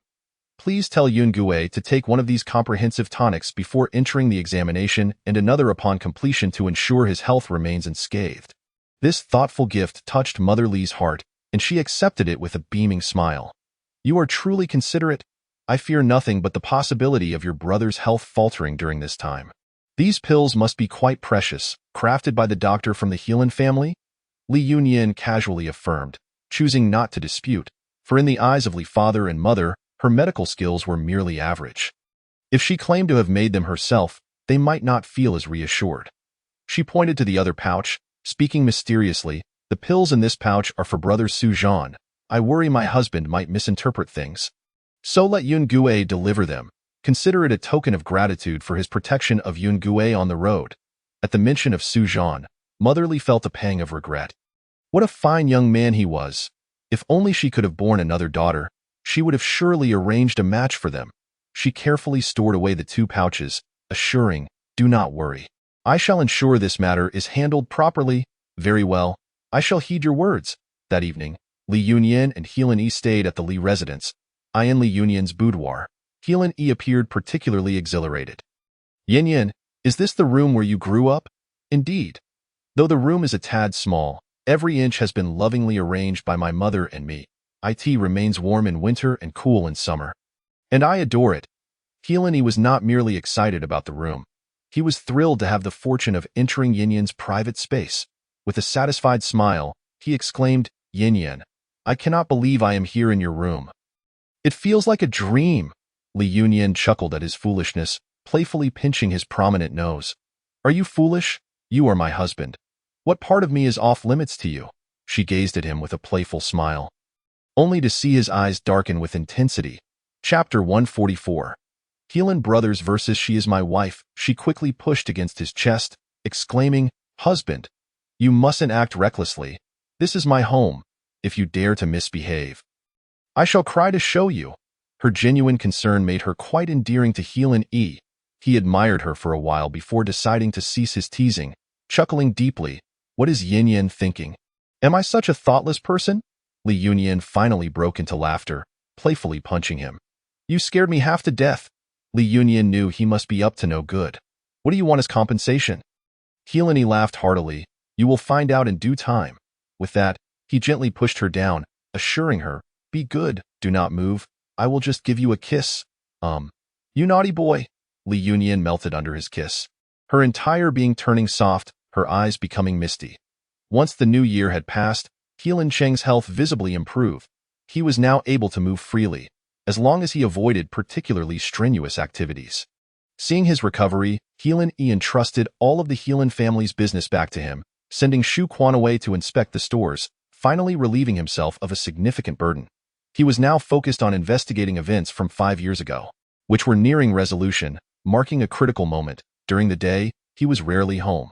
Seizing the opportunity, Heelan Cheng frequently orchestrated chance encounters with Li Yunyin. Whenever she stepped outside her room, she would find Heelan Yi seated at the stone table in the courtyard, engrossed in ledger books. "Elder brother?" Heelan Cheng looked up, seemingly surprised by her sudden appearance. After a pause, he warmly called out, "Sister-in-law, have I interrupted you?" "Not at all." One day, Heelan Cheng deliberately donned an outfit identical to the one Heelan Yi wore when he left, and presented himself before Li Yunyin. "Elder brother?" Li Yunyin, supported by Qing Yin, was taking a stroll in the courtyard when she spotted him. With her burgeoning belly, she offered him a respectful bow. "Sister-in-law." A flicker of astonishment crossed Heelan Cheng's eyes. Despite his earnest attempts to mimic Heelan Yi's every gesture, it appeared he had failed. He feigned a jest, inquiring, "Others say I and my second brother are indistinguishable. Even our voices are hard to discern. How do you differentiate between us, sister-in-law? Could it be the unspoken bond between husband and wife?" "Ah, I see." Heelan Cheng lowered his gaze, concealing the brilliance in his eyes. Li Yunyin was nearing her time. Her belly quite large, and she had grown weary of walking in the courtyard. Heelan Cheng, unable to encounter her for several days, was anxious. One day, he found a moment to stand at her room's entrance. "Husband?" As a smile blossomed on Li Yunyin's face, she quickly realized she had mistaken him for someone else. After a pause, she awkwardly apologized. "Elder brother, I am sorry. I mistook you." "Not at all." After 10 months of pregnancy, the moment arrived. Li Yunyin gave birth to a pair of twins, a boy and a girl. This young couple, once more, indulged in their sweet and harmonious world. Their routine became so regular it was almost dizzying. Through months of diligent effort, Heelan Chung had uncovered the identity of the person who had previously poisoned him, someone with whom they had long-standing business ties. During a day filled with guests at the manor, he had been completely unguarded and fell into their trap. Heelan Chung, capable of sustaining the entire Heelan family business, was not as gentle and refined as he appeared. He swiftly resolved this significant issue, leading to the downfall of that merchant family while simultaneously absorbing their business. With that weight lifted, only one major concern remained in Heelan Cheng's heart. He calculated the timing perfectly. One day, after Heelan had left, he donned a matching outfit and appeared before Li Yunyan. "Husband?" He controlled his slightly flustered steps as he approached. Li Yunyan held a pouch with less than ideal embroidery and compared it to his waist, whispering, "I have noticed that elder brother is increasingly resembling you. To avoid future confusion, you must carry this pouch with you every day." With that, she raised her hand, draping her arm around his neck, swaying playfully and proudly declared, "You mustn't find it ugly." Heelan Cheng gazed at her exquisite face so close, inhaling her sweet fragrance, feeling her softness, his heart nearly leaping from his chest. He swallowed hard and replied solemnly, "I would never. What Yinyan gives is the best." Li Yunyan tiptoed and playfully nibbled on his chin. "At least you know how to show appreciation." "Ah, indeed." Heelan Cheng stepped out, mirroring her movements. His mind was in a whirl, touching his chin where her warmth lingered, utterly bewildered by the sudden wave of happiness. In the evening, the two looked identical, dressed in the same attire. Heelan observed Heelan Cheng, whose demeanor seemed slightly altered. Feeling a hint of confusion, something felt amiss. Seeing two identical figures in the courtyard, she too felt a bit dazed. Fortunately, she was prepared. Her gaze fell upon the unsightly pouch hanging at Heelan Cheng's waist, and she broke into a smile. With light steps, she approached Heelan Cheng, offering a bow to the nearby Heelan calling out, "Elder brother." Then, turning back to Heelan Cheng, she sweetly urged, "Husband, why have you not come inside yet?" Chapter 145. Heelan Brothers versus She Is My Wife. 24. Heelan Yi's pupils widened in shock. He looked at Heelan Cheng in disbelief. What had he done? Why did Yin Yin not recognize him? Heelan Cheng smiled gently, his expression mirroring Heelan Yi's, as he replied to Li Yunyan, "I encountered elder brother in the courtyard and thought to exchange a few words." "Oh," Li Yunyan nodded. "Then I shall go inside and wait for you. Take your time with elder brother." After she turned to leave, Heelan called out to her, "Yin Yin, sister-in-law." Heelan spoke in a low voice, a tempest brewing within. "I have matters to discuss with the Cheng, and it may take some time. Do not wait for us." Before she could respond, Heelan darkened his expression, grabbing Heelan Cheng's arm and pulling him out of the courtyard. The two made their way to a secluded bamboo grove at the edge of the estate, a place seldom visited by servants. Without preamble, Heelan aimed a punch at Heelan Cheng's abdomen. Heelan Cheng swiftly dodged, retaliating with his own strike. Two individuals had long harbored a desire to engage in a spirited brawl with one another. Thus, before a single word could be uttered, they found themselves embroiled in a fierce struggle. The bamboo leaves in the Zizhu forest fluttered to the ground, resembling emerald snowflakes dancing through the air. Their fists and feet clashed with a resounding echo, yet they instinctively evaded each other's faces with remarkable coordination. As the moon hung high amidst a sparse starry sky, they eventually grew weary. Collapsing onto the ground, breathless and devoid of dignity, Heelan known for his fiery temperament, was the first to break the silence. "What do you intend to achieve with this charade, brother?" Heelan Cheng replied in a calm tone. "Return the yin-yin to me." "Not a chance." Heelan sat up, glaring at him in anger. "How can you still be thinking about this?" The unnecessary words had already been exchanged. It was evident that Heelan Cheng had absorbed not a word of it. Understanding the weight of his silence, Heelan Cheng raised his gaze with an expression of serene clarity. "Brother, you are correct in your assumption. If we continue down this path, one of us will inevitably perish." Thus, Heelan Cheng fixed his gaze upon him, his expression somewhat lost. "Brother, let us seek peace." "Peace? How do you propose we achieve that?" Heelan Cheng articulated his decision. "Brother, let us each take a step back and refrain from coveting her." "What do you mean?" Heelan preferred straightforwardness, momentarily at a loss for words with such convoluted insinuations. Heelan Cheng smiled faintly as he regarded him. "It is precisely because you are my brother that I am willing to concede this ground. Presently, no one can distinguish between you and me. Not even Yin Yin. He Lan Yi's eyes widened in disbelief. Are you suggesting? He Lan Cheng nodded silently. You must be mad. He Lan Yi was nearly driven to laughter by his fury. Incredulous that such an absurd solution could arise from him, He Lan Cheng observed him. Does my brother perhaps have a better plan? He placed his hand on the pouch at his waist, inhaling its fragrance, then ostentatiously lifted it, declaring, Brother, if I so choose, today's circumstances could repeat 1,000 times hence. Either you kill me, or I shall relentlessly compete with you. I never imagined you could be even more unhinged than I. He Lan Cheng raised an eyebrow, neither affirming nor denying his words. After a moment of anger, He Lan Yi gradually fell into contemplation. The current predicament had long been a source of his deepest concern, an insurmountable burden weighing heavily on his heart. He could not abandon Yin Yin, yet he could not truly bring himself to harm his own brother. After much deliberation, he finally conceded in frustration, Give me some time to think. You have but one night. How do you know? After a brief surprise, He Lan Yi erupted in anger, exclaiming, You scoundrel! So you timed this perfectly, deliberately choosing today to provoke me. He Lan Cheng raised an eyebrow, tacitly confirming his suspicions. You treacherous wretch!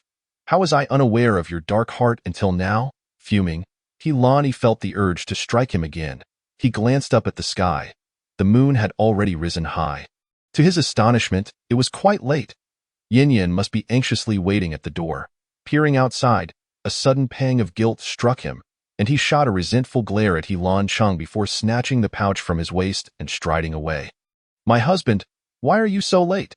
He Lan Yi had composed himself by the time he took her hand and led her into the room, speaking in a calm tone. My brother must embark on a long journey tomorrow, which may take a month or two. There are many matters to address. Oh? Li Yunyan replied, slightly taken aback. She usually saw her elder brother every few days and had not heard him mention this. That's good news. Li Yunyan raised her sparkling eyes and earnestly remarked, Your brother is a good man. He should not bear the weight of slander for a lifetime. His voice grew increasingly low. In your heart, He Lan Yi, is he truly a good man? Of course. He Lan Yi held her tightly, his heart heavy with countless unspoken sentiments. Such a wonderful Yin Yin could never truly belong to him alone. Yin Yin, a surge of overwhelming possessiveness washed over him as he leaned down to kiss her fiercely. Oh no. Don't. Li Yunyan playfully pushed him away. We are still in the courtyard, and we haven't dined yet. Noting the predatory gleam in his eyes, she blushed and insisted, Husband, let us eat first. I am so hungry. Very well, let us dine first, then we shall indulge further. Moments later, unmistakable sounds emanated from the adjacent room. He Lan Cheng rubbed his temples in exasperation. He had anticipated this.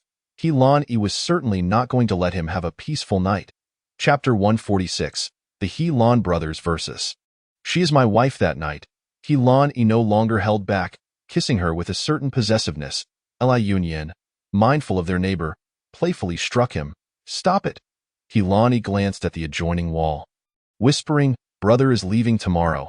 He has retired early tonight. Is that so? Li Yunyan felt somewhat reassured. He had not expected He Lan Yi to be so utterly reckless.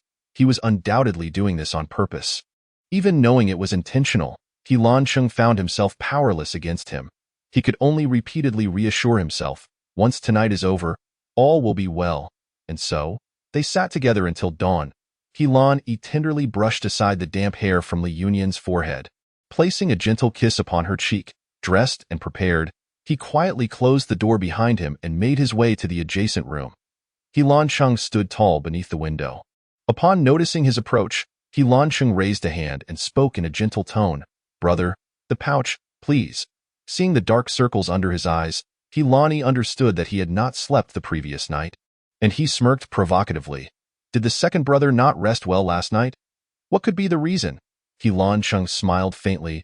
There was a bothersome wolf that persistently disturbed my sweet dreams last night.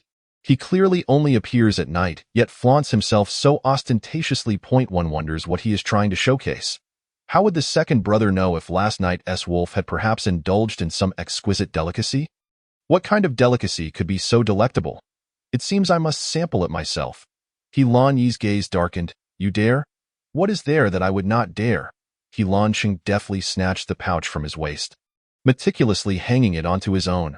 With an air of composure, he regarded him, a victorious smile gracing his lips. From this moment forth, I am the true He Lanqing. He gripped his collar fiercely, issuing a stern warning. I warn you, do not harbor any designs upon her. Though he feigned severity, deep down he knew that as long as he lacked the resolve to kill He Lanqing, any threats he made would be futile. He Lanqing remained unfazed, meeting his gaze with clear, unwavering eyes. He could even perceive the eager anticipation lurking beneath his carefully concealed facade. His heart swelling with uncontainable joy, he muttered under his breath, scoundrel. He Lanqing was not inclined to brawl with him so early in the day, gently urging, brother, it is getting late. You ought to be on your way. He took a deep breath, reluctantly releasing his grip on his collar. He Lanqing watched him exit the courtyard, closing his eyes and letting out a deep sigh. He had finally awaited this day. He had finally succeeded, stepping out of the room he had inhabited for over a year. He Lanqing adjusted his clothing and tenderly caressed the pouch hanging at his waist before striding into the neighboring room. This room had once been his bedroom, now filled with a plethora of new items, warm and inviting, bearing the marks of the meticulous touches of the lady of the house. He approached the bed with a racing heart. The woman upon it lay in a deep slumber, her lips slightly swollen, her fair face tinged with a rosy hue, appearing utterly adorable. The woman he had long yearned for now lay before him. Defenseless, and He Lanqing felt a touch of bashfulness. He simply sat beside her, gazing at her sleeping visage, utterly captivated. Fearing that he might disturb her sweet dreams, he hesitated even to touch her hand. Li Yunyin did not awaken until the afternoon, stretching languidly as she opened her eyes to find He Lanqing seated beside her, engrossed in a book. Husband, she called, propping herself up, the blanket slipping away, revealing the lavender undergarment she had worn for quite some time, the ties loosening slightly. Yin. He Lanqing's gaze flickered, a hint of fluster crossing his features as he hastily retrieved a garment that had been prepared nearby. Li Yunyin threw off the blanket, inhaling sharply before playfully chiding him. I am thirsty. I shall fetch you some water. He Lanqing set the clothing aside, taking the teapot from the table to pour her a cup of clear tea. Bringing it to her lips, drink. Thank you, husband. Her voice was somewhat hoarse, and after drinking, she smacked her lips in satisfaction. I want a hug. I feel unwell. Cough. Very well. He Lanqing struggled to maintain his composure. His hand trembling slightly as he held the clothing, he approached her, intending to help her don the garment, but she wrapped herself around him, her voice teasing, Husband, why are you still at home at this hour? Flustered, he grasped her waist to prevent her from slipping away, feeling her warmth beneath his hand. He Lanqing was momentarily lost in thought, pondering how to respond. Today, there's nothing pressing, so I did not venture out. Li Yunyin leaned languidly against him, her delicate hand playfully slipping into his clothing, expertly and mischievously finding its way to his abdomen, tracing the contours of his muscles. He Lanqing was taken aback, nearly losing his grip on her. He wore a facade of nonchalance, yet his mind raced with thoughts. So, this is how captivating Yin can be when she is in the room? Li Yunyin's fingers glided from his abdominal muscles to his chest, brushing against the rapid beating of his heart, and she inquired with a hint of confusion, Husband, why is your heart racing so fast? Cough. He Lanqing understood he must not show any weakness, lest all his efforts be in vain. He replied casually, It's nothing of great importance. I merely felt a bit vexed upon seeing the report from below. Ah, I see. Li Yunyin sat up, wrapping her arms around his neck, facing him directly. A delicate smile graced her lips, her eyes curving like crescent moons as she softly said, Husband, do not be angry. Anger ages one swiftly. After speaking, she planted a comforting kiss at the corner of his lips and asked, Are you still upset? In the past, no matter how angry he was, a simple kiss from her would suffice to calm him. Observing his gaze transform into a deeper shade, Li Yunyin's smile blossomed even brighter. Her skin was as fair as snow, her sparkling eyes radiating brilliance. With that smile, she was irresistibly enchanting. He Lanqing's gaze lingered on her rosy lips. Unable to look away, Yin, he slowly raised a hand, resting it at the nape of her neck, gently caressing. In a low voice, he confessed, I wish to kiss you. Then kiss me. Why so polite today? Li Yunyin did not respond verbally, merely gazing at him with bashful, beautiful eyes, as if awaiting his next move. He Lan Cheng felt his face flush under her gaze, lowering his eyes as he inched closer to her. Finally, he pressed his trembling lips against hers. His kiss was clumsy, light, and tender. Yet Li Yunyin presumed he was being restrained out of consideration for the ordeal she endured the previous night, secretly thinking him quite thoughtful. Gradually, the kiss deepened, and the hand resting at her waist grew more fervent. Li Yunyin let out a soft murmur, pushing him away gently, exclaiming, "But it is still daytime." He Lan Cheng drew in a deep breath. Pulling her into his embrace, Li Yunyin acquiesced, feeling fatigued, grateful for the reprieve from movement. She lay languidly in his arms. When dinner time arrived, they finally emerged from their room to dine with the old matriarch. He Lan Cheng had not seen his grandmother since his poisoning, and guilt weighed heavily on him. Thus, he had made arrangements early on to join her for dinner that evening. Upon entering the matriarch's courtyard, they were greeted by the sound of laughter resonating from within. The old matriarch was amusing her two great-grandchildren. Feng Er, Shui Er, come smile for your great-grandmother. Feng Er and Shui Er were merely 2 months old. Incapable of comprehending her words, their innocent eyes gazed blankly at their great-grandmother. Yet, the elderly lady was undeterred. Each time she saw them, she felt rejuvenated by 20 years, overflowing with energy. Grandson, granddaughter-in-law, we meet again. Upon noticing their arrival, the old matriarch's smile remained unwavering, warmly exclaiming, Cheng Er and Yin Er are here. Are you hungry? Please, sit. Thank you, grandmother. After dinner, the old matriarch requested the wet nurse to bring the 2 children over, placing them beside her so she could keep a watchful eye. He Lan Cheng had expected his grandmother to fuss over him as she used to, inquiring about this and that. However, her attention was entirely focused on the children, leaving him to feel quite neglected. Alas, it appears that once one has great-grandchildren, they forget their grandchildren. Li Yunyin had grown accustomed to this, sitting gracefully beside the matriarch, amusing the children while engaging in light conversation. Yin Er, look, Shui Er resembles you so much. Li Yunyin smiled gently, replying, it does seem like there's a bit of a resemblance. The old matriarch chuckled kindly, it resembles you well, beautifully formed and with a good temperament. He Lan Cheng was speechless. Grandmother, how can one discern temperament at this age? What if Shui Er grows up to be willful? And what's wrong with being willful? Even the most headstrong daughter, our He Lan family can afford to raise. She laughed heartily at the cradle. Isn't that right, little Shui Er? After a while of playful banter, the old matriarch glanced at him teasingly, remarking, what flavor of affection do you share with your daughter? Have you not noticed how much Feng Er looks like you? It's as if he was cast from your mold. He Lan Cheng was well aware. Rather than resembling him, Feng Er was more akin to He Lan A.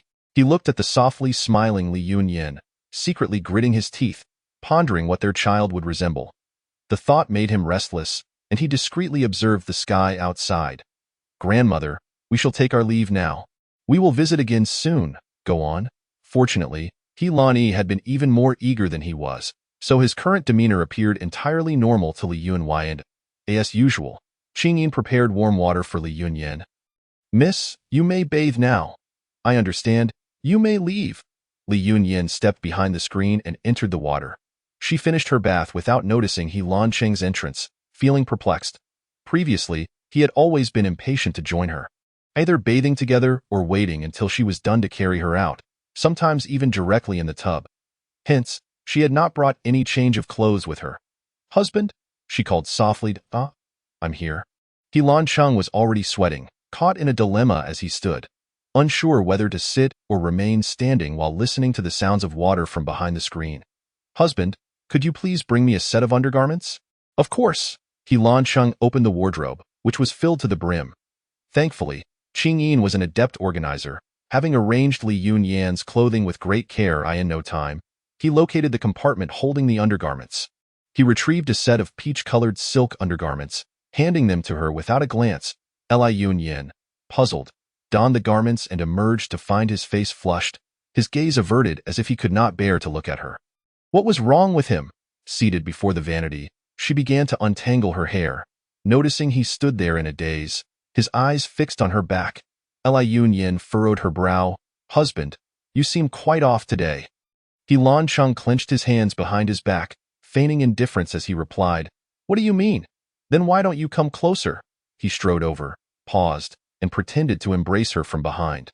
Yet, Li Yunyin squirmed uncomfortably, protesting, Don't hold me. My hair isn't dry yet. He Lancheng lifted her hair, contemplating whether he should use a cloth to dry it or fetch a comb to style it for her. How had He Lani done this in the past?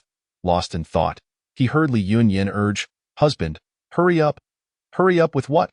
He Lancheng lowered his gaze, his fingers intertwining with her hair as he feigned interest in playing with it while his mind raced with strategies. Oh, husband, please dry it quickly.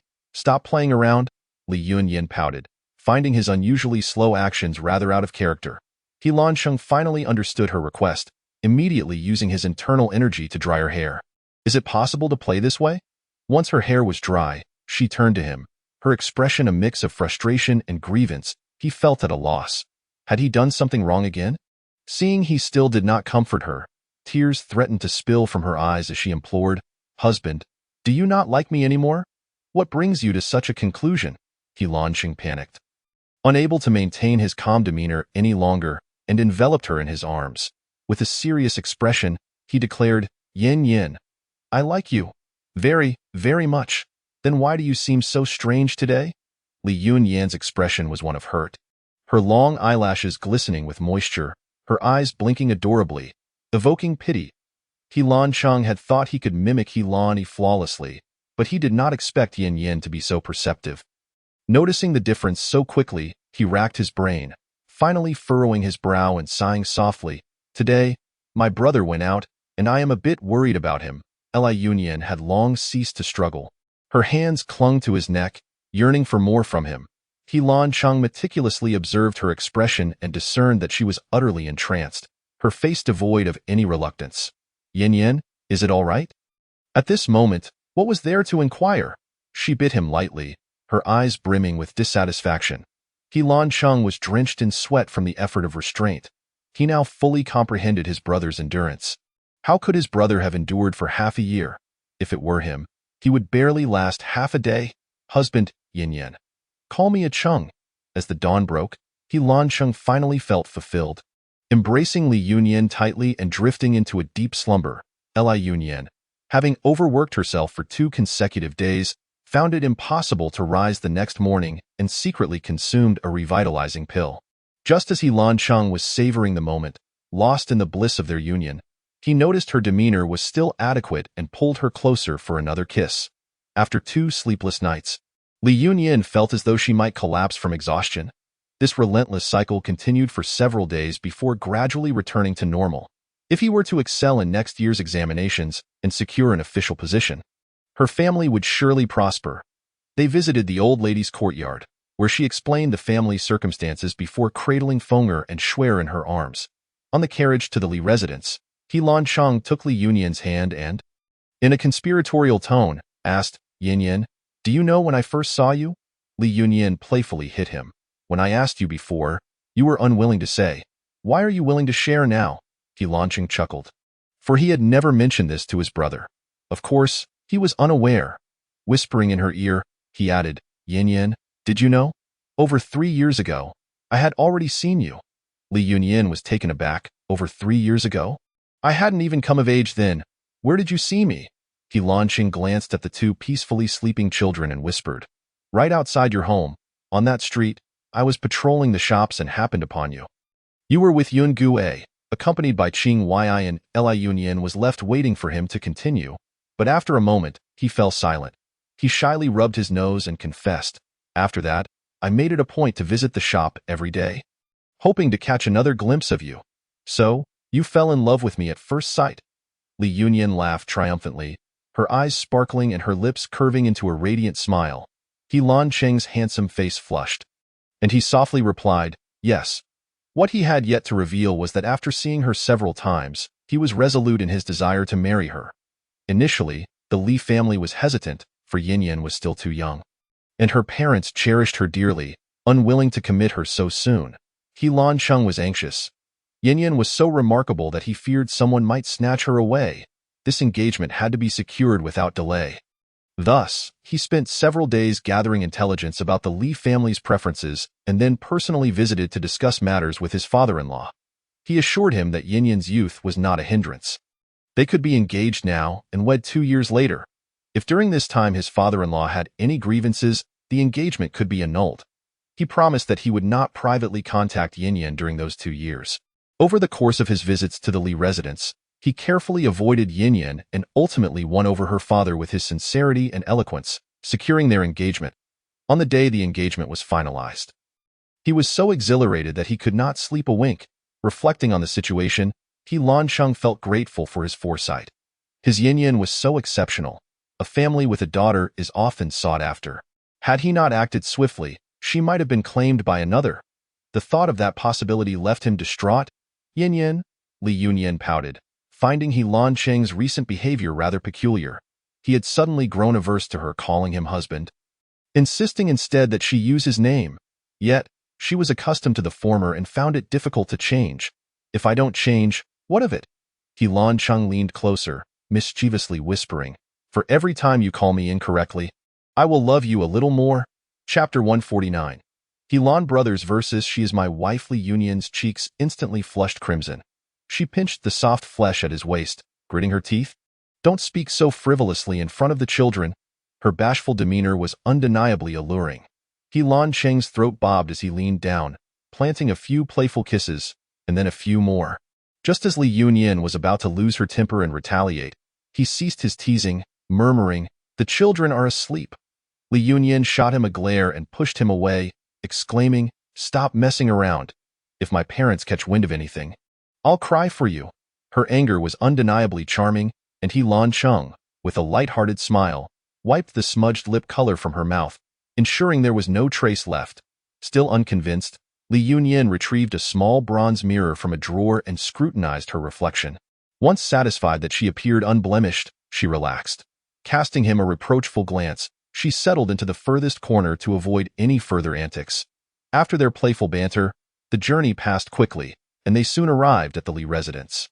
The courtyard was scattered with remnants of firecrackers, and the entrance was adorned with new couplets and lanterns, exuding a festive atmosphere. Xiao Yin, your Yungue has passed the imperial examination. Congratulations. Xiao Yin, your family is destined for great fortune from now on. Father, mother. He Lancheng bowed respectfully, addressing his father-in-law and mother-in-law.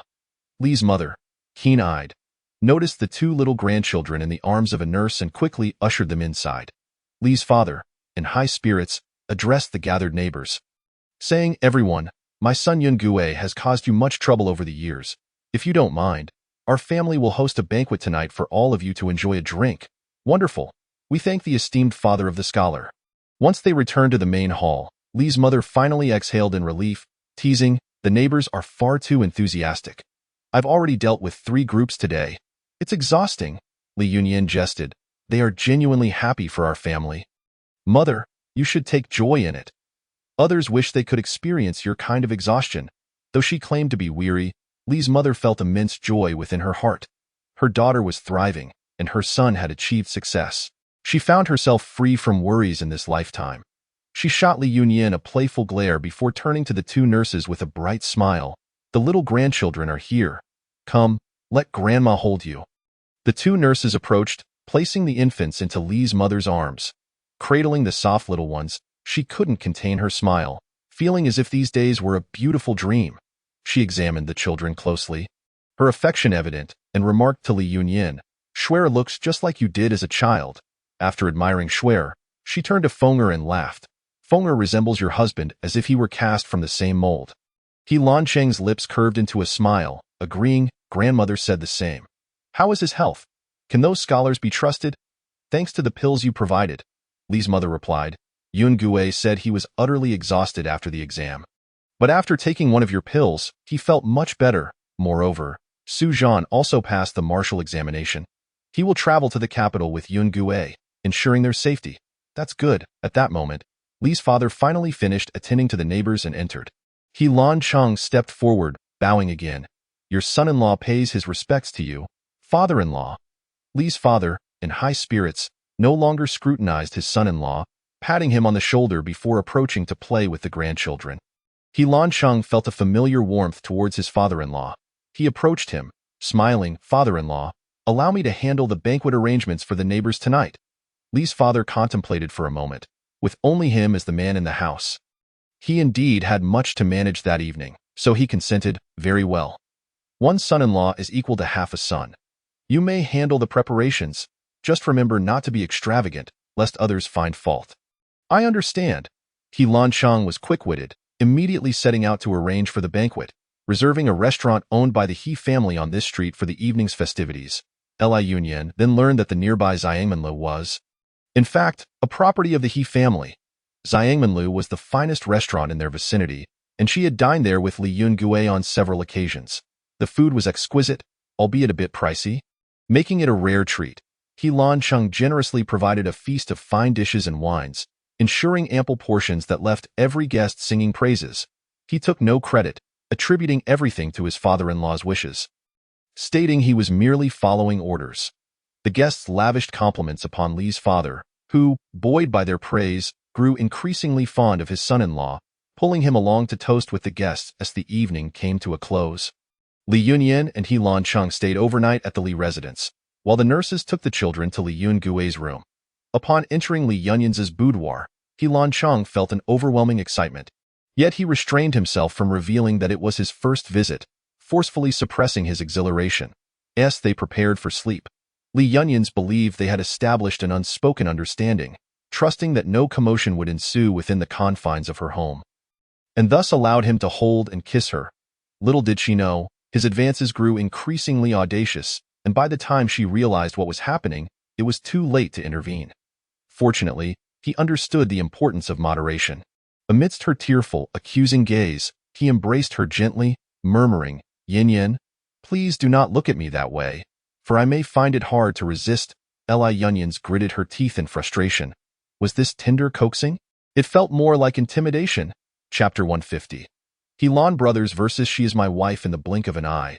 Over a month had passed. It was still the early afternoon, and Li Yunyans lay languidly upon a divan, one hand holding a travelogue while the other delicately wielded a silver fork to savor seasonal fruits. Qingyin sat beside her, diligently embroidering a handkerchief. Upon noticing He Lan Yi's entrance, Li Yunyans slightly lifted her gaze. Hearing her address, He Lan Yi's eyes dimmed, and his expression turned somber.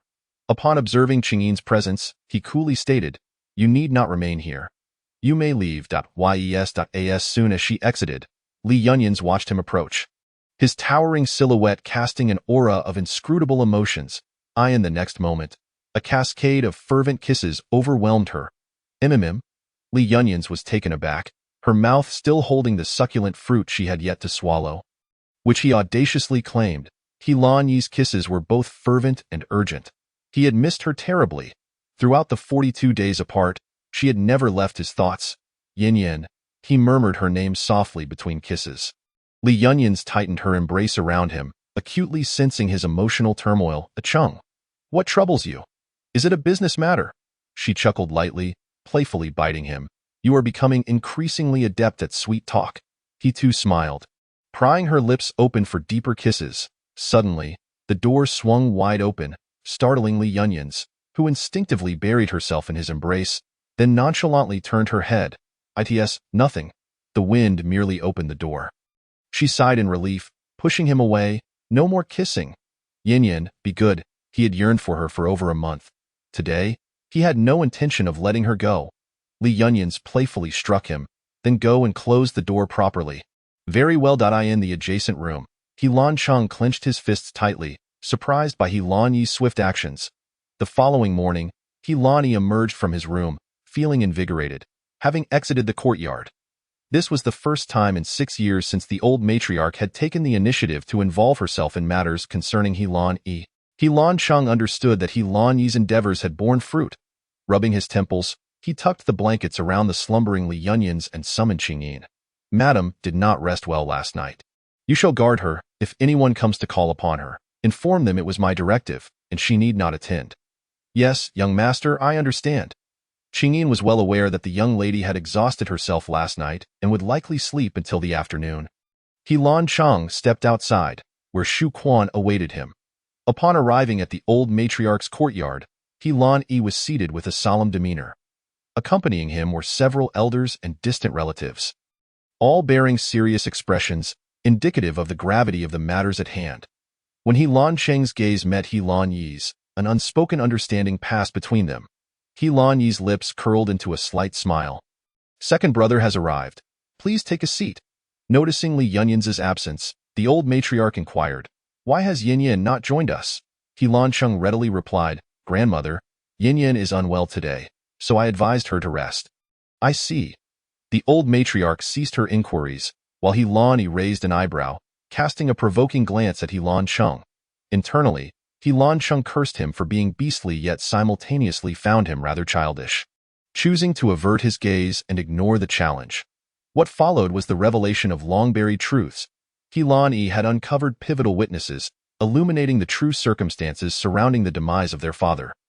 He Lan Huaid, their stepmother, He Shi, and their half-siblings, who had tragically perished at the tender age of 13. One fateful day, He Lan Yi inadvertently overheard a conversation between his stepmother and her maid. Discovering that his biological mother had been ruthlessly plotted against by this very woman, he secretly shared this information with his brother, and together they embarked on a quest for evidence. In their pursuit, they stumbled upon an even greater secret. The children born to their stepmother were not of He Lan lineage. The true father of the children was someone else entirely. They promptly relayed this information to their father, He Lan Huaid, who, of course, dismissed their claims, berating them for their narrow-mindedness and even punishing them with lashes for their insolence. Though He Lan Huaid was skeptical, a seed of doubt took root within him, and he soon began to notice inconsistencies. However, it was too late. He Shi, having sensed the growing suspicion, had already prepared a colorless, tasteless poison, which he administered to He Lan Huaid's food and drink. He succumbed to the poison almost immediately.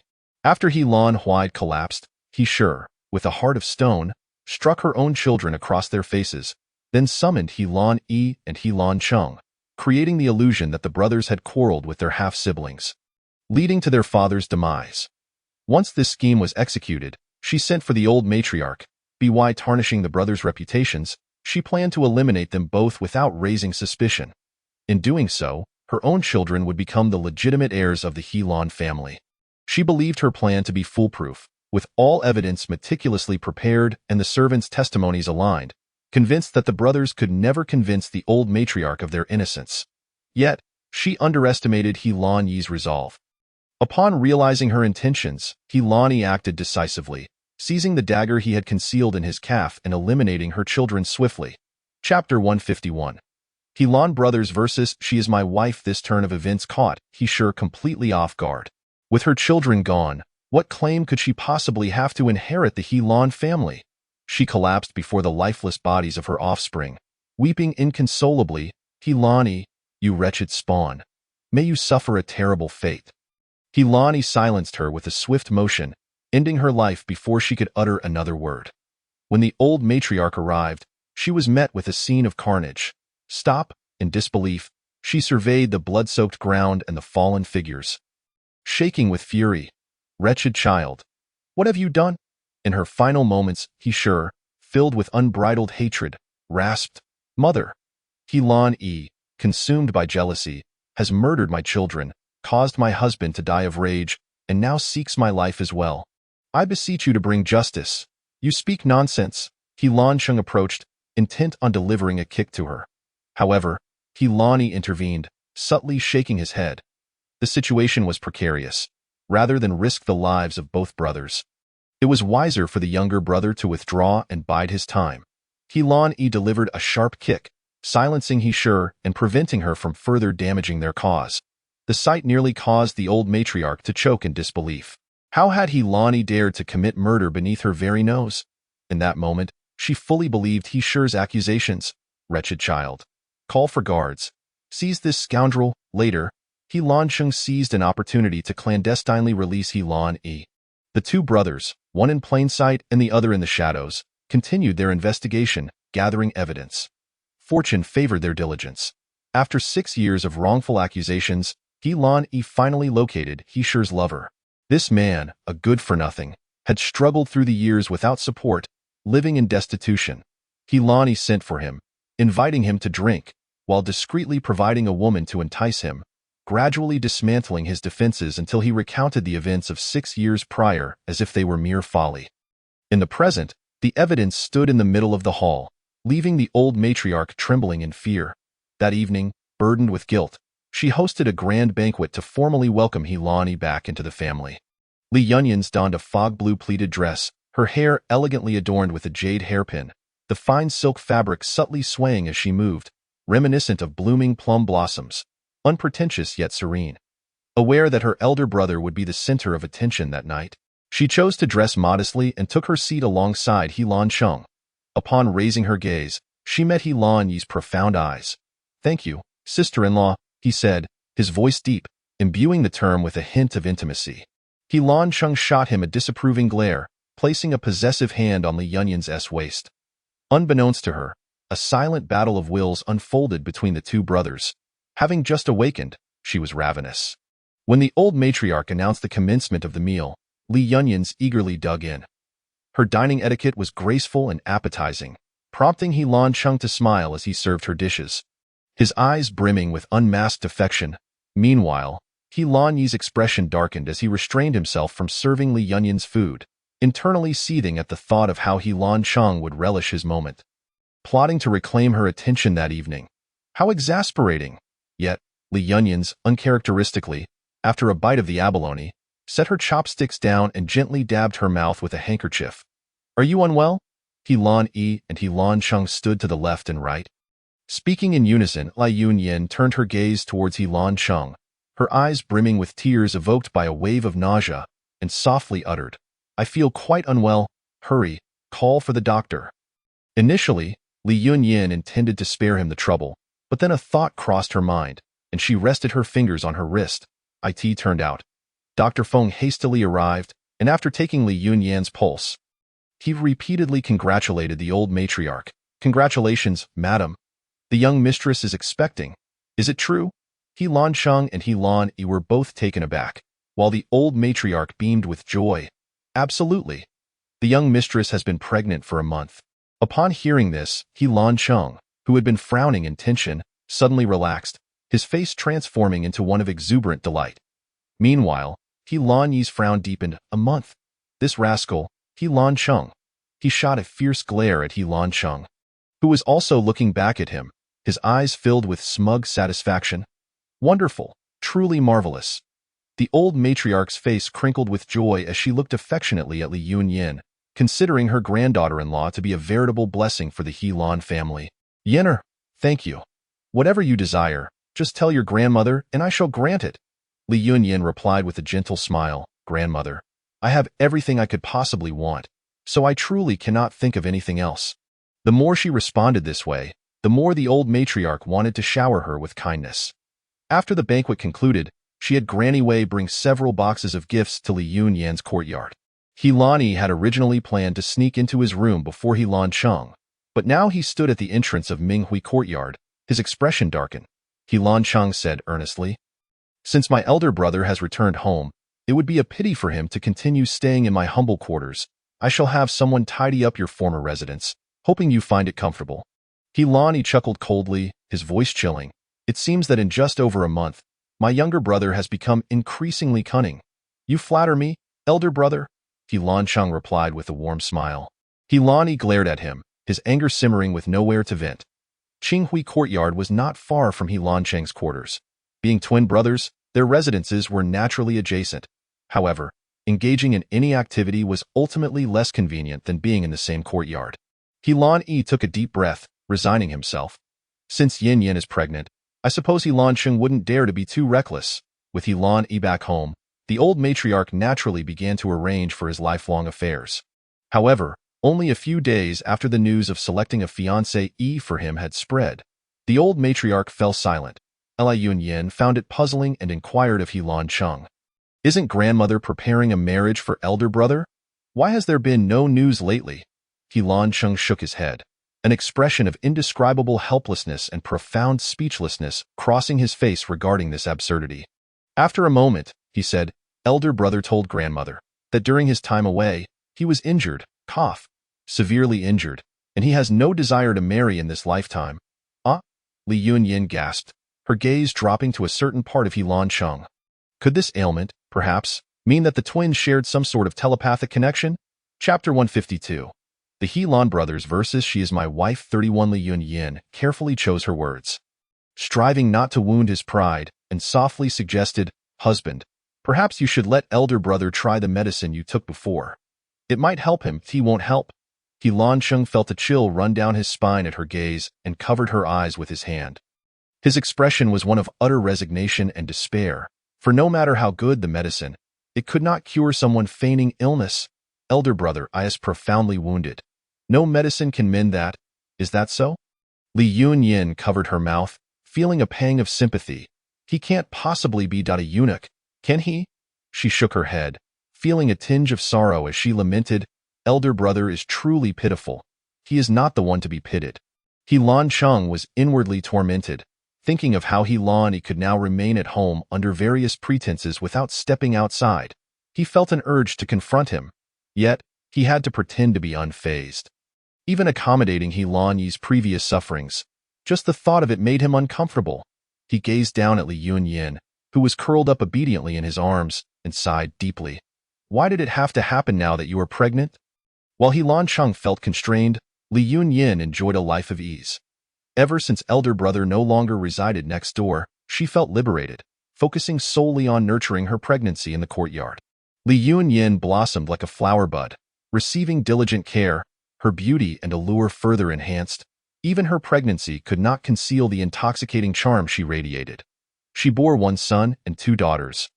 And after a month, the old matriarch took the 3 children into her courtyard. He Lan Cheng rarely ventured to the shop anymore, spending his days accompanying Li Yunyin. Cheng, don't you need to attend to business matters? He Lan Yi's gaze was inscrutable as he lifted his head from her neck. Elder brother has nothing to do. I shall take on all responsibilities. Oh, then you must treat elder brother even better from now on. Of course, Cheng, call me husband. Li Yunyin felt utterly exasperated. One moment, he wanted her to call him by name, and the next, he insisted on husband, changing his demands daily. In the following years, Li Yunyin continued to bear 3 more children, eventually ceasing to conceive. They traveled to the capital, where Li Yungue and Su Zhan had already taken up official posts and found good matches.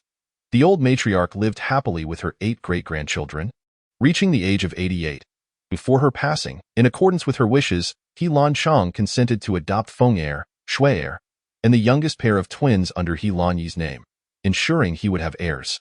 Li Yunyin gladly agreed, for her elder brother was such a good man, yet remained single. That was far too pitiable. Besides, she had many children, and with 4 adopted by elder brother, she and Cheng still had 4 of their own. Moreover, elder brother treated all 4 children as his own, raising them splendidly. Li Yunyin lived a fulfilling life in this small world. This was the original host's heartache, as well as the hidden task within this realm. He Lan Yi and He Lan Cheng simultaneously held her lifeless body, their expressions clouded with profound sorrow. They appeared identical, and from Li Yunyin's perspective, she could hardly distinguish between the two. This, host, do you not understand yet? Understand what? Hee. The system was hesitant to provide overt hints, its voice dripping with mischief. Li Yunyin's mind, sharp as it was, began to wander towards inappropriate thoughts upon hearing the system's seemingly mocking laughter. Then a possibility struck her, and she felt as if her head might explode. No way. Could it be that the one she married at the outset was not He Lan Cheng himself, but rather He Lan Yi? That would explain his unusual coldness towards her, for she was not his wife, but He Lan Cheng's. He Lan Yi had merely impersonated He Lan Cheng, hence the distance he maintained. But later, due to her relentless pursuit, he was compelled to yield, and He Lan Cheng, upon receiving his treatment, managed to escape the fate of dying a year later as scripted, thus becoming a genuine couple with her. So, all these years, she had been endlessly busy, burdened with immense tasks, until her later years when life became somewhat less hectic. Could it be that the true reason was as outrageous as this? How did they even manage that? Li Yunyin covered her face, recalling the first 6 months after their marriage and her behavior towards He Lan Yi, feeling utterly ashamed and wanting to dig a hole to hide in. She felt as if she had lost all dignity. Furious at herself, she exclaimed, "System, why didn't you remind me of such an important matter?"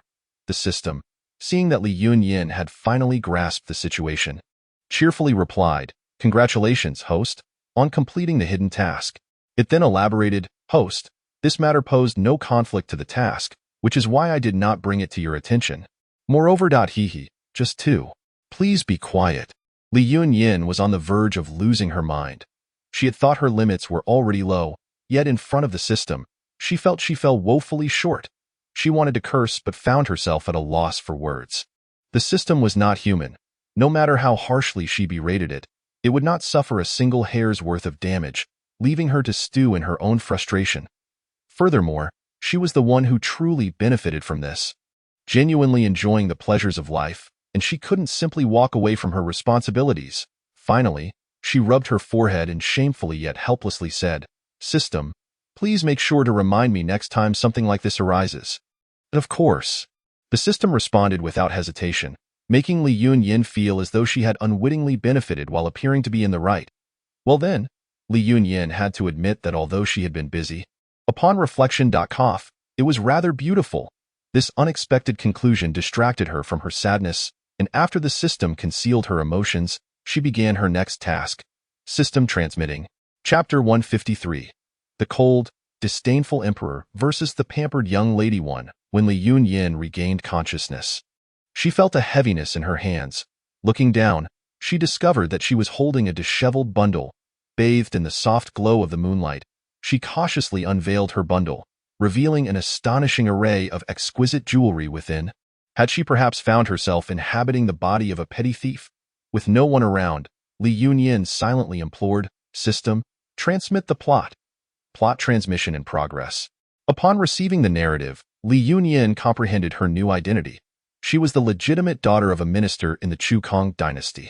The reigning emperor, known as Chu Xingma, was her father's name. Li Bieshan, the prime minister, a figure of immense power, second only to the emperor himself.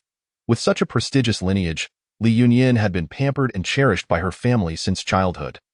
Her father adored her, her mother doted on her, and her brothers showered her with affection, elevating her to celestial heights. She had grown accustomed to having the stars at her fingertips. However, this very indulgence had cultivated a willful disposition within her. Every endeavor she undertook was dictated by her whims. Should her parents deny her wishes, she would wail and lament until they capitulated to her every demand. The original persona had never faced adversity. Her character naïve and her speech refreshingly candid. To her family, she was a simpleton devoid of guile. To others, she was merely a foolish and ignorant girl. Moreover, her striking beauty and flamboyant demeanor, coupled with her meticulously curated attire, incited envy among the noblewomen of the capital, who privately derided her as a beautiful fool. This very fool had taken a liking to the esteemed scion of the Hanlin Academy, the most illustrious gentleman in the capital, Wen Zian. Tonight marked the moment when the original persona, defying her family's counsel, stealthily gathered her belongings in a bid to elope with Wen Zian.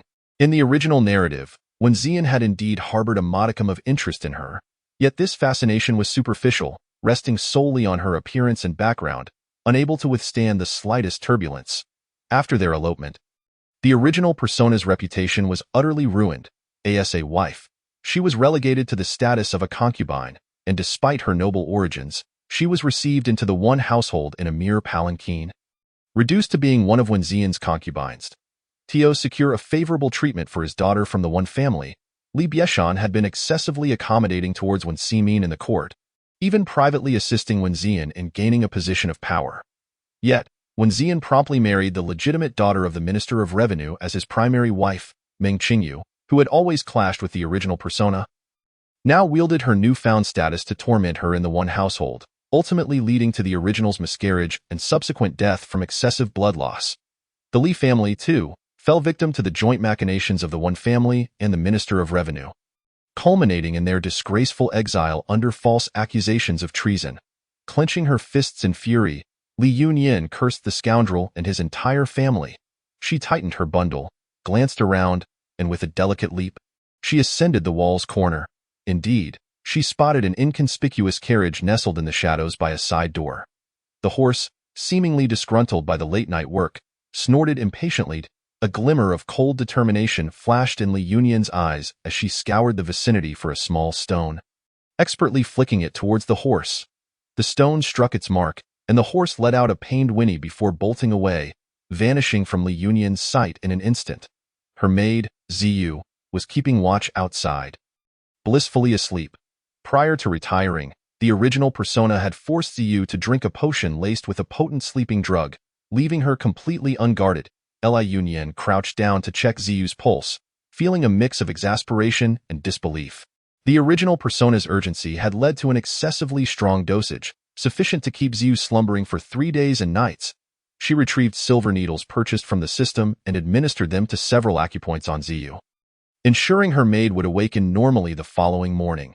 After returning the valuables to their rightful places and confirming everything was in order, she tidied herself up and retired to bed. Just as she was on the verge of sleep, a thought struck her. System, who am I supposed to pursue? Host, the most exceptional man in the entire Chu Kang dynasty is, of course, His Majesty the Emperor. The Emperor? Li Yunyan felt a twinge of resistance towards the notion of the Emperor's character. Absolutely not. I have a cleanliness obsession. The system, well aware of her tendencies, promptly produced a photograph, accompanied by an explanation. Host, this emperor in our little world is still untainted. Oh, well then, let's take a look. The moment Li Yunyan glimpsed the photograph, her gaze became riveted. Chu Xingma, the emperor, 18 years of age, standing at an impressive height of 192 cm, possessing a cold demeanor and a disdain for women. In the photograph, Chu Xingma's slanted phoenix eyes glimmered with an icy intensity, reminiscent of a majestic eagle in the shadows, exuding an air of aloofness and imposing authority. His tall, statuesque form, strikingly handsome features, and sharp, defined lines radiated an innate aura of superiority. Li Yunyan found herself involuntarily swallowing hard. The thought of bringing a figure of such stature down from his pedestal was undeniably thrilling. System, why is he still untainted? Has he simply not had the chance to fill his harem, or is his physique lacking? Li Yunyan had developed a certain aversion to the notion of hidden ailments. Having learned that a man's words could often be deceptive, she vowed never to fall for such tricks again. Neither, actually, the data indicates that Chu Xingma was traumatized in his early teens when his wet nurse attempted to seduce him. He found it utterly repulsive and has since kept all women at arm's length. His disdain for women is profound. A wet nurse? Isn't that a bit of a generational faux pas? The wet nurse was not yet 30 at the time, believing herself to be still alluring. She thought that if she became the first woman of the future crown prince, she would enjoy endless wealth and splendor. However, she was swiftly kicked out of bed and executed on the spot by Chu Xingma. This incident left him with a lasting psychological aversion to women. How outrageous! Li Yunyan found herself torn between condemning the wet nurse for her indiscretion and reprimanding Chu Xingma for his sweeping generalizations. So, he has no women in his harem, then? Chu Xingma's harem does contain several women, but they were all forcibly placed there by the Empress Dowager. He has not laid a finger on any of them. Li Yunyan furrowed her brow in contemplation. If she were to enter the palace, she would inevitably have to contend with these women, leading to a series of troublesome conflicts. Yet, if she refrained from entering, she would miss the opportunity to interact with Chu Xingma. Reflecting on that captivating visage, she thought, perhaps engaging in palace intrigue wouldn't be so dreadful after all. It could serve as a form of performance practice. Moreover, considering the uncertain fate awaiting the Li family, as depicted in the original narrative, being within the palace might afford her the opportunity to speak up for her family. Resolute in her decision, Li Yunyan inquired, System, is there a way for me to gain entry to the imperial palace? Host, in 2 months, the Empress Dowager will host the selection ceremony for Chu Xingma, and many noblewomen have already registered. A selection? Li Yunyan's interest peaked with a smile. It sounded rather entertaining. Then I shall participate in the selection. The following day, Li Yunyan rose early. She summoned Ziyu to assist her with her morning routine. Miss, Ziyu entered with warm water, deftly preparing a cloth while inquiring, why are you up so early today, Miss? Li Yunyan accepted the cloth, spreading it over her face to awaken her senses. Were it not for an important matter, she seldom rose at such an hour. Peering through the cloth, she replied in a muffled voice, I wish to have breakfast with mother and father. Ziyu's face brightened at this. You wish to dine with the master and madam? If they were to know, they would be overjoyed. I shall be quick. She then called upon two little maids to assist in preparing Li Yunyan's attire and adornments. Despite the rumors circulating about her being willful and domineering, the truth was quite different. The miss had a gentle disposition, albeit slightly capricious, and was exceptionally kind to her servants. She never scolded them, and on good days, would even share her food and jewelry with them, making her an exceptionally benevolent mistress. Ziyu selected a lovely lilac waist-cinching gown adorned with white satin embroidery for Li Yunyan, completing the look with a celestial hairstyle embellished by a jade hairpin, rendering her appearance both graceful and demure.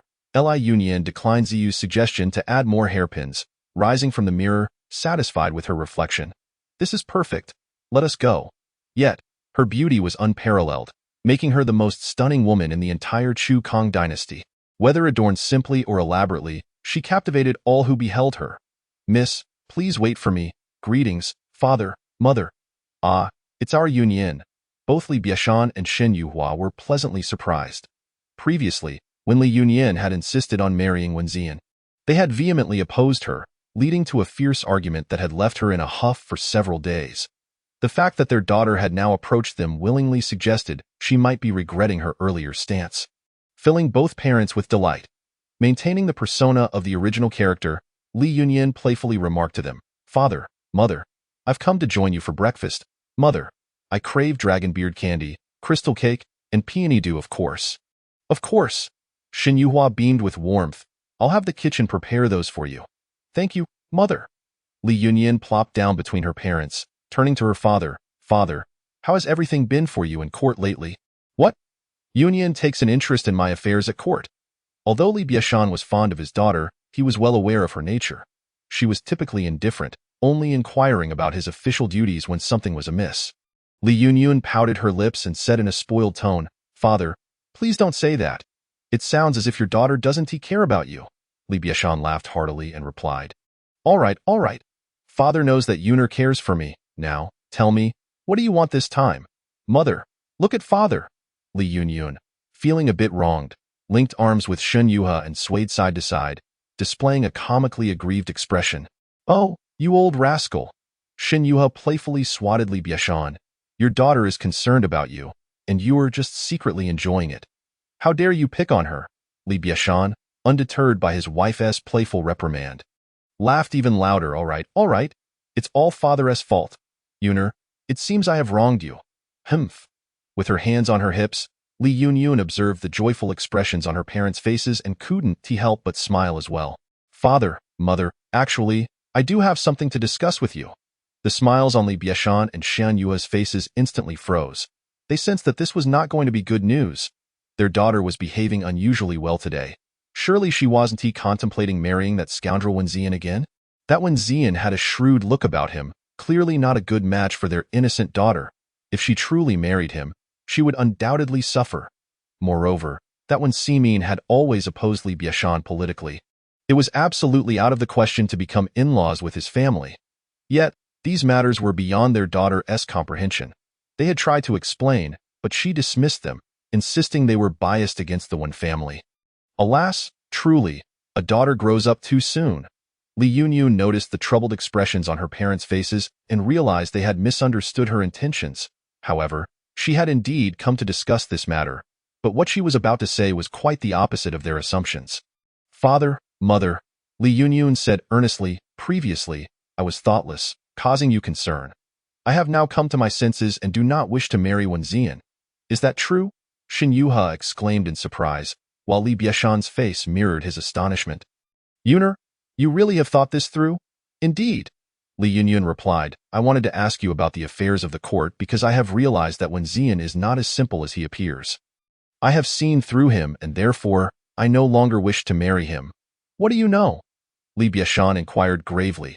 If even the innocent Yuner could perceive something amiss, then there must be hidden schemes behind the Wen family. Li Yunyan, unaware of how the evidence that framed the Li family as traitors was fabricated, knew it had to be related to the Wen family. She glanced around the room. Besides the three of them, only their trusted aides were present, and then she whispered, "Father, I have no evidence, but I just feel something is off with the Wen family. You could send someone to investigate discreetly, as the Prime Minister." Li Biashan had considerable power at his disposal. He nodded solemnly. I will have someone look into it. Yuner, you have a pure nature and cannot keep secrets. From now on, do not concern yourself with these matters. Yes, Yuner, with your father and brother to handle these affairs, you must not involve yourself, Shin Yuha said anxiously, grasping Li Yunyun's hand, feeling both relieved and sorrowful. Her daughter had finally grown up, no longer fixated on irrelevant individuals. She now understood the importance of caring for her family. All right, father, mother, you can rest assured. I will take good care of myself. At that moment, breakfast was served from the kitchen, presenting Li Yunyun with all her favorite dishes. Li Biashan and Shin Yuha took turns serving her, and Li Yunyun ate with great delight. Father, mother, I have more to say. After finishing her breakfast, Li Yunyun sipped her peony dew and raised a charming, ingratiating smile. What is it? Li Biashan sensed something ominous from her smile. Father, I wish to enter the selection for the palace. What? Li Biashan and Shin Yuha were both taken aback, unable to close their mouths.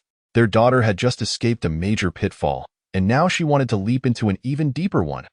They had just thought their daughter had matured and gained wisdom, only to find she was still as impulsive as before. Li Biashan was the first to object. Yuner, do not be foolish. You are the daughter of Li Biashan. You can choose from all the fine young men in the Chukang dynasty. Why would you want to enter the palace? Li Biashan assumed Li Yunyun had suffered emotional distress from Wenxian, leading her to seek refuge in the palace. Shin Yuha shared this sentiment. Their daughter had always been proud-spirited and might feel hurt by Wenxian, prompting her to seek a better man to provoke him. Yuner, do not act impulsively. You are still young. We can discuss marriage later. Seeing Li Biashan fuming and Shin Yuha looking extremely worried, Li Yunyun quickly reassured them. Father, mother, please do not be angry. Let me explain. She dropped her usual playful demeanor and spoke earnestly. Father, mother, I wish to enter the palace, not out of spite, nor because I think it would be fun. It is because I have feelings for His Majesty. What? You have feelings for His Majesty? Li Biashan and Shin Yuha were even more incredulous. Yuner, you have never even seen His Majesty. How can you have feelings for him? I may not have seen him, but I have heard of him, Li Yunyun replied, adopting a bashful demeanor. I often hear people speak of His Majesty's great achievements. He is wise and valorous, skilled in battle and compassionate towards his people. When he was still the crown prince, he was even referred to as the god of war. Additionally, Li Yunyun added with a blush, I also heard that His Majesty is quite handsome. Shin Yuha felt a twitch of annoyance at her daughter's last remark, suspecting that was her primary motivation. This daughter of hers had always preferred those with good looks. Not only with people, but even in food, every piece of pastry had to be of uniform size. And every slice of meat had to be cut perfectly. Each ingredient had to be meticulously chosen, served in exquisite containers, and beautifully plated before she would deign to eat. Such fastidiousness could only be afforded by their family. If she were in another household, she might have starved long ago. Well, it seemed the royal family could afford such indulgence too. Shin Yuha, rubbing her nose, unusually refrained from opposing her daughter's whims. However, Li Biashan was incensed. Absurd. You wish to enter the palace just based on hearsay? Do you even understand His Majesty's temperament? Do you know the multitude of rules within the palace? Do you realize that once you enter, it may be years before you see your family again? I have considered all of this, Li Biashan said solemnly. Do you understand that His Majesty's moods are unpredictable? If you inadvertently provoke his wrath, I may not have the opportunity to rectify the situation. Father.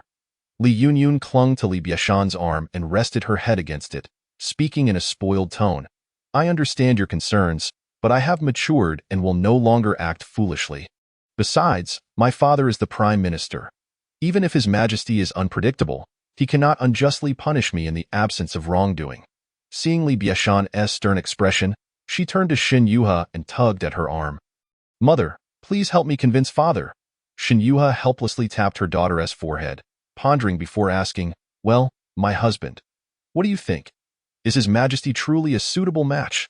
Li Biashan found it laughable. You are even considering this? Shin Yuha replied matter-of-factly, our Yuner is so wonderful. She deserves the best man in the world. That may be true, Li Biashan conceded. From my father-in-law's perspective, His Majesty has a good family background, excellent education, remarkable martial skills, and handsome looks. He does seem like a fine son-in-law. Clearing his throat, He continued, but hold on. His Majesty currently has 3 concubines. Although there is no empress and no offspring, with Yun'er's temperament, can she contend with them? I can, Li Yunyun declared boldly, hands on her hips. Even the first young master likes me. Surely His Majesty will as well. Xin Yuhe wished she could sew her daughter's mouth shut, pinching her face and whispering fiercely, my little ancestor. How can you say such things so recklessly, comparing His Majesty to Wenxian? If others hear this, you will surely be the subject of gossip. I am not afraid, Li Yunyun retorted defiantly, a fearless demeanor about her. My father worked hard to become prime minister. He did not do so for me to be bullied outside. Such a mouth. Li Biashan chuckled. Yuner speaks the truth. I worked hard to attain this position so that my wife and children need not suffer. Since Yuner wishes to enter the palace, I shall arrange it for you. Thank you, father. Li Yunyun jumped up in joy. With her father's support, wouldn't she be able to navigate the palace with ease? By dusk, Ziyu entered quietly, whispering to Li Yunyun, Miss, young Master One is here. He wishes to see you. Li Yunyun raised an eyebrow. Where is he? Ziyu leaned closer and whispered. Young Master One is still waiting outside the side gate for you. Humph, that scoundrel. How dare he come back? After I sent his carriage away last night and refused to elope with him, it seems he still hasn't given up. Do not let him in.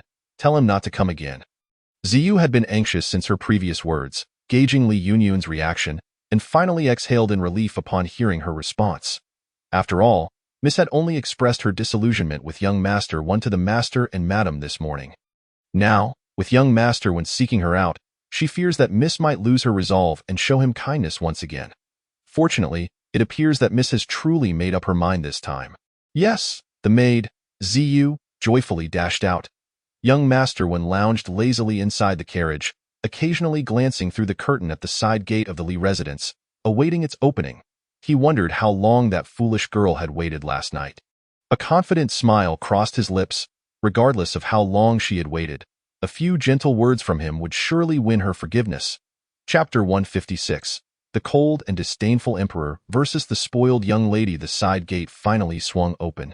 Young Master One focused his gaze, expecting to see a meticulously adorned figure approaching with a radiant smile, just as in the past. To his surprise, only a maid emerged. This maid was Ziyu, who served beside Li Yunyun. Could it be that she had caught a chill from waiting too long for him last night? Ziyu had run from Li Yunyun's courtyard and, upon seeing the familiar carriage, a flicker of derision crossed her eyes. This young Master One always met with the young lady in secret, which was quite improper. Unfortunately, the young lady had once harbored feelings for him, and as her maid, she could neither interfere nor inform the master and madam. It was infuriating. Now that the young lady had finally come to her senses, she felt no obligation to treat him kindly any longer. Where is your young lady? Young Master Wen's smile faded. He was taken aback, thinking that Li Yunyun had not come to see him due to an illness, only to realize she was angered by him. It seemed his failure to keep their appointment had hurt her feelings. A flicker of impatience crossed his eyes. He had intended to soothe her over last night's incident and arrange another meeting. Yet, Li Yunyun's temper had flared, and she was now acting obstinately. In that case, he had no desire to placate her. A few days of ignoring her, and she would surely come running back. He masked his emotions and maintained his usual gentle demeanor, addressing Ziyu. Please tell Yunyun that I shall visit again in a few days when she has calmed down. Yes, young master. The carriage sped away. Hey, I haven't finished speaking yet. Ziyu stamped her foot in frustration. This young Master One put on airs, yet lacked any real grace. She wanted to scold him, likening him to a toad dreaming of eating swan meat. How could he leave like this? Truly vexing. Next time, she needed to be quicker with her words, or she would miss her chance.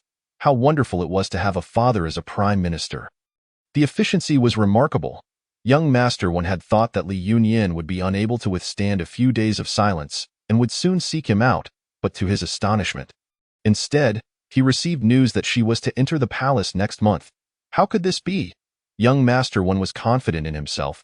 Surely, Li Yunyun harbored deep feelings for him. How could she possibly wish to enter the palace? Was she being forced by her family? Or was this a ploy to elicit his attention? Once more, young Master One arrived at the side gate of the Li residence and knocked on the door. A young servant opened it. Young Master, What brings you here? I am Wen Zian, seeking an audience with Miss Yunyan. I kindly request you to inform her. Young Master Wen believed he had lowered himself enough. Surely, this time she would agree to see him. However, the young servant scoffed, another toad dreaming of eating swan meat.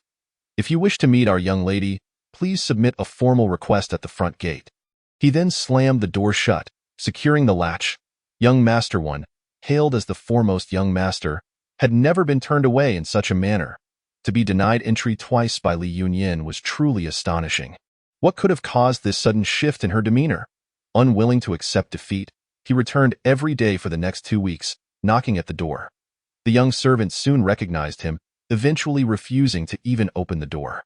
With only half a month remaining until Li Yunyan's palace entrance, young Master Wen began to panic. Could she truly be serious? That was unacceptable. Though Li Yunyan was but a decorative pillow, she was the only daughter of the Li family, and he had to secure her firmly in his grasp. Upon returning to the Wen residence, young Master Wen was summoned by Wen Simin for a lengthy discussion lasting 2 hours. When he emerged, he wore a composed expression and addressed the servant. Shou, go to the minister's residence and tell Meng Qingyu that I wish to see her. Yes, young master. Before long, the day of entering the palace arrived. During the past 2 months, Li Yunyan devoted herself to her parents, refraining from any foolish actions or words. Li Biashan and Shin Yuha had come to believe that their daughter had truly grown up and matured.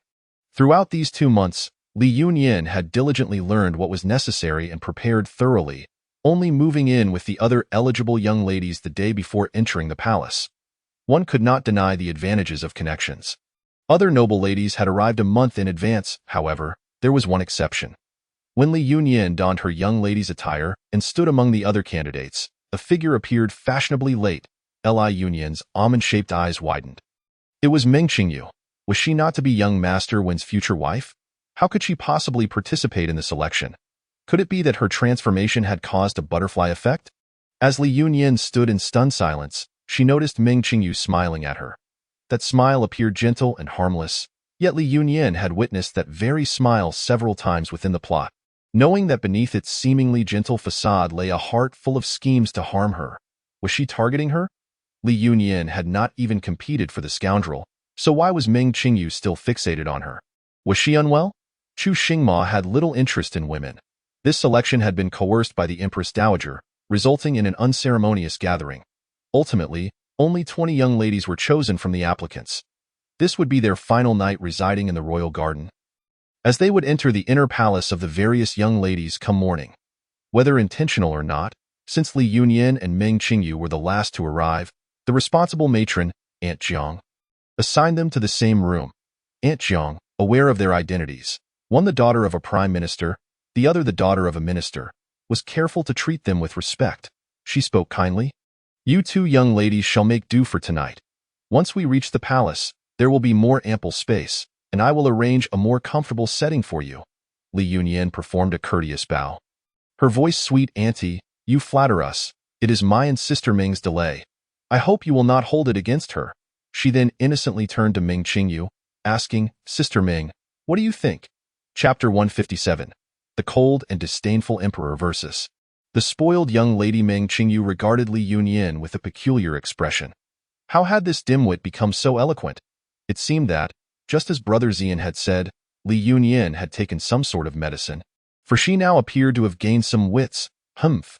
Even if she had become a tad smarter, what difference would it make?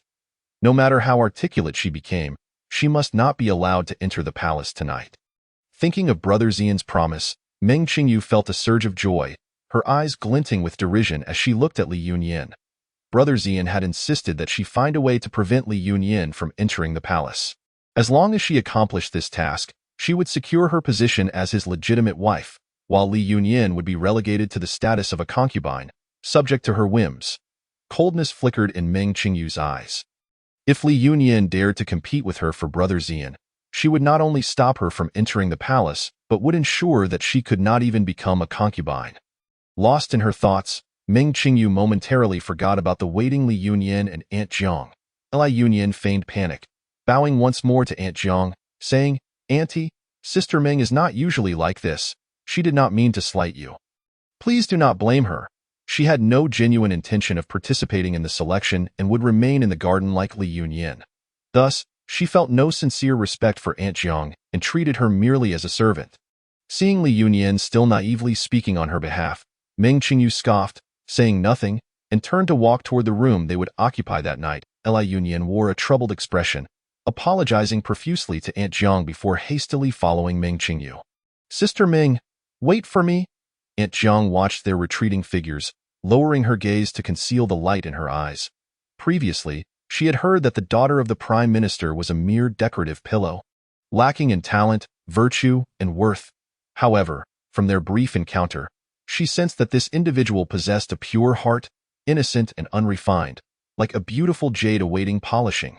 In contrast, the daughter of the minister appeared filled with schemes, exhibiting great arrogance toward those she deemed beneath her. Aunt Jiang had encountered many such women.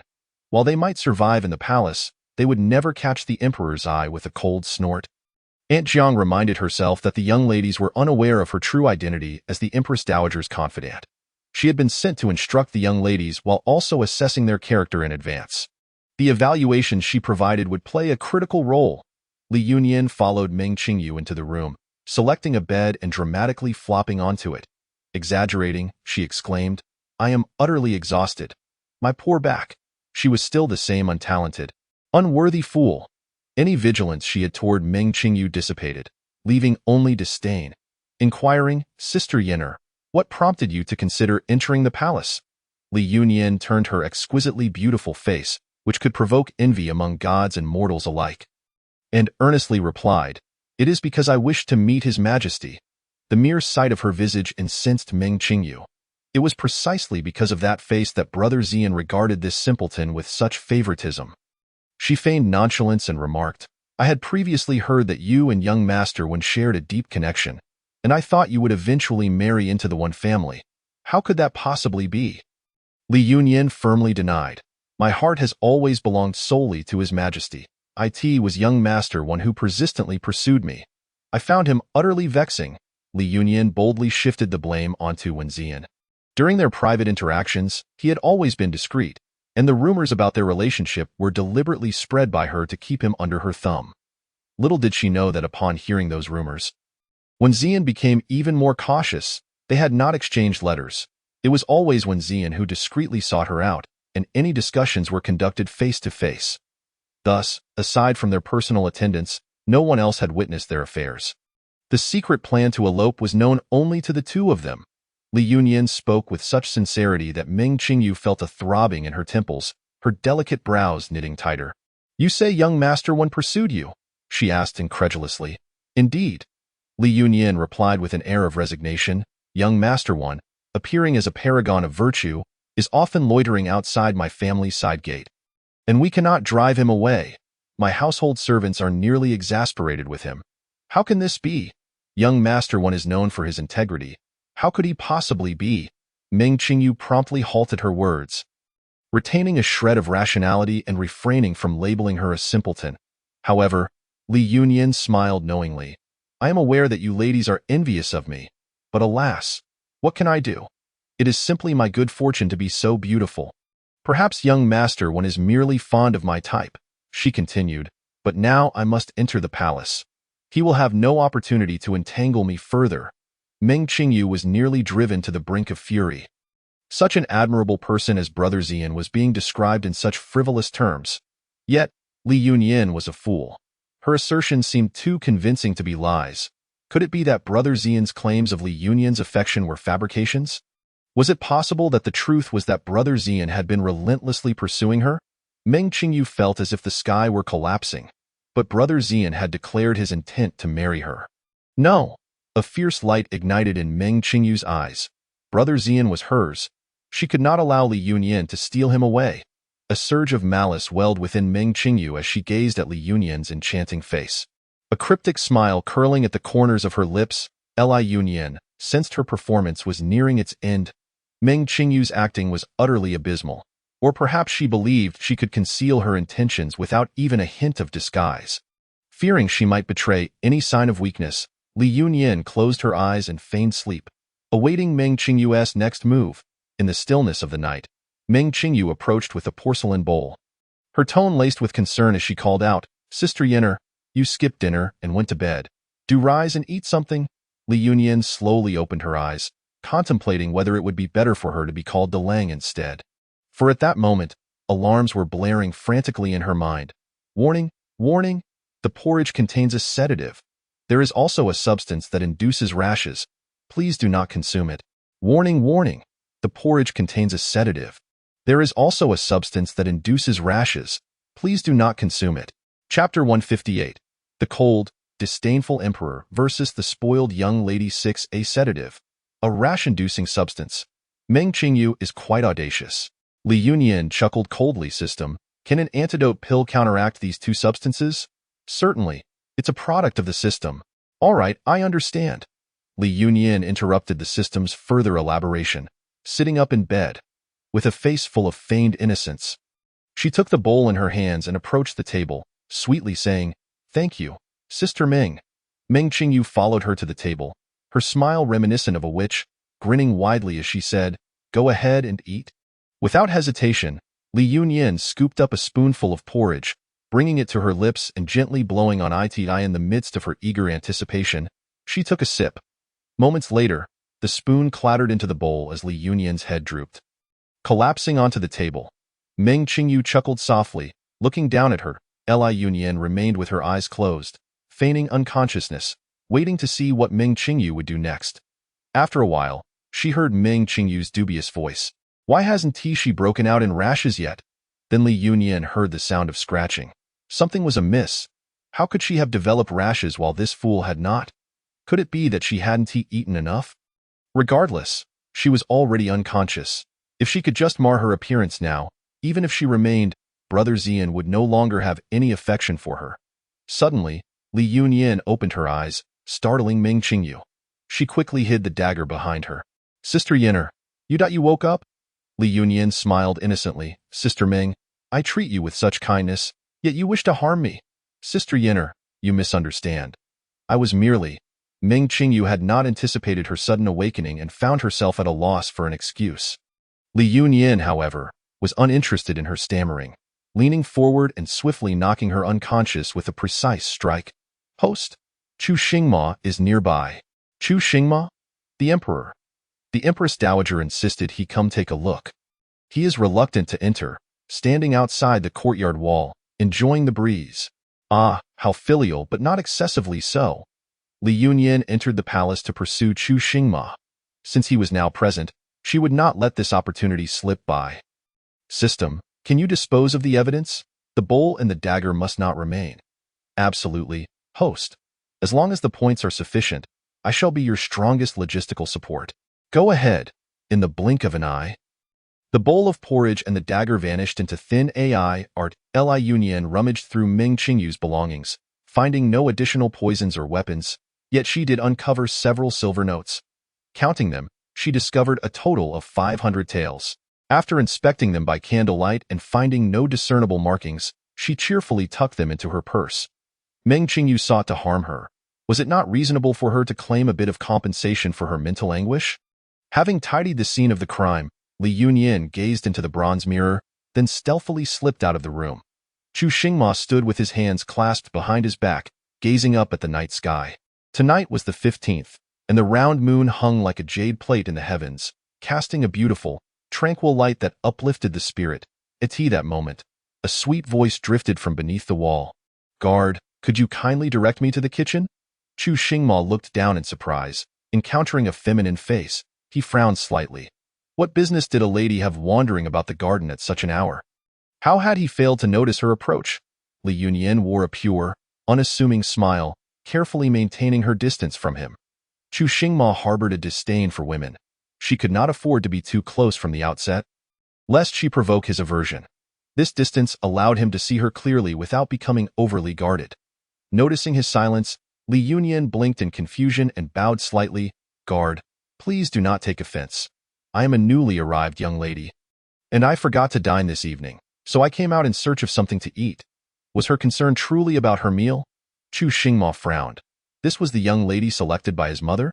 She was so foolish that not only did she mistake him for a guard, but she also forgot to eat. What could he possibly expect from her? Li Yunyan blinked again, softly calling, "Guard?" Chu Xingma lowered his gaze, glancing at the black robe adorned with golden dragon patterns he wore. Perhaps the design was too subtle? Never mind. She was merely a young lady. He certainly wouldn't let her starve. He raised his hand, pointing toward the kitchen. Li Yunyan's face immediately lit up with joy, and she gratefully bowed to him. "Thank you, guard." Without lingering, she hastily lifted her skirts and scampered toward the kitchen. Chu Xingma's last shred of doubt dissipated. This girl could not possibly know he was the emperor. Otherwise, she would not have run off so quickly. He let out a soft huff. The girl's gaze had been clear, devoid of any ulterior motives when she looked at him, and he found that he had surprisingly not felt any distaste towards her. Moreover, it was the first time a woman had looked at him with such focus on food rather than himself. It was rather amusing. Reflecting on her face, he realized he hadn't paid enough attention earlier. Yet, he distinctly remembered her eyes, shining brightly, seemingly more radiant than the moonlight of the night. Following the direction indicated by Chu Xingma, Li Yunyan successfully found the kitchen, which was empty, yet food should still be available. She hadn't eaten all evening and was indeed feeling a bit peckish. The moonlight was just right, allowing her to see the kitchen's layout without the need for a lamp. After lifting a few pot lids, she ultimately discovered 3 white steamed buns in a steamer. Passing by the wall, she looked up and saw that Chu Xingma had not yet departed. Thus, he heard Li Yunyan's voice. Laced with delight, "Guard." Chu Xingma caught a soft object as if catching a concealed weapon. Upon opening his hand, he was astonished to find it was a steamed bun. Having partaken in numerous buns during his military campaigns, he was no stranger to this humble fare. However, after ascending the throne, he had not indulged in such coarse food for quite some time. Li Yunyan sweetly remarked, "Thank you, brother guard, for showing me the way. You work hard during the night. Do have a bun to fill your stomach with that?" She flashed him a radiant smile and skipped away. Chapter 159. The Cold and Indifferent Emperor versus the Spoiled Showgirl 7. Chu Xingma lowered his gaze to the bun in his palm. Lost in contemplation, after a considerable pause, he inexplicably raised it to his lips and took a bite. The taste was surprisingly delightful. It surpassed the fare in the army. Perhaps it was the enchanting moonlight of the night. Or perhaps he was genuinely a bit hungry. Before he knew it, he had devoured the entire bun. Nearby, the actual guards trembled in fear. The emperor had just consumed a bun of unknown origin. Should anything untoward happen, their heads would not suffice as penance. Meng Qingyu's face and body were now covered in rashes. If she were to awaken the next morning and be seen in such a state, entering the palace would be utterly impossible. Li Yunyan chuckled softly, thinking, how could it be so simple? If they wish to harm me, they must pay the price. The following day, Meng Qingyu finally awoke groggily. Her head felt as if it bore 1,000-pound weight, and a large lump seemed to have formed on her neck. "Ouch," she gasped, lifting her hand to rub her neck. "Sister Meng, you're finally awake. We must depart." Meng Qingyu raised her eyes to see Li Yunyan gazing at her with concern. "You? Ouch, my head." Holding her temples, Meng Qingyu felt as if her head were splitting, and she had the unsettling sensation that she had forgotten something crucial. "That's right." Meng Qingyu's eyes widened. She had intended to drug Li Yunyan. How could Li Yunyan stand there in perfect health before her now? Could it be that she had overslept? "Let us go." Quickly, voices outside urged as they passed by Li Yunyan's room, stopping briefly to call out to them. "All right, we're coming." Li Yunyan kindly helped Meng Qingyu up, saying, "Sister Meng, you've woken up too late. I've been waiting for you for quite a while. We must hurry, or we'll incur Aunt Zhang's wrath." Despite her meticulous preparations, it was only upon seeing Aunt Zhang's stern face that Meng Qingyu realized the gravity of the situation. No, she could not enter the palace. She touched her face and examined her hands, both smooth and unblemished, devoid of any rashes. Where was her medicine? If she took it secretly now, there might still be time. Meng Qingyu frantically searched her person, and gradually, goosebumps spread across her skin. Her medicine was gone. Not only that, but the small dagger she had secretly hidden in her shoe was also missing. The silver notes in her pouch were gone too. Had she been robbed? Her greatest suspicion fell upon the very Li Yunyan who shared her quarters. With narrowed eyes, Meng Qingyu glared at her, only to see Li Yunyan nervously twisting her clothing. Murmuring, "I'm so nervous. We're about to enter the palace. Sister Ming, what should I do? Ming Qingyu closed her eyes. Li Yunyan was too foolish. It couldn't he possibly be her. Who else could it be? She glanced around and finally fixed her gaze on Aunt Jiang. Yesterday, that wretched servant had treated her with disdain and sent someone to confiscate her belongings in the dead of night. It was entirely possible. Ming Qingyu stepped forward, extending her hand. Return it to me. What? Aunt Jiang frowned, looking at the unrefined daughter of the minister. You know what I mean. Ming Qingyu lowered her voice and said sharply, My father is the current minister. If you know what's good for you, return what you took from me. Otherwise, I'll have you dealt with. Are you mad? I haven't taken anything from you. Do you dare deny it? Ming Qingyu was getting anxious. Losing the silver notes was one thing, but without the medicine, she would truly have to enter the palace. She could not afford to think of anything else. Raising her voice, she shouted, You wretched servant, return my belongings to me. Otherwise, I'll have my father kill you. Impudent. Aunt Jiang raised her hand and slapped her. You dare strike me? Ming Qingyu couldn't believe it. She had been struck by a mere servant. Aunt Jiang glanced to the side, and immediately 2 eunuchs emerged, forcefully restraining Ming Qingyu. Once you're in the palace, you belong to the royal family. As your supervising aunt, I naturally have the right to discipline you. I want to enter the palace. I refuse to go. Let me go. Ming Qingyu struggled desperately, but her strength was no match for the 2 eunuchs, who held her firmly in place. At that moment, Li Yunyan approached, pouring oil on the flames, softly advising, Sister Ming, since you've entered the selection for the showgirls, you must naturally enter the palace. Do you think this is a joke, that you can come and go as you please? After saying this, she covered her mouth and, in a tone audible to those around, added, Sister Ming, this is not the time to throw a tantrum. If it becomes known that your family treats the royal selection as a jest, I fear it won't be easy for your father to explain.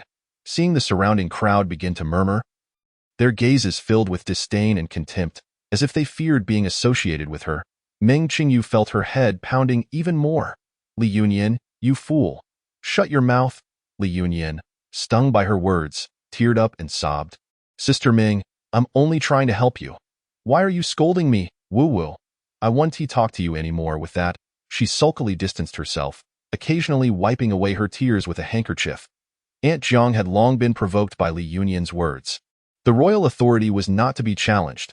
As a distinguished daughter of a minister, Ming Qingyu not only threatened her, but also disrespected the emperor's decree by treating the selection as a farce. How could this be tolerated? Coldly, Aunt Jiang declared, Since Miss Ming has arrived, without the Empress Dowager's permission, you cannot leave. Ming Qingyu, now frightened, pleaded, Aunt Jiang, I beg you. Please let me go. My father is the current minister. I can have him give you a large sum of silver, please? Aunt Jiang replied with a chilling smile, I'm just a lowly servant. I have no authority over the young lady. If you wish to return home, you must have your father personally speak to the Empress Dowager. No. I refuse to enter the palace. Ming Qingyu struggled with all her might, shouting and screaming, her hair coming undone. Resembling a madwoman, one of the eunuchs produced a cloth from somewhere and stuffed it into her mouth. Finally silencing her, Aunt Jiang walked ahead, a hint of a smile playing on her lips. Under normal circumstances, if a showgirl was truly reluctant to enter the palace, she might have reported the matter to the Empress Dowager for her judgment. But since Ming Qingyu was so contemptuous, treating them as less than human, she would proceed according to palace rules, ensuring that these showgirls were delivered safely to the palace. Li Yunyan walked quietly at the back, watching the frenzied Ming Qingyu with a smile in her eyes. Chapter 160. The cold and indifferent emperor versus the spoiled showgirl. 8 in the imperial harem, due to Li Yunyan's lineage and Aunt Jiang's intentional favoritism. Li Yunyan was assigned to a private chamber. Though the room was small, it was adequately furnished. Li Yunyan expressed her heartfelt gratitude to Aunt Jiang, even declaring that if she ever gained the emperor's favor, she would often bring delicious treats to visit her. Aunt Jiang could only smile helplessly. The phrase gaining the emperor's favor, when uttered by other showgirls, would seem boastful, yet coming from Li Yunyan's lips, it sounded perfectly reasonable. Even she found herself fond of this girl. The Empress Dowager, eager for grandchildren, would surely like her as well. As for the emperor, that would depend on the girl's own fortune. Ming Qingyu had ceased her madness. She was now arranged to share a room with 2 other showgirls, remaining silent and causing no further disturbances. It was unclear what schemes were brewing in her mind. Li Yunyin was too lazy to concern herself with her. Her foremost priority was to win over Chu Xingma. Fortunately, on the second day of entering the palace, she would have her chance. The Empress Dowager held high expectations for this batch of showgirls. After a day of rest, she eagerly summoned them to Xinang Palace for an audience. She even instructed Chu Xingma to set aside his administrative duties to accompany her in meeting these young women. Chu Xingma was reluctant. He understood that even if his mother selected numerous showgirls for him, he would feel nothing for them. The Empress Dowager pleaded earnestly, "My dear son, consider it for the sake of the people. If you leave no heirs, who will inherit the future of the Chukong dynasty? Must the Chu family's empire come to an end in your hands? Mother, you worry too much. I have already decided that in a few years, I shall select a child from the royal family to nurture. I will ensure that the empire has a successor." "That is not the same at all." The Empress Dowager, exasperated, responded, "What I want is your own offspring. Your biological child."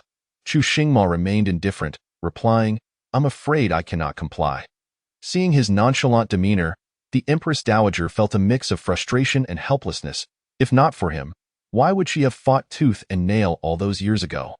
At this moment, she harbored an intense hatred for that wet nurse from back then, wishing she could dig her up and grind her bones to dust. Yet, the situation was now set in stone. All that remained was to ensure her son would accept a woman, even if it were just one. The Empress Dowager clutched her chest, convinced her son would eventually drive her to her grave. With tears brimming in her eyes, she spoke to Chu Xingma and Mo "Consider it for the sake of Mother Empress. If you persist in this manner, I shall have no face to meet your father Emperor even in death. When a century has passed, you may cast me into a mass grave to accompany the wandering souls and lost spirits. Mother Empress, why do you speak thus?" Chu Xingma felt a dull ache in his head. Every time this matter arose, she would resort to such emotional blackmail. He had previously heeded her wishes and brought 3 consorts into the palace, yet the mere sight of them made him uneasy. It was an instinctual reaction he could not control. As Chu Xingma contemplated further, he glanced up and noticed the evident signs of aging on the Empress Dowager's face, with strands of silver threading through her hair, rendering him speechless once more. "Very well. It is but a visit.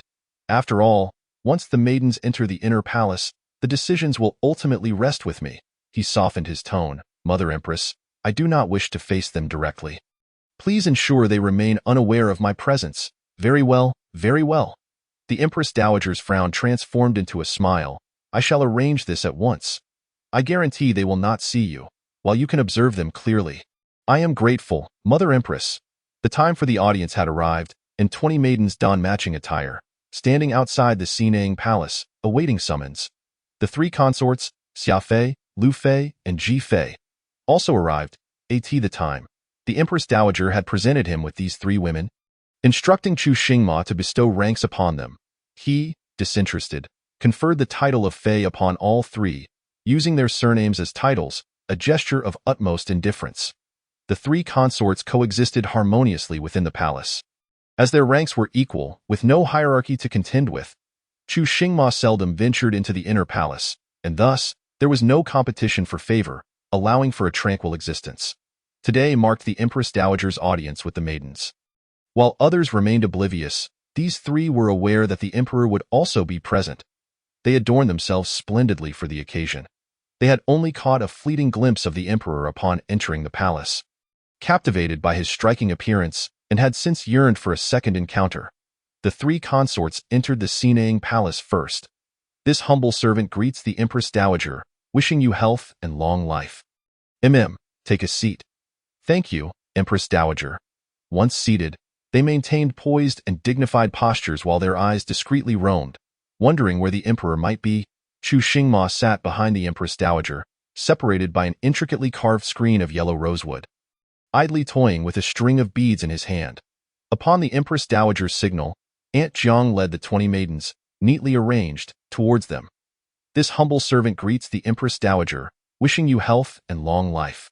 The Empress Dowager, delighted at the sight of so many beautiful maidens, kindly remarked, "Rise. Come closer so I may have a good look."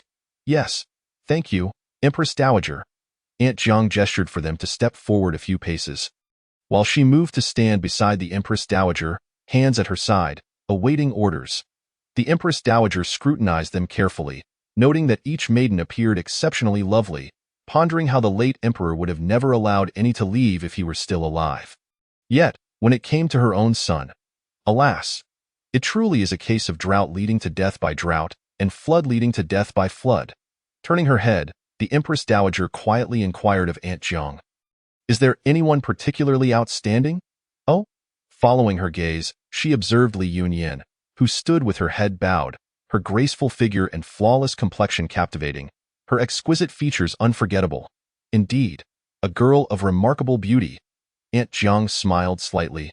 "This girl is named Li Yunyan, the legitimate daughter of the Li Prime Minister. She possesses a pure and innocent disposition, and I believe she is somewhat exceptional. So she is the daughter of the Li Prime Minister." The Empress Dowager expressed mild surprise that old Stick-in-the-Mud actually allowed his daughter to enter the palace for selection. "Is this truly the case?" "Indeed, Your Highness, it is absolutely true." She herself conveyed it. No one dislikes their son receiving admiration from others. And even the emperor is no exception. Upon hearing that Li Yunyan admired Chu Xingma, the Empress Dowager felt an innate fondness for her. A girl with such discerning taste must surely excel in other aspects as well. Chapter 161.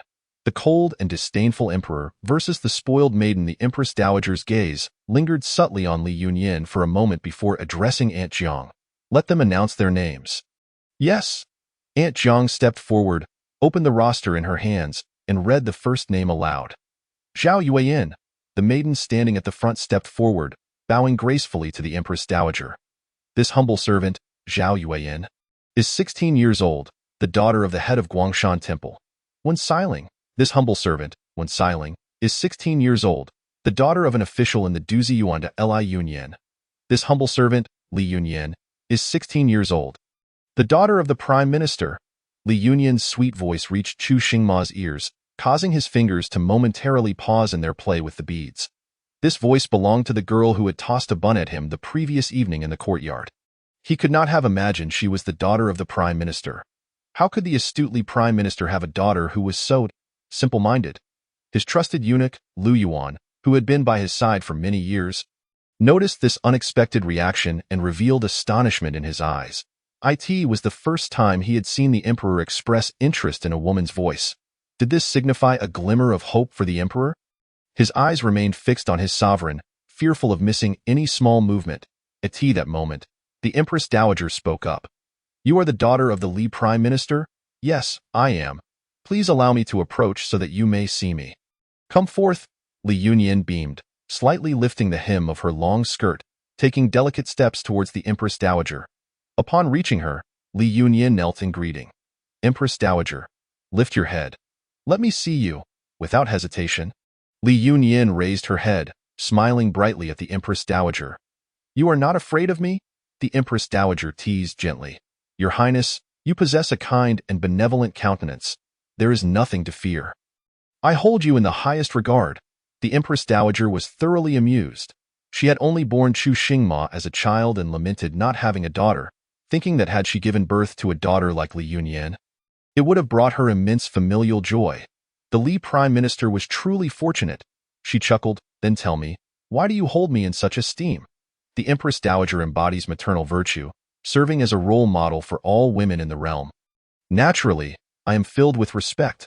Furthermore," Li Yunyan suddenly appeared bashful, her charming face slightly flushed, as if shy.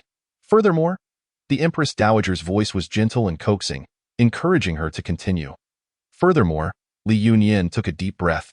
Summoning her courage, "The Empress Dowager is the mother of the emperor, and I shall one day be the emperor's woman. Hence, you shall also be my mother. Therefore, I have no fear of you." A collective gasp resonated through the hall. Li Yunyan's words were too direct, bordering on audacious. Only the empress could refer to the Empress Dowager as mother. Other consorts were obliged to address her as Empress Dowager. Could it be that Li Yunyan harbored ambitions for the position of empress? Chu Xingma had been attentively listening to the exchange between Li Yunyan and the Empress Dowager. Upon hearing her bold declaration, his fingers trembled slightly, causing the beads in his hand to produce a soft clinking sound. Though faint, it was audible to the Empress Dowager, who turned to observe Li Yunyan's clear, bright eyes. If she truly could bring her son closer to the fairer sex, granting her the title of Empress would not be out of the question. She kindly helped Li Yunyan to her feet, amiably patting her hand while instructing Aunt Jiang. I have a string of beads behind the screen. Go fetch it for me as a gift for her. Yes. Aunt Jiang obediently stepped behind the screen, only to be met with the sight of Chu Xingma seated there, utterly astonished. There was only the emperor behind the screen. Where were the beads? Just as she was at a loss, Chu Xingma, appearing resigned, offered the string of beads in his hand to Lu Yuan, signaling him to present them to Aunt Jiang. Oh, I see. Aunt Jiang accepted the beads with both hands and returned to the Empress Dowager. Empress Dowager, I have brought the beads, mm. The Empress Dowager smiled, taking the string of beads, still warm from her son's touch, and placing them into Li Yunyan's hands. Take this. Li Yunyan's voice was filled with joy, her happiness evident in her tone. This humble servant thanks the Empress Dowager. After receiving the beads, Li Yunyan stepped back, standing quietly with her head bowed. She appeared to be listening to the other maidens announce their names but was, in fact, gently caressing the still warm beads in her hands. The beads were distinctly masculine in design, each white jade bead large and smooth, suggesting they were often held and played with. The system had long since informed her that Chu Xingma was behind the screen, and she had been aware of his presence when standing before the Empress Dowager. Surely, he must have recognized her by now. The name-calling continued. The Empress Dowager attentively listened for any sounds from Chu Xingma, while Lu Yuan fixed his gaze on the emperor. Unfortunately, apart from Li Yunyan, no other maiden's voice, no matter how melodious, seemed to draw the emperor's attention again. The announcement of names concluded swiftly, and Li Yunyan was taken aback to find that Ming Qingyu had not caused a stir. Behaving quite decorously as she introduced herself, she was the daughter of a minister, and the Empress Dowager displayed no favoritism, casually engaging her in conversation. Although the Empress Dowager spoke a few words to each of the palace maids today, Li Yunyan was the only one to receive a special reward. The other maids were presented with gifts such as fabric and jewelry, while Li Yunyan uniquely received a magnificent and valuable bracelet, setting her apart from the rest. Inside the Xinang Palace, the three concubines, upon seeing the maids depart, gazed eagerly at the Empress Dowager. They were aware that His Majesty was present and wondered if he would soon reveal himself now that the maids had left. Upon noticing their expressions, the Empress Dowager understood their thoughts and the past. She might have devised a plan, but today she had promised Amour that no one would see him. I am weary. You may kneel and depart. Yes. This concubine takes her leave. Reluctantly, the three concubines exited, lamenting the emperor's callousness. Even within the Xinang Palace, he refused to appear before them. Could it be true, as the rumors suggested, that he held no affection for women? But rather Ji Fei clenched the silk handkerchief tightly in her grasp. No matter what, she was determined to bear His Majesty's firstborn. Chapter 162. The cold and disdainful emperor versus the spoiled palace maid. Once they had distanced themselves, Chu Xingma emerged from behind the screen. The Empress Dowager eagerly inquired, Amour, how goes it? Among this batch of palace maids, do you have any favorites? Oh. The Empress Dowager observed his eyes and remarked, I find that Li Yunyan is quite charming. What do you think, Amour? Suddenly, a pair of sparkling eyes flashed through Chu Xingma's mind. He blinked and replied, I cannot recall. Lu Yuan, behind him, desperately blinked at the Empress Dowager. His Majesty had finally shown a different sentiment towards a woman, regardless of whether it was romantic. As a loyal servant concerned for his master, he felt compelled to convey this news to the Empress Dowager. The Empress Dowager sighed softly. What a pity. Such a fine girl. I must admit, I am rather fond of her. Chu Xingma remained non-committal and said nothing. The Empress Dowager felt it was sufficient. It was already remarkable that Amour had agreed to gift his bracelet to Li Yunyan. He might not even realize that previously, he would never have consented to give away his personal belongings, even if they were broken or burned. Now that she confirmed that Amour's feelings for Li Yunyan were different, the Empress Dowager certainly would not let this opportunity pass. After Chu Xingma departed, the Empress Dowager instructed Qiu Yu, go to the Shuxiu Palace and inform Jiang Yu to arrange for Li Yunyan to transcribe Buddhist scriptures for me daily from the hour of Shun to the hour of Yu in the Feihong Pavilion. Yes. Qiu Yu accepted the command and promptly headed to the Shuxiu Palace. She was a personal maid brought into the palace by the Empress Dowager, having watched the emperor grow up. The emperor had always been indifferent to women, and she shared the Empress Dowager's urgency. The Feihong Pavilion connected the front court and the inner palace. After finishing his state affairs each day, Chu Xingma would often visit to take a moment's respite. This had been his habit for many years, known only to the Empress Dowager and those who served him closely. The Empress Dowager's suggestion for Li Yunyan to go to the Feihong Pavilion to transcribe scriptures was clearly an opportunity for her to draw closer to the emperor. Qiu Yu wished for Li Yunyan to possess more capabilities to seize this chance to capture the emperor's heart. As Qiu Yu and Jiang Yu were friends, after finishing the business at hand, they indulged in a bit of casual conversation. She grasped Jiang Yu's hand and quietly asked, "Is it true that the daughter of Minister Li is truly that exceptional?" Jiang Yu did not conceal the truth, covering her mouth as she replied, "Let me put it this way.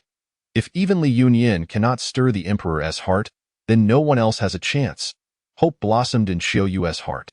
"Your judgment has always been the finest. If you say so, it must be true. All right, I shall take my leave." The following day, after completing the tasks assigned by Aunt Jiang, Li Yunyan followed her instructions and, guided by a young eunuch, arrived at the Feihong Pavilion. Lu Yi brought Li Yunyan to the pavilion's entrance and said, "Miss Yunyan, the Feihong Pavilion is here. Please enter." "Thank you, Eunuch Lu." Li Yunyan ascended the steps and pushed the door open. The Feihong Pavilion was a 5-story tower adorned with intricately carved glass windows, exuding brightness and luxury. The first floor was relatively spacious, with a carpet resembling a tortoise shell, and the walls were decorated with landscape paintings. A set of yellow rosewood tables and chairs leaned against the wall, with a small beast-shaped incense burner on the table, emitting a faint fragrance of dragon saliva. The second floor served as a leisure area, featuring a small table by the window with a chessboard atop it. On the opposite side of the small table rested an exquisite guqin, clearly a treasured item. Ascending to the third floor, it appeared to be an office space. The walls were lined with bookshelves, and the table was adorned with writing implements. As Li Yunyan contemplated exploring the fourth floor, she heard the system announce, "Host, Chu Xingma has arrived." Li Yunyan raised an eyebrow, feeling that fortune was on her side. Could it be that Aunt Jiang had arranged this? Regardless of whether it was true or not, she would be sure to express her gratitude later. She swiftly located the Buddhist scriptures Aunt Jiang had mentioned, seated herself at the table, and began grinding ink to prevent an unexpected encounter with Chu Xingma that might catch her off guard. Li Yunyan quietly hummed a tune while gently grinding the ink. Upon his arrival, Chu Xingma immediately sensed something was amiss. A delicate fragrance wafted through the air, one that was clearly not his own. His expression hardened. The Feihong Pavilion was off-limits to anyone but him. Who had dared to enter unannounced? Just then, he heard a light, melodious voice emanating from the upper floors. Who dared to be so audacious? Enraged, Chu Xingma strode up to the third floor. Upon seeing Li Yunyan, his steps halted. Those eyes, he could never forget them. How could it be her? The singing abruptly ceased, and the ink stick in Li Yunyan's hand made a faint sound as she hurried to set it down and stood up. With an expression of surprise, she asked, "Guard big brother? What brings you here?" She referred to him as guard. Chu Xingma glanced down at his attire.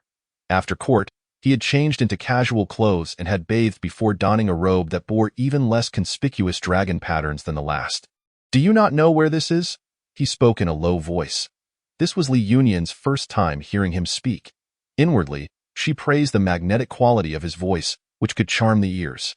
After a moment of infatuation, she replied nonchalantly, "I do know. Aunt Jiang sent me here. She instructed me to come daily at this hour to transcribe Buddhist scriptures for the Empress Dowager." Chu Xingma frowned. Recognizing this as surely one of his mother's misguided ideas, could she truly believe he would harbor any special feelings for this foolish girl who could not even distinguish between a guard and an emperor? Recalling his mother's words, Chu Xingma dismissed the thought of expelling Li Yunyan in a month. His mother would undoubtedly understand his resolve.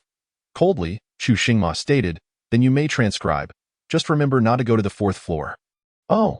Li Yunyan nodded, resuming her seat to take up the ink stick, asking, "Guard big brother, are you the one responsible for guarding the Feihong Pavilion?"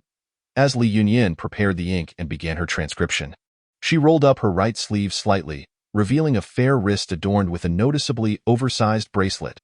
The large jade beads jangled softly against each other with her movements. Chapter 163. The Cold and Disdainful Emperor versus.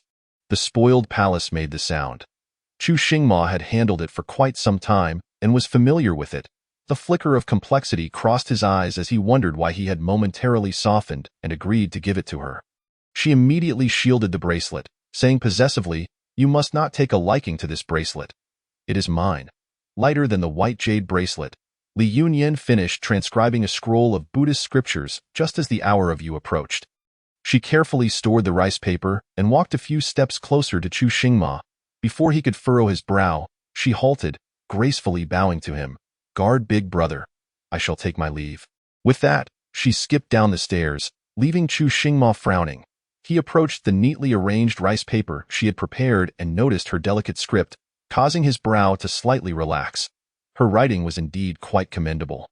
In the Sinaying Palace, the Empress Dowager asked Xiu Yu, "Did Amour truly not expel Li Yunyan from the Feihong Pavilion?" "How wonderful!" A smile of contentment graced the Empress Dowager's face. After all these years, Amour had finally allowed a woman to draw near him.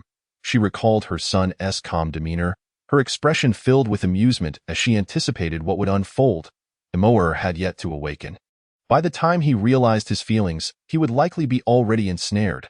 On the following day, Li Yunyan arrived at the Feihong Pavilion, carrying a food box and swaying gracefully. She ascended to the third floor with familiarity, placing the food box on a small table before beginning to grind ink.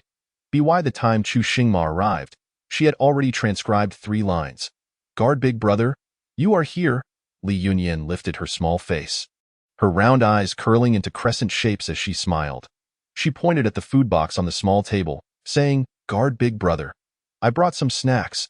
You work hard guarding, so you can have a bite if you are hungry." Today, Chu Xingma wore a simple dark green brocade robe with no discernible patterns. He was unsure of what had prompted him to change after his bath. Upon seeing the set of clothes embroidered with obvious dragon motifs, he had instructed Lu Yuan to replace them. He glanced at the unadorned food box, but did not open it. Instead, he walked over to a bookshelf and pulled out a book. After greeting him, Li Yunyan buried herself in her transcription, which made Chu Xingma feel that she was quite perceptive. If she could continue to be so perceptive, he would not mind allowing her to remain in the Feihong Pavilion indefinitely. Today, it seemed as though she had made ample preparations. She had taken a silk ribbon to bind the sleeve on her right side, thus freeing her left hand from the burden of holding it while she copied. However, this arrangement only served to accentuate the slenderness of her wrist. After a prolonged silence, neither of them turned a page. The two were as quiet as the previous day, without any conversation. After Li Yunyan completed transcribing the Buddhist scriptures for the day, she approached him to offer her respects before descending the pavilion. Her steps were graceful, and her eyes sparkled with a gentle smile. Chu Xingma had not even noticed that her proximity to him today was half a step closer than yesterday. Watching her light green silhouette fade into the distance, he extended his long fingers to lift the food box. Inside was a delicacy he had never encountered before. The confection rested atop a soft, pale yellow base, crowned with a layer of milky cream that emanated a sweet aroma. Taking a bite, he found it delightfully soft, imbued with a rich milky flavor, sweet yet not cloying, a surprisingly pleasant taste. Had she made this herself? In the subsequent days, Li Yunyan visited Feihong Pavilion daily, each time bringing a food box filled with her homemade pastries. Aunt Jiang was particularly lenient with her, allowing her access to the small kitchen in the Shuxiu Palace, where any necessary ingredients were promptly provided, ensuring she had everything she needed. Li Yunyan unabashedly showcased her culinary skills, striving to capture both Chu Xingma's heart and stomach without fail. In her heart, she felt a sense of pride. After these days of interaction, it seemed that Chu Xingma had lowered his guard against her, allowing her to converse with him at a more natural social distance. With a smile that curved her eyes, she thought it was time to turn up the heat. Today, as she prepared the pastries, she had intentionally and carelessly cut her finger, leaving a shallow yet noticeable gash several centimeters long on her delicate skin. When Chu Xingma approached, he frowned at her injured finger. How could she injure herself while making pastries? Li Yunyan appeared oblivious to his scrutiny, engrossed in her transcription.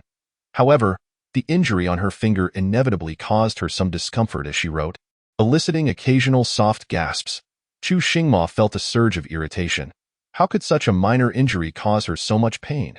She must have never endured even such a small wound at the Li residence. This thought only intensified his vexation. If Li Bieshan were to learn that his daughter was injured within the palace, would he not think that their grand palace was inferior to the Li household? He raised his gaze to her finger once more. The young girl's fingers were long and fair, delicate as green onions, clearly unaccustomed to hard labor. The long red mark seemed like a crack on a fine piece of porcelain, strikingly conspicuous. Yet, the owner of the injury was nonchalant, neglecting to care for the wound. The skin around it began to redden, and if not treated promptly, it would surely scar. Frustrated, Chu Xingma set down his book and ascended to the 4th floor. When he returned, he held a bottle of ointment and a piece of white cloth in his hand. He placed the items on the table in front of her and turned away, saying calmly, "Take care of your hand. Don't let it interfere with your transcription."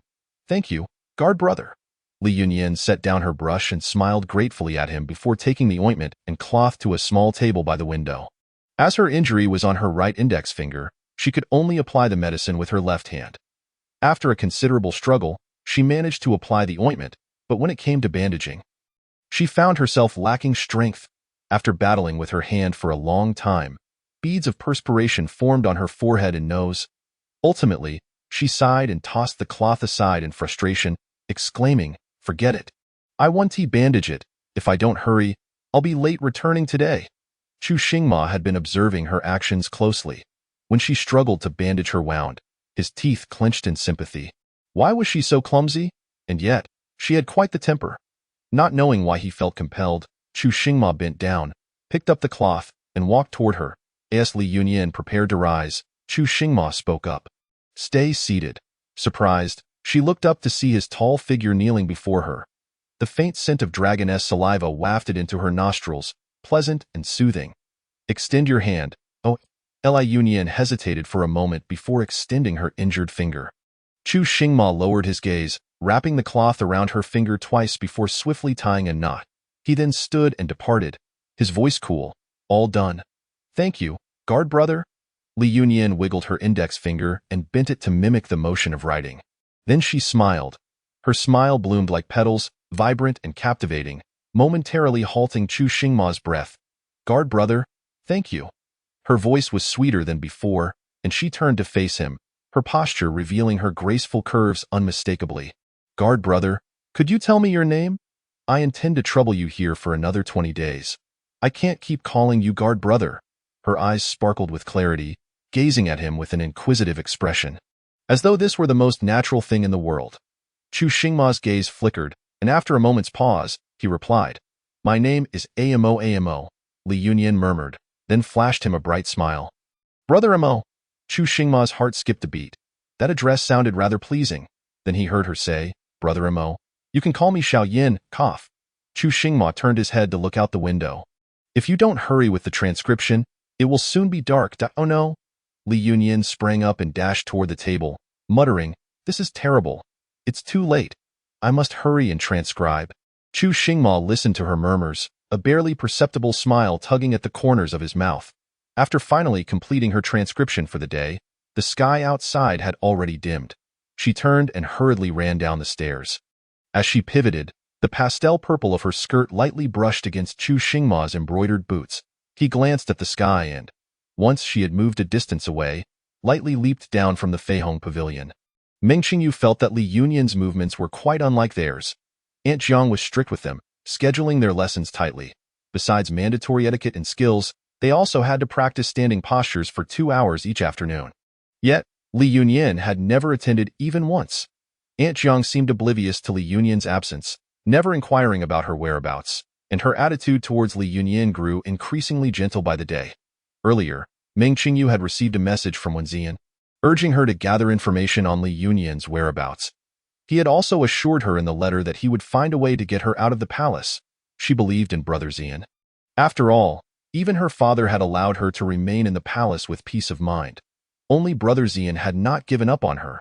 That afternoon, as Meng Qingyu practiced her stance, she spotted Li Yunyan exiting the Shuxiu Palace. With Aunt Jiang absent today, she pretended to have an upset stomach and stealthily followed her. She trailed cautiously until she saw Li Yunyan enter a pavilion. A few days later, as Li Yunyan made her way to the Feihong pavilion, she received a notification from the system. Host, Wen Ziyan has arrived and is hiding nearby. At the same time, a map appeared in her mind. With a small red dot representing Wen Ziyan not far ahead, Li Yunyan raised an eyebrow. She had been worried that her progress with Chu Xingma was too slow. Now, the plot was advancing. She quickened her pace, striving to draw closer to the Feihong pavilion, hoping that Chu Xingma would see them as soon as he arrived. Finally nearing her destination, she lifted her skirt, ready to ascend the steps when her wrist was unexpectedly seized. She gasped, only to have Wen Ziyan cover her mouth. "Shh, Yenner, don't be afraid. It's me." Li Yunyan forcefully pushed him away, rubbing her sore wrist, and questioned him in a hushed tone. "Wen Ziyan, what are you doing here?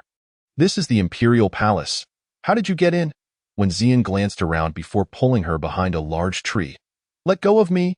Li Yunyan struggled against his grip, but he was too strong. She heard a distinct sound of breathing from the pavilion above and raised her brows. Chu Xingma had arrived early today.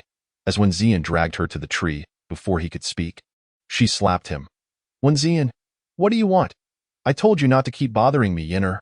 Wen Ziyan, undeterred by her slap, exclaimed urgently, "I don't want you in the palace. Give me some time, and I will definitely find a way to get you out." "Are you out of your mind?" Li Yunyan retorted coldly. "I have only just entered the palace. Why would I want to leave?" Wen Ziyan, whether acting or genuinely distressed, had a mix of jealousy and urgency in his expression. "Yenner, don't you want to be with me? Once you're out of the palace, I will marry you."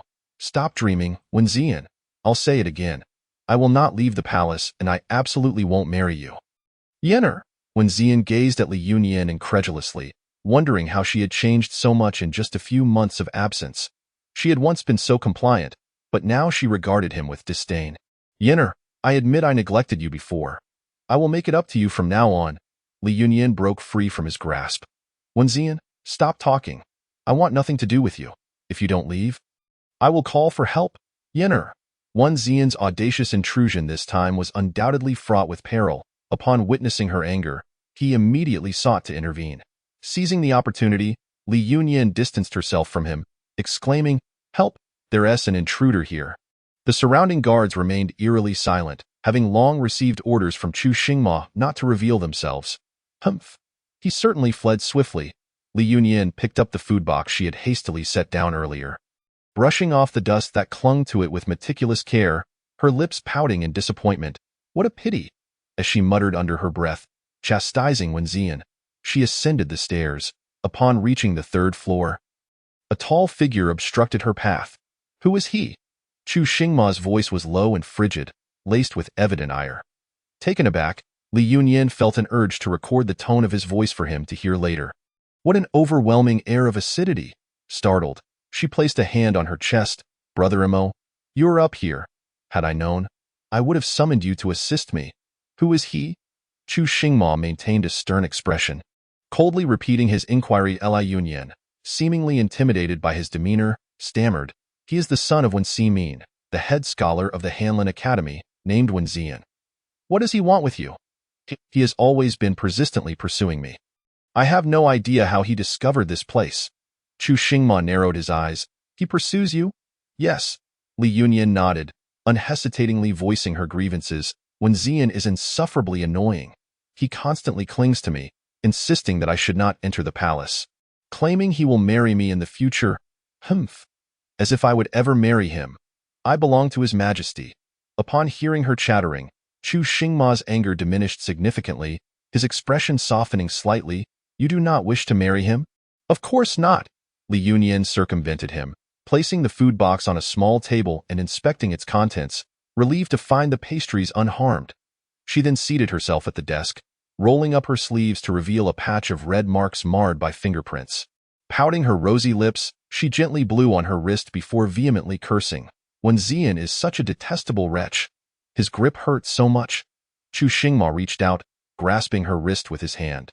Casually lowering his gaze to the pale skin in his grasp, his thumb stroked gently. His voice was somewhat husky. "Why do you not wish to marry him?" "Because I do not like him," she blurted out. The moment the words escaped her lips, She felt his scorching hand covering her wrist as if attempting to erase the red marks. Suddenly, she jerked her hand away, as if realizing he was too close. Stepping back a couple of paces, her expression turning serious, "Brother Mo, you are too close." Noticing the deepening shadow in Chu Xingma's eyes and a hint of displeasure on his face, Li Yunyan frowned. She firmly declared, "Brother Mo, you must not like me." What? Chu Xingma seemed to find her assertion ludicrous. He could never harbor feelings for her.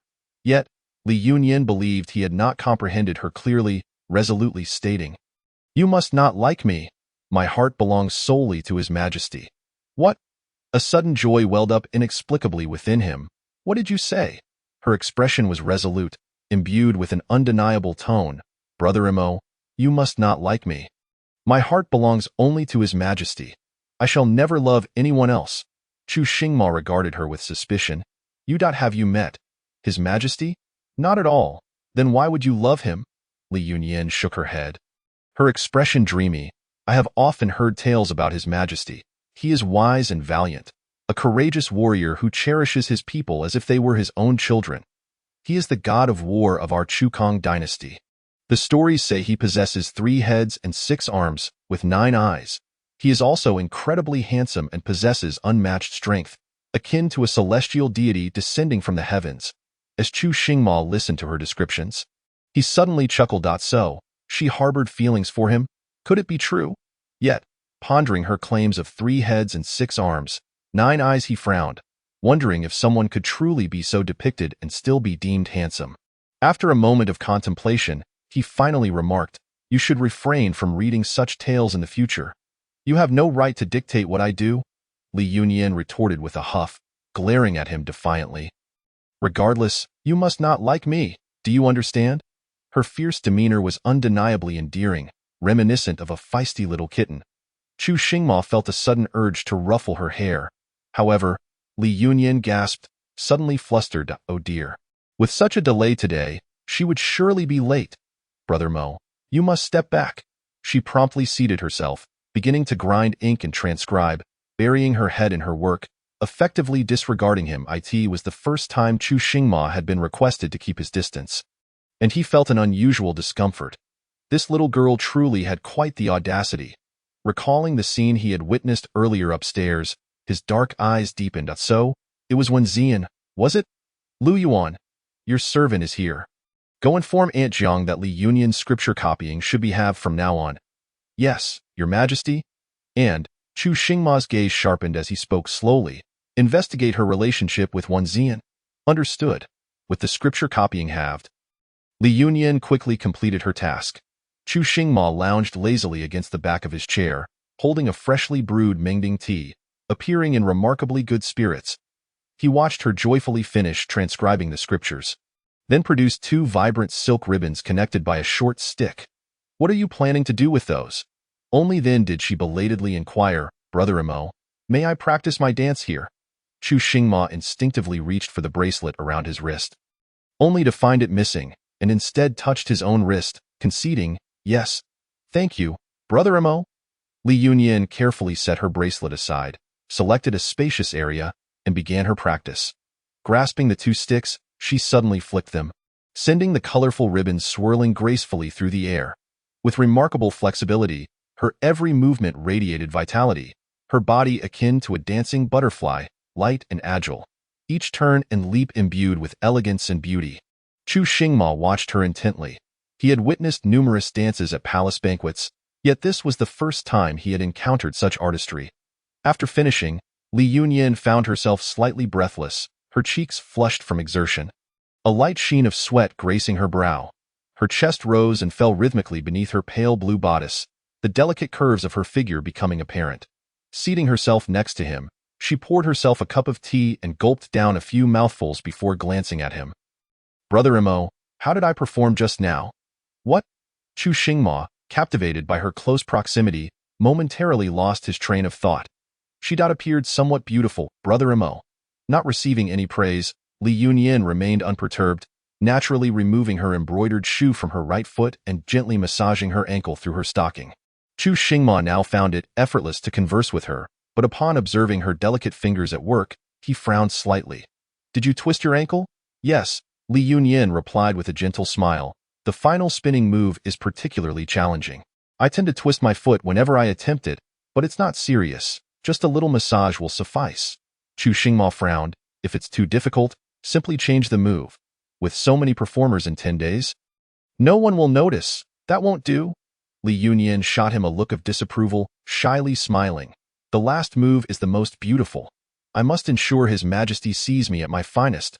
Chu Xingma's gaze flickered. Observing her flushed cheeks, and a tender warmth began to unfurl within him. You care so much about His Majesty's opinion? Indeed, Li Yunyin replied softly, her attention focused on her ankle, unaware of the complex emotions swirling in his eyes. Did she truly hold such affection for him? Chu Xingma sighed inwardly, rising to ascend to the 4th floor. Upon returning, he held a bottle of medicinal wine. Use this to massage it. It will heal faster. Thank you, Brother Imo. Li Yunyin accepted the medicinal wine, glancing toward the staircase leading to the 4th floor. Brother Imo, what lies on the 4th floor? Is it a pharmacy? That is where I rest. You must not go up.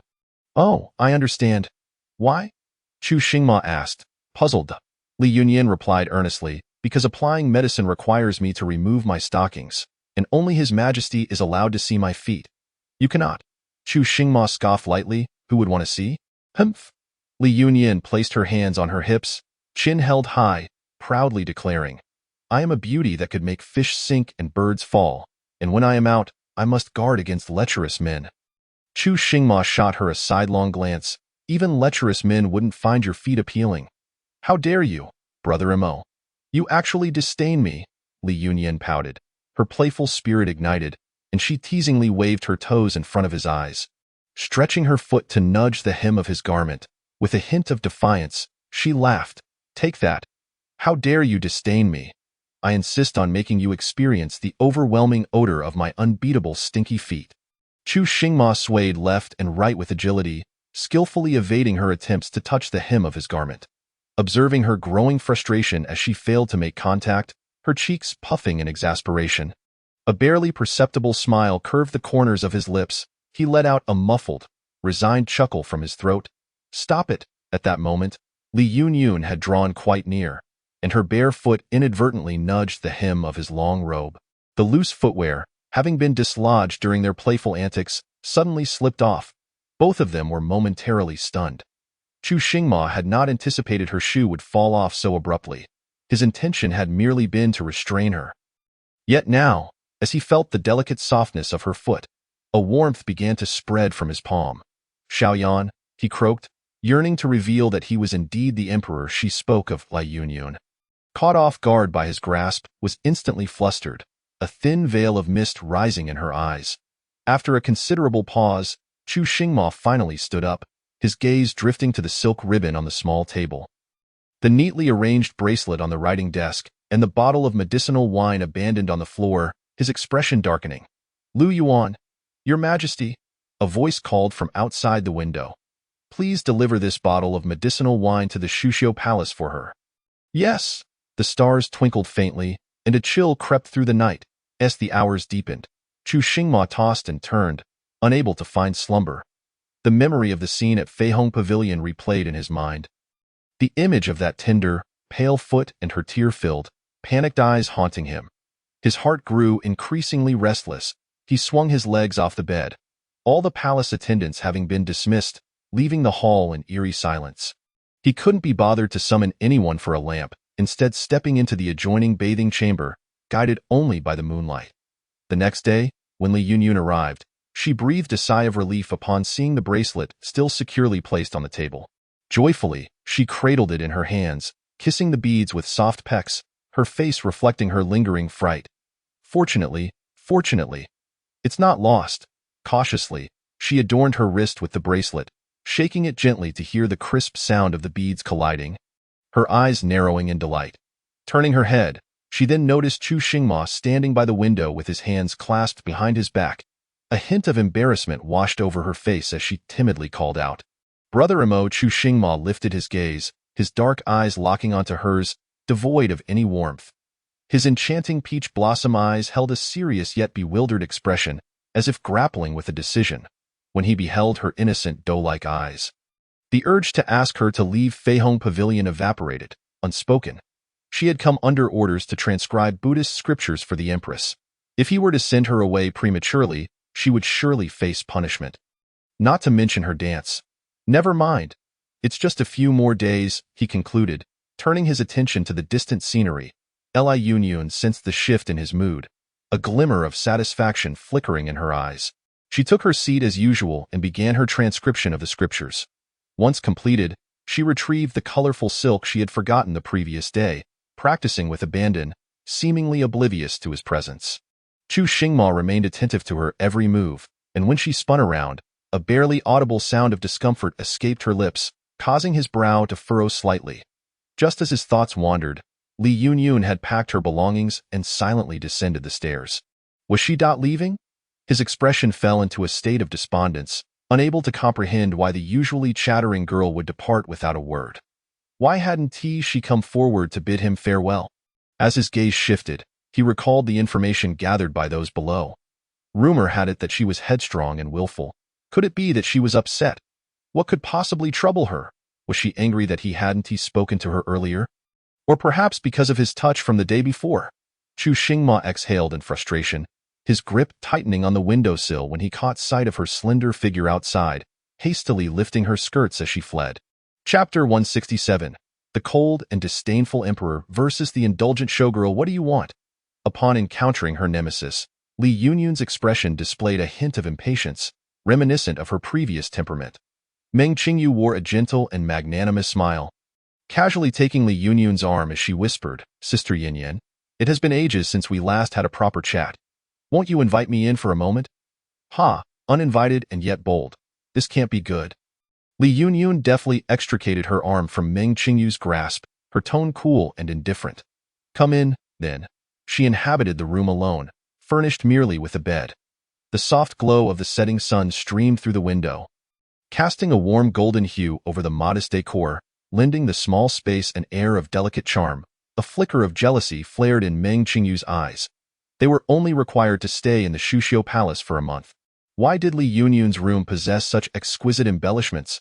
Why must Li Yunyun consistently overshadow her? Even outside the palace, she found herself in this predicament. Now within its walls, it was no different. Even Xian was still pining for her.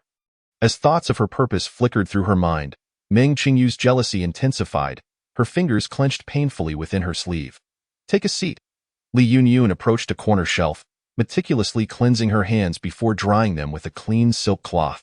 She then settled at the table, pouring herself a cup of tea. The steam rose delicately, obscuring her infuriatingly cute visage. She languidly sipped the tea, then popped a dainty pastry into her mouth, her eyes squinting in pleasure. Her quality of life had evidently not diminished. She appeared just as she had in her family residence, the pampered daughter of a noble house. Meng Qingyu inhaled sharply, her voice somewhat stiff as she remarked, "Sister Yin, you seem to live quite comfortably, unlike us, who toil day in and day out, hardly finding the leisure to enjoy tea and snacks. If sister is weary, you should retire and rest. Your health is of utmost importance." Li Yunyun replied, taking another sip of tea, her tone neither salty nor sweet. Stung by her retort, Meng Qingyu silently cursed, realizing that Li Yunyun had indeed grown clever. In the past, she had spoken with such directness. How had she acquired the art of veiled sarcasm? "What are you saying, sister? Surely you also venture out every afternoon, likely tasked by Aunt Jiang with various duties. Your burden cannot be light, if you are thirsty. The tea in this pot is still warm. Feel free to help yourself," Li Yunyun added, her tone nonchalant. Stifled once more, Meng Qingyu expressed her thanks before rising to pour herself a cup, feeling somewhat parched. Upon tasting it, she realized the tea was of a different quality than what they usually drank. It was actually the rare Mingding Ganlu. This tribute tea was exceedingly scarce, and her father had only recently received a small supply from the emperor, which they had yet to finish. How could it now appear in a showgirl's quarters? Meng Qingyu's irritation flared. Li Yunyun truly had a remarkable father. She decided against further ingratiating herself with Li Yunyun, lest she become even more exasperated. Producing a thin envelope from her sleeve, she placed it on the table, reluctantly stating, "This is a letter from young Master 1. Xian?" Li Yunyun's expression soured. What does he want to write to me for? Observing her impatience, Meng Qingyu finally believed that it was indeed Wen Ziyan who harbored feelings for Li Yunyun, rather than the other way around. A dull ache gripped her heart. Why had Ziyan promised to marry her yet now sought to curry favor with another woman? Remembering the letter and the silver note he had sent her, Meng Qingyu felt somewhat balanced again. Regardless of how attentive Ziyan was towards Li Yunyun, he had merely written her a letter. Without gifting anything else, Ziyan was merely a little fickle, but in the grand scheme of things, he could discern the difference between the two of them. Li Yunyun could never compare to her. Meng Qingyu composed her expression, forcing a smile as she said, "Young master Wen mentioned that he had visited you last time, but for some reason, he could not gain entry again, so he wrote you a letter." She pushed the letter towards Li Yunyun, adopting the demeanor of a confidant. "Sister Yin, while the palace is splendid, it cannot compare to life outside. You are naturally vivacious. The palace's rules are numerous and over time. You may find it stifling. If you could find a way to leave the palace, with your family background, life would surely be smooth sailing, and you could frequently reunite with your parents and loved ones. Wouldn't that be marvelous?" Listening to her grandiose words, Li Yunyun couldn't help but chuckle inwardly. Was Sister Ming here to act as a spokesperson for Wen Ziyan? Why had he entrusted the letter to her? What was their relationship? A flicker of panic crossed Meng Qingyu's eyes as she recognized Li Yunyun's temperament. If she learned that she was to become Ziyan's concubine, there would be no way she would comply. "What relationship could we possibly have?" Meng Qingyu forced a laugh, explaining, "It is merely that my mother and young master Wen's mother are acquaintances. Since I happen to be with you, he asked me to pass this along." "Ah, I see." Li Yunyun finally understood. Their mothers were old friends. No wonder in the original storyline, when Ziyan had married Meng Qingyu, they had evidently been familiar with one another. She placed a finger on the envelope, spinning it gently as she looked into Meng Qingyu's eyes and inquired, "Sister Meng, what does the letter say?" "How would I know?" Meng Qingyu's expression was impeccable as she gently smiled and said, "This is a letter written by young Master Wen to my sister. How could I possibly eavesdrop?" "Oh?" Li Yunyun raised an eyebrow, observing the somewhat imperfect wax seal at the envelope's closure. "As for this letter, I shall accept it. Should young Master Wen wish to send anything else to my sister in the future, I kindly ask you, Sister Ming, to refuse on my behalf. Sister speaks truly. I shall remember." Meng Qingyu replied. After Meng Qingyu departed, Li Yunyun opened the letter. She sought to avenge the original owner and thus needed to comprehend every move of Wen Ziyan. She wondered what he might have penned within. Upon opening the letter, Li Yunyun was astonished. Wen Ziyan had devoted an extensive portion of his writing to express his longing and affection for her, ultimately emphasizing that the emperor disdained female proximity, urging her to disgrace herself at the upcoming selection ceremony, so that the emperor would send her back from the palace. Once she was out of the palace, he would marry her. Li Yunyun could not help but laugh. She laughed at Wen Ziyan's shamelessness. What reputation could a woman, who disgraced herself at the selection ceremony and was sent back from the palace, possibly retain? Would she be able to marry well afterward? Perhaps, as in the original narrative, the Wen family would leverage her tarnished reputation to carry her into their household in a mere palanquin. Thus, history would repeat itself. With a somber expression, Li Yunyun neatly folded the letter. When Ziyan had provided her with such a substantial leverage, it would be quite impolite not to make full use of it. Chapter 168. The cold and disdainful emperor versus the spoiled showgirl. Since that day, Li Yunyun had not acknowledged Chu Xingma for 4 days. Chu Xingma gently stroked the pages of his book, yet his gaze inevitably drifted in her direction. Today, she donned a pomegranate red gown adorned with butterflies, the vibrant hue accentuating her skin like white jade and her lips like dabs of vermilion. Her hair was styled in a half-updo, with tresses cascading down her back. Occasionally, a few rebellious strands were caught by the gentle breeze, brushing against her face and obscuring her lips and nose. Disturbed by the light wind, she would occasionally use her pen to sweep the strands away, and as her head swayed, the smooth, lustrous pearls dangling from her earlobes shimmered with a warm glow. Every movement captivated his attention. Chu Xingma had never realized how strikingly beautiful she was. At this moment, he even envied the brush in her hand, for it was graced by her delicate fingers, unlike himself, who could hardly catch a glance from her. Reflecting on this, Chu Xingma felt a surge of alarm. What absurd thoughts was he entertaining? He, a dignified emperor, comparing himself to a mere brush. After a moment, he cleared his throat softly, rose, and stretched by the window as his eyes swept past her. Noticing her lack of attention, he ambled towards the desk as if on a leisurely stroll. He recalled a particular book located on the shelf behind that desk. Suddenly desiring to see it, he set off in search. The book was quickly found, and as he turned to leaf through its pages, his gaze unconsciously traversed past his fingers, fixating on her dark hair. Lowering his hands, a few silky strands slipped through his fingers, only to stealthily escape. Chu Xingma's heart raced, instinctively yearning to grasp something, yet he unexpectedly caught a few strands of her hair, prompting Li Yunyan to exclaim.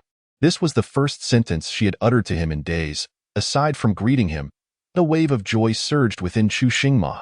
So this was how he could engage her in conversation. Noticing his lack of response, Li Yunyan rose, as his hand still held onto her hair, bringing her uncomfortably close to him. Chu Xingma could even smell the delightful fragrance emanating from her, causing his heart to skip a beat.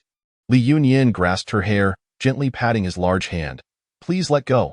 Her voice was soft and melodious, tinged with a hint of coaxing. Chu Xingma's throat tightened. The word please was employed quite cleverly. An image of a delicate little foot flitted through his mind. He took a couple of steps forward, blocking her attempt to retrieve the ribbon, and asked in a low voice, Why haven't you made any pastries these past few days?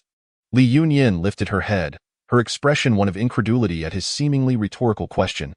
After a moment of silence, she bit her lower lip and replied, I haven't had the time. Chu Xingma leaned closer, cornering her between himself and the desk. His towering figure cast a shadow over her, and he softly inquired, Are you still angry with me? Li Yunyan let out a delicate huff, turning her head away.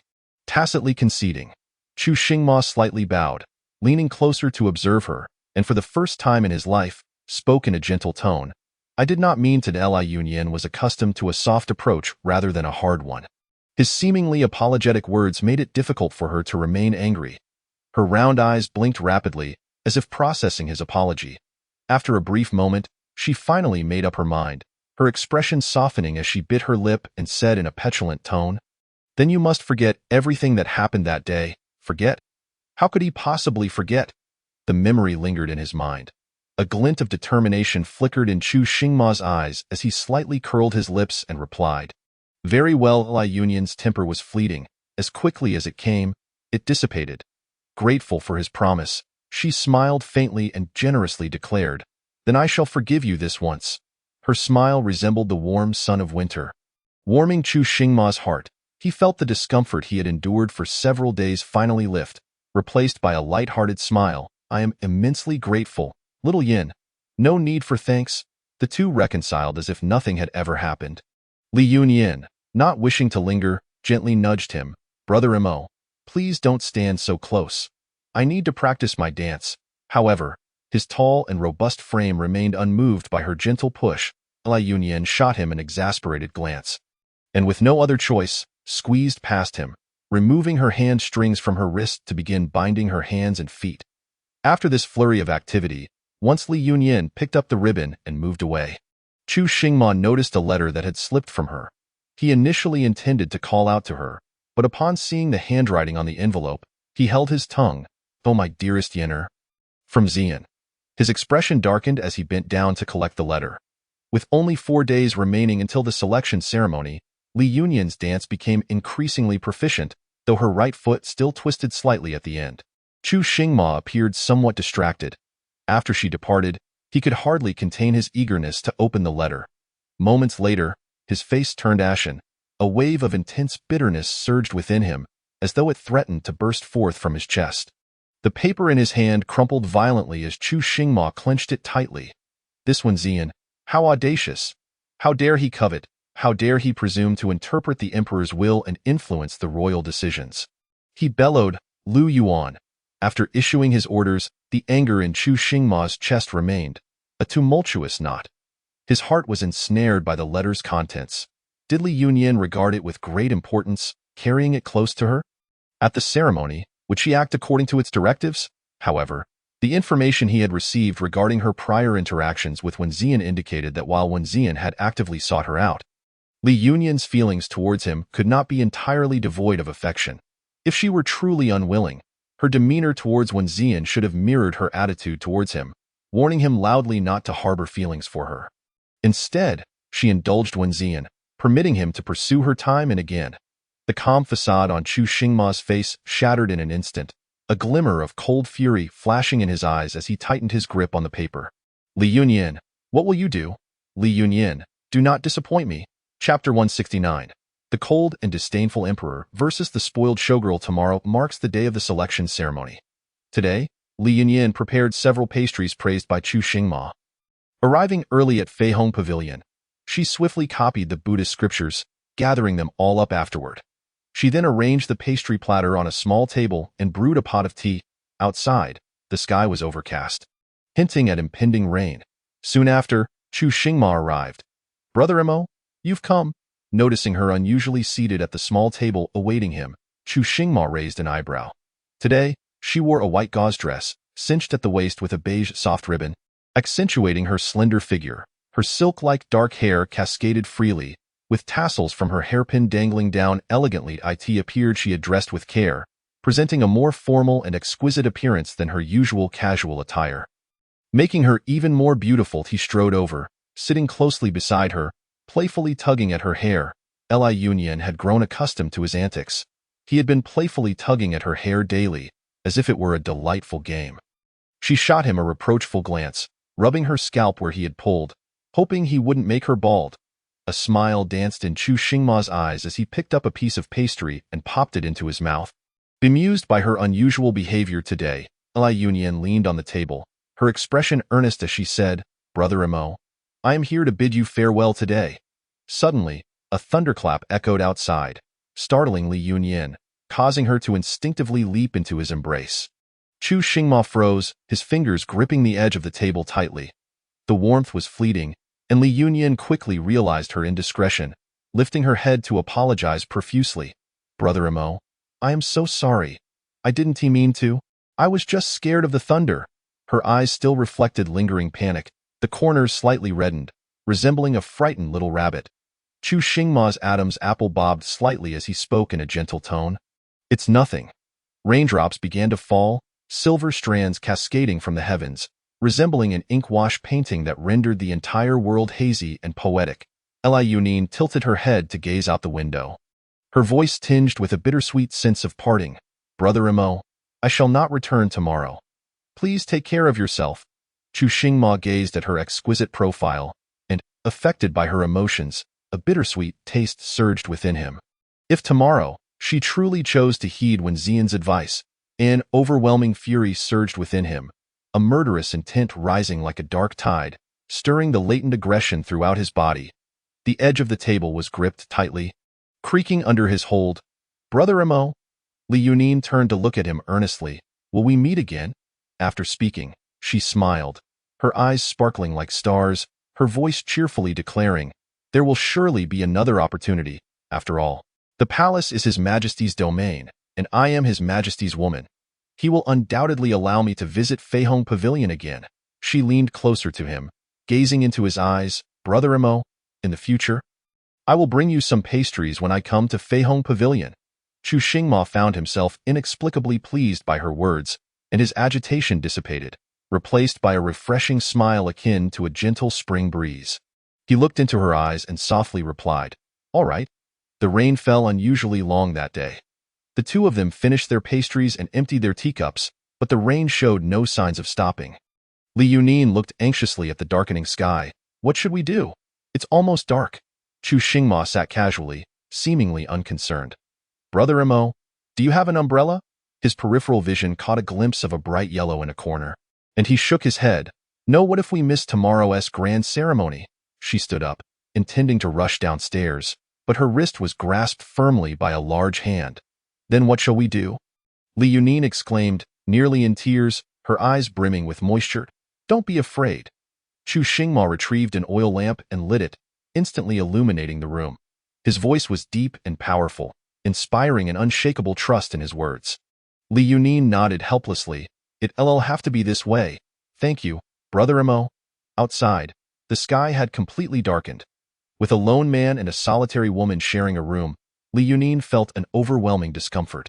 instinctively wanting to distance herself from him. Sensing her unease, Chu Xingma rose and pulled a few travel journals from the bookshelf, placing them before her. There are no novels here, but these travelogues are quite good. You can pass the time with them. All right. Li Yunin obediently accepted them. Having books to occupy herself would alleviate the awkwardness. The sound of rain pattered softly outside, and within the room, a dim yellow light illuminated the space. With 2 individuals and a few books, this tranquil and warm atmosphere enveloped them, and Chu Xingma occasionally stole glances at her, his gaze soft enough to melt hearts. He wished to preserve this moment forever. As night deepened, Li Yunin's head gradually drooped, fatigue overwhelming her. Just as her forehead was about to meet the table, a large hand caught her gently. Chu Xingma let out an almost inaudible sigh. Bending down to cradle her horizontally, realizing how light and delicate she felt in his arms, he carefully controlled his strength, fearing that a moment's carelessness might cause her pain. He then steadily ascended the stairs to the 4th floor. The 4th floor was Chu Xingma's bedroom, where he would take a brief respite whenever he visited Feihong Pavilion. Just as he laid her on the bed, the outside world flashed bright with lightning. Remembering her fear of thunder, he quickly leaned down, covering her ears with his hands. A rumble of thunder followed, causing her to flinch, her small hands clutching tightly to his garment. It was then he realized the distance between them had closed significantly, so close that he could hear her gentle breaths, close enough to count her long eyelashes. His gaze lowered to her rosy lips, a mere fist's distance away, and he could. His heart raced like a drum. And suddenly he withdrew his hand, intending to rise and leave, only to find his collar tightly gripped by her. Looking down at her small hands, he knew prying them apart would surely awaken her. A flash of conflict crossed Chu Xingma's eyes. After a moment, he gently lay down beside her. Very well. He would wait until she released her hold before rising, allowing her to have the bed for the night. However, Li Yunin was not one to sleep peacefully in but a moment. She had entwined herself around him. Chu Xingma's breath hitched as he observed the woman who had nestled into his embrace. Feeling utterly bewildered, was this how she slept? His limbs stiffened, hesitating to move, as his mind waged a battle over whether to pull her away. Then he heard her murmur that she was cold. Li Yunin snuggled closer to the source of warmth, her little face pressed against his chest, rubbing gently. "Mother, I'm cold."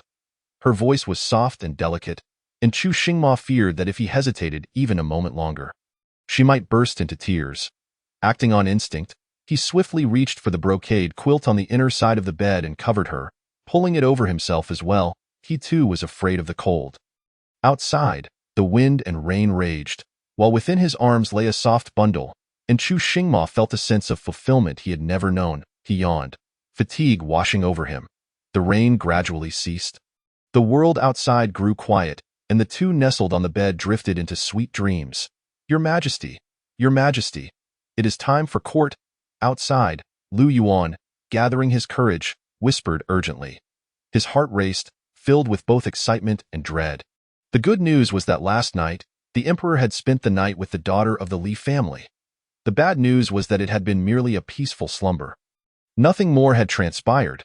He was uncertain whether to share this news with the Empress Dowager, fearing she might react like him, filled with joy followed by despair.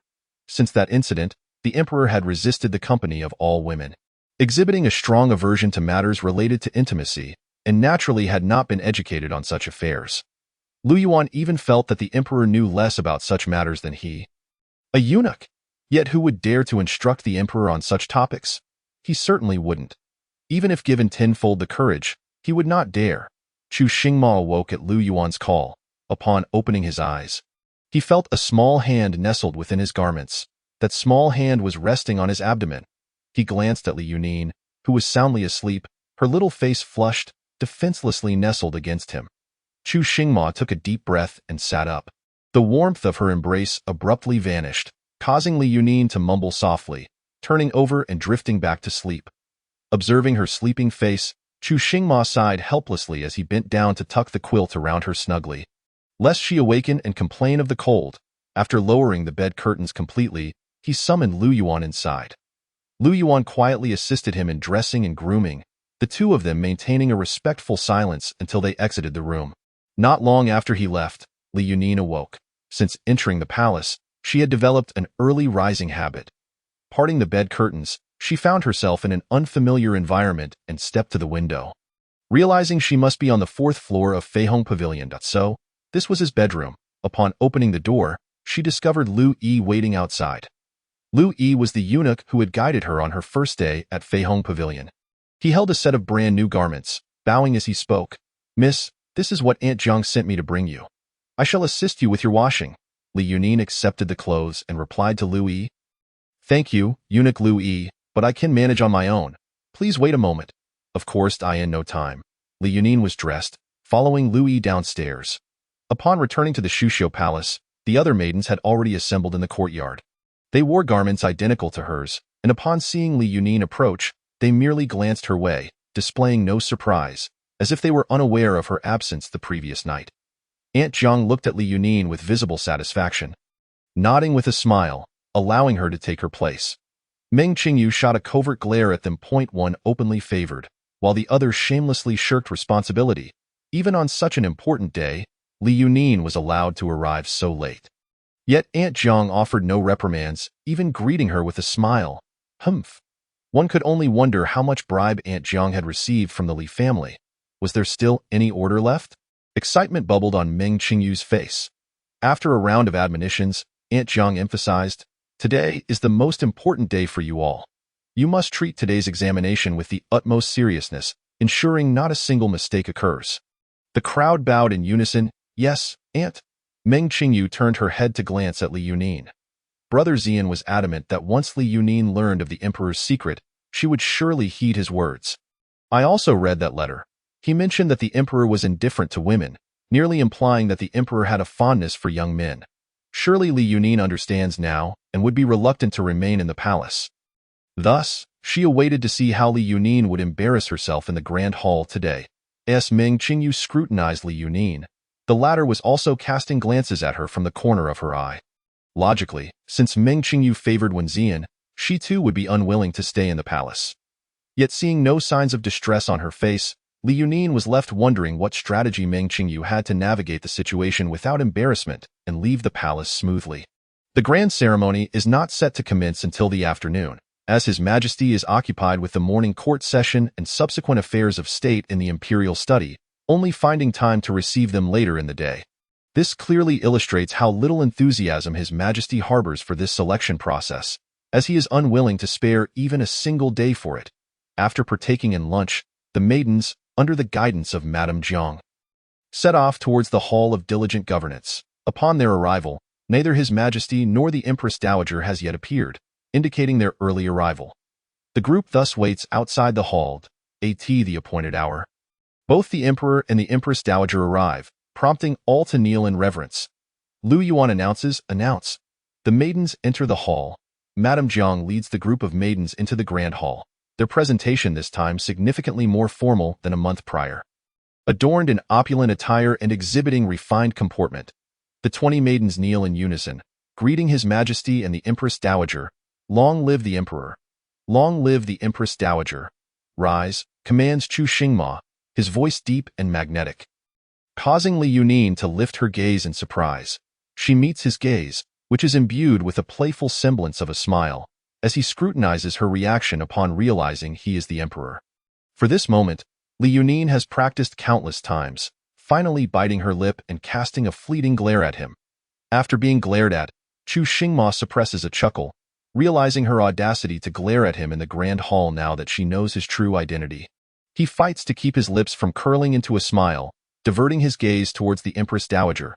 Li Yunin's astonishment does not raise any suspicions among others, as all the maidens exhibit similar expressions upon seeing Chu Xingma's handsome visage. Even Meng Qingyu, astonished yet regretful, muses how fortunate it would be if His Majesty were a normal man. With such divine looks and his exalted status, she would certainly be reluctant to leave the palace. What a pity! The Empress Dowager has already heard of Chu Xingma's affairs from the previous night, feeling both joy and concern. Observing her son's demeanor, she feels somewhat reassured. Regardless of his usual dullness, when faced with someone he cherishes, even the most obtuse will eventually comprehend love.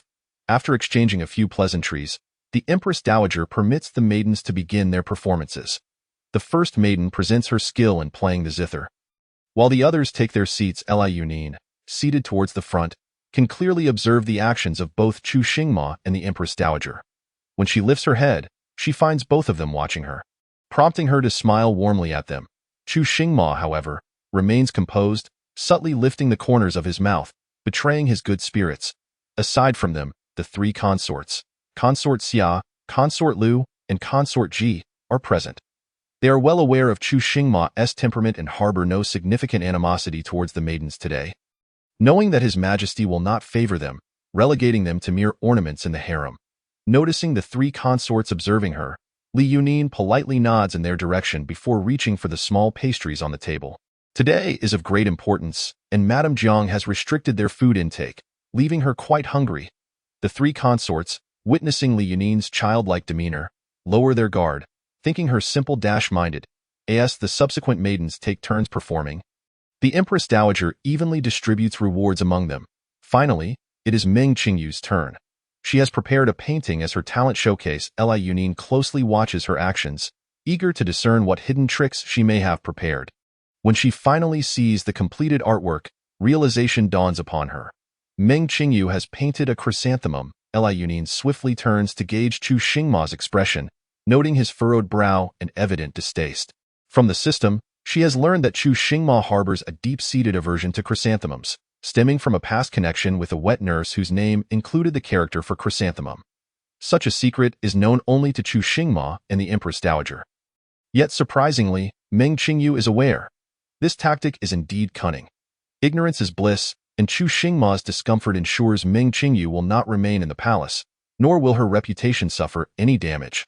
Li Yunin scoffs inwardly, realizing that if Meng Qingyu is aware of this, then Wen Ziyan must also be informed. Yet he not only refrains from revealing it to her, but also insists on her public humiliation. Such a malicious heart. After Meng Qingyu's performance, the Empress Dowager bestows her with rewards, her expression betraying no hint of approval or disapproval. Meng Qingyu graciously thanks her, having meticulously observed the expressions of both the Emperor and the Empress Dowager. Although their faces revealed nothing, she is certain they harbor discontent. This time, she is convinced she will be allowed to leave the palace. As for Li Yunin, Meng Qingyu silently revels, eagerly anticipating the spectacle of this fool's humiliation in front of all. Finally, it is Li Yunin's turn to take the stage. She gracefully walks to the center of the hall, performing a respectful bow towards Chu Xingma and the Empress Dowager. Chu Xingma's hand, hidden beneath his dragon robe, clenches tightly. Based on her performance last night, he believes Li Yunin will choose to remain. Yet at this pivotal moment, anxiety grips him. Having just learned of his identity, will she be angered by his deception? Might she, in a fit of rage, suddenly change her mind? Chu Xingma watches her intently, his expression grave and eyes heavy with concern. Those unaware of the circumstances might mistakenly believe Chu Xingma harbors disdain for Li Yunin. Meng Qingyu certainly thinks so. Observing the Emperor's dark countenance, she smirks inwardly. His Majesty appears particularly displeased today, and it seems Li Yunin is destined for a thorough fall. Should she lose her life over this, it would be even better. Li Yunin prepares herself, casting a radiant smile towards Chu Xingma, gracefully turning to release the colorful silk from her hands. This long silk dance, which Chu Xingma has witnessed numerous times in private, has become so familiar that he can anticipate her next movement and even gauge the height of her shoe's tip as she lifts her leg. He watches her intently, fearing she might unexpectedly startle him at any moment. As the final spin approaches, Chu Xingma silently prays her foot will not twist again. What if she stumbles? At long last, her performance concludes. Li Yunin smiles in relief, her eyes sparkling as she beams at Chu Xingma, as if to say, "Look, brother Imo, I didn't twist my ankle today." A weight lifts from Chu Xingma's heart, and he cannot help but smile, breaking into applause. With His Majesty clapping, how could anyone else refrain? The hall erupts in a thunderous applause, as if Li Yunin has accomplished something monumental. The Empress Dowager, observing her son's unrestrained joy, nearly bursts into laughter, her face radiating delight as she generously rewards Li Yunin with treasures worth more than all the previous maidens combined. "Thank you, Your Majesty. Thank you, Empress Dowager," Li Yunin exclaims, her eyes sparkling with joy as she gazes at Chu Xingma. He feigns restraint, nodding slightly. Had it not been for his mother's persuasive reasoning, he would have directly offered her the position of empress. I shall visit you later, he states before departing, surrounded by Lu Yuan and others, leaving the onlookers in stunned silence. The three consorts immediately crushed their nails in disbelief. They had anticipated that given Li Yunin's family background, her rank would not be too low, with the worst outcome being her direct elevation to a consort. They never expected His Majesty to not only elevate her to a consort, but also grant her a title, making her the foremost among the four consorts. Not only that, but His Majesty's attitude towards her also diverges from that towards the others. He even mentioned just now that he would visit her this evening. Could it be that His Majesty intends to bestow his favor upon her tonight? How could this be possible? Is it not true that His Majesty shuns the company of women? If the three consorts find themselves engulfed in jealousy, then Meng Qingyu is currently experiencing a thunderclap of shock. Did not Brother Xian inform her that His Majesty harbored a profound aversion to chrysanthemums? Why then, after she painted such an extensive depiction of chrysanthemums, is His Majesty allowing her to remain in the palace? This news is utterly erroneous. What shall she do now? She still yearns to leave the palace and marry Brother Xian. Moreover, by what right does Li Yunyan receive the title of consort while she is relegated to a mere rank of concubine? She cannot accept this. Regardless of her discontent, under the scrutiny of so many eyes, they are rendered powerless and are led, in a state of exasperation, to their designated quarters in the harem. Meng Qingyu, alongside the other two talented maidens, is assigned to Shiguang Xian. The very name, Shiguang Xian, sounds inauspicious. Does Shiguang not denote the light of the setting sun? Is it not a veiled mockery of her? A waning sun, daring to vie for brilliance with Zhao Hua. Now that her stay in the palace has become a certainty, the thought of His Majesty's face causes Meng Qingyu to come to terms with it swiftly. Even if His Majesty does indeed shun the company of women, what does it matter? As long as she becomes the empress, all else is inconsequential. Gritting her silver teeth in determination, she resolves to find a way to win His Majesty's favor. However, for now, she is overshadowed by Li Yunyan and must not act recklessly. Everything requires careful deliberation. Under the guidance of Li Yunyan arrives at Zhaohua Palace. Interestingly, Zhaohua Palace is not far from Feihong Pavilion. Both situated along the same central axis. One wonders if this arrangement was deliberate on the part of Chu Xingma or merely coincidental.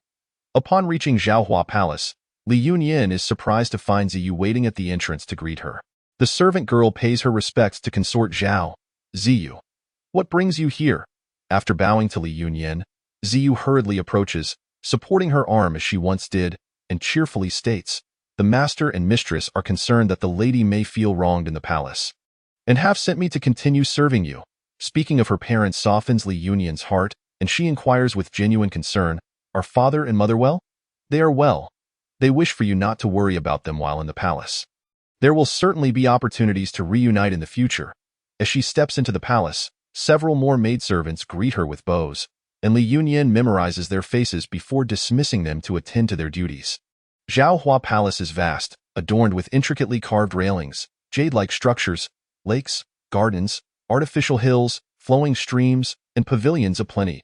Entering the main hall, the floors are laid with white jade, smooth and radiant, while the furniture crafted from yellow pear wood is both delicate and elegant.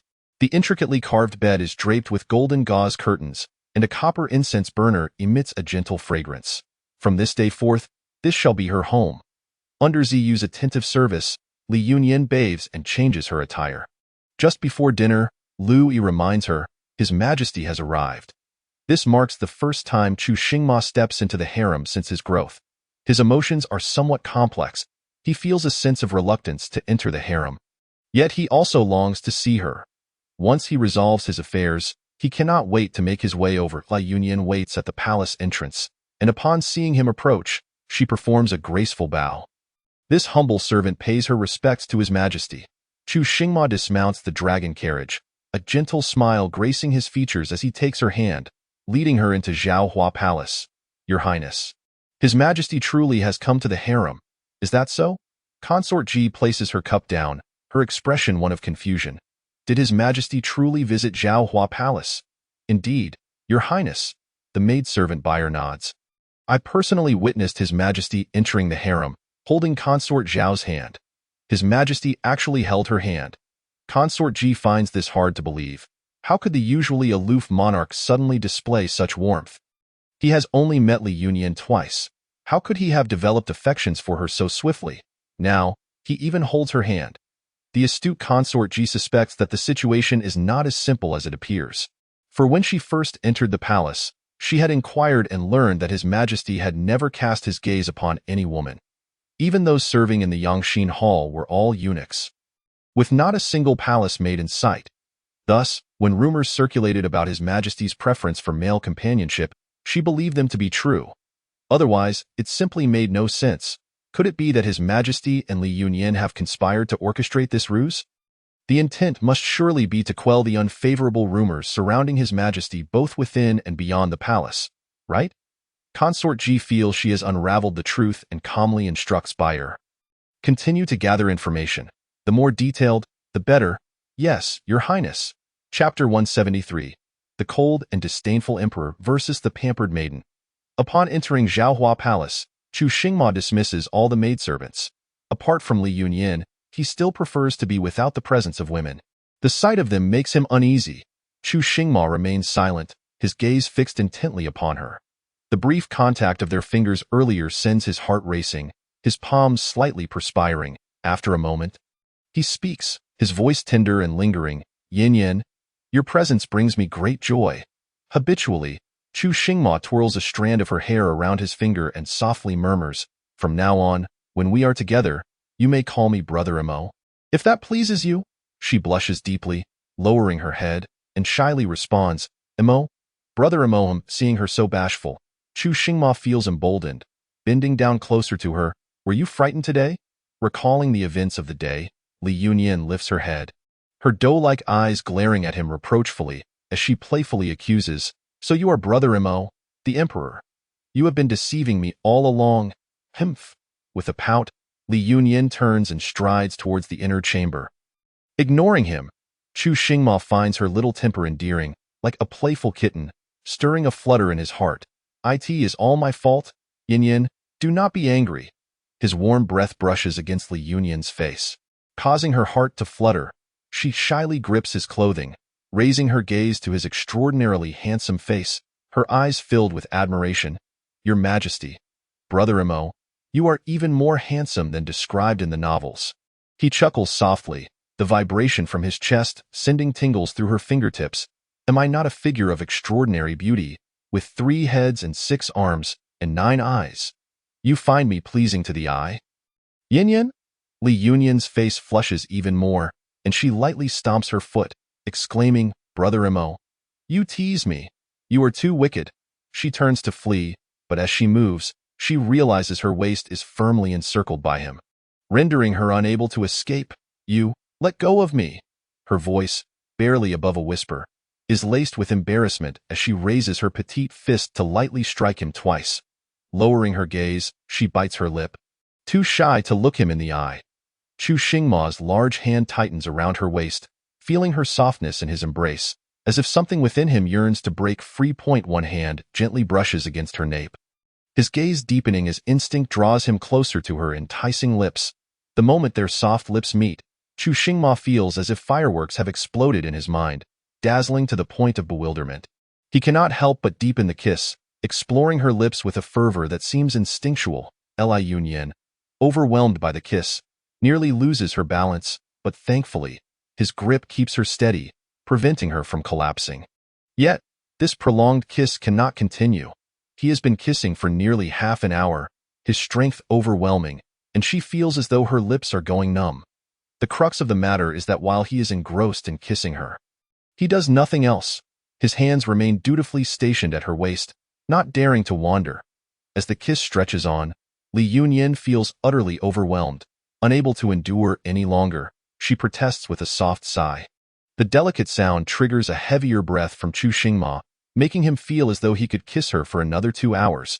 He tightens his embrace, wishing to pull her even closer, only to be gently pushed away by Li Yunyan.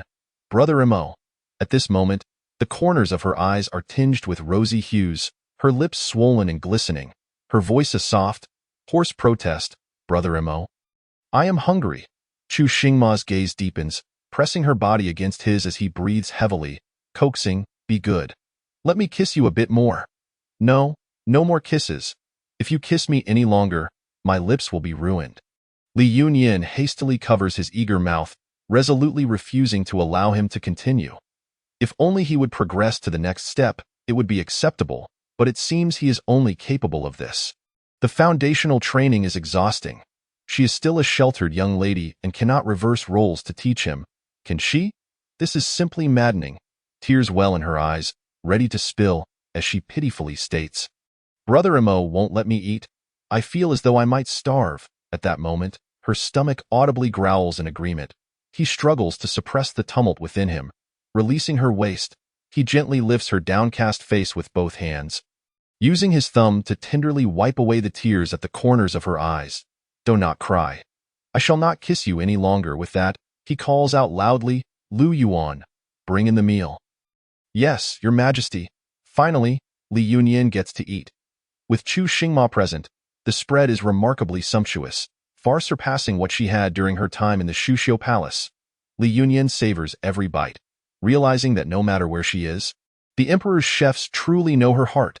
Chu Xingma watches her intently as she finishes. The moment she sets down her chopsticks, he signals for the dishes to be removed. Then, with a swift motion, he pulls her into his embrace. Li Yunyin quickly covered her lips with her hand, her face awash with anxiety as she accused, "Brother Imo." Her voice was soft and delicate, failing to instill any sense of intimidation in him. Rather, it only heightened his impatience. He grasped her wrist, his voice gravelly as he whispered in her ear, "Be good. Let me kiss you. And no more kisses." Li Yunyun's eyes shimmered with mist as she murmured, "It hurts so much. I was holding back during dinner. Does it hurt?" A wave of guilt washed over Chu Xingma. He had indeed been too reckless earlier, lacking the awareness of his strength and neglecting her feelings. "Let me take a look." Trustingly, Li Yunyun moved her hand away, allowing him a close examination of her swollen lips. His large hand gently brushed around her lips, confirming they were indeed excessively swollen. Her skin was too tender. What could be done? Yet, he yearned for another kiss. Li Yunyun opened her innocent, wide eyes and earnestly suggested, "Brother Imo, why not kiss somewhere else?" She raised her delicate hand, pointing to her small face.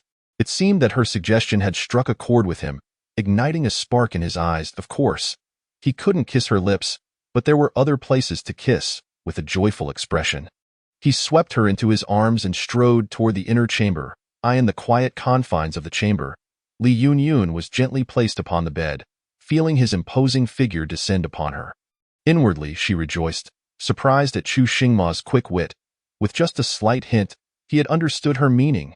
Yet, soon, she found herself on the brink of tears. Chu Xingma had lavished kisses all over her upper body, leaving her breathless, yet his attire remained perfectly intact, not even a button askew. Li Yunyun was beside herself with frustration, tears streaming down her cheeks. Chu Xingma was equally distressed. He felt an insatiable fire within him, a certain part of his body becoming unbearably restless, fearful of alarming her or tarnishing her innocence. The only relief he found was in fervently kissing her. Ultimately, Li Yunyun, in a state of tearful exhaustion, fell asleep, while Chu Xingma held her close, taking a long while to calm himself before he too could rest in the Xinang Palace. It was confirmed that His Majesty had indeed shared a bed with imperial concubine Zhao the previous night, and there had been sounds from within the chamber. However, no calls for water had been made, and when the maidservants tidied the room in the morning, the sheets were found to be clean. The Empress Dowager, upon hearing this report from Lu Yuan, rubbed her temples in exasperation. Her foolish son had finally begun to awaken to his feelings, yet it appeared he had only partially grasped the matter. "I see. You may leave now. Attend to Amoer diligently." "Yes, Your Majesty."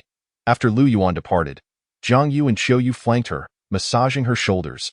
Qiu Yu comforted softly, "Your Majesty, do not fret. His Majesty has only just begun to awaken to his emotions. With the passage of time, things will improve." "Indeed, Your Majesty," Zhang Yu added gently, "I observe that His Majesty holds great affection for imperial concubine Zhao. Given time, they will surely find a way to navigate this situation." "Alas," the Empress Dowager sighed, wondering when she would hold her grandchild. "I believe, Your Majesty, that next year you shall have a grandchild. I think so too. The Empress Dowager, amused by their banter, reflected that since her son had now shown an interest in women, it was only a matter of time before she would have a grandchild. Thus, she decided to wait and see. For half a month, Chu Xingma visited the Zhaohua Palace daily, eager to remain at Li Yunyun's side. Several times, she contemplated throwing herself at him, yet the remnants of her pride held her back. She still wanted to maintain some semblance of dignity.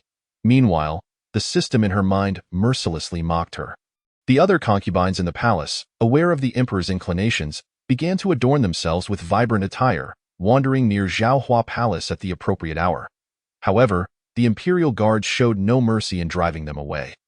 With no way to approach the emperor, they turned their schemes toward Li Yunyun.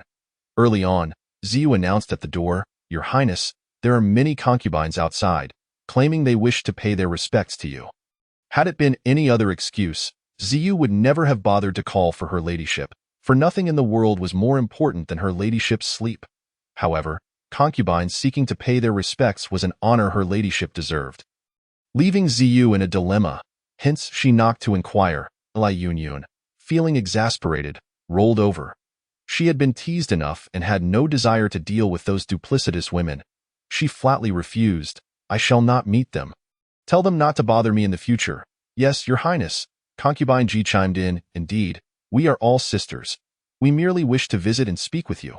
"Yes, please, Ziyu, relay our request once more." Ziyu maintained a composed smile. Addressing the concubines, "Esteemed ladies, please forgive us. Our lady's health is somewhat fatigued. If you wish to converse with her, kindly return later." Later? If they waited until later, the emperor would arrive, and with the imperial guards stationed outside, they wouldn't even reach the door of Zhaohua Palace. After delivering her message, Ziyu paid them no further mind, gracefully excusing herself. As the door to Zhaohua Palace closed, the expressions of the concubines varied. It is already mid-morning. How can imperial concubine Zhao still claim to be weary? This was nothing short of a subtle boast. The concubines seethed with indignation. How could imperial concubine Zhao monopolize the emperor's attention so shamelessly? What a seductress! Meng Qingyu harbored her own frustrations. Her brother Xian had not sent her a single message since the selection ceremony, leaving her uncertain if he had forgotten her or had other plans. As for her other target, the emperor, his eyes seemed only to rest upon that wretched Li Yunyun. Rushing to Zhaohua Palace upon entering the harem, neglecting all other places, her carefully laid plans could not be executed. Clutching her handkerchief tightly, she offered a gentle smile to the other concubines. "Dear sisters, please do not take offense. My sister Yunyun has always had a somewhat capricious temperament, even before entering the palace. She tended to be a bit headstrong. It is not her intention to be disrespectful. Is this mere caprice? This is sheer arrogance. I had heard tales of the prime minister's daughter being willful and domineering. Witnessing it firsthand, the rumors hold true. This simply cannot stand. It may have been acceptable outside the palace, but now that she is within, how can imperial concubine Zhao continue to monopolize the emperor's affections? What are we, her sisters, to do? What a seductress!" Listening to the chorus of discontent directed at Li Yunyun, Meng Qingyu discreetly withdrew, choosing not to engage further. Concubine Ji observed her in the crowd, smiling as she lowered her gaze. The words exchanged at the door swiftly reached the ears of the Empress Dowager, who had much to convey to Chu Xingma. She summoned him forth. "I have come to see you, mother." The Empress Dowager beckoned him to sit beside her and gently inquired, "I hear you have grown quite fond of imperial concubine Zhao." Chu Xingma cleared his throat. "Imperial concubine Zhao is delightful. And what of the other concubines in the harem?" Chu Xingma found those concubines to be quite bothersome. Every time he sought out Yunyun, he would encounter a few oblivious ones who would fall in front of his dragon carriage, wasting his precious time. His expression grew serious as he declared, "Mother, I wish to dismiss the harem." "Absolutely not." The Empress Dowager exclaimed sternly, "As the ruler of a nation, you must not treat this matter lightly. If you dismiss those concubines, how will you explain it to their families?" "I have my methods. That will not do." The Empress Dowager had gone to great lengths to bring so many women into the palace, all for the sake of having grandchildren. Now, with no sign of a grandchild in sight, her son wished to dismiss the harem. What if Li Yunyun turned out to be barren? How would she face those families again? The Empress Dowager softened her tone, speaking slowly. Emoer, I understand your temperament and do not insist on equality for all. But now is not the time to dismiss the harem. We must wait a little longer. Naturally, Chu Xingma had heard the rumors circulating in the harem, his heart aching for Yun Yun, who he felt had been wronged. He was determined to comfort her thoroughly. Growing impatient, he spoke without restraint. Mother, I have never regarded those women with any importance. Even if you insist on keeping them in the palace, I shall not spare them a glance. You? The Empress Dowager was taken aback by his words, unsure of how to reprimand him. After all, he had always been this way, yet at least now he had shown affection for one person, which was a significant improvement. If this had been a few months prior, had she known he was willing to approach a woman, even if it meant dismissing the entire harem, she would have likely agreed. Truly, her desires had been too ambitious. Jiang Yu and Qiu Yu stood silently behind the Empress Dowager, soothing her back.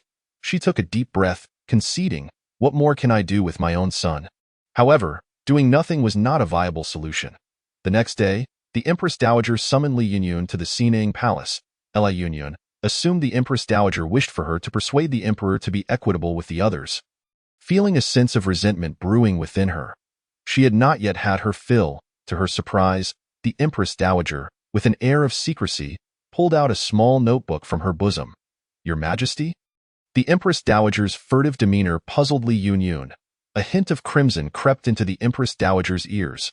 Although she was the most esteemed widow in the realm, she was still only in her 40s. Her modesty not entirely forgotten. Teaching her daughter-in-law such matters felt somewhat shameful. Li Yunyao felt a bit anxious due to the Empress Dowager's attitude. She took the small notebook handed to her, and upon seeing the words on the cover, her face flushed with embarrassment. Spring, spring. Cough, cough, cough. She was so nervous that she stuttered. What the Empress Dowager had given her was, astonishingly, a pictorial manual of the Spring Palace. Good heavens! Who could inform her why the dignified Empress Dowager held such an open-minded perspective? Why would she present a Spring Palace manual to her son's woman? This was indeed the first time in her life that Li Yunyao had encountered such a thing. She quickly stuffed the small notebook into her bosom as if she had stumbled upon something filthy, then rapidly bowed her head to feign ignorance. The atmosphere instantly fell silent. Ultimately, it was the Empress Dowager who broke the tension first. Softly remarking, Emoer may not understand these matters due to his past resistance. You take it, and study it well with Emoer. Then she stood up and walked away. I humbly send off the Empress Dowager. Li Yunyao glanced around and stealthily retrieved the small notebook from her bosom. This renowned work was something she had long heard of, but never had the chance to see. Now that she had the opportunity to observe it openly, she was determined to take a good look. However, upon reaching the third page, her face reddened. How truly embarrassing. Just as she was earnestly studying and contemplating how to let Chu Xingma inadvertently see this small notebook, she felt a sudden warmth beneath her. Oh no! The recent surge of heat must have heralded the early arrival of her aunt. Li Yunyao, utterly speechless, hastily tucked the small notebook into a corner and dashed behind the screen, thinking it best not to let Chu Xingma see it for now, lest they both feel uncomfortable later. When Chu Xingma arrived today, he appeared remarkably relaxed. After sitting down, he instinctively pulled Li Yunyao into his embrace. Mo Gu, are you particularly happy today? Chu Xingma's eyes sparkled with mirth. In a few days, we shall go hunting at the royal hunting ground. I will take you out for some fun, and you can conveniently meet your parents. Really? That's wonderful. Li Yunyao beamed, not only because she could see her parents but also because staying in the palace was terribly dull. She was almost bored to death. Indeed, I will take you horseback riding and archery. Great. Seeing her genuinely delighted smile, Chu Xingma suddenly felt that confining her to the palace every day was quite unfair. He embraced her and whispered, in the future, whenever possible, I will frequently take you out of the palace. All right. All right. Li Yunyao, thrilled, planted a sweet kiss on his cheek, exclaiming, Thank you, Mo Gu. His large hand tightened around her, and he added, Then allow me to indulge in a few more kisses. Li Yunyao made no protest. If he wished to kiss, then let it be, for he would not do anything else anyway. 5 days later, at the royal hunting ground, Chu Xingma, accompanied by several imperial guards, shared a sedan with Li Yunyao as they arrived at the royal hunting ground. Along with them were the Empress Dowager and 3 other consorts. as well as Meng Qingyu. Although Meng Qingyu originally had no right to attend, due to the hunting event, officials of the second rank and above in the capital were allowed to bring their families. And she came in the capacity of the legitimate daughter of the Ministry of Rights. The Emperor and the Empress Dowager's tents were situated at the very center, while the consorts' tents were adjacent. And the outermost tents were for the officials and their families. Chu Xingma had initially wanted Li Yunyao to share a tent with him, but since officials frequently sought him out, he dismissed that idea. He squeezed Li Yunyao's hand and softly said, "You go rest first. I will look for you when I have time later." "Yes, Your Majesty." Upon hearing her address, Chu Xingma playfully tugged at her hair. Li Yunyao pouted, covering the roots of her hair, and chided, "Your Majesty, stop pulling. I might go bald. You dare to call me Your Majesty?" Chu Xingma feigned anger, lowering his head to give her a few playful kisses. "Oh, dear." Li Yunyao pushed him away, saying with mock seriousness, "Your Majesty, we are in public. There are many eyes around. I must uphold some decorum to avoid giving others any incriminating evidence." He buried his head in her shoulder, greedily inhaling her scent. "With me here, who would dare to catch you out?" "Oh, stop it." Li Yunyao, fearing his kisses would become endless, forcefully pushed him away and performed a curtsy. "Your Majesty, I take my leave." Then she turned and fled outside. Chu Xingma watched her flustered retreating figure, a faint, bemused smile gracing his lips. "Father, mother." She joyfully dashed over and threw herself into Shen Yuha's embrace. Tears glistened in Shen Yuha's eyes as she gently patted Li Yunyao's back, murmuring, "You honor, my dear, you honor, mother." Li Yunyao's voice caught in her throat. "I miss you both so much." Li Biashan looked on with a smile at the embrace between mother and daughter, while Ziyu discreetly wiped away her tears. Once they had hugged enough, Li Biashan cleared his throat. "You honor, have you faced any grievances in the palace?" "None." Li Yunyao lifted her head from her mother's embrace, looking at her father. "Thanks to father's meticulous arrangements, I have been quite well in the palace." Li Biashan was taken aback. "Oh? You know what I arranged for you?" Chapter 176. The cold and disdainful emperor versus the indulgent young lady. Li Yunyao led them into her tent and had Ziyu serve tea. She squeezed between her parents, a smug expression on her face as she proclaimed, "I figured it out. In the imperial harem, the furniture and items in my room, as well as the food and drink, are all different from those of the other young ladies. I knew it had to be arranged by father." "Thank you, father." Li Biashan was somewhat bewildered. Had he really arranged such details? Li Yunyao clung to her mother, chatting incessantly. Seeing their daughter still as innocent and playful as she was at home, Li Biashan and Shen Yuha felt relieved. Knowing she had not suffered any grievances, it was only when Chu Xingma arrived that they took their leave. Dressed in a black riding outfit that exuded an air of heroism, Chu Xingma led 2 horses over. One tall and robust, adorned with a jade saddle, clearly a rare steed.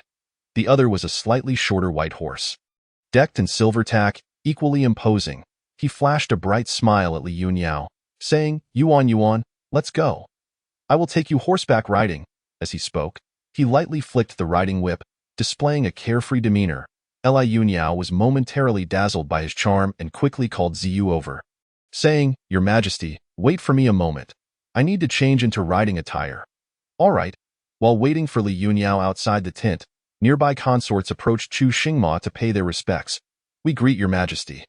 Their voices were sweet and soft, and their curtsies were enchanting, their faces adorned with coy smiles, all learned from Li Yunyao. Chu Xingma's brows furrowed tightly as he observed their inappropriate actions and expressions from a distance. Feeling a surge of disgust, his tone turned cold and detached as he stated with a blank expression, "All of you may leave. Your Majesty." Meng Qingyu, who prided herself on knowing Li Yunyao best, had meticulously imitated her actions and expressions, down to the intonation. "Why is it, Your Majesty, that you do not wish to even exchange a word with them?" Similarly perplexed was Ji Fei, who had diligently learned Zhao Fei's every move, believing that such imitation would earn her a few more glances from the emperor, allowing her to gradually win his heart. But why?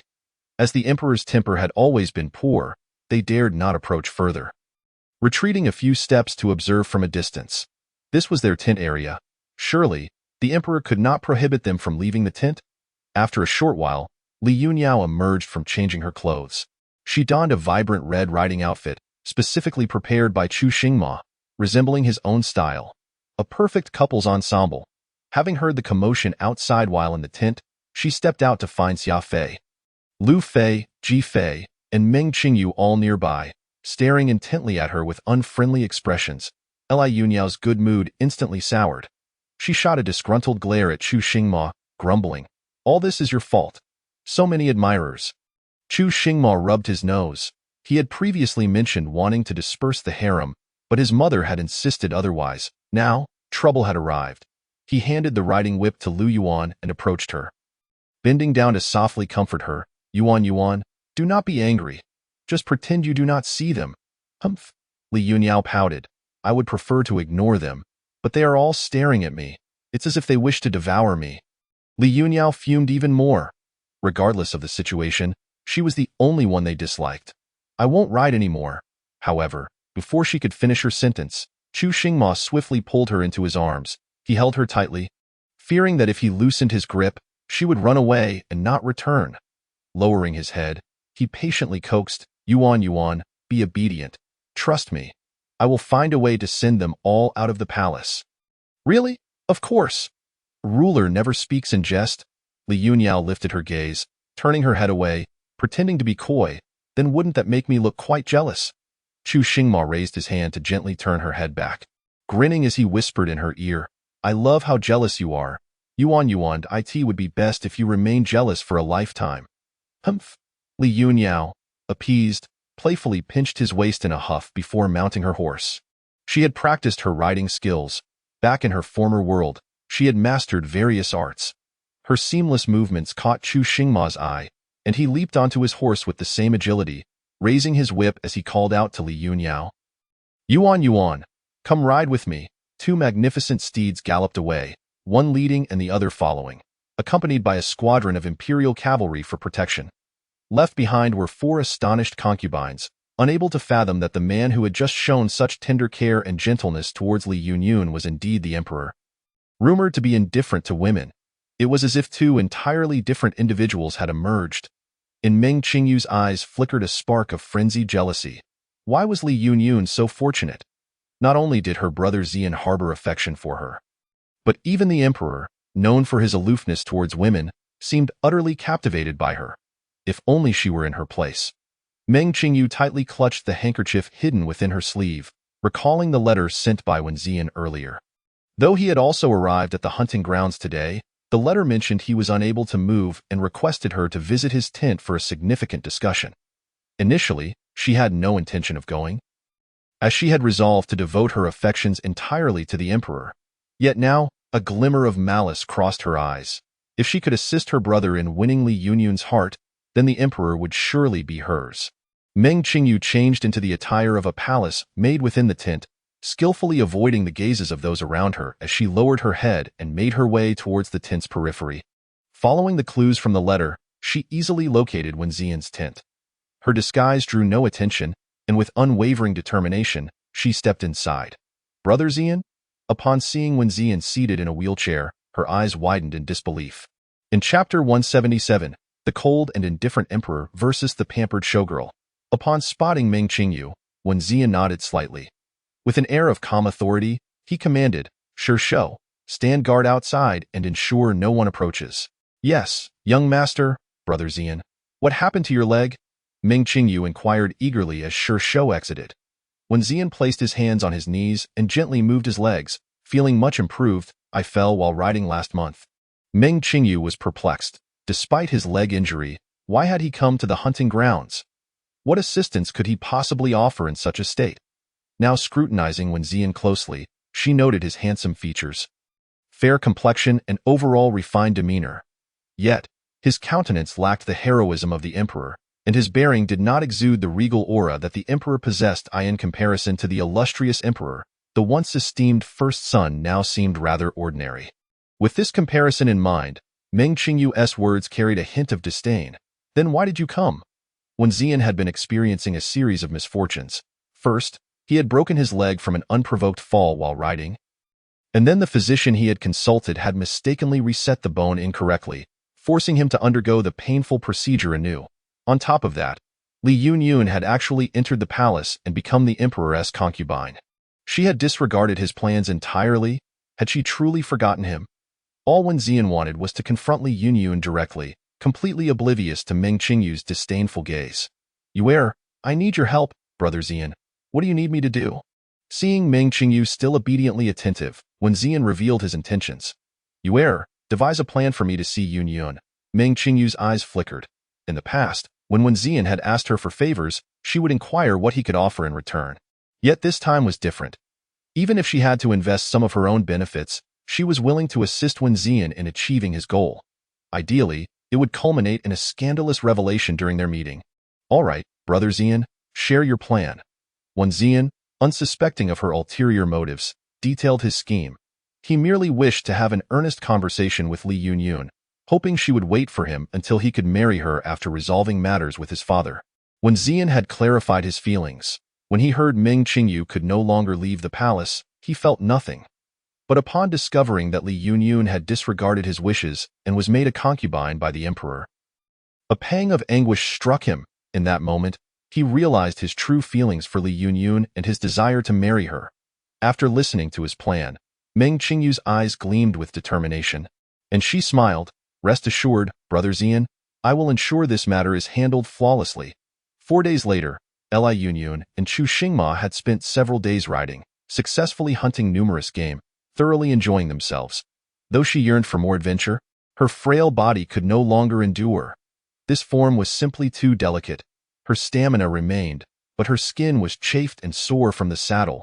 Lying on the couch, she reluctantly acknowledged that riding was indeed exhilarating, like racing at full speed. She had personally hunted many creatures, albeit small ones, and was determined to distribute them properly.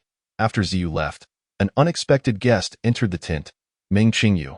With a food box in hand, she wore an innocently sweet smile. "Sister Yunyun, I heard you were unwell today, so I specially prepared some nourishing soup to help you regain your strength." The moment Li Yunyun saw the smile reminiscent of someone urging a sickly patient to drink medicine, she sensed something amiss. Indeed, as Meng Qingyu presented the soup from the box, the system's alarm blared. "Warning! The soup contains He Huan San. It is a prohibited substance." "Warning! The soup contains He Huan San. It is a prohibited substance." That name, Li Yunyun glanced up at Meng Qingyu, questioning what kind of man she intended to introduce into her life with such a drug. System, investigate her plan. After scanning, the system promptly displayed a video. It revealed Wen Zian. In the footage, Li Yunyun clearly heard the conversation between Meng Qingyu and Wen Zian, observing his impaired legs. Despite his condition, did he still intend to pursue her? No. The video did not indicate any intent on Wen Zian's part to drug her. Li Yunyun quickly realized that Meng Qingyu intended to use Wen Zian's meeting with her to orchestrate something more sinister. Perhaps she aimed to catch them in the act? A glimmer of coldness flickered in Li Yunyun's eyes. Meng Qingyu had been rather exuberant lately.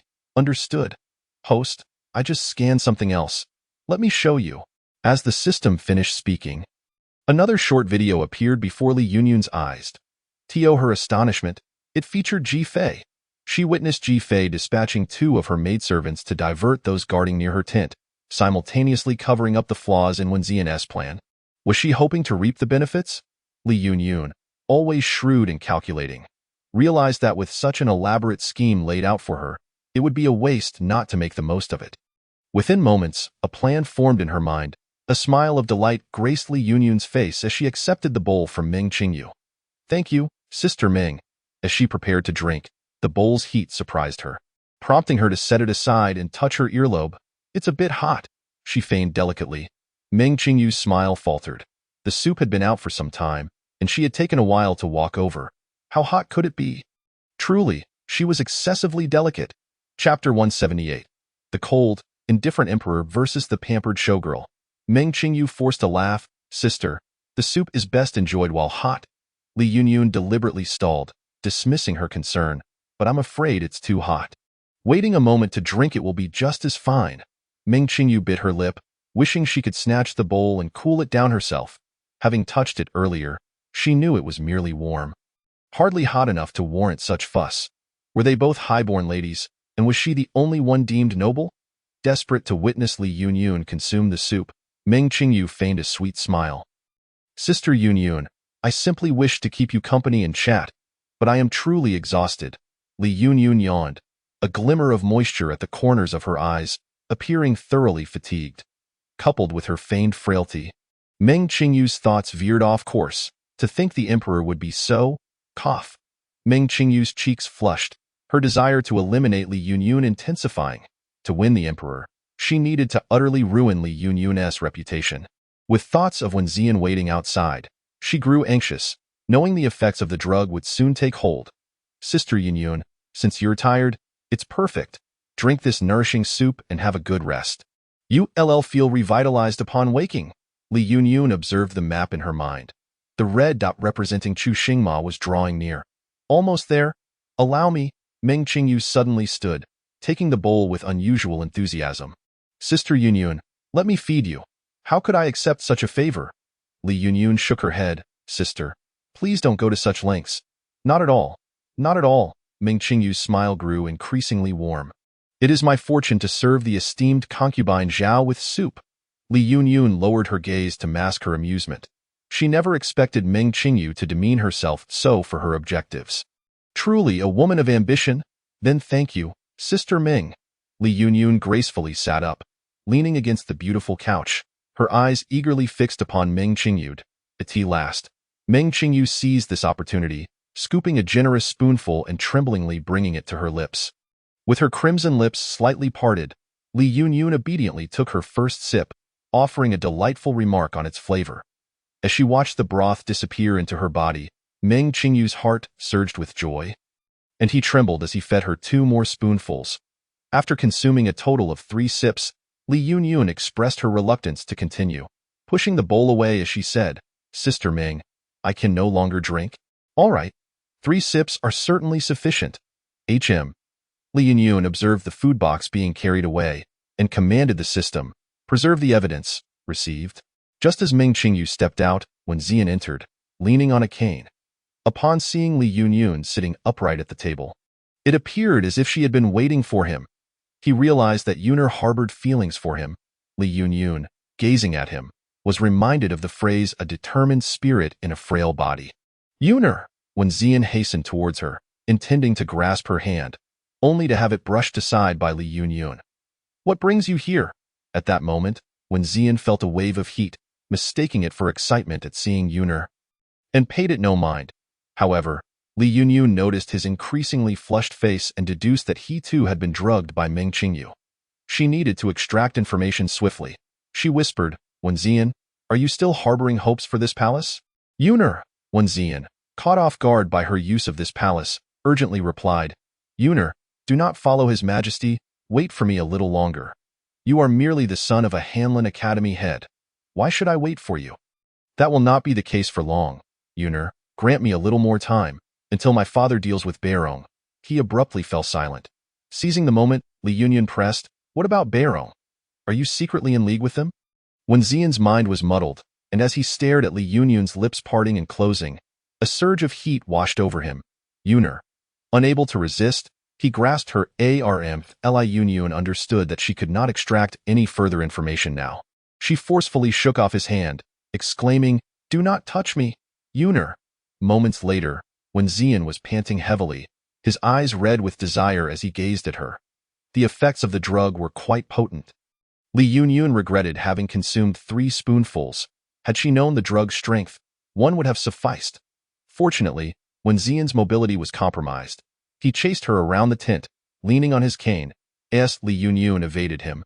She noticed the red dots in her mind drawing ever closer. Suddenly, she shattered a teacup on the table, seizing a shard and pressing it against her throat, crying out, do not come any closer. Hearing the sound of breaking porcelain, Chu Xingma sensed something was amiss and urged his horse forward. Upon catching Li Yunyun's voice, he could no longer remain seated. He leaped from his horse and rushed into the tent. Everyone nearby had been lured away deliberately to allow Wen Ziyan to act without concern, so no one noticed Chu Xingma's return. As soon as he entered, he beheld Li Yunyun with a shard of porcelain pressed against her throat. Her face streaked with tears. Yunyan. He strode forward but was blocked by Wen Ziyan. Now devoid of rationality, Wen Ziyan's gaze fixated solely on that enchanting figure, intent only on overpowering and taking advantage of her. Get out of the way! Do not obstruct me! Wen Zian paid no heed to who was before him. His unsteady hand flailing wildly, he muttered to himself, "Yuner, come here quickly." His eyes were wild with desperation as he raised his foot to kick Wen Zian, exclaiming, "Shameless!" The kick landed mercilessly, breaking several of Wen Zian's ribs in pain. Wen Zian's muddled mind cleared momentarily. He looked up to see the emperor glaring at him in fury, momentarily disoriented. "Your Majesty? Yuner, where am I?" "Yuner, what has happened?" Li Yunyun pointed at Wen Zian, stating, "It is this Wen Zian, who, I know not with whom he conspired, barged in here with the intention of taking advantage of me." Chapter 179. The cold and disdainful emperor versus the spoiled showgirl. Wen Zian's mind cleared for merely an instant before plunging back into confusion. He called out Li Yunyun's name in a daze, even resorting to indecent gestures upon the ground. Chu Xingma could no longer contain himself. He approached and kicked Wen Zian fiercely, causing him to spit blood and lose consciousness. Though he suppressed his rage, he was unexpectedly ensnared by a delicate hand around his neck. As he lowered his head, he was met with a pair of scorching lips. The effects of the drug had also taken hold of Li Yunyun. Fortunately, she had consumed less than Wen Zian, retaining some degree of lucidity. Her movements were urgent, her voice laced with a desperate cry, "Your Majesty, I feel so unwell, boo-hoo.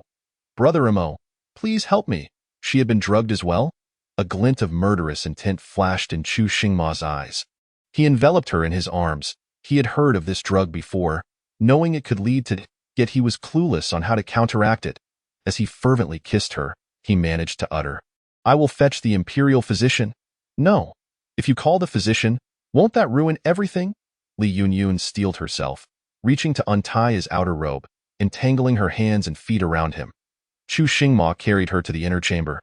Lifting the bed curtains with practiced ease, he deftly began to undress her, yet clumsily fumbled with her body, uncertain of which methods would alleviate her distress. Unable to endure his provocations any longer, Li Yunyun decided to take the initiative, her hands roving across his body. She tugged at the ties, unfastened the buttons, determined to leave nothing untouched. Chu Xingma suddenly felt enlightened. His eyes glistened with a thirst for knowledge. Gazing at her, feeling the warmth of her body against him, and captivated by her flushed face, he experienced a mix of anticipation and exhilaration. Something was about to break free. So this is how it was. He finally understood how to provide relief, feeling a rush of satisfaction as he enveloped her and flipped her over. "Ming Qingyu, pay my respects to the Empress Dowager." Noticing it was the daughter of the minister, the Empress Dowager granted her some leniency, realizing it was Meng Pin, and bade her to sit. Meng Qingyu was not there for idle chit-chat. Time was of the essence. Once seated, she directly stated, "Your Majesty, I just passed by the tent and heard some unusual sounds coming from Lady Zhao's quarters." The Empress Dowager, having experienced palace intrigues herself, knew well the hidden motives behind such words, casually asking, "What kind of sounds?" Meng Qingyu had prepared her response, making it sound as if Lady Zhao was unwell. "If you are so concerned, why not enter and take a look? Instead, you come to an old woman like me to speak of it. If Lady Zhao truly is unwell, wouldn't your inaction delay her treatment?" Meng Qingyu had not anticipated the Empress Dowager would counter her with such questions. She was caught off guard, her expression faltering as she struggled to find words. The Empress Dowager, feeling somewhat irritated, thought it no wonder that Amo looked down upon them. Not to mention Amo, even she herself held little regard for them. "I am weary. If you have no other matters, you may leave." "Yes, I take my leave." Meng Qingyu did not expect her meticulously laid plans to falter at this juncture. As she walked back to the tent, she pondered whom to bring as witnesses. Suddenly, she collided with Ji Fei and her entourage. "I pay my respects to Lady Xia, Lady Lu, and Lady Ji." Under normal circumstances, Meng Qingyu would not have shown such courtesy. None of the three had a background superior to hers. Yet upon seeing them, her face broke into a radiant smile. Lady Ji remarked, "Oh, it is Meng Pin. You seem to be in a great hurry. Where are you off to?" Lady Ji feigned concern. "Lady Zhao is His Majesty's cherished one. Nothing must go awry. If that is the case, we shall accompany you." Meng Qingyu's heart soared with joy. She had not anticipated their willingness to assist her. Truly, fortune was smiling upon her. The four of them, along with their maidservants, formed a procession of over 10 people, heading toward Li Yunyun's tent in grand fashion. The temperature within the tent soared, completely disregarding the lifeless figure sprawled outside. Meng Qingyu and her companions seemed to share an unspoken understanding, remaining silent and moving briskly, as if pressed for time. Before long, they arrived outside Li Yunyun's tent, hearing the unabashed sounds emanating from within, causing all four faces to display shock. Meng Qingyu clenched her teeth, stifling her laughter. Success! Who would have imagined that when Xian truly succeeded? Lady Ji felt a sense of pride as she observed the delighted expression on Meng Qingyu's face, a glimmer of disdain flickering in her eyes. Such a fool. Were it not for her covert assistance, Meng Qingyu's plan would have been exposed long ago. She tightly grasped her garment's hem, thinking that as long as it succeeded, all would be well. Once Lady Zhao fell, the remaining concubines would be nothing to fear. His Majesty no longer despised women. She would have the opportunity to win his favor. She would surely bear the crown prince. In the future, she would become the empress. The thought of such a bright future caused Lady Ji's hands to tremble uncontrollably. Lu Yuan, having seen the four approach, was unsure whether to intervene, having distanced himself upon observing the emperor enter the tent. As the emperor and Lady Zhao preferred solitude when together, seeing them attempt to intrude, Lu Yuan reluctantly stepped forward to stop them. "Ladies, please halt. Lu Yuan, were you not by His Majesty's side? How did it come to this?" A flicker of complexity crossed Lu Yuan's eyes. Could it be that these esteemed individuals were unaware that His Majesty was currently in the tent? Meng Qingyu's eyes suddenly brightened, with Lu Yuan as a witness. Was it not akin to having His Majesty present to catch the culprits in the act? She eagerly stepped forward and addressed Lu Yuan. "Your Excellency, I just overheard that concubine Zhao seems to be unwell. I'm quite anxious. Let us hurry inside and check on her." "You mean concubine Zhao is unwell?" Lu Yuan inquired. "Indeed, it is absolutely true." Li Yunyan, hearing the voices outside, bit down hard on Chu Xingma's shoulder. Yet, Chu Xingma, caught up in the moment, paid little heed to her distress. He lowered his head and lightly bit her neck. Li Yunyan gasped. Chapter 180. The cold and disdainful emperor versus the spoiled beauty Lu Yuan. Startled by the sudden exclamation, felt a jolt of concern. Could it be that concubine Zhao truly was afflicted? Was His Majesty perhaps asleep? Without overthinking, he prioritized concubine Zhao's condition and resolved to enter and investigate.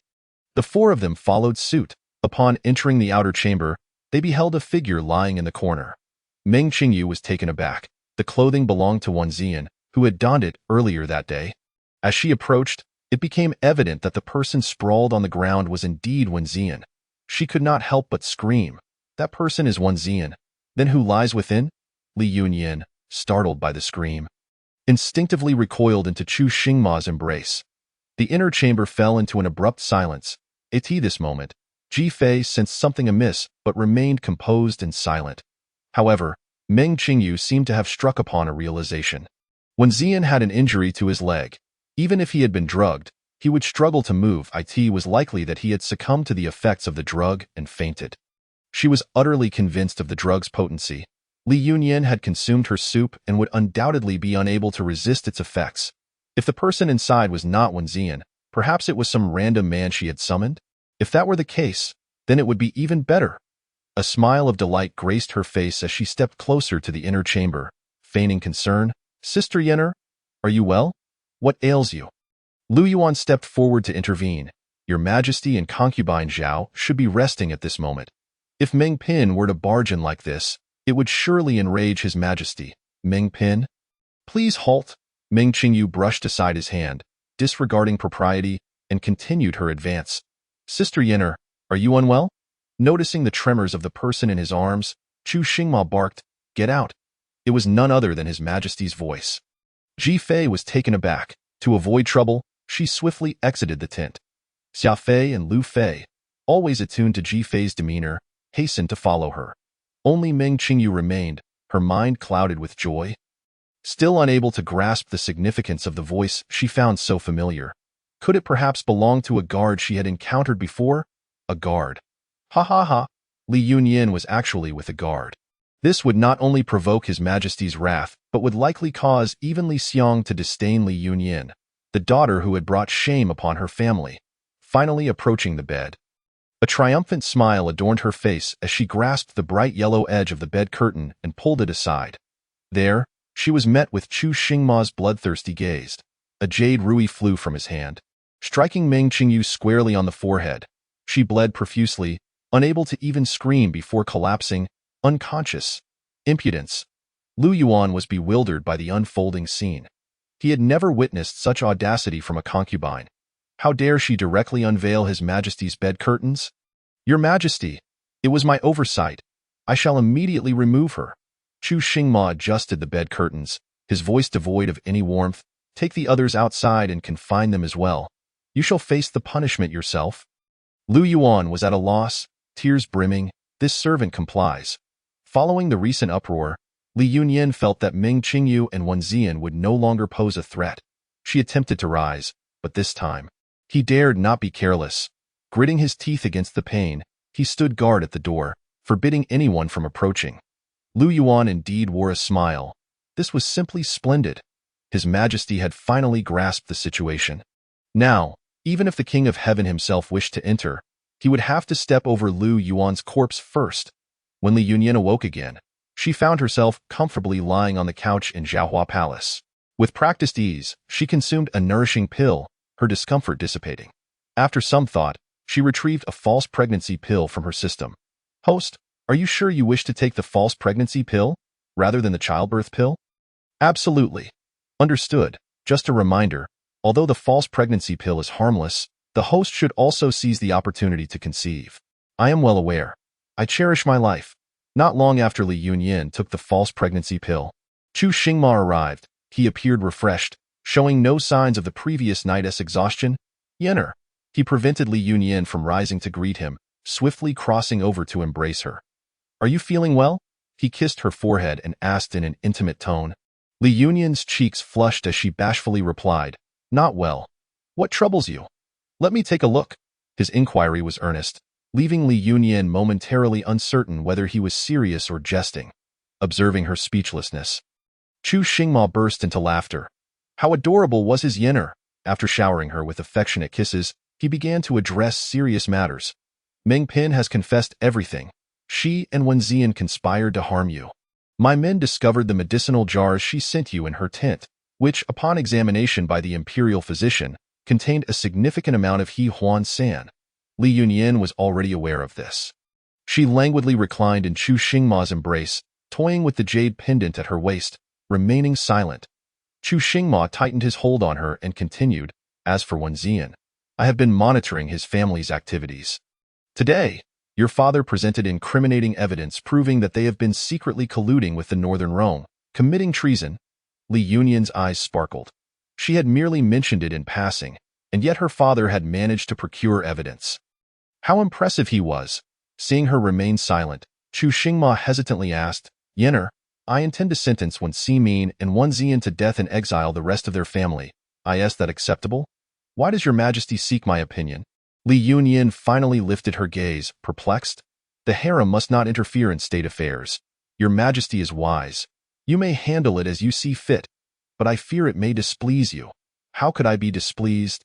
Li Yunyan turned to embrace his neck earnestly. Your Majesty's decisions are entirely correct. If you were to indulge those who wish to harm me, then I would indeed be unhappy. Chu Xingma's heart swelled with joy. Yenner was willing to accept Wen Ziyan's death sentence. It seemed she truly harbored no feelings for Wen Ziyan. That made things much simpler. Chapter 181. The cold and disdainful emperor versus the spoiled beauty in the end. Wen Ziyan and Wen Ziyan were indeed executed, and the entire Wen family was exiled 3,000 miles away.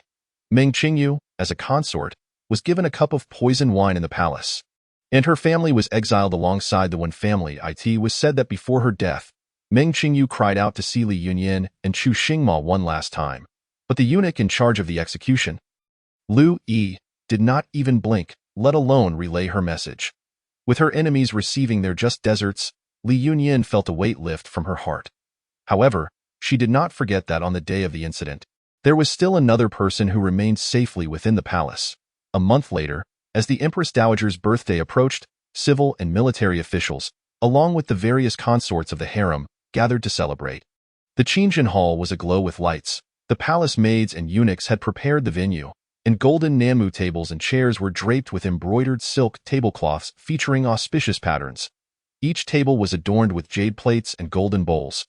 Glistening splendidly, Chu Xingma sat high upon the dais, clad in a dragon robe, exuding majesty. The Empress Dowager, resplendent and dignified, radiated grace. After the officials knelt in reverence, the consort stepped forward, offering auspicious greetings. Following the incident with Meng Qingyu, none dared to act out or overstep Li Yunyan's authority. They all knelt behind her in succession, with Li Yunyan at the forefront. Chu Xingma's gaze fixated on Li Yunyan, who was bowing obediently below. His palms tightened, feeling a pang of sympathy for her. He longed to pull her up to sit beside him. Next came the presentation of gifts from the consorts. They exerted great effort to present an array of creative offerings, hand-copied Buddhist scriptures, 100 characters for longevity inscribed in various styles, longevity peaches crafted from red gold, and exquisitely embroidered guanyin statues, all of which left Li Yunyan in awe. When it was Li Yunyan's turn, she bashfully stepped forward, her face a mix of happiness and anxiety. This demeanor piqued Chu Xingma's curiosity about what kind of gift she had prepared for the Empress Dowager. Li Yunyan bowed to the Empress Dowager and began. Your Majesty, with the blessings of the Empress Dowager and His Majesty, and the grace of heaven, I am finally. She lowered her head, too shy to continue, merely placing her hand gently on her lower abdomen.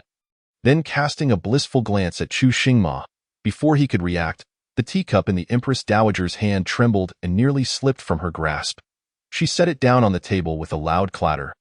Her expression alight with joy. Quick, summon the imperial physician. Autumn Moon, understanding immediately, dashed toward the hall's exit. Chu Xingma, now fully aware, could no longer remain seated. He descended the dais, joy and restraint mingling in his grip as he took her hand. Yenner, could it be that you? Observing his ecstatic expression, Li Yunyan felt a twinge of guilt and softly declared to him, I shall bear you 8 children in the future. She then shyly nodded in agreement. Chu Xingma was overwhelmed with excitement, disregarding the multitude of onlookers, and immediately enveloped her in his embrace. Wonderful, Yin Yin, simply wonderful. The sight of their affectionate embrace was too glaring, prompting Ji Fei to snap 2 of her nails in frustration. Her eyes radiating jealousy. She had entered the palace first. The Empress Dowager had favored her first. Why should Li Yunyan, a latecomer, surpass her? This was utterly unjust. That child, she must eliminate. The crown prince must originate from her womb. The Empress Dowager was moved to tears, exclaiming how wonderful it was. Her son was not only entangled with feminine charms, but Li Yunyan had also swiftly conceived, truly a blessing from their ancestors. Li Biashan, seated at the front among the ministers, listened to this joyous news and was equally ecstatic, bursting into hearty laughter. His laughter was boisterous and unrestrained, yet no official dared to reprimand him. He was not only the prime minister, but also the maternal grandfather of His Majesty's first heir.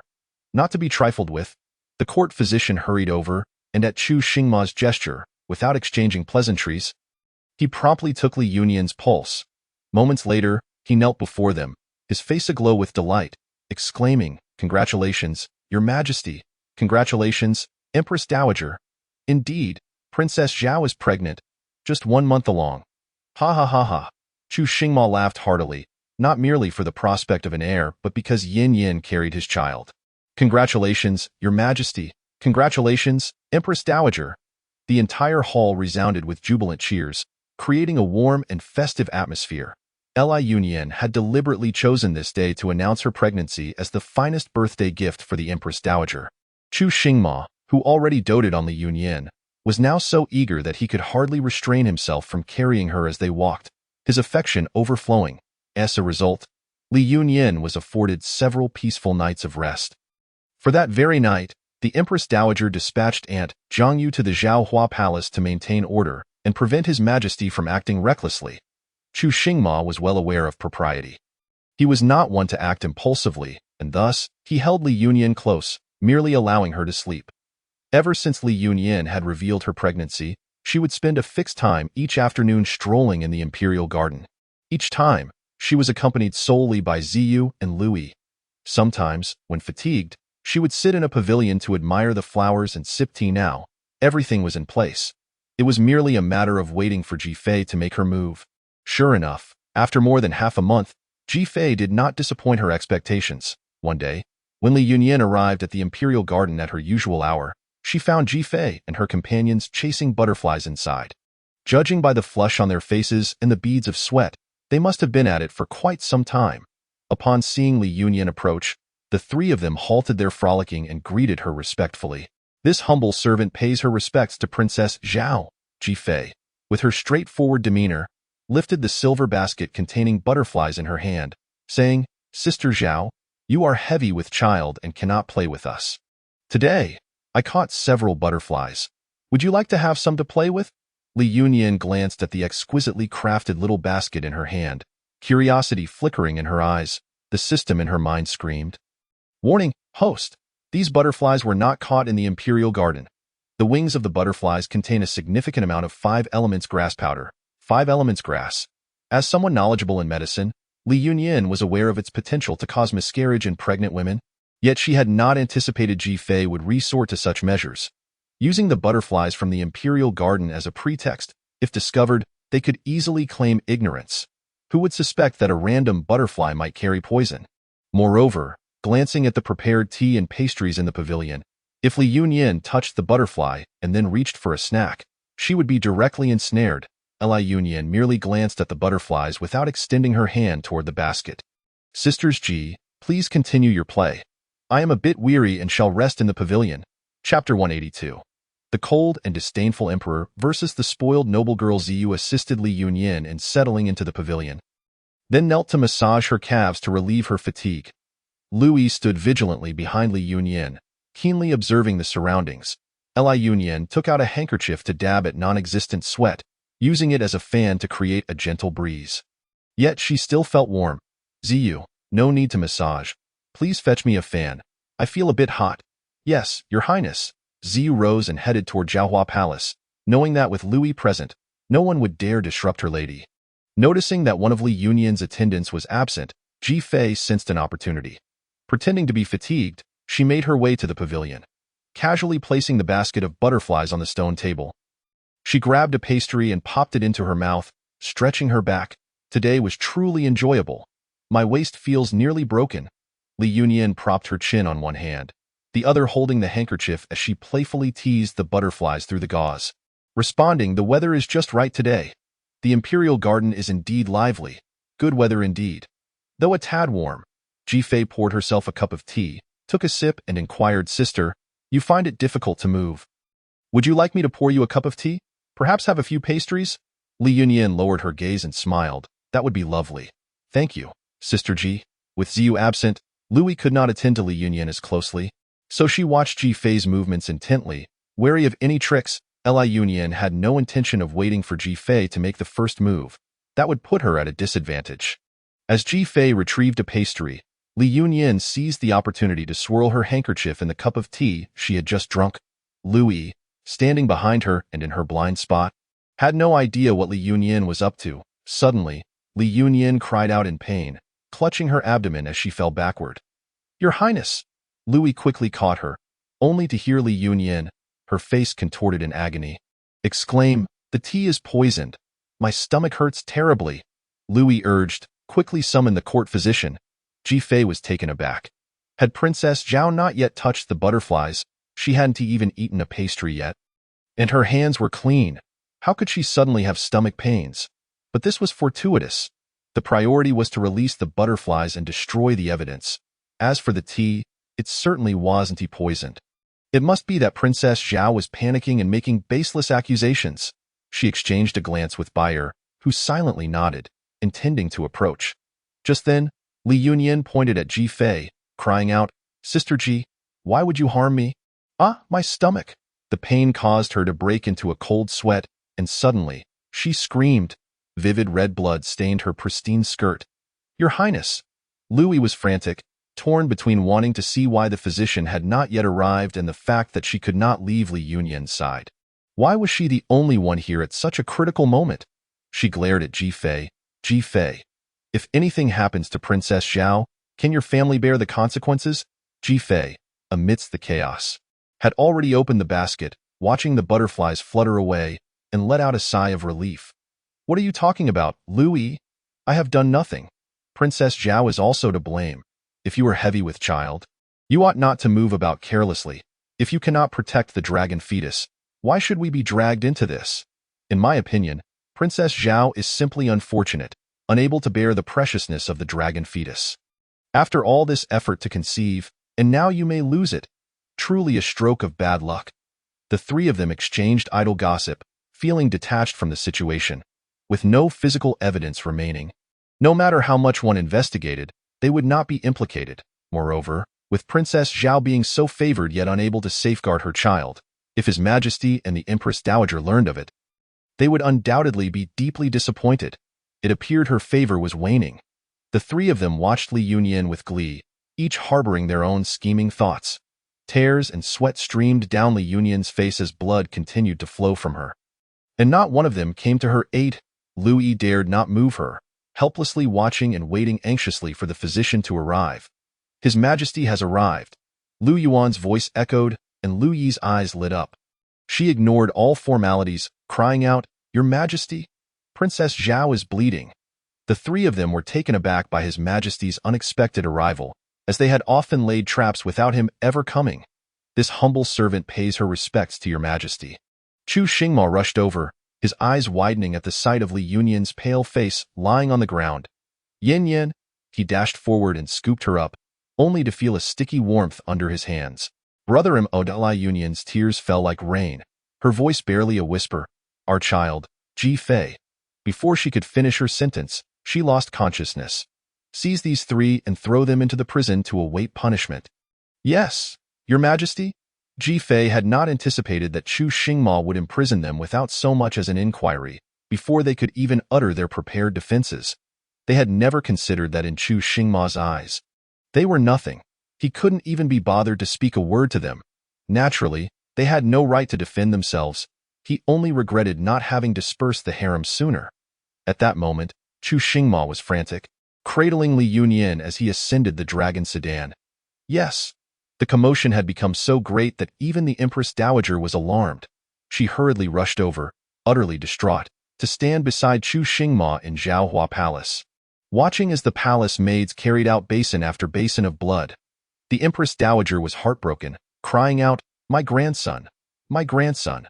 The countenance of Chu Xingma was shrouded in dark clouds, his fists clenched. Producing a resounding crack, the anguish in his heart was beyond measure. Unlike the Empress Dowager, his thoughts were consumed by his beloved Yin Yin. She had lost so much blood. Could her frail body still endure?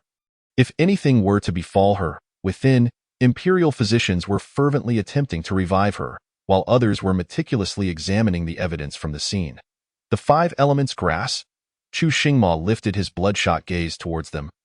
Inquiring about its efficacy, a palpable aura of murderous intent surged within his eyes. He vowed to ensure that those responsible would pay dearly. "Lu Yuan, take those three to the Eastern Bureau for interrogation." "Yes, Your Majesty." As the Eastern Bureau sprang into action, they employed brutal torture methods, leaving no stone unturned to extract confessions, regardless of how tight-lipped the subjects might be. The three, raised in opulence and cherished by their families, had scarcely endured even a minor scrape, let alone the inhumane torments inflicted upon them. Upon their entry, they strutted in with the haughty demeanor of favored concubines, demanding to see the Emperor or the Empress Dowager, insisting on summoning their families for rescue. Teske, did they think the Eastern Bureau was a mere plaything? Louis had nearly been petrified that day. He witnessed the Empress Zhao bleeding profusely before his very eyes. The terror of that moment still haunted him. It was all due to these three women that the unborn prince of the Empress Zhao perished. They nearly brought about her demise as well. He glared fiercely at them. Once they entered the Eastern Bureau, they should abandon any notions of escape. With a slight raise of his hand, he commanded, "Beat them. Continue until they confess." "Yes, Your Excellency." Before long, the three could no longer withstand the torment and confessed to all their misdeeds, including the actions of concubine Ji during the incident at the arena. As the confessions lay before him, Chu Xingma realized that concubine Ji had played a role in the previous affair. Had he apprehended her then, such calamities might have been averted. Without hesitation, He ordered the execution of the three and decreed that their families would suffer the consequences as well. Seizing the opportunity, he disbanded the harem and bestowed the title of noble consort upon Li Yunyan. The Empress Dowager no longer opposed, recalling how elated she had been upon hearing the news of Li Yunyan's pregnancy at her own birthday celebration. She now felt profound sorrow. She even regretted not acquiescing sooner to her grandson's wish to dissolve the imperial court. Perhaps her grandson would still be alive. But alas, there exists no remedy for regret. Filled with remorse towards Li Yunyan, after sending her abundant gifts, she retreated to the Buddhist hall of Sinang Palace, reciting scriptures daily for her ill-fated grandson. Li Yunyan's health had remained unscathed, and after a brief period of recovery, the harem returned to tranquility. In the vast expanse of the harem, she stood as the sole concubine. Chu Xingma, weary of constant comings and goings, had all her belongings from Zhaohua Palace moved to Yangxin Palace to reside with him. Yangxin Palace, more opulent than Zhaohua Palace, was adorned according to Li Yunyan's preferences, imbuing the residence with a warm ambience amidst its grandeur. Her favorite feature was the bath. Though it was not a hot spring, it perpetually provided warm water. It remained a mystery how the palace servants managed their schedules. Chu Xingma's long fingers rummaged beneath the pillow, retrieving a small notebook. Instantly, Li Yunyan shut her eyes, feigning death. A low, sultry chuckle emanated from him, sending shivers through her face, rendering her unable to maintain her ruse. Biting her lower lip, she raised her gaze to him, a blend of shyness and embarrassment in her eyes. In that moment, she had carelessly tucked this item away and forgotten about it. Later, during the relocation, she was unaware which servant had presented it to Chu Xingma. Heaven knows how studious he was. Every page had been meticulously examined. Leaning close to her ear, he spoke in a husky, enticing tone, "Yin, take a look." "I refuse." Li Yunyan promptly flipped over, pulling the silken quilt over herself entirely. A muffled voice emerged from beneath the covers. "I wish to sleep." This excuse was splendid. Li Yunyan bit her lip, glaring at him indignantly. It seemed the news of her pregnancy could no longer be concealed. She couldn't indulge herself at the expense of her well-being. "Cough. Just a glance. We'll announce the pregnancy tomorrow." 8 months later, Li Yunyan gave birth to a pair of twins, a dragon and a phoenix. The royal family finally had heirs, prompting nationwide celebrations. The Empress Dowager wept tears of joy, finally ceasing her daily prayers, and took the 2 little grandchildren to the Sinang Palace, fully immersing herself in the joys of grandparenthood. Observing the beaming Li Bieshan below, Li Yunyan playfully winked at him. Li Bieshan felt greatly reassured. His daughter had married the man she adored and now reigned as empress. It appeared that agreeing to her request to enter the palace had been a wise decision. The young emperor and empress shared a profound affection, and all within the palace understood that wherever the emperor and empress were together, they must maintain a respectful distance, lest they disturb the couple. Today, Chu Xingma was in high spirits as he brought Li Yunyan to Feihong Pavilion. This place held significant meaning for the two of them. As soon as Li Yunyan stepped inside, memories of their past interactions flooded her mind. Chu Xingma led her to the 3rd floor to fulfill a long-held desire. He requested Li Yunyan to lean over the writing desk, just as they had done before, and transcribe on rice paper. He embraced her from behind, watching her write. Distracted by his presence, Li Yunyan struggled to grip the brush, making it nearly impossible for her to continue. "Brother Imo," she protested softly. "Behave." "Yin, write swiftly." The jingling of the pearls in her hair echoed. Reminiscent of the bracelet he had once gifted her, that very bracelet was now held in Chu Xingma's hands, still warm from their shared warmth. Once she finished, he lifted her up to retrieve a book from a high shelf. Later, they nestled together on a small table, savoring tea and delicacies, before he carried her up to the 4th floor. As night fell, the moonlight shone faintly. Li Yunyan ascended to the 5th floor for the first time. This floor, the highest point of the imperial palace, offered a breathtaking view of the entire palace and the distant, twinkling lights of countless homes. "Yin." Chu Xingma's voice was deeply affectionate, his warm breath brushing against her ear. Filled with tender devotion, "This entire realm belongs to me, and I am yours. I am willing to offer you everything." Li Yunyan clutched the window frame tightly, feeling a touch of acrophobia. Brother am I in the ensuing decade. Li Yunyan had no opportunity to consume any birth control pills, and thus, one after another, She bore a total of 8 children.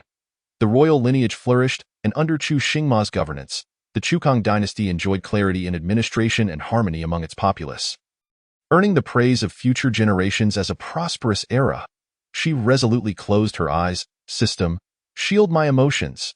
Emotion shielding in progress. Mini-world transmission in progress. Chapter 184. The counter-campaign of the Nine Gates commander won before Li Yunyin could even open her eyes. She sensed that her limbs were immobile, as though bound by some unseen force. Feeling an impending danger, she instinctively rolled aside and kicked out with both legs. It was only then that she discerned her predicament. She found herself in a modest chamber, facing a cloaked figure clad in black. His face was obscured by a mask, and in his hands, he held a length of white silk.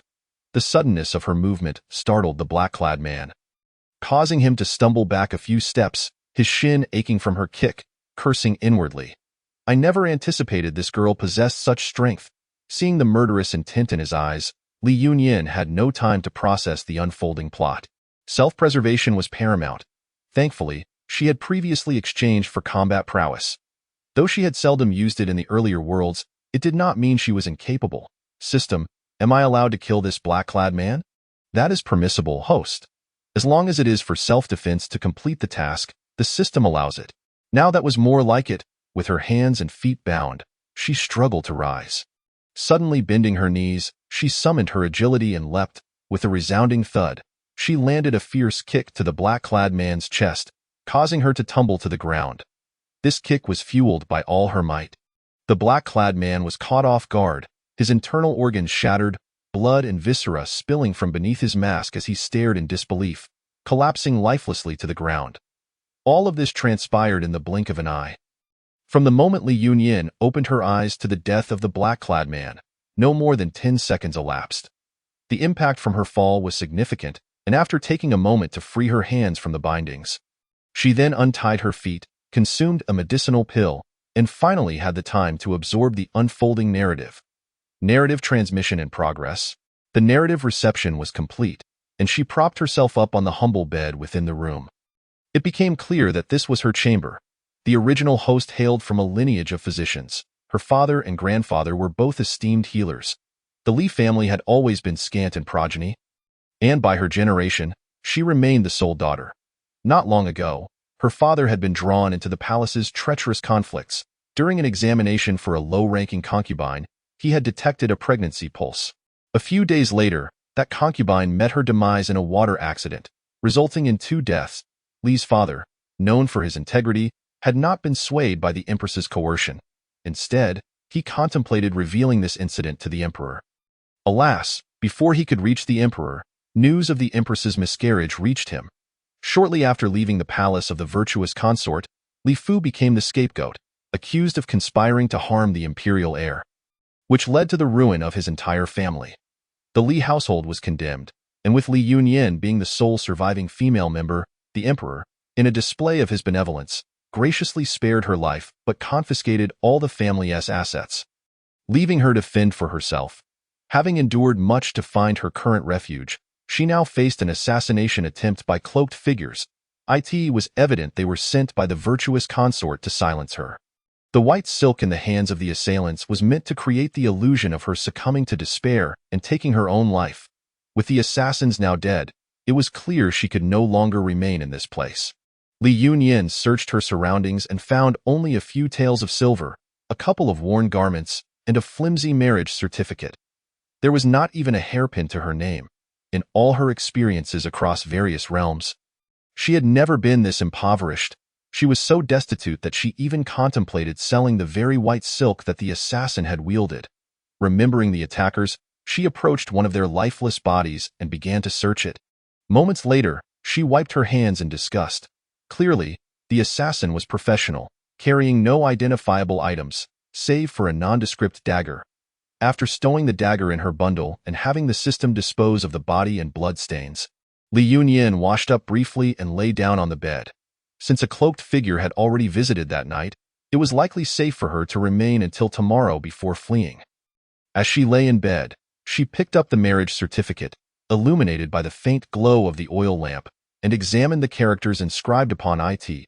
To her surprise, It was her own marriage certificate. Naming the Grand Commandant of the Nine Gates, Xia Shonyan, Li Yunyan regarded the thin slip of paper with indifference and summoned the system. System, what can you tell me about this individual? The system promptly produced a photograph. Xia Shonyan, Grand Commandant of the Nine Gates, 18 years of age, standing at 188 centimeter, the man in the photograph possessed long, elegant features, his gaze radiating youthful vigor. As a military officer, his attire was not overly formal. His robe was loosely draped, and his hair was tied casually, exuding an air of relaxed nonchalance. Li Yunyan nodded slightly.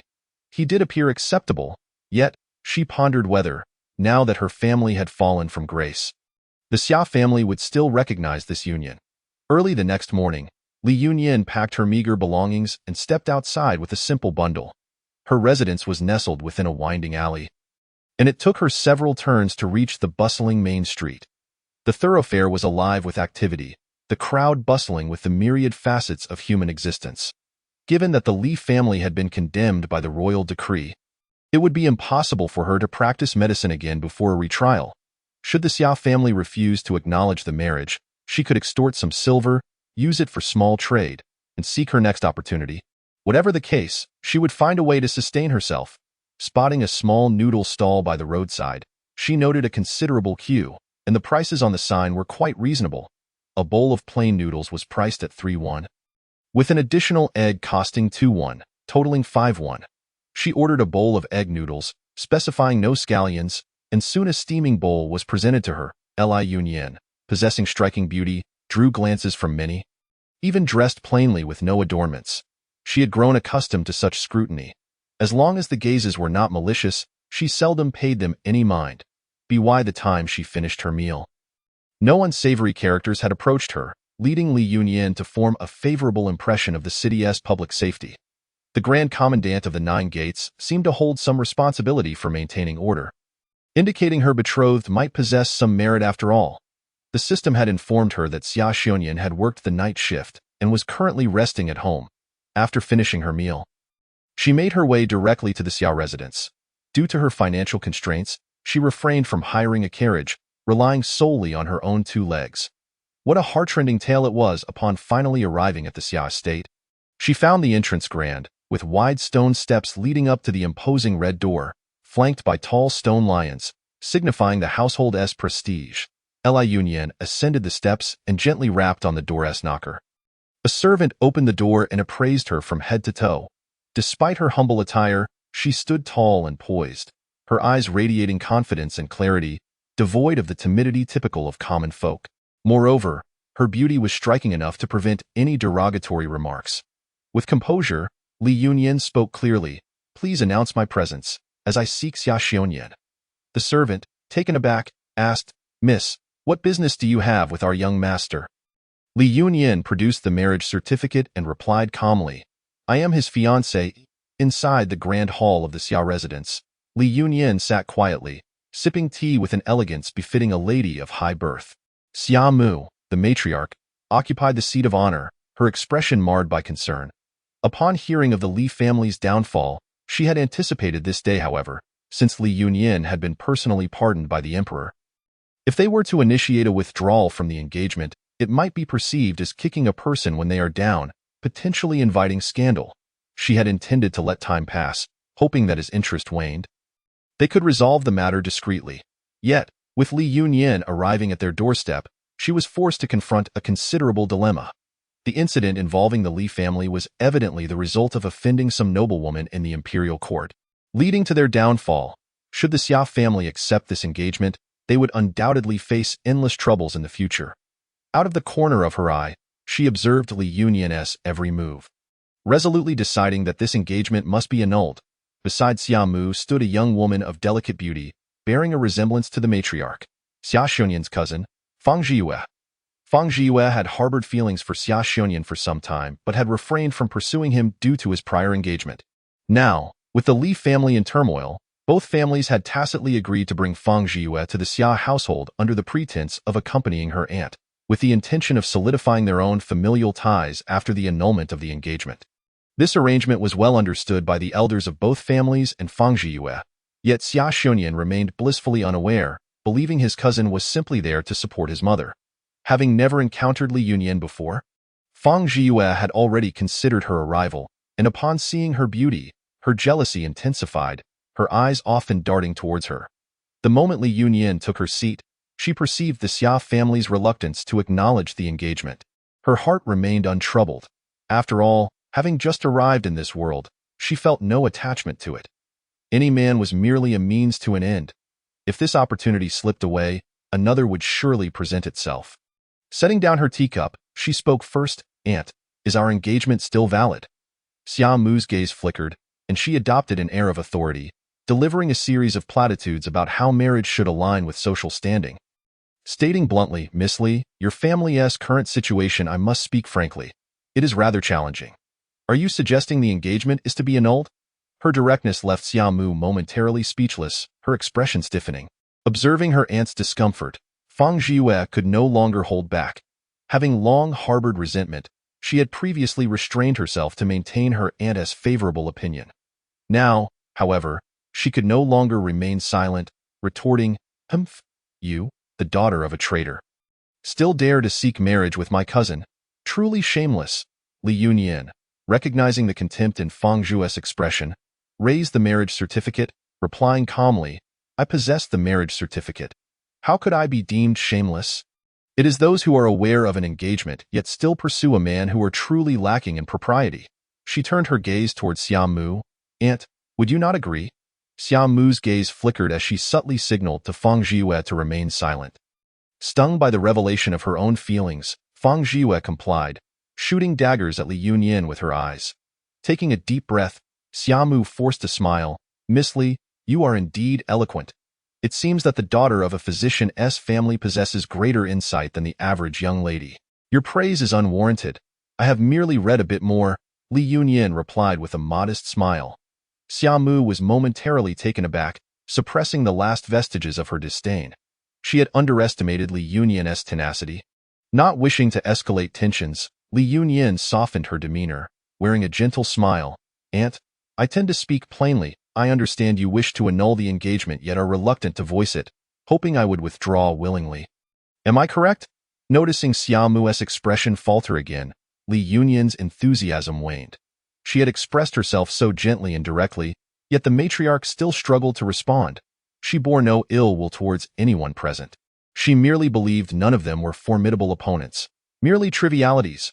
Resigned, she lowered her voice and continued, Aunt, I could acquiesce to your wishes and propose the annulment, but you must understand, as a solitary woman, I would struggle to support myself post-annulment. With that, she directed her gaze towards Xia Mu, emphasizing that if she were rebuffed now, she would firmly refuse to relinquish the marriage.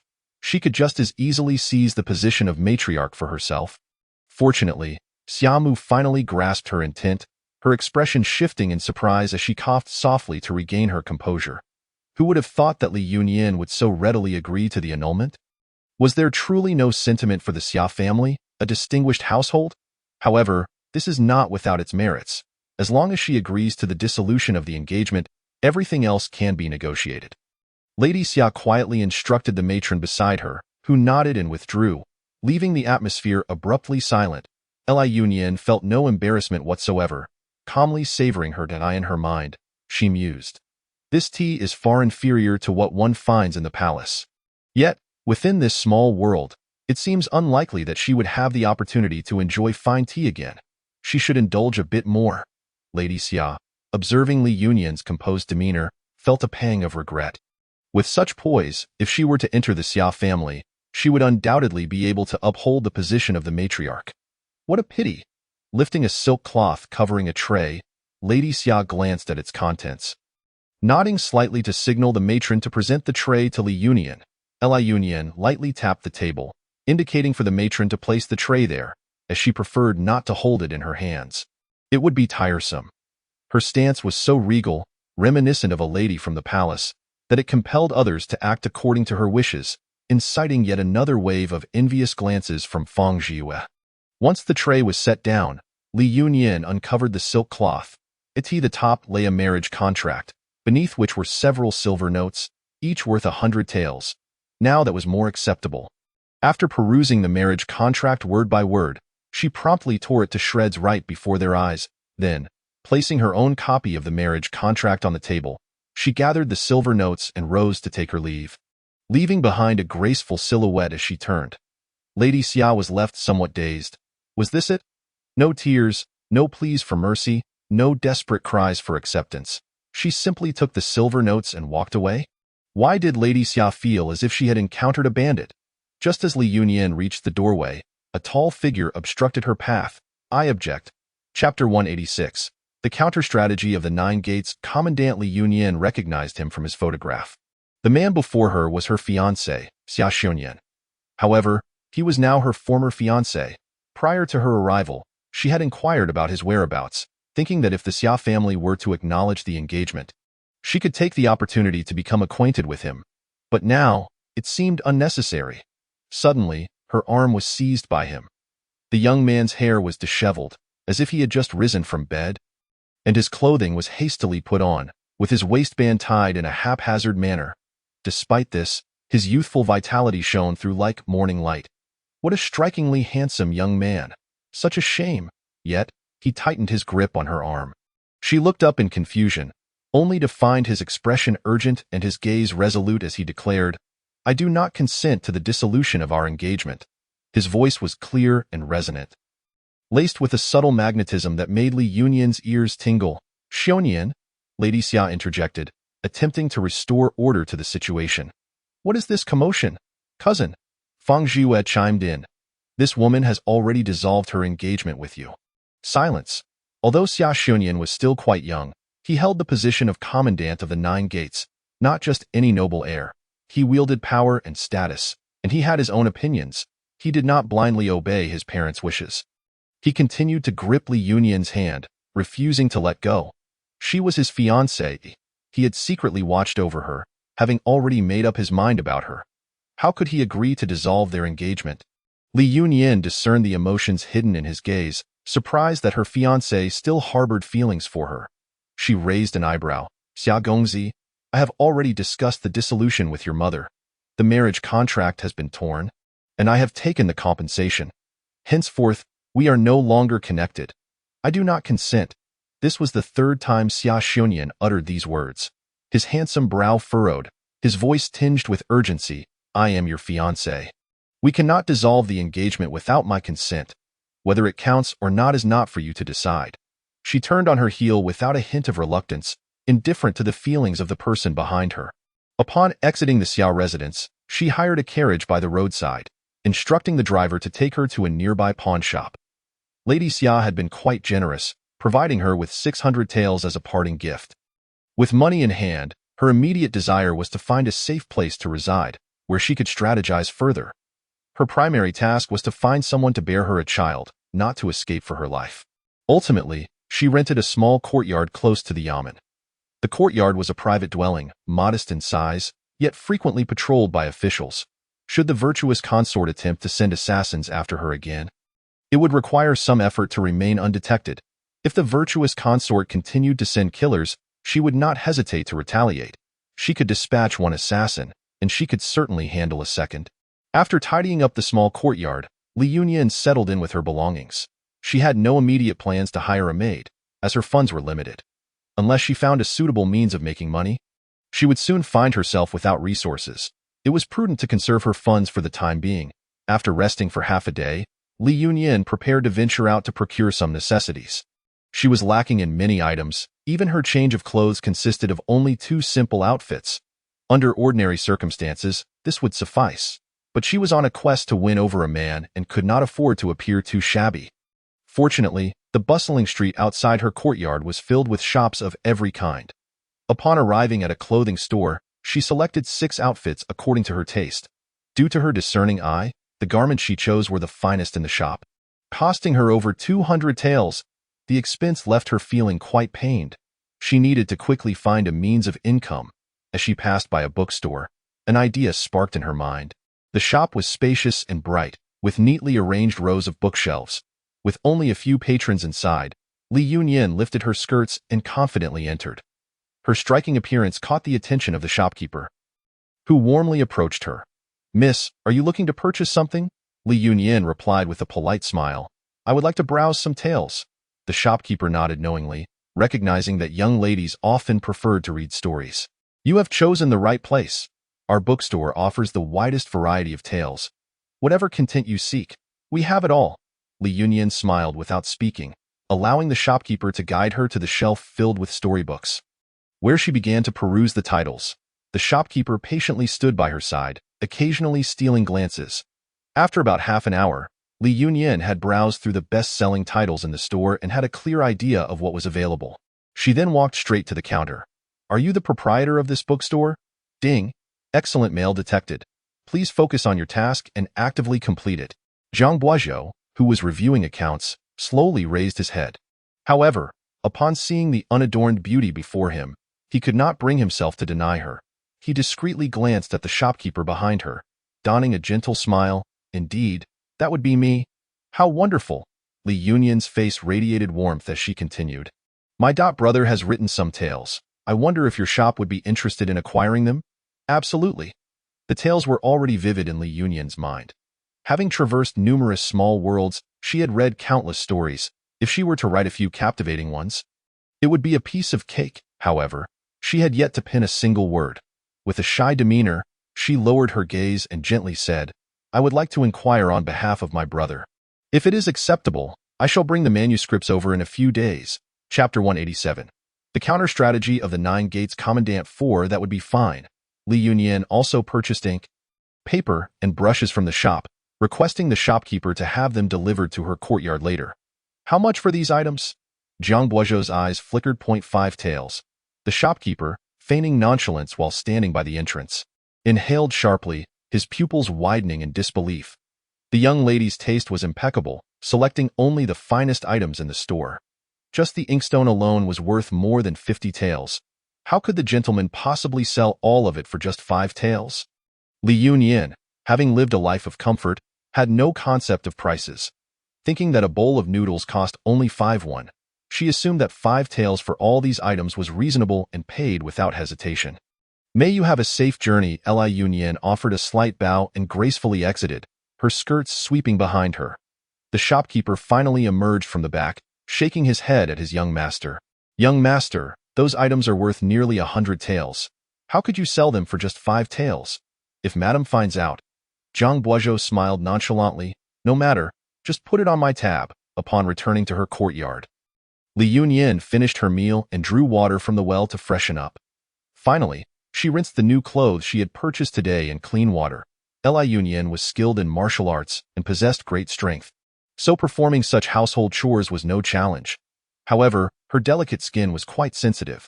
After washing just a few garments, her palms were left red and sore. Once her tasks were complete, she sat down beneath the oil lamp, contemplating what tales she should write. Host, do you not plan to win over that gentleman from the bookstore this afternoon? Let me observe for now. As she ground the ink, Li Yunyan mused. There is still plenty of time. I wish to choose my favorite. That sounds splendid.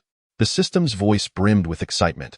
In the past, the host could only select from a limited area. Now, with the vastness of the outside world, there are many more options to choose from. Indeed, Li Yunyan chose not to engage further with the system, immersing herself in her thoughts about the tales. The following morning, Li Yunyan's peaceful slumber was interrupted not long after she awoke, as a firm and steady knocking resounded at the door of her small courtyard. The sound was measured, neither hurried nor slow, which left Li Yunyan's puzzled. She had no acquaintances here. Could it be the landlord seeking her? Upon opening the courtyard door, she was greeted by the sight of a sun-kissed, handsome visage. Li Yunyan furrowed her brow and inquired, How did you know I was here? Xia Xiongyan stood before her clad in the official attire of the Nine Gates prefect, appearing as though he had merely stopped by while attending to official business. With a charming smile, he replied, Yunyans, I came to check on you and see if you were settling in well. He scratched his head sheepishly, adding, You rented the place yesterday, so I, happened to notice. Li Yunyans was left speechless. So he had taken advantage of his position. Did that mean he could locate her no matter where she resided? Yet, she wondered why he never thought to seek her out when she lived in that dilapidated house before. With a cold expression, she lifted her chin and asked, Do you have something to discuss? At that moment, a few onlookers had gathered behind Xia Xiongyan, their curious gazes fixed upon them. Regardless of the setting, the eager public always relished a good story. They had learned that a beautiful maiden had recently moved into the courtyard. "Hey, don't spread nonsense." Li Yunyans could no longer maintain her icy demeanor, her expression shifting to one of urgency.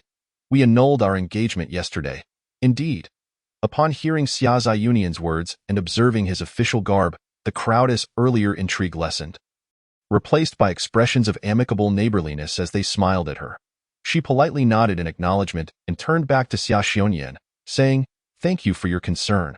If there's nothing else, please leave." With that, she attempted to close the door. Xia Xiongyan, quick on his feet, propped the door open and, with a somewhat pitiful tone, pleaded, "Miss Yunyans, I feel a bit parched. May I have a cup of tea before I depart?" He then pointed to the well in the courtyard, adding, "Surely, you can permit me a drink of well water?" Li Yunyans was momentarily at a loss for words, but after a brief hesitation, she conceded. "Very well, wait here." "Thank you." Xia Xiongyan accepted the bowl with a nonchalant demeanor, drinking deeply as if genuinely thirsty. Li Yunyans felt a twinge of guilt. The well water had not been boiled, and she wondered how this noble gentleman's stomach would fare. She hoped he wouldn't suffer any ill effects. "Thank you, Miss Yunyans. The well water is quite sweet," he exclaimed, a trickle of liquid running down his chin as he wiped it away with a smile that brightened his features. Noticing that his excuse, albeit feeble, did not suggest any intention of intruding further into her space, Li Yunyans' wariness diminished slightly. Watching him finish the bowl, she snatched it away before he could react and, with a decisive slam, closed the door. Standing outside, Xia Xiongyan gazed at the door's grain for a moment before turning to leave. Later that evening, an object was tossed into Li Yunyans' courtyard with a muffled thud. Upon stepping outside, she discovered it was a parcel. Unwrapping it revealed 2 exquisitely packaged boxes of tea. When she opened the courtyard door, the mysterious figure had long vanished. That man. She suddenly recalled that during her time in the dilapidated house, similar items would occasionally be hurled into her dwelling. Could it be that all this was orchestrated by Xia Xiongyan? On the night of the assassination attempt, he had been occupied with official duties, thus unaware of the danger she had faced, or perhaps, those who sought to harm her had timed their attack perfectly with Xia Ziyunyan's absence. With these thoughts, Li Yunyans' resentment towards Xia Xiongyan lessened considerably. After all, it was not he who had called off the engagement, but rather his elders. There was no need for her to hold a grudge. Xia Xiongyan stood at a distance, observing her close the door before lingering for a while before turning to depart. Chapter 188. The counter-strategy of the 9 Gates Prefect. Li Yunyans devoted 5 days to completing her first story manuscript. That afternoon, she returned to the Jiang family bookstore with her draft in hand. Jiang Buozhou spotted her from afar and hurriedly sent the shopkeeper to the back, taking his place at the counter with a smile. "Shopkeeper, I'm here." Today, Li Yunyans wore a new attire, a water-green embroidered dress paired with matching embroidered shoes. Instead of a hairpin, she had adorned her raven locks with a water-green silk ribbon, woven into an elegant style. As she walked, her hair swayed gracefully, exuding an air of vivacity and charm. "Did the young lady bring her manuscript today?" Jiang Buozhou asked, his heart racing uncontrollably as he struggled to maintain his composure while wrinkling his robe in his grasp. "Indeed," Li Yunyans replied, producing a stack of papers from her bag. "Here you go." Jiang Buozhou accepted the manuscript with both hands, immediately captivated by the elegant script. The pen name on the page read, "Clouddweller.is. It acceptable?" Li Yunyans inquired. "It sounds like a fresh talent.is. This your first work?" "Yes," she affirmed, her confidence in her manuscript unwavering. "It would undoubtedly surpass the works currently in his shop." As Jiang Buozhou began reading, his brows raised slightly with interest as he continued to peruse the text. "This will surely sell well in the shop." His expression softened further, and with a warm smile, he gestured towards the meeting room. "Might I invite you inside for a detailed discussion?" Li Yunyans nodded eagerly. Certainly. After a cup of tea, they finalized the terms of their collaboration. Li Yunyans signed a contract based on a profit-sharing model, ensuring that if her story proved popular, she would earn enough to support herself. Jiang Buozhou, being a businessman, navigated the contract with ease, yet found himself willingly conceding a bit more profit to her, captivated by her grace and charm. "Miss Yunyans, the new book will be ready for printing in half a month. I shall arrange for it to be delivered to your residence." "Thank you, shopkeeper Jiang." Zhang Guozhou stood at the bookstore's entrance, watching her retreating figure with a gentle smile illuminating his gaze. With the arrangements for her story in place, Li Yunyans took a few leisurely days before turning her thoughts to her tasks. System, where can I find the most outstanding men in this vicinity? In the next one. The answer is Zhang Guozhou. Li Yunyans rolled her eyes. Can't you provide me with some information I don't already know? The system sighed in resignation. Host, your standards for men are exceedingly high. It's not merely about wealth and capability. They must also be chaste, handsome, and well-built. Such exceptional men are indeed rare, not something one finds aplenty. After another scan, the system suggested, Host, in 3 days, there will be a poetry gathering at Mingyue Tower, which should attract many literary gentlemen. You might find someone to your liking there. Li Yunyans' eyes sparkled with excitement. Isn't this akin to an ancient talent selection event? How thrilling! Very well, I shall attend. Mingyue Tower was a renowned establishment in the capital, famous for its historical significance, as the previous emperor and empress had once visited incognito and composed poetry there. As a result, many literary gatherings were often hosted at this venue. Given the distance from her residence, Li Yunyans decided to scout the location the next day and secured a seat by paying a deposit. On the day of the poetry gathering, after meticulously preparing herself, she donned a thin veil and hired a carriage to take her to Mingyue Tower. Upon arrival, the bustling activity outside the tower was overwhelming, both inside and out. Fortunately, her advance reservation ensured her entry. Otherwise, she might not have even made it through the door. However, the seat she secured was less than ideal, as all the private rooms on the upper floors had been booked. Thus, she settled for a corner seat on the ground floor. Though her face was partially obscured by the veil, it did little to hide her ethereal allure. Drawing the attention of many passers-by today, Li Yunyans had come to observe men. After settling in, she ordered a pot of tea and a plate of refreshments, her enchanting gaze scanning the crowd gathered around the poetry stage. Numerous scholars dressed in traditional attire had congregated, engaged in hushed discussions. Li Yunyans scrutinized them one by one, conversing mentally with the system. System, what about the man in the white robe on the outskirts of that group to the right? What do you think? The system scanned him, responding, Host, that man is already married and has a concubine and 2 maidservants. Oh, he seems quite young but moves quickly. She continued her examination, shifting her focus to a tall figure clad in a deep blue robe standing slightly further inside. He isn't married, is he? The host's assumption is correct. However, he is not chaste. What do you mean by not chaste? This individual frequents brothels and is a notorious rake. Li Yunyans remained undeterred. Finding exceptional men was inherently challenging, especially as she had temporarily set aside those with the highest scores. System, what about that one over there? He has body odor. And that one? His temperament is volatile. He may become abusive in the future. Oh, what about the one in red? He appears quite affluent. The individual is burdened with a considerable debt, appearing affluent while merely maintaining a faade of wealth. Li Yunyans found herself at a loss for words and chose instead to observe another group of people. After a brief moment, she inquired of the system, What do you think of that person clad in the dark green long gown? He seems frail. He likely won't last long. The implication was rather subtle, and Li Yunyans almost failed to comprehend it. Him, and what about the one beside him? That family is on the verge of starvation. At this point, Li Yunyans was feeling somewhat disheartened. This was proving to be a rather daunting task. She decided to take one last gamble, selecting someone who appeared refined and gentle, and asked, What about the one in the far corner, who is smiling? The system scanned the individual and replied after a moment. Host, he is quite small. In Chapter 189, The Counter-Strategy of the 9 Gates Commander 6, Li Yunyans was taken aback. You even scanned that? The system innocently responded, Host, I am merely scanning according to your preferences. In other words, it meant she had a preference for cough. Her face, partially concealed by a thin veil, flushed slightly, prompting her to sip tea to compose herself. Perhaps next time, she should visit a martial arts school to seek out an athletic individual? Li Yunyans was not fond of poetry recitals and had lost her motivation to continue the selection process, feeling rather listless as she nibbled on the pastries on her plate. Her movements were both casual and graceful. Anyone who had seen her would find it difficult to not recognize her. Before long, a young servant approached. Miss, our young master wishes to invite you upstairs for a chat. Who is your young master? Li Yunyans followed the servant's gaze to the 3rd floor, where Zhang Buozhou stood by the open window, nodding and smiling at her. What a pleasant surprise to encounter an acquaintance! Zhang Buozhou had already descended the stairs to greet her. Miss Yunyan de Li Yunyan offered a slight bow, surprised to find young Master Zhang here. Do you enjoy poetry recitals, Miss Yunyan? Not particularly, she replied with a gentle smile. I am merely seeking some amusement out of boredom. The two entered a private room and took their seats.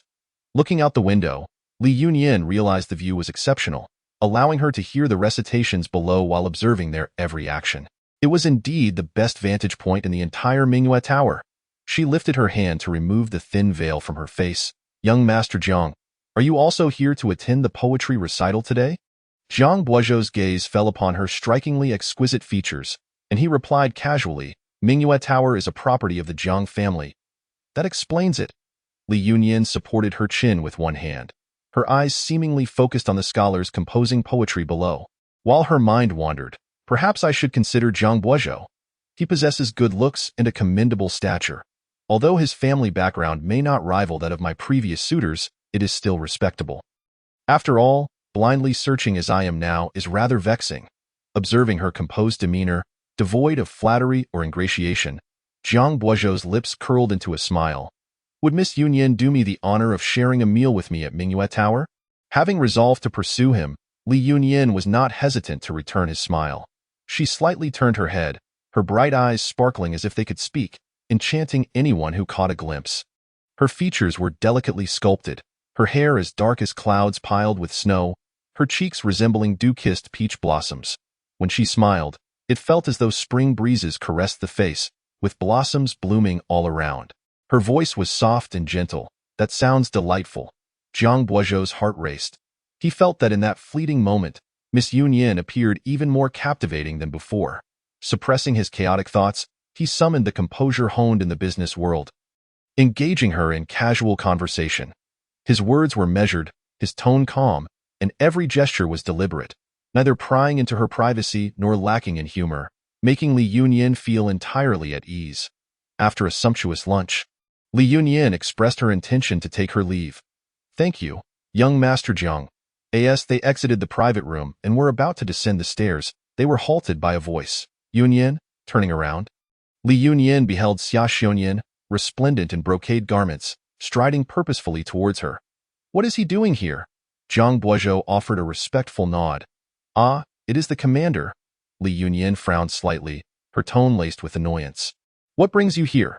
Xia Xiongyan's gaze flickered past Zhang Buozhou to settle on Li Yunyan as he replied slowly. Today, Mingyue Tower hosts a multitude of guests. As the Nine Gates commander responsible for the capital's security. I came to ensure all is well. Oh, then please continue your watch, she said, attempting to leave, but Xia Xiongyan blocked her path. No need. Young Master Zhang has already made arrangements. That won't be necessary. Xia Xiongyan's expression darkened slightly. I will take care of Yunyan. No need to trouble others. His words took on an ambiguous tone. Li Yunyan quickly retorted.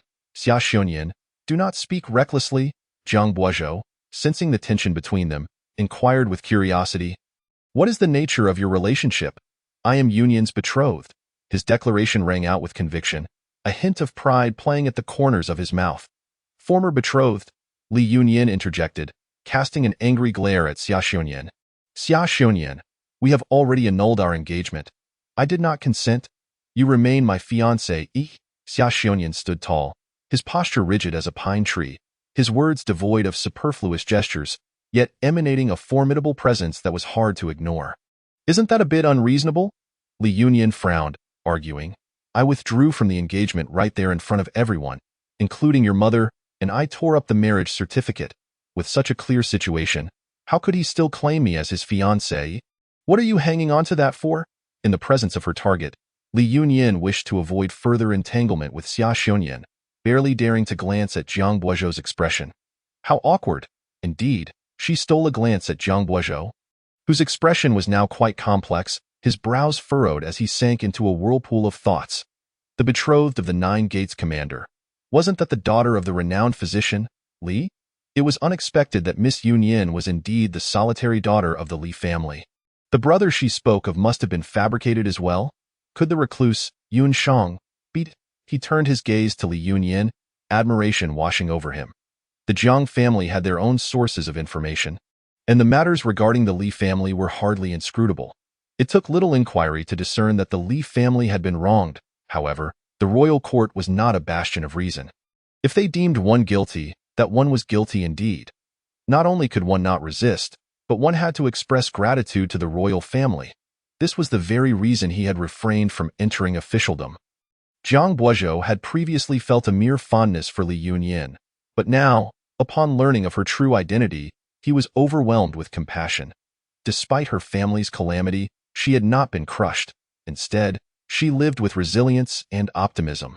Unable to practice medicine, she turned to writing to sustain herself, truly a remarkable woman. In Chapter 190, the counter-strategy of the Nine Gates Commander 7, Xia Xunyan remained vigilant, observing Jiang Guozhou closely. He noted that Jiang Guozhou's gaze toward Li Yunyan had grown increasingly tender and intriguing. Sensing an imminent threat, he stepped forward, positioning himself between Li Yunyan and Jiang Guozhou, their eyes locking in a silent warning.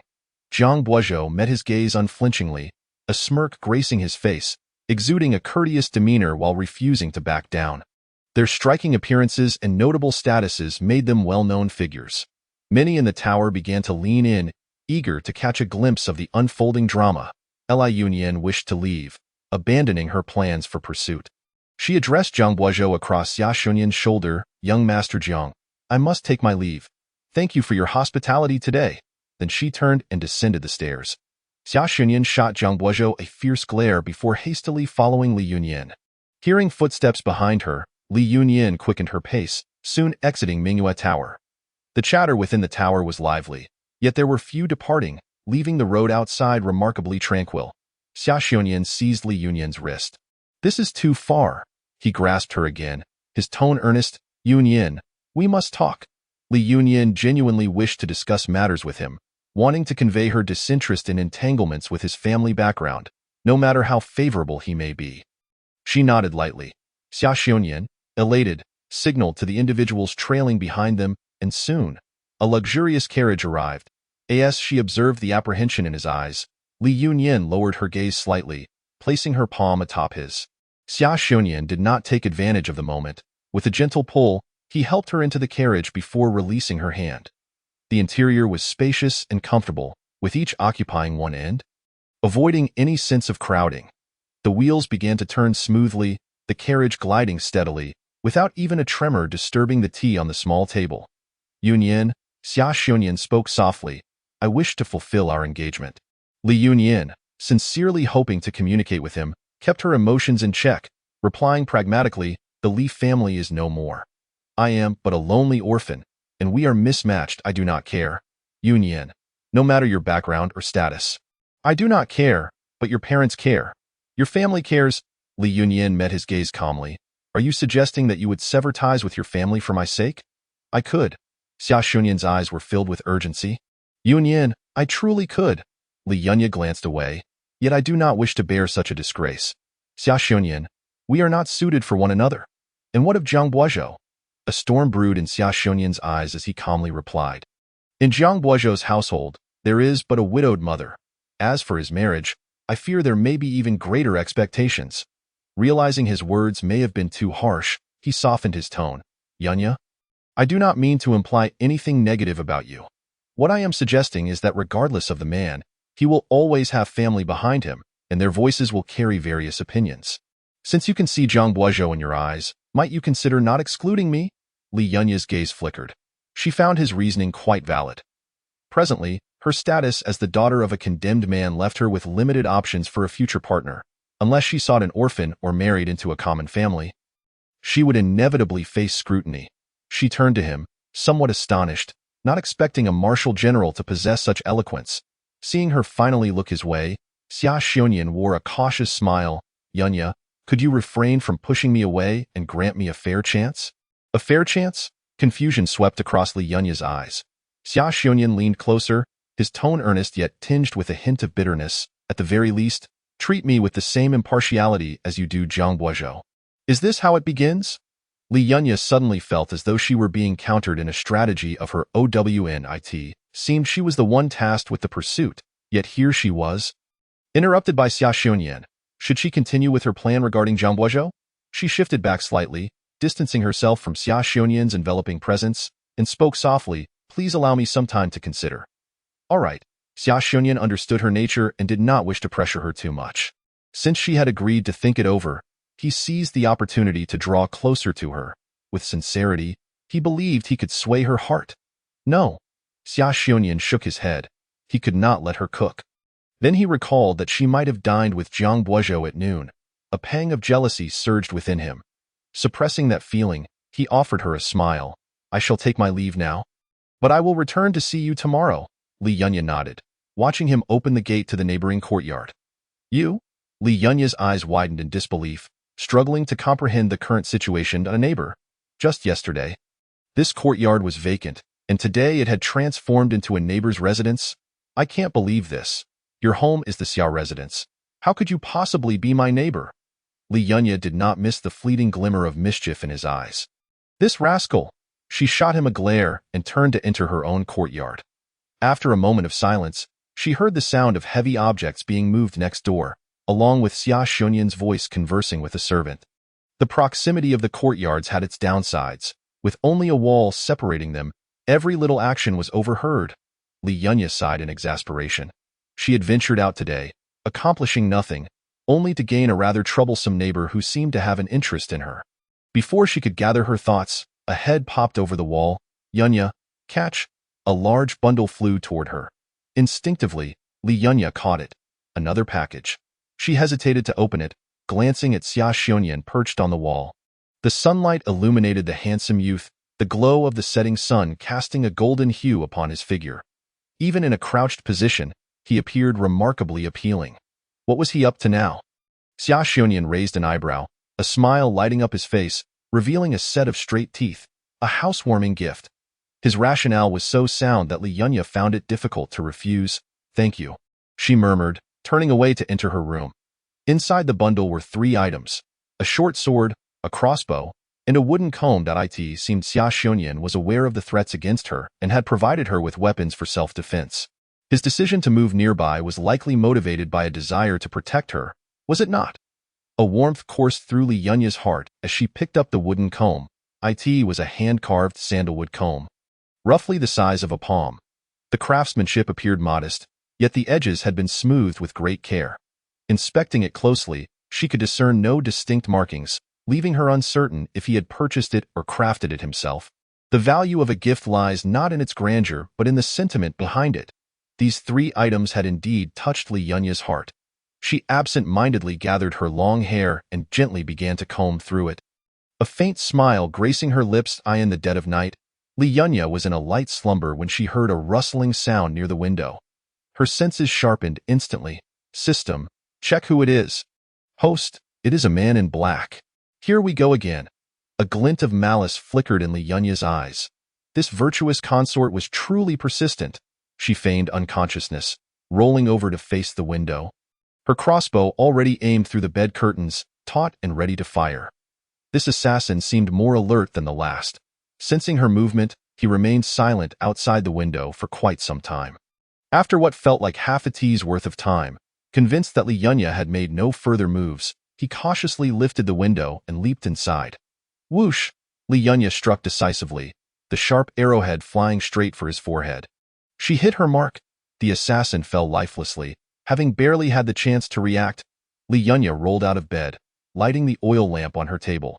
Just as the light flickered to life, the door burst open. Xia Xionyun stormed in, clad in white nightclothes. Having sensed commotion, he rushed over the wall without even putting on his shoes. "Yunya!" Taken by surprise, Li Yunya instinctively raised her hands to shield her chest. Xia Xionyun immediately grasped the situation in the room, his eyes landing on the scantily clad Li Yunya. She wore only a light purple undergarment that fit her form perfectly, enveloping her delicate curves. The silk undergarment was thin and sheer, through which the color of her inner garment could be discerned.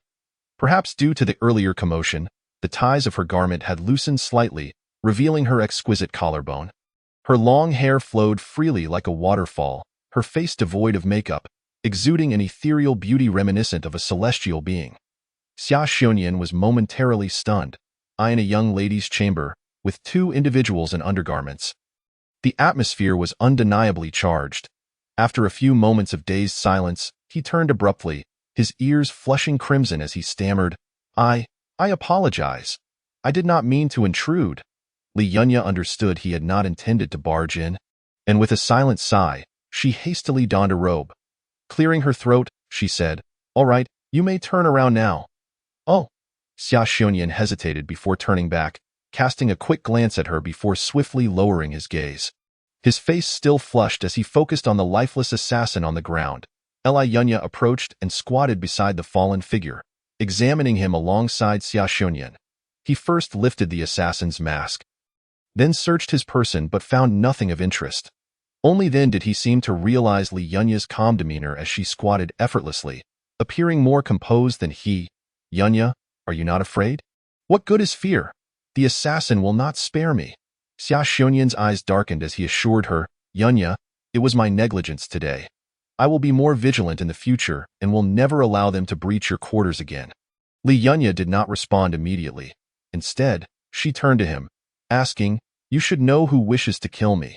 If you intervene, do you not fear attracting trouble for the Xia family? Her gaze was icy, imbued with a tranquility that suggested she had long since come to terms with life and death. Xia Xiongyan's heart tightened. Perhaps it was this very acceptance of life and death that had led her to resolve to sever their engagement. He spoke earnestly, Yunya. I know who seeks to harm you, and I am aware that the Li family has been wronged. Trust me, I will find a way to clear the Li family's name. Also, do not worry. I will protect you and ensure no assassin approaches you again. As he spoke, he gazed intently at her, his sincerity akin to an oath. His deep-set eyes sparkled with determination, and even the most steadfast heart, like Li Yunya's, could not remain unmoved by his fervent gaze. Coupled with his tall stature and youthful, handsome visage, Li Yunya, a self-proclaimed admirer of beauty, felt herself faltering. After a moment's pause, she lowered her eyes and murmured, Actually, I possess medical skills and some martial arts. You need not feel obliged to protect me. I can handle these assassins myself, Yunya. Xia Xiongyan feared she would push him away again, his eyes filled with urgency. Yet he heard her slowly continue, What I mean is, you need not exert yourself so. I can assist. She seemed to have come to a realization, lifting her gaze to him, her eyes sparkling with mirth, her voice soft and delicate. If you do not take proper rest and your health deteriorates, then who will protect me in the future? The youth understood, and a wave of ecstatic joy surged across his face. He could distinctly sense that the way Li Yunyan looked at him now bore a stark contrast to before. Yin. He smiled foolishly at her, unconsciously uttering the name that had spun in his heart 1,000 times. His expression was so foolish that Li Yunyan let out a soft laugh, rising to her feet and pointing at the damaged door latch. Her voice carried a hint of petulance. What shall we do about this? I will fix it. With a foolish grin plastered on his face, Xia Xiongyan eagerly set about repairing the door. Once he had mended it, he hoisted the cloaked figure onto his shoulder and flashed a toothy smile at Li Yunyan. Yin, lock the door. I'm off. Chapter 192. The counterattack of the Nine Gates Commander 9, Li Yunyan shook her head and chuckled, obediently locking the door. The system in her mind queried, Host, have you made your decision? Is it Xia Xiongyan? It shall be him. She affirmed that he is right. Regardless of whom I choose, they all have families behind them. Since I cannot win the affection of their families, I might as well select the best man. That's the spirit. The man chosen by the system is undoubtedly the finest. The system grew a bit haughty again. Li Yunyan chose to ignore it, reasoning that it was far more suitable to continue her slumber at this late hour. Soon, she found herself immersed in an indescribable dream. In it, the radiant and handsome youth stood before her, his collar partially undone, two strong arms propped on either side of her body, a sheen of sweat glistening on his face. His distinct black and white eyes narrowed slightly as they regarded her, the depths swirling with emotion. Li Yunyan felt a feverish warmth envelop her, her cheeks flushed, biting her lower lip, her smooth arms resting on his broad shoulders, her fingers involuntarily sinking into his skin. Upon awakening, Li Yunyan's heart raced, still unable to calm down. She felt a wave of disbelief wash over her. Had she truly become so flustered? Reflecting on the scenes from her dream, her cheeks flushed anew. Indeed, one should not remain unadorned for too long. With a sigh, she rose, washed up, and began sweeping the courtyard with a broom when a knock echoed at the door. opening it. She found, as anticipated, Xia Xiongyan. Today, he was not clad in official robes but wore a luxurious deep blue brocade robe, a splendid sash accentuating his trim waist, showcasing his tall and slender figure. His eyes were bright and pure, exuding vitality, and his handsome visage radiated youthful exuberance. Xia Xiongyan smiled, revealing a row of perfectly white teeth, addressing Li Yunyan. Yin Yan, I have come to lend you a hand. Li Yunyan felt a touch of shyness and took 2 steps back, turning to let him in and conveniently passing him the broom. Aren't you supposed to be on duty? Oh, with him sweeping the ground, Li Yunyan busied herself with other chores. She approached the well to draw water. Inquiring, have you had breakfast? Xia Xiongyan's eyes lit up. Not yet. The intent in his gaze was bold and unmistakable, revealing his desire to draw closer to her. Li Yunyan smirked slightly. If you wish to share a meal, you must help me out. All right. Xia Xiongyan quickened his pace, swiftly cleaning the small courtyard. After washing his hands at the well, he cheerfully followed her into the kitchen. Li Yunyan was preparing dough, intending to cook noodles. Her culinary skills had been upgraded within the system, and her prowess now rivaled that of imperial chefs. However, due to her modest means, she could not prepare anything too extravagant. Moreover, she genuinely loved eating noodles in the morning. As Li Yunyan kneaded the dough, Xia Xiongyan, under her direction, cleaned the pot and lit the fire to boil water. While waiting for the dough to rise, she busied herself with preparing various condiments at the stove. Today, she wore a soft yellow RU skirt, cinched at the waist with a pale blue sash, accentuating her slender figure. The gentle morning light streamed through the window, illuminating her dark hair, rendering her unadorned beauty astonishingly captivating. Xia Xiongyan found himself entranced, having unknowingly drawn closer to her side. The scene was oddly reminiscent of a couple sharing a cozy domestic life after marriage. His throat tightened, his gaze darkening, as his love for Li Yunyan intensified. If it weren't for the incident involving the Li family, they would have been able to marry soon. He raised his hand, gently brushing away the flour dusting her cheek, his voice low and husky. Yin Yan. The magnetic timbre of his voice sent shivers down Li Yunyan's spine, and her mind involuntarily drifted back to the dream. The sound was both delicate and soft, tinged with evident shyness.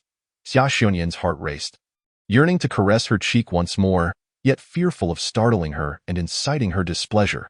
He clasped his hands behind his back, gently forming fists, and spoke. Yin Yan, shall we hold our engagement as usual? No. Why not?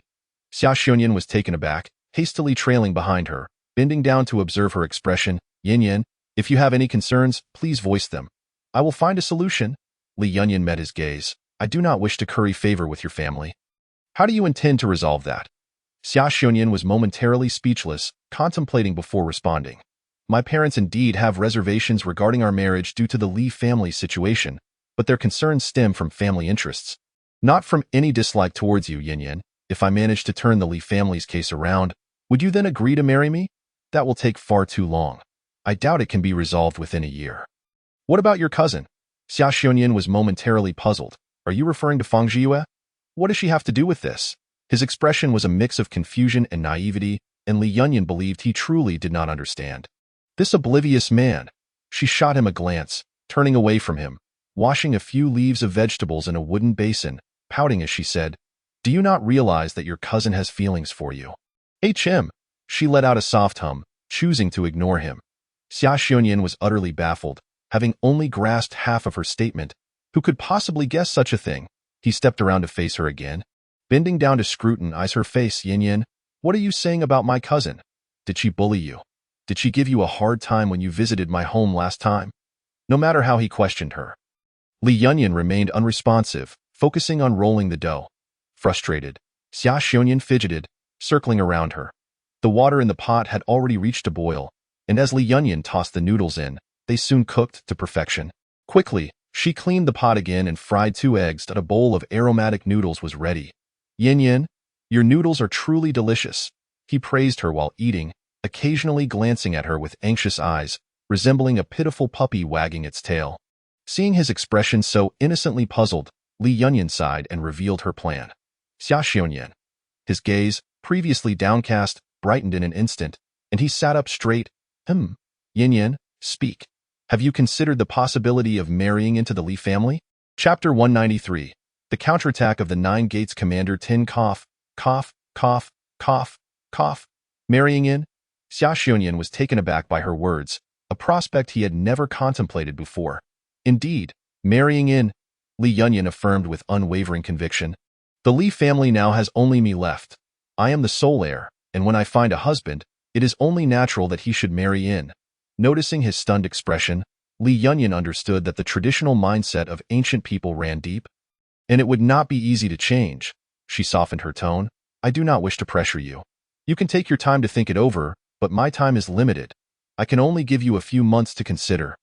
Yin Yin, that a pang of bitterness surged within Xia Xiunyan. Her resolute demeanor conveyed that if he did not accept this proposal, she might abandon him. He earnestly pondered this possibility, thinking of his parents at home. His expression grew somewhat rigid. Yin Yin, my parents have only me as their son. If I marry into the Li family, it would indeed be a disservice to them. Li Yunyan was a reasonable person. I understand this, which is why I have already thought it through. The first 4 children will bear my surname, Li, and the last 4 will take your surname, Xia. Xia Xiunyan's eyes suddenly sparkled with delight, his large hand enveloping her small one resting on the table. His voice filled with joy and affection. Yin Yin, you have even thought about how many children we will have together. This time, it was Li Yunyan's turn to be bewildered. How had she inadvertently revealed her thoughts? That was not her intention at all. She was not that eager. However, Xia Xiunyan paid no heed to her astonishment. Lost in his own excitement, he held her small hand tightly in his palm, gently saying, Yin Yin, give me a little time to make arrangements. I will certainly resolve this swiftly. Li Yunyan's face flushed lightly, and as she gently attempted to withdraw her hand, she found it ensnared within his grasp. Xia Xiunyan continued to wear a smile as he finished his noodles, then took the initiative to wash the bowl before heading to a corner of the courtyard, picking up an axe to chop wood. However, the wood was already pre-cut that Li Yunyan had purchased, requiring no further chopping at all. Then she watched as Xia Xiunyan removed his outer robe, holding it in his hands, looking at her with hopeful eyes. Yin Yin, could you please help me with my clothes? Beneath the outer robe, his broad and robust chest strained against the fitted inner garments, coupled with his sun-kissed, innocent face, creating a striking impact. Li Yunyan found herself utterly captivated. The essence of the tea, the vibrant scene before her, the expression of hesitation on her face. She couldn't help but swallow hard. Could it be that Xia Xiunyan was trying to seduce her? Cough. Very well. Li Yunyan took small, deliberate steps toward him, feigning calmness as she accepted the robe from his hands. At that moment, she wished for nothing more than to stand by, clutching his clothing, her gaze fixed upon him. Chopping wood. His tall and upright figure, perfectly proportioned, boasted smooth muscle lines that exuded a sense of strength while retaining an air of elegance. His muscular arms, taut and powerful, bulged with each swing of the axe. A potent aroma of masculinity flooding Li Yunyan's senses. She couldn't help but recall the dream she had the previous night. The swinging arms from her dream intertwined with the reality before her. She felt she could no longer bear the sight. If she looked any longer, she might just faint from excitement. Blushing, she turned away, draping his clothing over the drying rack, then fetched a clean wooden basin to draw water. Once Xia Xiunyan finished chopping wood, Li Yunyan handed him a clean cloth, gesturing toward the basin, saying, Go wipe off some sweat. Xia Xiunyan accepted the cloth, his cheeks slightly flushed, whether from fatigue or heat. He slowly remarked, Yunyan, my arms are sore. Could you help me wipe them? Li Yunyan stared incredulously at the small pile of firewood. Could he really have made his arms sore with so little? Ridiculous. Yet, seeing his expression, she couldn't bring herself to refuse, a singular thought occupying her mind. Is this some kind of karmic retribution? With a reproachful glance, she resignedly accepted the cloth. After soaking it in water and wringing it out, Xia Xiunyan instinctively leaned closer. Thank you, Yunyan. The beauty of the moment was overwhelming. Li Yunyan instinctively recoiled slightly, but then felt that her reaction seemed a bit timid, so she straightened up defiantly. Humph, so you want to play this game with me? Do you? With a smile playing on her lips, she held the cloth, tilting her chin slightly as she diligently wiped the beads of sweat from his forehead. The warmth of her breath brushed against his handsome face. Causing his heart to race uncontrollably, he was enveloped in her intoxicating fragrance, and as he lowered his gaze to her delicate visage, He was captivated. Her eyes, like water, her lips, like cherry blossoms, and her neck, smooth as jade, her skin, flawless and tender as white jade, revealing a hint of blush, her features seemingly sculpted to perfection. He was entranced, and before he knew it, his large hands encircled her waist. The softness of her form only heightened his turmoil. His longing unmistakable, his voice low and sultry. Yunyun sensed his breath drawing nearer, glancing at him shyly, her face flushing crimson before gently pushing him away and dashing into the house. Xia Xiongyan watched her flustered retreat, a silly grin spreading across his face, his heart feeling as if it had been dipped in honey, soft and sweet. He set about tidying up the courtyard. Donning his outer robe before knocking on her door, "Yun, I'm off to my post." Upon hearing her soft response, a smile returned to Xia Xiongyan's face. She hadn't scolded him for his recklessness. She wasn't angry with him. Xia's mother was quite pleased. Xia Xiongyan had been away from home for several days, citing the demands of work. His mother, father, and cousin, Fang Zhiyue, were all eager to see him. The longing she felt for her cousin nearly overflowed. Her affectionate gaze fixed on him. Her words came out hesitantly, her expression somewhat awkward, causing Xia Xiongyan to furrow his brow. Remembering Li Yunyun's words, he cast a glance at her, pondering. Has she been staying at my home for too long? Chapter 194. The counter-strategy of the Nine Gates commander. He contemplated how to broach the subject of his desire to join the Li family with his parents. The Xia family upheld a tradition of silence during meals. Xia's father was particularly stern, and the dinner proceeded in silence. Xia's mother continued to serve Xia Xiongyan, while Fang Zhiyue occasionally stole glances at him, her cheeks flushing as if she had recalled something. Xia Xiongyan found the sumptuous meal tasteless, feeling that it paled in comparison to the simple bowl of noodles he had enjoyed that morning in Li Yunyun's courtyard. After a brief rest in his own courtyard, he sensed that his father had likely retreated to his study, prompting him to seek a conversation. Just as he was about to leave, he spotted his mother approaching. "Mother." "Xiongyan," Xia's mother instructed the servants to wait outside, leaving just the two of them in the room. Recently, her family had inquired about Xia Xiongyan's marriage to Fang Zhiyue. Eager to know when it might be finalized, as his mother, she felt it was time to address the matter. Gazing at her exceptionally talented son, she spoke with pride and affection. "Xiongyan, you are now 18. It is time for you to marry." Xia Xiongyan's expression shifted. He too wanted to discuss this, since his mother had broached the subject. He might as well get her approval first. He nodded steadily, agreeing with her sentiment. His mother's face brightened. "Xiongyan, have you come to a decision?" "Yes, mother." Xia Xiongyan stood, bowing respectfully, and earnestly stated, "Mother, I wish to marry Li Yunyun." "Nonsense." The joy on Xia's mother's face vanished instantly. "The engagement with Li Yunyun has been annulled. There is no reason to consider her for marriage again." Unbeknownst to him, Xia Xiongyan was completely unaware of the annulment. How could that possibly stand? Parental orders and matchmakers' words hold power only when both your father and I are in agreement. A flicker of hurt crossed Xia Xiongyan's eyes. Did his mother truly not care for his feelings? As a mother, how could she not feel for her son? Observing his expression, Xia's mother softened her tone. "Xiongyan, the match with the Li family is indeed off, but would you allow me to arrange another marriage for you?" "Absolutely not. I only want Li Yunyun. What is so special about her? The Li family has fallen." Xia's mother lowered her voice. "Xiongyan, you must know from your position in the court that the Li family has offended powerful individuals behind the scenes. This match is utterly impossible." Xia Xiongyan lowered his gaze, unable to divulge his intentions to redeem the Li family or his desire to join them, fearing it would only lead to further opposition from his mother. He could only proceed cautiously, speaking softly. "But I am enamored with her. In this life, I can marry no one else." "You?" Xia's mother looked up in astonishment, disbelief evident in her eyes. This was the first time her son had openly expressed his affection for a woman. Previously, he had always been indifferent to other girls, and she had thought him oblivious. A pang of regret washed over her.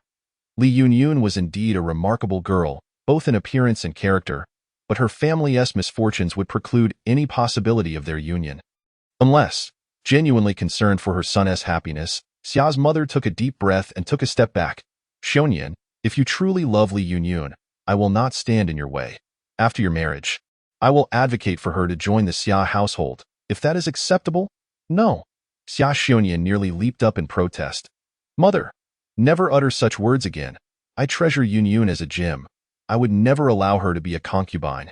This simply cannot be. That cannot be. Faced with his repeated rejections, Xia's mother's temper flared, and her tone turned authoritative. I have already arranged your marriage. Jiue is gentle, well-educated, and your cousin. Your father and I have decided to strengthen ties with the Feng family. Mother! Xia Xiongyan was taken aback, finally realizing why Feng Jiue had been staying in their home for so long. He understood now why Yun had hesitated when mentioning Feng Jiue. They were planning this all along. No way! I refuse to accept this. Xia's mother clenched her handkerchief, equally resolute. Our families have already reached an agreement. This is merely a formality, and you have no choice but to comply. Xia Xiongyan lifted his robe and knelt down, pleading, I do not wish for this. I beg you to reconsider. Why must you be so stubborn? I implore you to reconsider. Xia's mother looked at her son kneeling on the ground, her heart torn between love and frustration. This son of hers had always been resolute. She seldom meddled in his affairs. However, regarding his marriage, even if the match with the Feng family fell through, it should never fall to Li Yun. She sighed softly, shaking her head. Xiongyan, I will delay the arrangement with Jiue, but the matter with Li Yun is absolutely out of the question. I shall pretend I never heard your previous words. Think it over carefully. Their conversation ended on an unhappy note. Xia Xiongyan learned of his parents' intent to pair him with Feng Jiue, leaving him feeling unsettled. He had no desire to visit his father's study again, nor to remain at home any longer. He packed a few belongings and slipped out of the house under the cover of night. Meanwhile, Li Yun was under the oil lamp, writing her second book. She calculated that the first one should be released in a few days, and if it garnered a favorable response, she would strike while the iron was hot and follow up with the second one. Knock, knock, knock. The courtyard door was rapped upon, and Li Yun set down her pen to rise. Apart from Xia Xiongyan, there was no one else who would come to her home. Upon opening the door, she was greeted by none other than Xia Xiongyan. His expression appeared somewhat displeased, as he cast his gaze downward and softly called out, Yin Yin. The look of grievance on his face resembled that of a forsaken puppy. Li Yunyan's heart softened, and she took a step back, inquiring, Would you like to come in for a cup of tea? Xia Xiongyan had initially intended to merely glance at her and depart, but he was unexpectedly delighted by this invitation. Without a moment's hesitation, he stepped inside. The dim yellow light within the room illuminated Li Yunyan's attire. A casual white floral skirt. Her eyes, glistening under the light, resembled a rippling pool of autumn water, exuding a breathtaking beauty. With her delicate, pale hand, she lifted a teacup and offered it to him. This tea is from the leaves you discarded last time. I am merely borrowing flowers to present to the Buddha. Xia Xiongyan accepted the cup with both hands, and her simple words soothed his restless heart. After taking a sip of tea, Xia Xiongyan covered her hand with his. Yin Yin, he said, his eyes reflecting a myriad of complex emotions. Li Yunyan's heart understood, and she gently asked, Is your family not in agreement? Xia Xiongyan appeared somewhat dejected, lowering his head. Yin Yin, I will find another way. But it will take some time. Don't lose hope. Li Yunyan's laughter was light as she leaned closer to him, playfully shaking the hand he held. Feeling her warm breath, Xia Xiongyan lifted his gaze and found himself captivated by her starry eyes. Xia Xiongyan, since you cannot officially join the Li family, you must reluctantly become my concubine. What? Concubine? Xia Xiongyan's mind momentarily blanked. How could this term possibly connect to the two of them? His astonishment was undeniably charming, prompting Li Yunyan's playful hand to pinch his smooth chin. With an air of pride, she asked, Yin Yin, would you be willing to be my concubine? This. Xia Ziyunyan's eyes sparkled with confusion. Had the roles been reversed? He found himself at a loss for how to respond, torn between her affectionate demeanor and his bewilderment. His clear and innocent eyes simply gazing at her. Li Yunyan's demeanor resembled that of a mischievous flower thief, teasing a respectable gentleman. As she leaned closer, their noses nearly touching, in a voice laced with temptation, she inquired, Are you willing to follow me without a name or status? Her alluring words sent Xia Ziyunyan's heart racing. He could think of nothing else. I am willing, he exclaimed hastily, pulling her waist towards him, raising his hand to cradle the back of her head, and finally pressing his lips against hers, which he had longed for. Li Yunyan's intention had been to take the lead, but she was caught off guard by his rapid response. With her waist encircled and her head held captive, she felt enveloped by his masculine presence, leaving her dizzy and weak-kneed. Clinging to his clothing, she surrendered to his kiss as he held her close. Xia Xiongyan lost all restraint, as if he intended to draw her into himself. After a considerable time, she protested with a soft whimper, her hands gently pushing against his chest, signaling her reluctance to continue. Only then did Xia Xiongyan relent, reluctantly kissing her for a final moment before releasing her. Their lips parted, both flushed with a rosy hue and their eyes dazed. From the depths of his gaze, Li Yunyans perceived a fervent flame. Yin. Her lips, now radiant and tempting, bore the marks of his passionate kiss.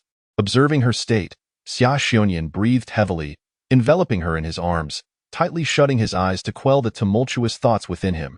Nestled against his strong chest, Li Yunyan's heart brimmed with satisfaction as she nuzzled closer. "Don't move!" His voice was low and tinged with danger, tightening his embrace. Naturally, she could not comply. Not only did Li Yunyan's body shift, but her hands also roamed over his chest. He inhaled sharply, and in the next instant, he lifted her chin, raining down fervent kisses upon her once more. This time, his fervor surpassed that of before, spurred on by Li Yunyan's deliberate provocation. As he prepared to take her, he suddenly released her. Hastily adjusting her clothing before making a swift exit, Li Yunyan's expression was one of utter bewilderment, left in a haze of confusion. What? Why did he leave? He can endure this. How could he behave so beastly? He nearly know. Yin trusts him so completely. He could never harm her. He approached the well in the courtyard, drawing a bucket of water and drenched himself in it. One bucket was insufficient. Another. The sound of splashing water resonated throughout the quiet courtyard in the dead of night. A few days later, the door to Li Yunyan's courtyard was knocked upon. Assuming it was Xia Xiongyan, she eagerly approached to open the door, only to discover that it was not him, but Zhang Buozhou. "Young Master Zhang?" Li Yunyan's surprise was evident. Zhang Buozhou smiled warmly, holding several books in his hands. "Miss Yunyans, your storybooks have been printed, so I took the liberty of visiting your residence. Tio think they arrived several days early." Li Yunyan's heart swelled with joy as she accepted the books, stepping aside to say, "Young Master Zhang, please come in for a cup of tea." "Thank you." Upon entering, Li Yunyans left the door ajar, allowing a hand's breadth of space.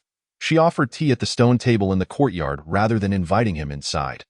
After pouring a cup of tea for Zhang Buozhou, she eagerly flipped through the pages of the books. Zhang Buozhou observed her with a smile, his peripheral vision taking in the cozy yet modest courtyard. Since learning she was the orphan of the esteemed Li physician, he felt a surge of compassion. Seeing the small courtyard, he understood it contrasted greatly with her previous living conditions. Yet on Li Yunyan's face, there was no hint of despondency. Instead, she radiated vitality and an uplifting spirit that inspired his admiration. After skimming through a few pages, Li Yunyan set the book down, asking, "Young Master Zhang, how has the response been to this book? Is it selling well?" With a smile, Zhang Buozhou replied, "The storybook by Yunshang Jushi has an eye-catching title, and its content is fresh and innovative. It sold out as soon as it hit the shelves. These copies were set aside for me in advance." Being addressed by her pen name felt akin to the embarrassment of having one's online alias called out in person. Li Yunyans chuckled awkwardly, confessing, "Actually, Yunshang Jushi is me. I apologize for having concealed this from you, young Master Zhang." "I already knew," Zhang Buozhou said, sipping his tea with an air of nonchalance. "I have always known that Yunshang Jushi is none other than Miss Yunyans." "Ahem, yes." Being addressed again, Li Yunyans decided to change the subject, rising to her feet. "Young Master Zhang, please wait a moment. I have completed the manuscript for the second storybook and will fetch it for you." "Excellent." Moments later, Li Yunyans returned with the manuscript for the second book. Upon seeing the title on the cover, Zhang Buozhou, despite his mental preparation, found himself momentarily taken aback. "Miss Yunyans, your imagination truly astounds me." As the two engaged in lively conversation, the courtyard door swung open. Xia Xiongyan stepped inside. Upon spotting Zhang Buozhou, he paused briefly before striding directly to Li Yunyan's side. Zhang Buozhou rose and greeted him. "Greetings, Sir Admiral, MM." Xia Xiongyan acknowledged with a slight nod, his expression sour. He stood close to Li Yunyan's, asserting their connection. Though their bodies did not touch, the proximity spoke volumes about their intimate relationship. Zhang Buozhou's eyes flickered briefly before he masked his emotions with a knowing smile. His gaze lowered to conceal the hint of melancholy within. Xia Xiongnian's gaze fell upon the titles of the books on the table, his brows knitting together slightly. A domineering young master falls in love with me? He glanced at another manuscript. Don't speak to strangers? What are these? Li Yunyun's embarrassment resurfaced for the second time that day. Please don't read the titles in front of the author. She cleared her throat several times. Hastily gathering the books on the table and pushing the stack of manuscripts towards Zhang Buozhou, feigning calmness. Cough. These are my writings, in collaboration with young Master Zhang's bookstore to make a living. Let me see, Xia Xiongnian insisted. Reaching for one of the books, Li Yunyun's quickly concealed the manuscripts behind her back. No. You can't see. Give it to me. Oh no, please. The two began to tussle playfully, and Zhang Buozhou, observing their antics, decided to take his leave. Miss Yunyuns, the next time I come, I shall bring you the profits from your first book. All right. With a swift movement, Li Yunyuns evaded Xia Ziyunyan's grasp and turned to Zhang Buozhou. Apologizing, young Master Zhang, thank you for delivering the books. I will invite you for tea next time. Very well. After Zhang Buozhou departed, Li Yunyuns locked the courtyard door and pouted at Xia Xiongnian, saying, Did you do that on purpose? Xia Xiongnian unabashedly pulled her into an embrace, his voice low and possessive. Indeed. Why are you like this? Li Yunyuns playfully hit him, exclaiming, How rude. He inhaled the fragrant scent of her hair, his tone tinged with jealousy. I dislike the way he looks at you. Li Yunyun felt a slight embarrassment. Fortunately, her scheme against Zhang Buozhou had not officially commenced before it was abruptly halted by Xia Xiongnian. Otherwise, it would have been exceedingly awkward. She lifted her gaze to him and stated earnestly, No more of this in the future. My relationship with young Master Zhang is merely one of normal cooperation. Let us see how he performs henceforth. Li Yunyun playfully struck him again before entering the room to put away her notebook, then headed into the kitchen. Come over and stoke the fire. I'm here. Xia Xiongnian now visited Li Yunyun daily, indulging in her hospitality. Each time he came, he brought a plethora of ingredients, sparing Li Yunyun the trouble of shopping. The two of them worked seamlessly together. One cooked while the other tended to the fire. Chopped wood, fetched water, washed dishes, and cleaned up, rendering the assistance of servants unnecessary. After their meal, Xia Xiongnian lingered in Li Yunyun's room, showering her with affectionate kisses. Each time, he would leave in a flurry, his cheeks flushed. Li Yunyun couldn't help but chuckle at Xia Xiongnian's antics. He was both clumsy and playful. On yet another deep night, Li Yunyun had already fallen asleep when she was jolted awake by the system's alarm. Warning, warning, 4 assassins are outside. Warning, warning, 4 assassins are outside. Li Yunyun's eyes flew open as she looked out the window. Indeed, there were faint sounds of breathing outside, indicating the presence of more than one individual. It appeared that the Xianfei had indeed invested heavily this time. A flicker of annoyance crossed Li Yunyun's eyes. While one might fear a thief, the true terror lies in a thief's fixation. She had initially planned to wait until the Li family was vindicated before seeking an opportunity to enter the palace and quietly resolve her issues. However, it seemed she must act preemptively now. The thin window paper was punctured by a bamboo pole.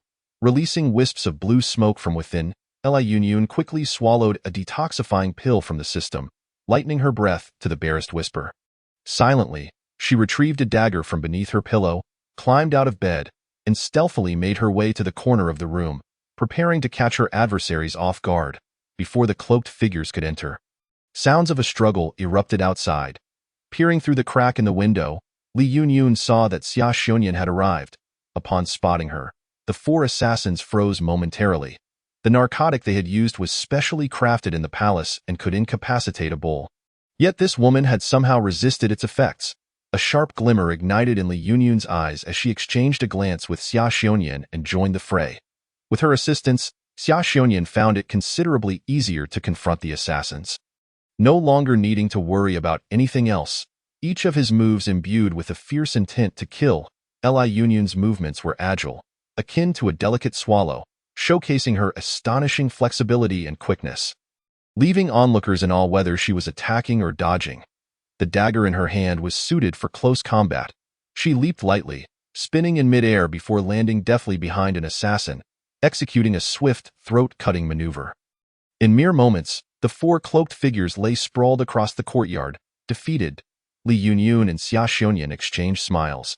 Xia Xionyuan's eyes brimmed with admiration. Yin Yan, I never anticipated your skills to be this formidable. As the last descendant of the Li family, Li Yunyun explained, my family has raised me as if I were a boy since I was the only heir.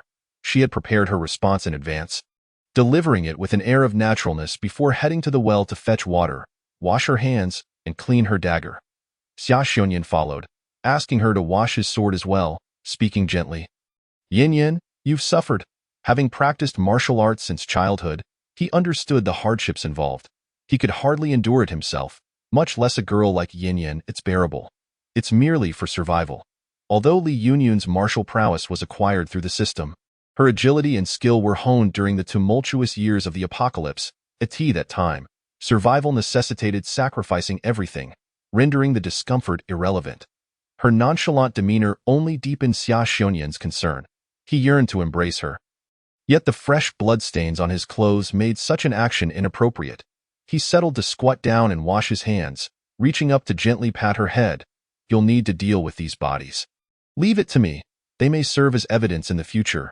Gazing at the sky, now tinged with a pearly hue, Li Yunyun realized sleep would elude her today.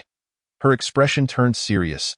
System, please check if Xianfei has any particular loved ones outside the palace. Scanning.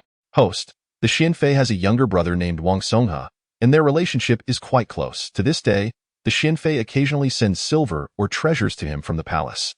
A brother? Excellent, Li Yunyun smirked. It seems the Xianfei is one who supports her brother. She would make her move against him first. Does he have any weaknesses or preferences? The Xianfei's brother is uneducated and relies on the influence of his sister, the favored concubine, to flaunt his power in the capital, indulging in a life of debauchery. His weaknesses and preferences include eating, drinking, visiting brothels, gambling, and forcibly taking women. He frequents the Zue Xianlu every night for revelry. Zue Xianlu, a brothel? Indeed, host. All right, show me a photograph. A picture of a rather greasy-looking man appeared in her mind. After memorizing his face, Li Yunyun quickly dismissed it. It was unpleasant to behold. Sitting at the stone table in the courtyard, she tapped her fingers rhythmically on the surface, plotting her scheme. Since she had resolved to act, she would not procrastinate. She would set her plan in motion today. After gathering information about Zue Xianlu from the system, Li Yunyun had a light meal, donned a hooded cloak, and set out. She ventured down an unfamiliar street, purchasing two outfits that were completely different in style from her current attire. One was a lavish and elegant red gown, while the other resembled the attire of a common maid. After changing into her new clothes and beginning her disguise, an hour later, a brand new visage emerged before her. This face was still strikingly beautiful, with captivating eyes, a delicate nose, and luscious lips, her skin as fair as jade. The enchanting aura she exuded was akin to that of a natural seductress. However, this face appeared a few years older than Li Yunyun. With none of its features resembling her own, even her mother would struggle to recognize her. Li Yunyun smiled at her reflection in the bronze mirror, pleased with her transformation. She was determined that Wang Songhe would not be able to resist her charms. By now, it was afternoon, and worried that Xia Xionyuan might come looking for her, she penned a note explaining her absence and urging him not to fret. After placing the note on the table, she donned her hooded cloak and stealthily climbed over the back wall to leave. The hooded cloak she had purchased was plain white, devoid of any patterns or distinctive markings, making it common enough to avoid drawing attention.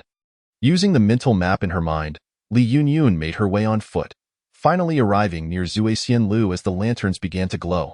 The streets outside the brothel were bustling, with luxurious carriages frequently stopping at the entrance, while lively young women dashed out to entice customers inside. Li Yunyun glanced at the building. True to its reputation as the finest brothel in the capital, it was ablaze with lights and opulence. The sounds of string and bamboo instruments filled the air. Should she have the opportunity in the future, she would certainly like to experience it firsthand. She began by scouting the area, and when the system alerted her that Wang Songhe was approaching, she positioned herself elegantly outside Zue Xianlu. As Wang Songhe was assisted down from his carriage and was about to stride confidently into the brothel. A sudden waft of fragrance enveloped him, captivating his senses. He instinctively turned to the side. There stood a woman in a red dress, swaying gracefully, her slender waist and ample bosom drawing all his attention. Though her face was obscured by a hood, It did not diminish her allure.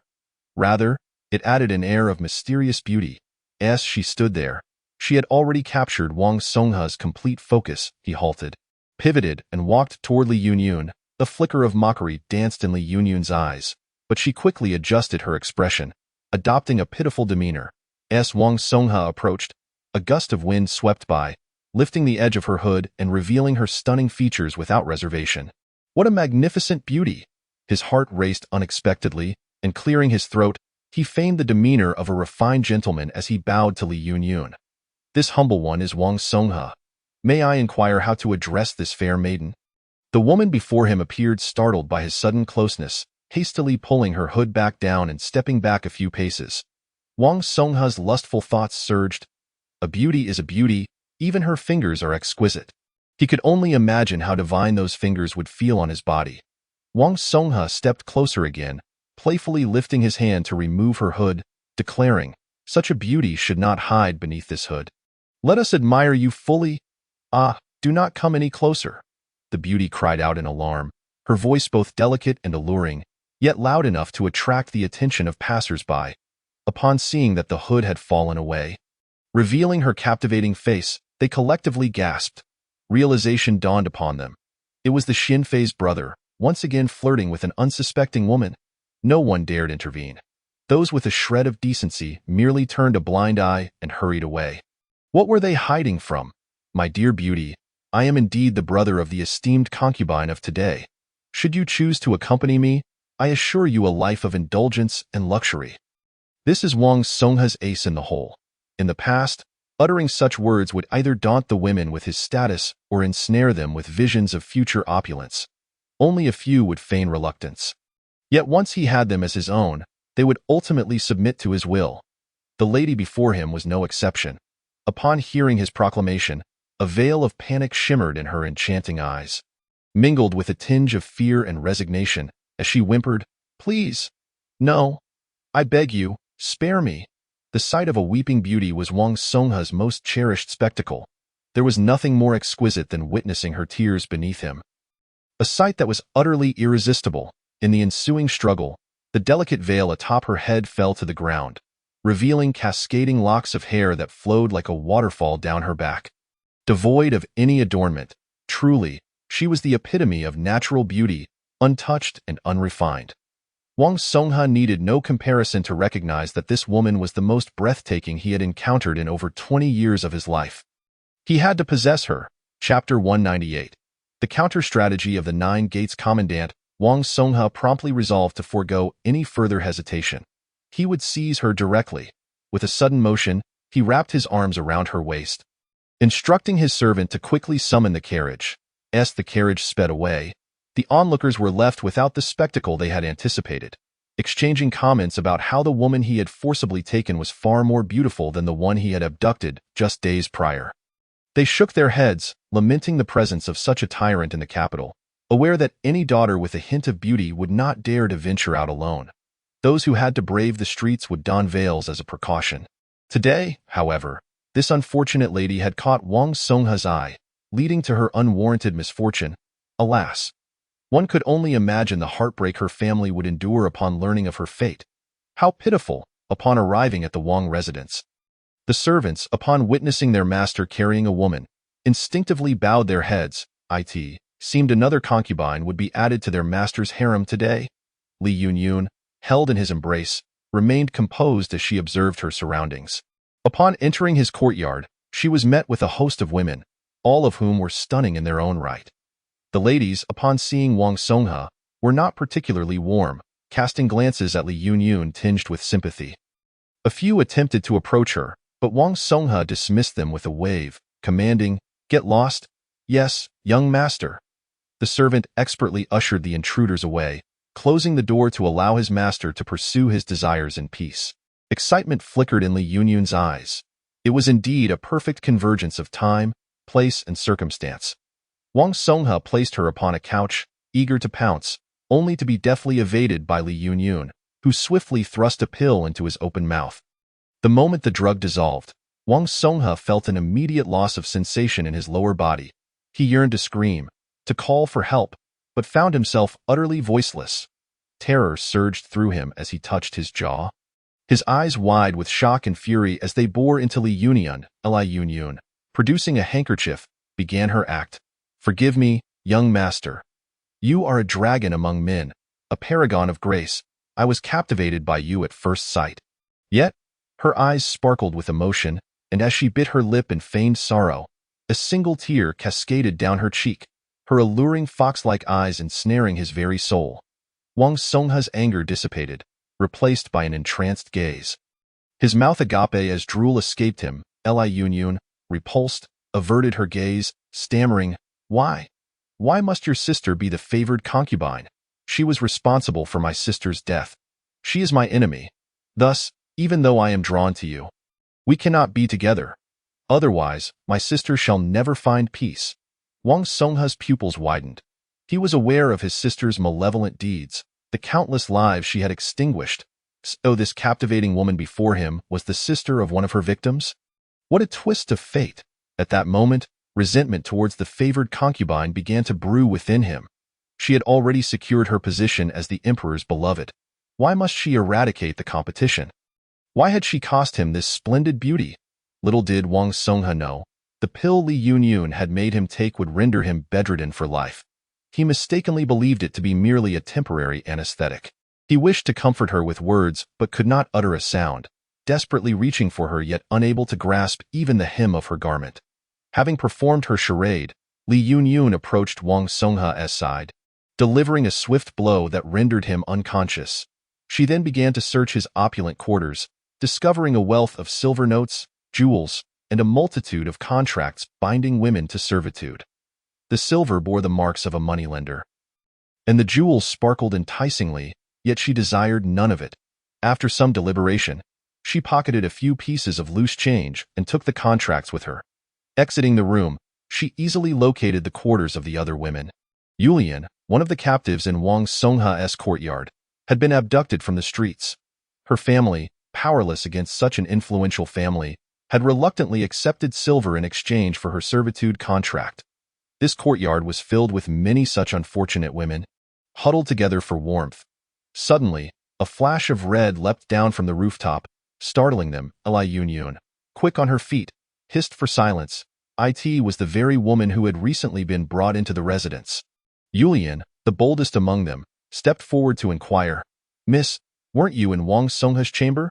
Recognizing her by name, Li Yun confirmed her suspicions. Upon entering, she had noted the pity in Yulian's gaze. Wasting no time, she produced the stack of contracts. Thrusting them into Yulian's hands, "If you can read, find your own contract among these, and share the silver. Wang Songha is currently unconscious. I will incapacitate the guards at the back door shortly if you wish to escape. Now is your chance." Yulian clutched the contracts tightly, asking, "Miss, and you do not worry about me. Just focus on your escape." "Very well. Thank you, miss." Li Yun leapt back to the rooftop, dispatching Wang Songha's servant before clearing the path to the back door. After crouching atop the roof for a short while, she waited until she saw Yulian and the others fleeing before quietly exiting the Wang residence. Once outside, she pondered whether their families would accept them back, and how they would survive in the future. Yet, this was all she could do for them. Chapter 199. The counter-strategy of the Nine Gates Commandant. Just as she leapt over the wall from the back door, a blade was suddenly pressed against her neck. "It's me," Li Yun exclaimed, fearing that a moment's delay could lead to her demise at the hands of Xia Xiaoyan. Upon hearing that familiar voice and seeing the unfamiliar face before him, Xia Xiaoyan struggled to process the situation. Thankfully, she had left him a note. Otherwise, he might have been frantic searching for her, so he waited in the courtyard, and upon hearing a disturbance at the back door, came to investigate, only to find a red-clad thief, who turned out to be Li Yun. "Yin," he called uncertainly. "Can you not recognize my voice?" Li Yun pushed his sword aside and leaned against him. Feigning exhaustion, "My feet are so sore. Carry me inside." Sensing her familiar fragrance, Xia Xiaoyan immediately confirmed her identity. He promptly swept her into his arms and carried her into her chamber. "I'm dirty. Please don't place me on the bed. Put me on the soft couch instead." "All right." After laying her down, he stared at her unfamiliar face, lost in thought. Yet, seeing her weary demeanor, he hesitated to ask anything. Better to let her rest for now. He fetched a soft blanket and draped it over her before heading to the kitchen to boil some water. Upon returning to the courtyard with the steaming water, he set the table with food. The aroma wafted through the air, causing Li Yunyun, a light sleeper, to awaken with a rumble in her stomach. As she opened her eyes, she found Xia Xiongyan bustling about, looking every bit the diligent house husband. She smiled softly. This outside man seemed quite remarkable. Noticing her sitting up, Xia Xiongyan inquired, "Yin Yin, have you eaten yet?" "Not yet. I'm starving. Would you like to bathe first or eat?" "I'll bathe first." Li Yunyun approached the wardrobe, retrieving a set of clean clothing. "I'll eat after I wash up." "Very well." Seeing his flushed cheeks and averted gaze, Li Yunyun felt a peculiar delight.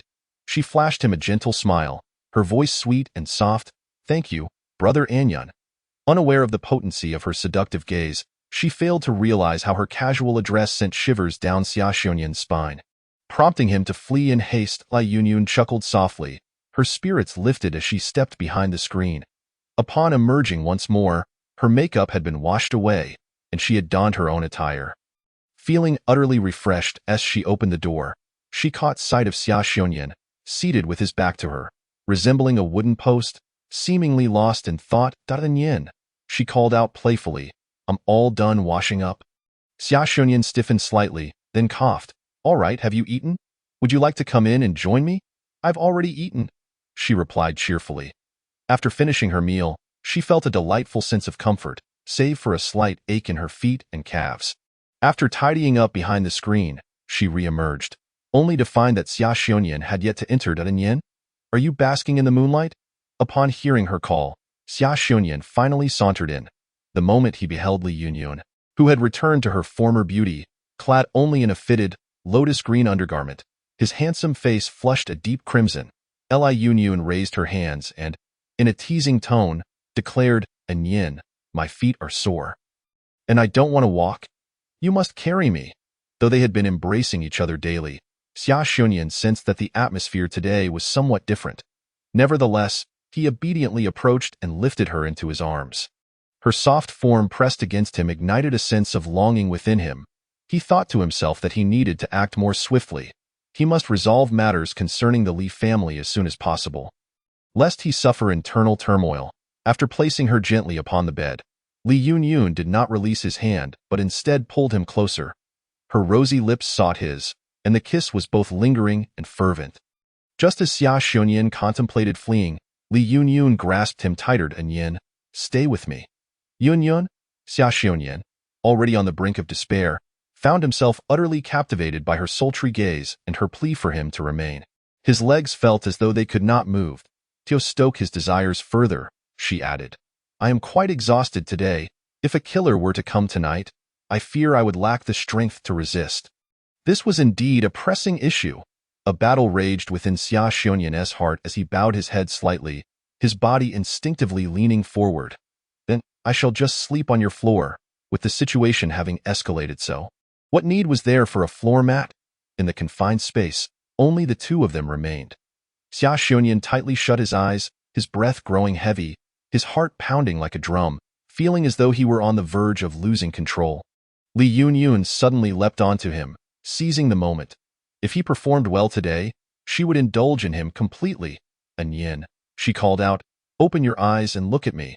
Her breath danced in his ear, sending shivers down his spine. He dared to crack open his eyelids slightly, only to behold Li Yunyun, now clad in naught but a delicate green garment that accentuated her porcelain skin. Leaning over him, her enchanting figure was laid bare to his gaze. "Yunyun." His hands clenched the bedding beneath him in frustration as he murmured, "I am not Lu Xiaohui. I do not wish for you to be Lu Xiaohui." She retorted as she pressed her body against his, placing a kiss upon the corner of his mouth, her hands gradually slipping into his larger ones, their fingers entwining. "Yin, I want your love." Chapter 200. The counterattack of the Nine Gates commander. How could Xia Xiongyan withstand such temptation? He could think of nothing else and, embracing her waist, flipped their positions. He gazed deeply into her eyes.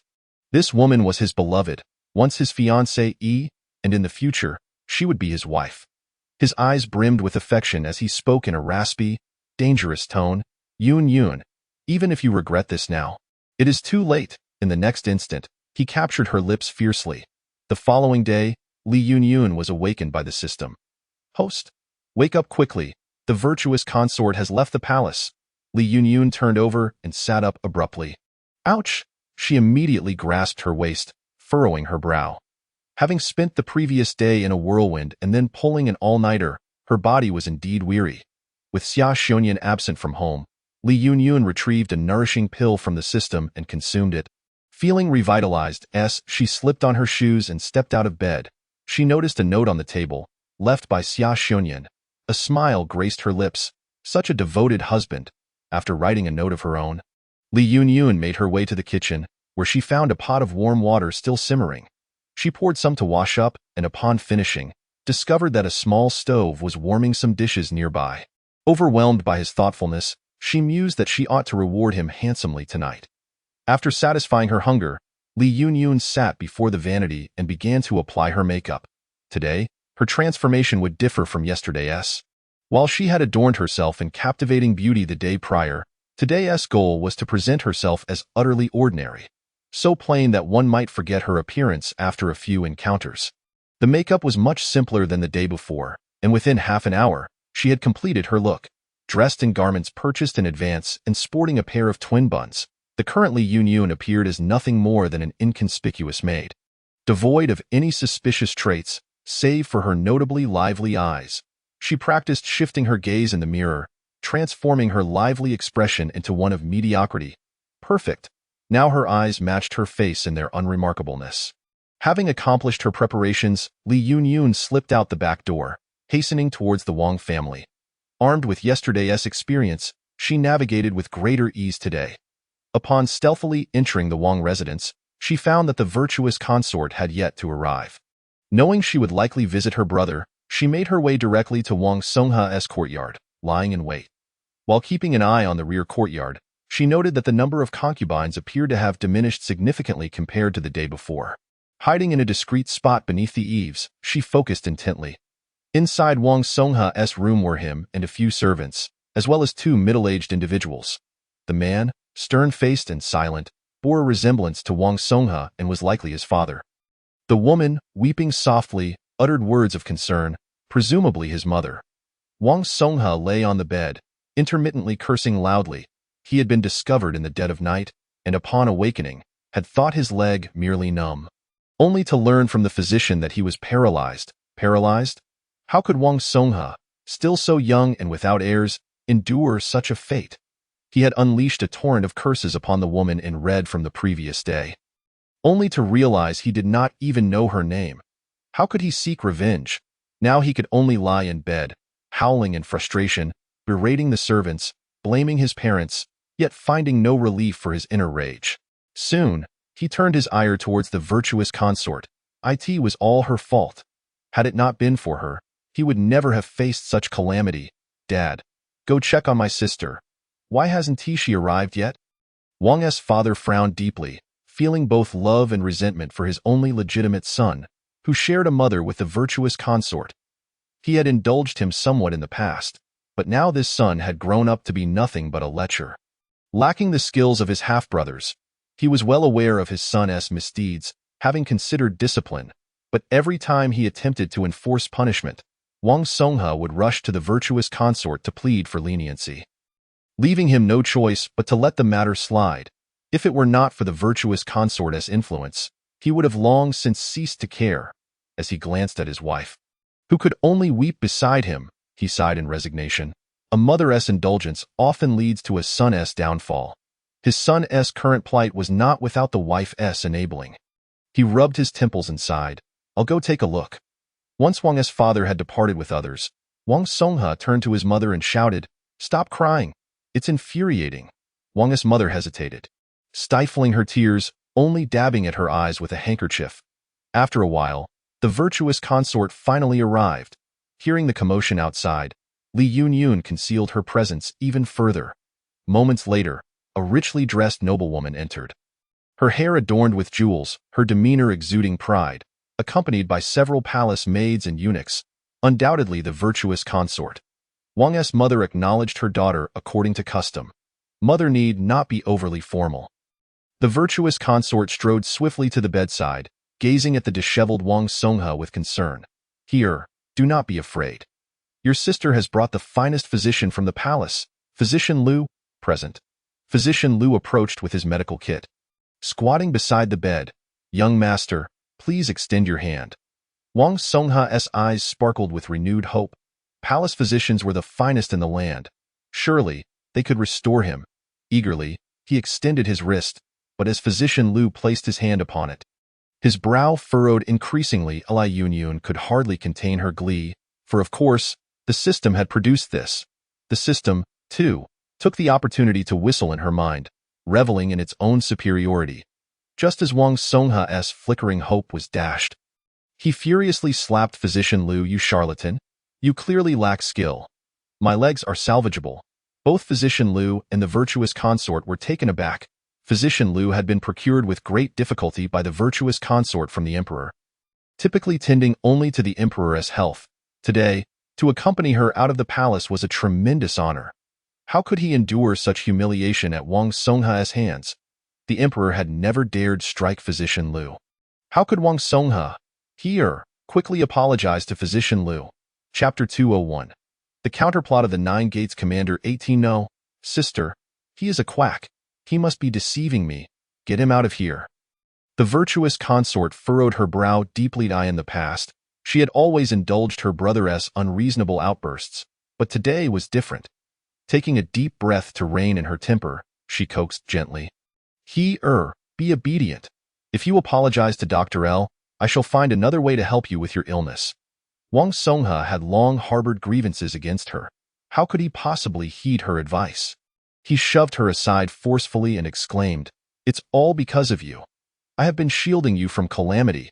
If it weren't for you causing the deaths of so many women in the palace, I wouldn't. The virtuous consort raised her voice sharply, her gaze icy as she reprimanded. What nonsense are you spouting? Wang Songhe was taken aback by her fierce glare, suddenly realizing that he had revealed too much about his sister's secrets in front of others. Leaving him feeling anxious, he glanced at Dr. L, uncertain of how much of his earlier words had been absorbed. Dr. L kept his eyes lowered, appearing to hear nothing, his demeanor inscrutable in this moment of distraction. Wang Mu began to weep anew, inadvertently stoking the flames. Woo-woo. You must listen to your sister. Apologize to the doctor. Your sister has it very hard in the palace, even if you cannot help her. You mustn't be a hindrance. She has it hard. What about me? My legs are immobile. Who will compensate for my legs? Wang Songhe was furious. He was the one suffering. Why should he be forced to apologize? His legs were ruined because of his sister, and yet he was expected to show understanding. Understanding my foot, he shouted. I will not apologize. I would rather die than apologize. Dr. L, having waited in vain for an apology, found his patience exhausted. Without regard for the pleas of those around him, he resolutely departed. Dr. L, the virtuous consort, was in a state of utmost anxiety, signaling her attendants to hasten after him. Wang Mu wiped her tears, saying, All right, you two siblings need to talk it out. Please, do not quarrel any further. Fine, daughter understands. Watching Wang Mu leave, the virtuous consort turned to the remaining two palace maids, instructing, You shall guard the courtyard. Without my command, no one is permitted to enter.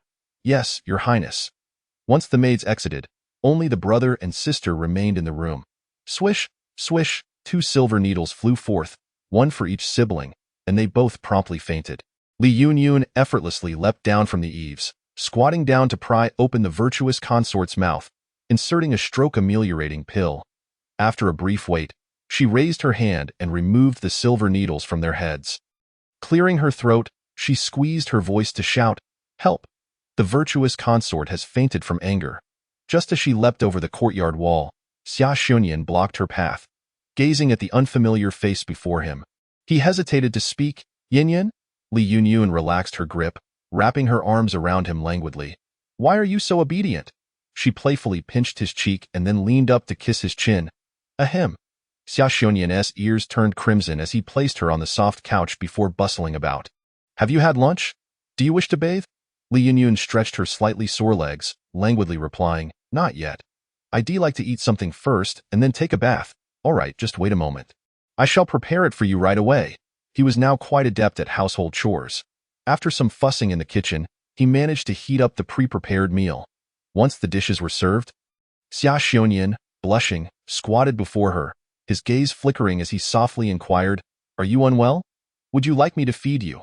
Seeing his bashfulness, Li Yunyun decided to tease him. Propping up her head, she whispered in his ear, "I feel quite discomfort. It's all your fault." His face turned beet or eye in a flustered manner. He asked, then, "Should I call a doctor? Or perhaps fetch some medicine?" "No need." Li Yunyun chuckled softly, pulling him down for a French kiss. After a moment, she breathed heavily, saying, "You are my remedy."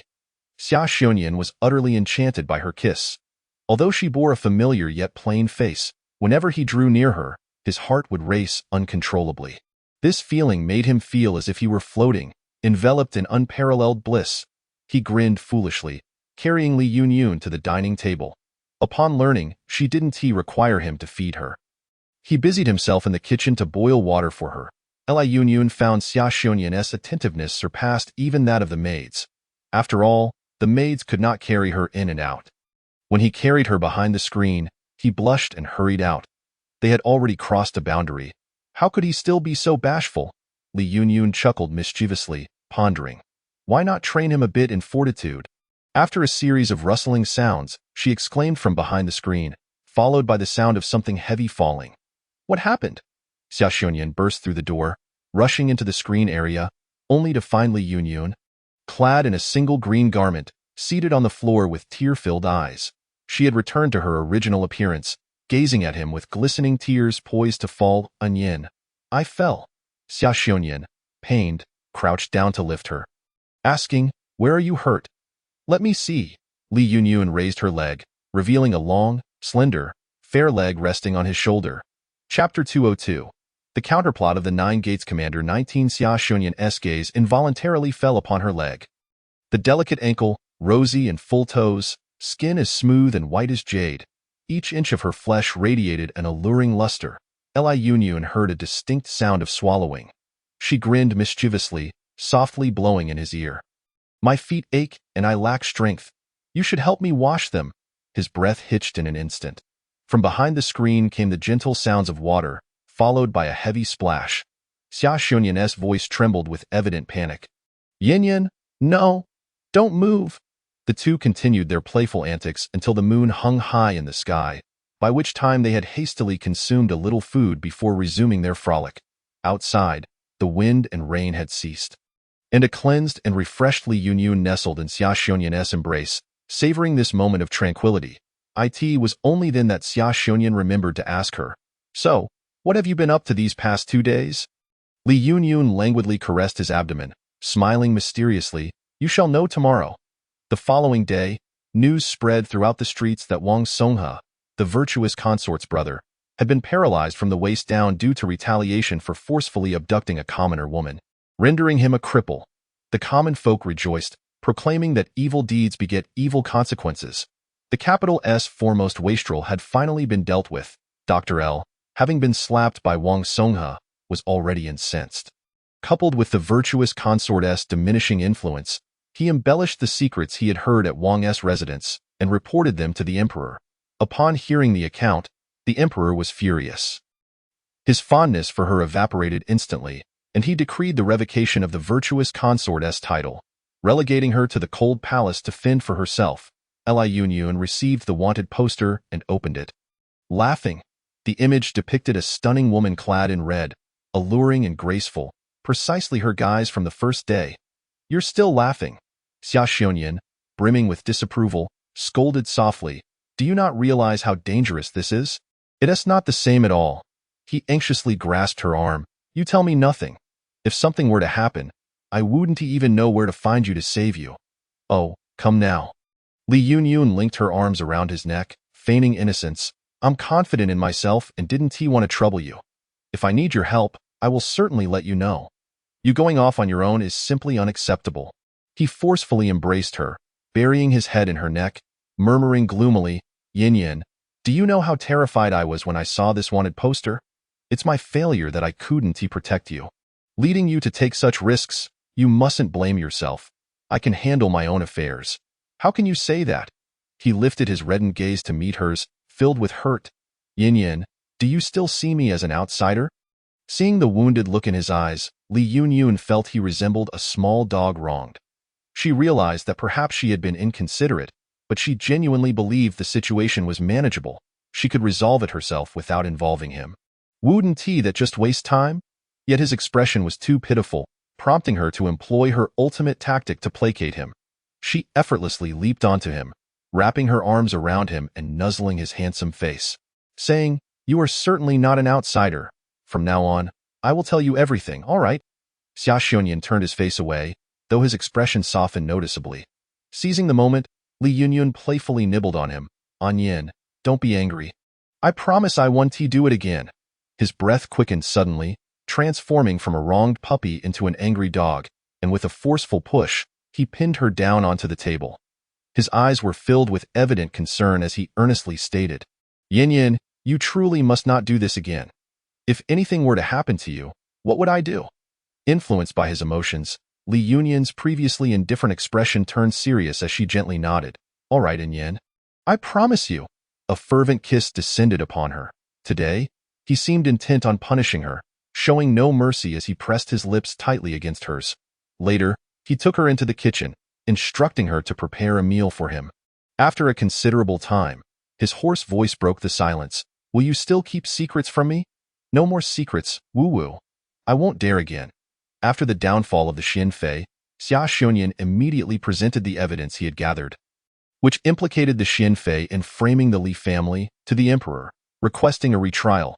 However, overturning a settled case is not a trivial matter.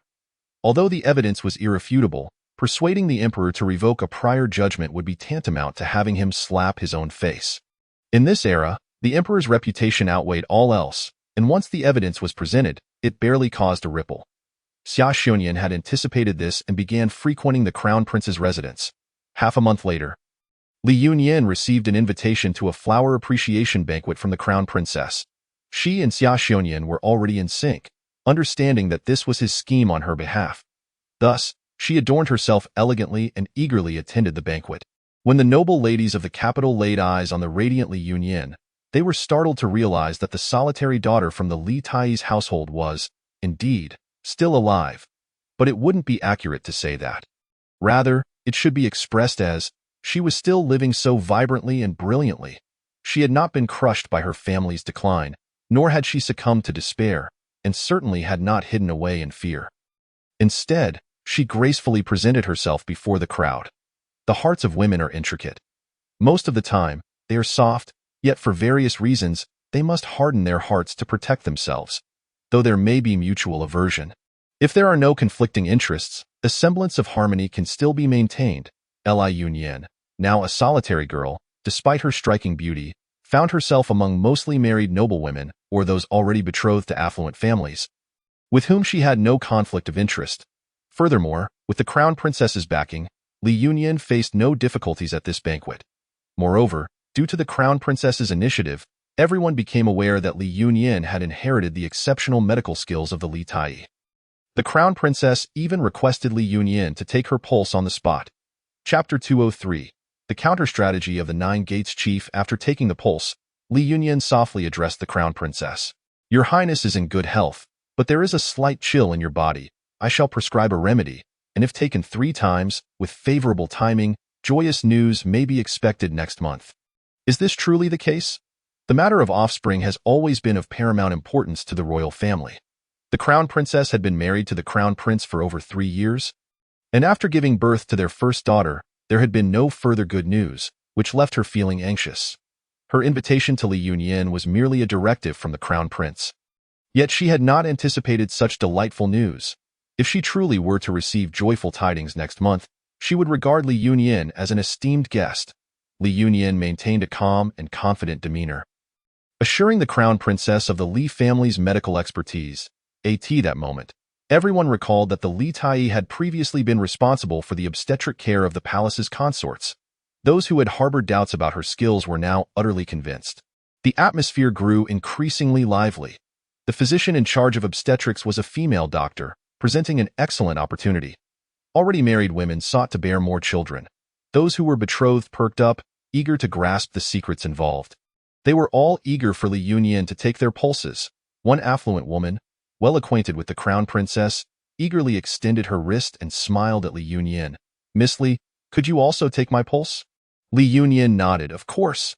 The woman's expression brightened, astonished that Li Yunyan could discern her past miscarriage from years ago. This was undoubtedly a true physician with remarkable skills. She enthusiastically exclaimed, "Very well. Dr. Li, can you administer the acupuncture now?" Even the title of doctor was conferred upon her. Li Yunyan smiled lightly and turned to the crown princess. "Your Highness, do you have any silver needles available?" The crown princess laughed heartily. "Even if we don't, I can have someone fetch them for you immediately." She signaled to a nearby maid, and in no time, a set of exquisitely crafted silver needles was brought forth. "Yunyan, this set is a gift for you." Li Yunyan expressed her gratitude. "Many thanks to your Highness." She picked up the silver needles, tested their weight in her hands, and instructed the lady, "Madam, please lie down on the small couch for me to administer the acupuncture." All right, Li Yunyan's technique was swift, precise, and beautifully fluid, creating an aesthetic in her movements that commanded respect. For an entire afternoon, Li Yunyan attended to the ladies with open arms, almost examining every wrist present. She performed acupuncture and prescribed remedies, showcasing her medical prowess in all its glory. The titles of Miss Li and Yunyan transformed into Dr. Li as the evening drew near, and this flower appreciation banquet, which had initially gone unnoticed, concluded amid the lingering reluctance of the attendees. Outside the crown prince's residence, several noblewomen clung to Li Yunyan, expressing that they had daughters or other female relatives at home. Hoping that she would see them next time, Li Yunyan handled it all with poise. At that moment, a carriage approached and came to a halt before her. The curtain was drawn back, revealing a tall, handsome man who leapt down gracefully. His long, refined features exuded a calm demeanor and a commanding presence that hinted at a general's charisma. "Yunyan, I've come to fetch you." Many noblewomen recognized him. Their voices filled with surprise. "Is that the chief of the 9 gates?" Xia Xiaoyan politely nodded to them, naturally standing beside Li Yunyan, the meaning of which was unmistakable. It dawned on everyone that the chief had previously been betrothed to the Li family, though it was rumored that the engagement had been annulled. Had they misremembered?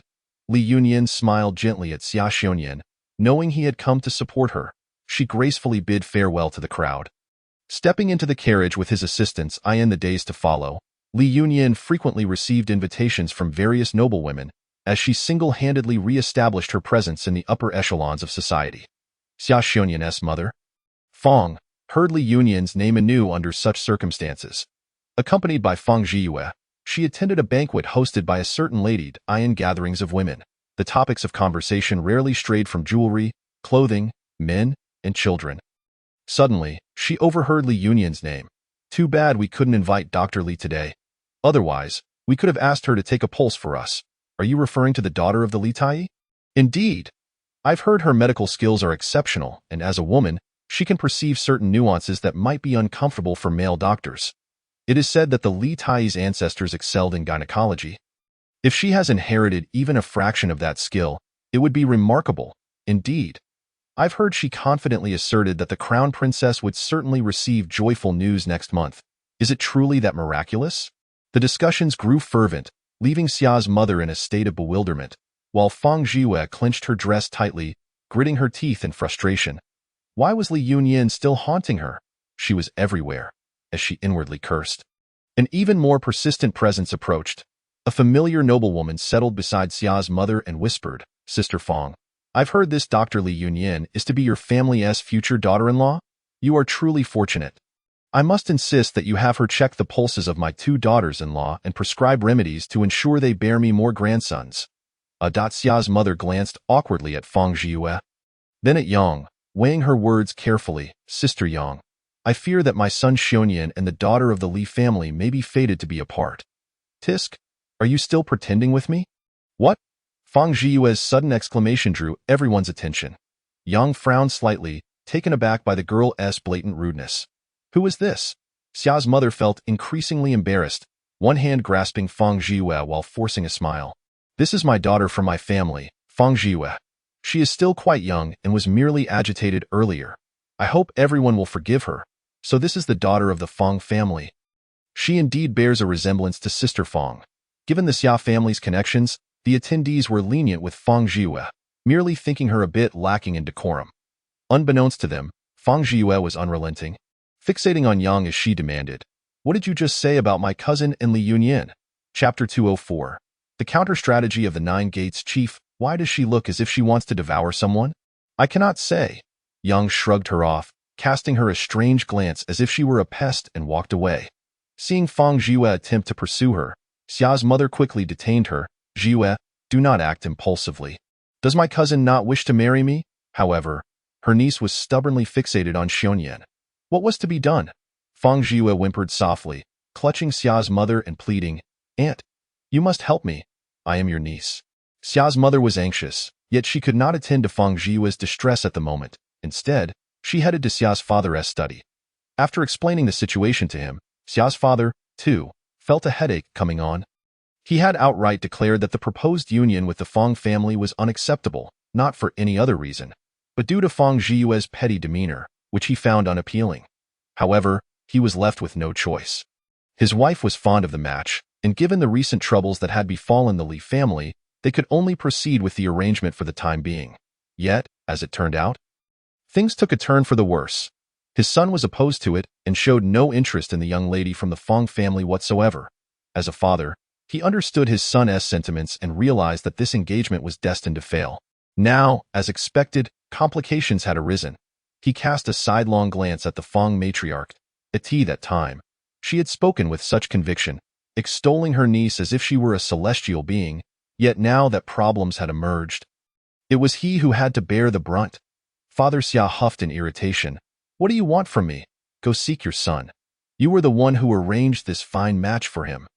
Having been married for many years, the Fong matriarch instantly grasped the implications in his gaze, and she stamped her foot in frustration, exclaiming, "I wish to resolve this myself, but my son is hardly ever home.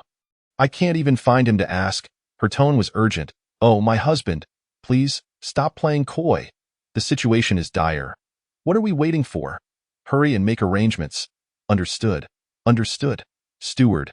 Just as Xia Xiongyan had finished his shift, he was intercepted at the entrance of the yamen by the steward of the Xia household. Xia Xiongyan's eyes flickered, and he nodded, "Let us go." Upon returning to the Xia residence, he was promptly ushered into his father's study. "Son, have you seen your father and mother? Do you know what rumors mother has heard?" "Indeed." Xia Xiongyan maintained a calm demeanor and replied steadily, "Mother, Yunyan is already my wife." "What wife? She hasn't even entered the door. How can she be considered your wife?" Xia Xiongyan directed a glance at his mother, the meaning in his eyes unmistakable. Surprisingly, Xia mother understood. She instantly jolted, her eyes widening in shock. "What? You've already? Nonsense. You are truly." Concerning her own son, Xia mother could not bring herself to utter harsh words, though her heart raced in indignation. The thought of Li Yunyan's celestial beauty made her suspect that her son, in his youthful folly, had been unable to resist and had compromised the young lady. Even if she could not be brought into the family, she was still involved. But given her status, and with the Fong family yet to be appeased, what were they to do? She anxiously wrung her handkerchief, her mind in disarray, glaring at the silent Xia father. "Why don't you say something?" Xia father, viewing the matter from a different perspective, though surprised, remained unhurried. He merely asked Xia Xiongyan, "Is the matter of the virtuous consort you're doing?" Xia Xiongyan fell silent, and Xia father understood.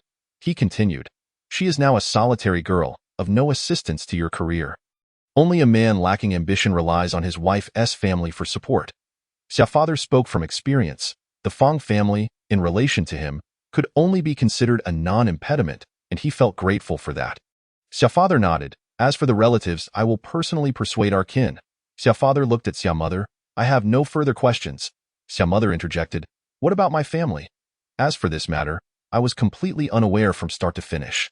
You can just say that I am obstinately refusing to comply, and there's nothing you can do about it." Zhiyu. Xia mother bit her lip. Previously, she had quite liked Fong Zhiyu, finding her obedient and sweet-tongued. However, the steward had reported to her several times that Fong Zhiyu frequently mistreated the servants in her courtyard, presenting a stark contrast to her usual demeanor. Coupled with today's incident at the banquet, Xiao Mother began to suspect she might not truly understand Fang Zhiyu. Perhaps Fang Zhiyu was only suitable to be her niece. A flicker of impatience crossed Xia Xiongnian's eyes. Concerning my cousin, it would be best if you handled it. Xiao Father added, my lady, offer the Fang family some compensation. I'm sure they will understand. Xiao Mother sighed, alas. I suppose I shall have a word with her. Seeing his parents soften in their stance, Xia Xiongnian seized the opportunity. Father, Mother, Yunyan is not an ordinary woman. She may not wish to marry into the Xia family in the future. Not marry into the Xia family? Who else could she marry? Xiao Mother was somewhat puzzled. Li Yunyan was already her son's betrothed, and it would be unreasonable for her not to come into the family. Xia Xiongnian carefully chose his words. The matter concerning the Li family will soon be rectified, and as the sole survivor of the Li family, Yunyan will bring glory to the Li name. What do you mean, Mother? Xia Xiongnian suddenly smiled. Yunyan has said she will bear me 8 children. 4 will carry the Li surname, and 4 will carry the Xia surname. Moreover, after marrying me, she will continue to reside in the Li residence. Upon hearing of 8 children, Xiao Mother's eyes lit up with joy. 8 children meant 8 little grandchildren. She had heard that Li Yunyan was highly skilled in medicine, particularly in obstetrics.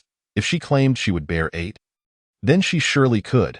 Even if 4 bore the Li surname, they would still be of the Xiao lineage. Just the thought of it filled her with delight, to the extent that she paid no mind to the latter part of his statement and promptly agreed. Only Xiao Father furrowed his brow, pondering. The things his son had said felt increasingly off. Moreover, if their daughter-in-law resided with the Li family, would his son not also have to live there? This felt a tad too much like a son-in-law situation. Didn't he it? Surely he must be misinterpreting. He decided to contemplate further. After Xia Xiongnian left, Xiao Mother finally composed herself, her expression serious as she headed to Fang Zhiyu's quarters. The shards of porcelain that Fang Zhiyu had shattered had been cleaned up. She had dismissed all the servants and locked herself in her room, seemingly engaged in some activity. Xiao Mother pushed the door open, and Fang Zhiyu immediately shouted, "Didn't I say no one is allowed in? Get out!" Such a fierce tone was something Xiao Mother had never heard from her before. Furrowing her brow, she spoke, "Zhiyu? Aunt?" Fang Zhiyu, unaware it was Xiao Mother, thought it was some disobedient servant. The speed of her transformation left Xiao Mother astounded.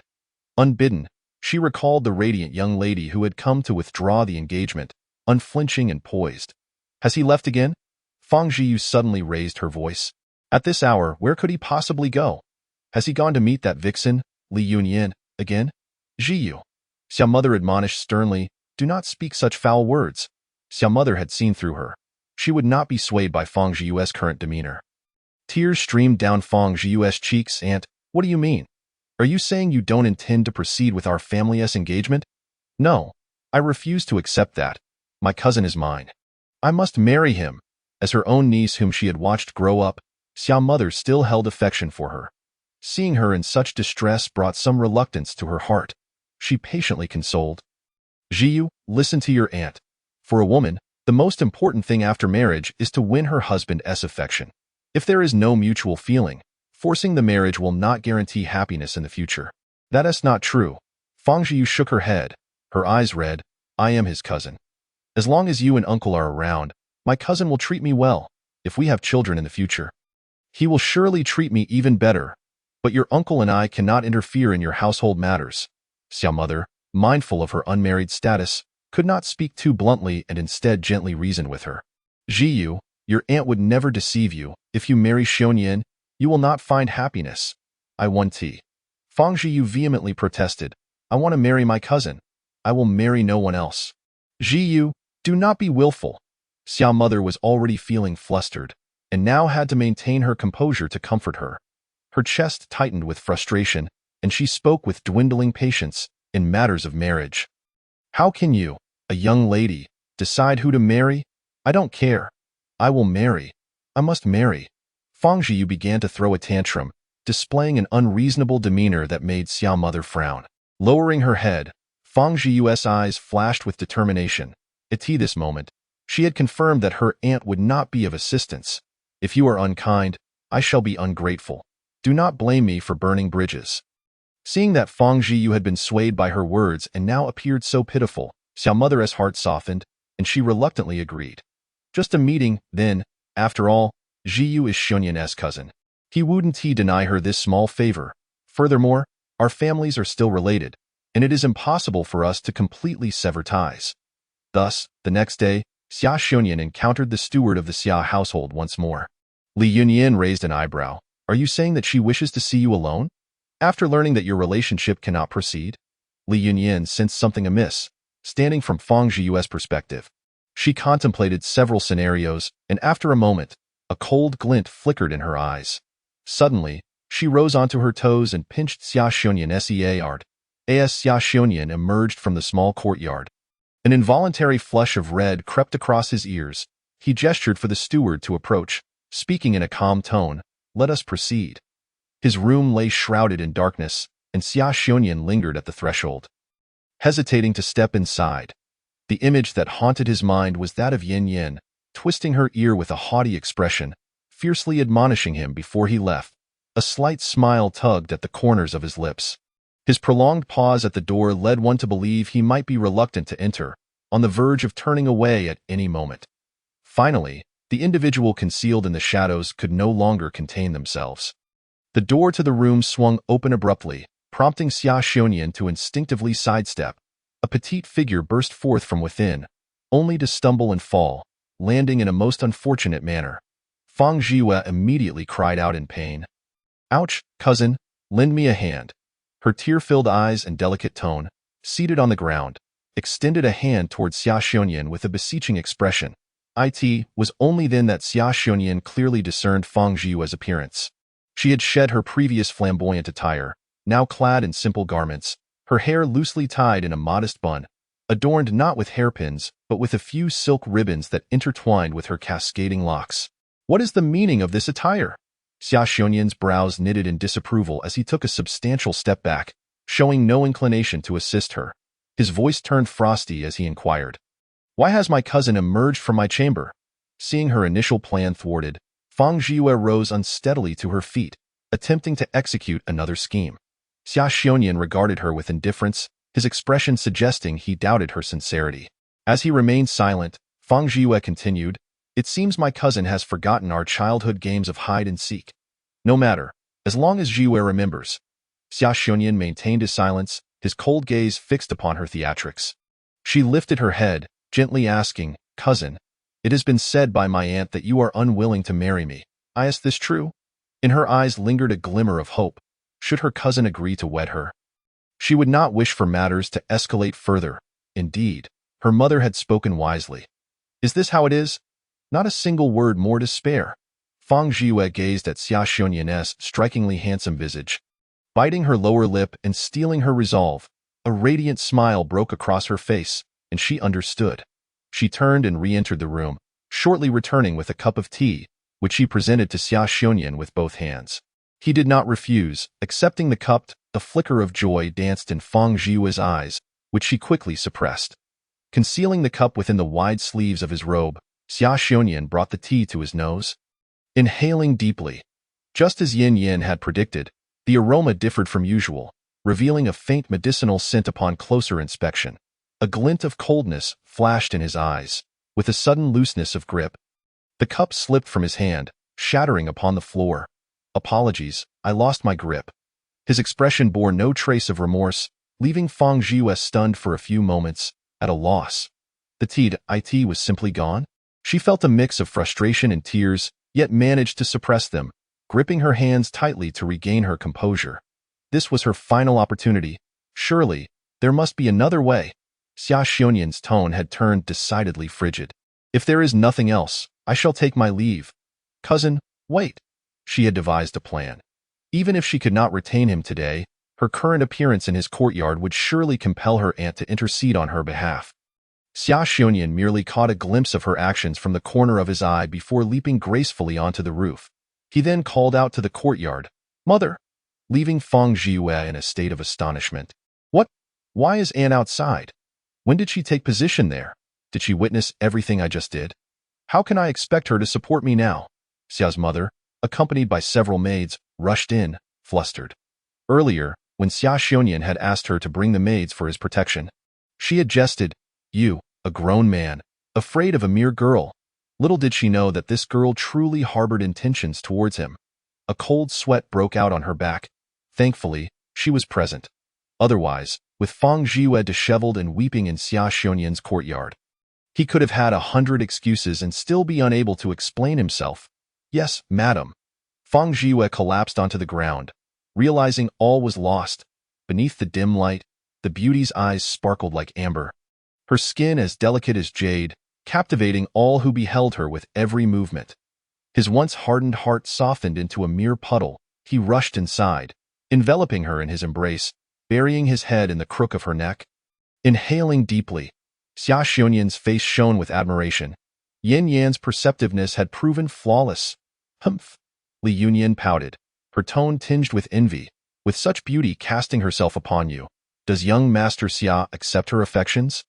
How could that be? Xia Xiongnian, fearing Li Yunyan's indifference, hastily declared, my heart belongs solely to Yin Yan. I shall not cast a glance at another woman. Afterward, he retrieved an antidote pill from his pocket, saying, I have no need for this. Take it for your own protection. It can counteract 100 toxins. Oh, splendid. Witnessing his obedient demeanor, Li Yunyan smiled slyly, rising to her feet and reaching into his robe. Let me ascertain if you remain pure. Of course, I am untainted. Not even a hair upon me is blemished. Allow me to feel. Why Yin Yin? He began to breathe heavily. Even here? Yin Yin, no. She chuckled alluringly, tilting her head to meet his increasingly profound gaze. Chapter 207. The Counteroffensive of the Nine Gates Commander. Over a month later, the news of the Crown Princess's pregnancy indeed circulated. During the flower appreciation banquet, several noblewomen who had sought Li Yunyan's medical advice gradually announced their own good news. The reputation of the divine physician soared, leading to an increasing number of noble ladies seeking her counsel. Her name transcended the confines of the women's circle, gaining widespread recognition, and of course, her fees remained substantial. Li Yunyan's name became a frequent topic of conversation, and observant individuals noted that the earlier case involving the Li family seemed to have been instigated by the consort. Now that the consort had been relegated to the cold palace, could there be more to the Li family's predicament? Public opinion began to swell, gradually spiraling beyond control, ultimately reaching the emperor's ears. Shortly thereafter, an official during the morning court session proposed a thorough re-examination of the case involving the former imperial physician Li. The emperor's expression darkened considerably. He had long been aware of the matter but had refrained from addressing it. These short-sighted officials seemed only capable of aggravating his ire. Just then, the crown prince stepped forward to alleviate his father's predicament. He volunteered to oversee the investigation, and the emperor, seeing an opportunity, acquiesced, allowing the crown prince to take charge of the inquiry. The crown prince's swift actions were akin to lightning, precise as an arrow, and ruthless as thunder. Within merely 3 days, the truth of the matter was laid bare. Astonishing all that it turned out that the entire affair had been orchestrated by the consort herself, who had never been pregnant. To conceal her heinous actions of murdering a palace maiden and conspiring against the heir, she had colluded with palace attendants to feign a miscarriage, framing the knowledgeable Li imperial physician, which ultimately led to the ruin of his family. The Li family, renowned in the healing arts for generations, met a tragic end, which was deeply lamentable. The sole surviving descendant, Li Yunyan, became the object of public sympathy. Upon hearing that her medical skills had been passed down from the Li family, admiration for her talent burgeoned, and some even suggested her entry into the palace as a female imperial physician, which she promptly declined. On the day the truth was unveiled, the emperor ordered the execution of the consort in the cold palace. Meanwhile, Li Yunyan found herself in her small courtyard, embraced by Xia Xiongnian, reluctant to part. Today, Xia Xiongnian exhibited an unusual clinginess, showering her with kisses. Yin Yin, my dear Li Yunyan, lifting her cascading hair to one side, clung tightly to his neck. Following this encounter, she consumed fertility pills. The previous lack of pregnancy had been due to timing. Now that the Li family had been vindicated, she was no longer the daughter of a condemned family. After the child was born, they would enjoy a more favorable status. Naturally, if time proved insufficient, external conditions would matter little. She would simply give birth. After all, the decision lay in her hands, granting her considerable flexibility. In the vast Li estate, she remained the sole inhabitant. Li Yunyan gently caressed her abdomen, grateful that she would still have children and Xia Xiongnian by her side. Suddenly, the sound of firecrackers erupted from outside the main gate. Stepping outside, Li Yunyan beheld Xia Shunyan clad in vibrant red, a beaming smile illuminating his face, flanked by a throng of people as he addressed her. Following this, a group of over 10 individuals emerged from behind Xia Shunyan, kneeling before Li Yunyan, exclaiming, "Servants, pay respects to the young lady." It turned out to be the Li family servants. Li Yunyan recognized their faces, matching them to memories in her mind. Among them were her personal maid, wet nurse, the estate steward, and various other household staff. She could only wonder how much effort Xia Shunyan had expended to save them all. His attentiveness was truly remarkable. Overwhelmed with emotion, Li Yunyan, regardless of the fact that they were still outside, could not help but throw herself into his arms, embracing him tightly as she choked out, "Thank you, Anyan." With tears of joy, Li Yunyan smiled through her sobs. This is the moment. Taking his hand, she sprinted toward the ancestral hall. The servants immediately sprang into action, particularly Chunyu and Granny Su, one following closely behind Li Yunyan, while the other hurried to tidy up the young lady's quarters. Li Yunyan and Xia Shunyan, in this manner, paid their respects to heaven and earth before the ancestral tablets of the Li family. In Li Yunyan's heart, this moment signified their formal union as husband and wife. However, Xia Shunyan felt that this was too modest for her. He yearned to present her with the grandest of weddings. He wished for the entire world to know that Li Yunyan had finally become his wife. 2 weeks later, this splendid wedding unfolded at the Li residence. The crown prince and crown princess graced the occasion with their presence, and the Xia family's parents, along with numerous relatives and friends, save for Fang Jiyue, also came to celebrate. The noble ladies from the capital, who had once crossed paths with Li Yunyan, were also in attendance. The wedding was both grand and lively. Zhang Buozhou was among the guests as well. He had long since come to terms with his earlier fluttering heart and was now present merely in the capacity of Li Yunyan's partner. Bearing a thick stack of banknotes, with a smile, he congratulated her, saying, "Congratulations. The Cloud Dweller must not forget to continue writing after marriage. Your readers are eagerly awaiting your new book." Li Yunyan playfully kicked him, exclaiming, "Stop calling me by my pen name." Zhang Buozhou laughed heartily. "Indeed, the Cloud Dweller is truly a remarkable woman. I am most impressed. You still dare to call me that. Take this." He grinned. "Yin, today is our wedding. There shall be no wild antics. We can settle this next time." She adjusted her exquisite wedding attire, wearing a dignified smile. Having been married numerous times before, this was the first occasion where she could fully participate. She was determined to make a lasting impression. Now a county princess, no one dared to look down upon her as a solitary girl. The guests praised the couple from beginning to end, leaving Li Yunyan's face nearly frozen in a smile. Marriage was indeed a physically demanding affair. Once the guests had departed, she was so exhausted that she could hardly stand upright. When Xia Shunyan, with a hint of grievance, expressed his desire for a romantic evening, she rubbed her waist and, gritting her teeth, thought, "Well, it's not impossible." Chapter 208. The Counter-Strategy of the Nine Gates Commander. Xia's mother, harboring regret towards Li Yunyan, persistently served her dishes. Li Yunyan understood her choices from that day and bore no resentment towards Xia's mother, knowing they would only meet occasionally and that maintaining cordiality was sufficient.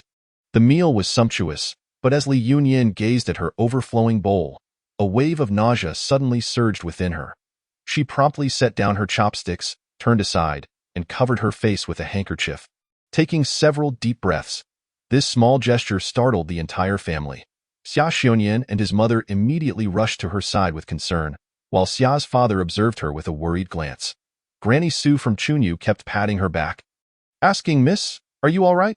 Shall we call for a doctor?" Li Yunyan waved her hand dismissively, managing to suppress the queasy feeling, and replied, "I am a doctor myself." Turning around, under Xia Shunyan's watchful gaze, she took her pulse. Having been married for over a month, she could already detect the signs of pregnancy. Blushing, she announced to everyone, "Father, mother, and Yin, I am with child." "Really? How wonderful!" The most delighted was Xia's mother. Her daughter-in-law had barely entered the household when she was already with child. It was truly a joyous occasion. Tears of happiness welled up in her eyes as she grasped Li Yunyan's hands, repeatedly exclaiming, "Yunyan, you are wonderful. I was wrong in my earlier assumptions. Thankfully, you are still our daughter-in-law." "Mother, please do not say such things. Everything you have done is for the Xia family." "Thank you, Mother." "Yunyan." "Mother." Xia Xunyan could no longer contain himself, interjecting, "Please take a moment. Let me speak with Yin Yin, you little rascal." Xia's mother playfully swatted him, returning Li Yunyin to his side. Xia Xunyan longed to embrace her instantly, but respecting his parents' presence, he could only take her hand, intertwining their fingers, his eyes brimming with uncontainable joy. "Yin Yin, we are having a baby, Li Yunyin replied with a gentle smile, tightening her grip on his hand.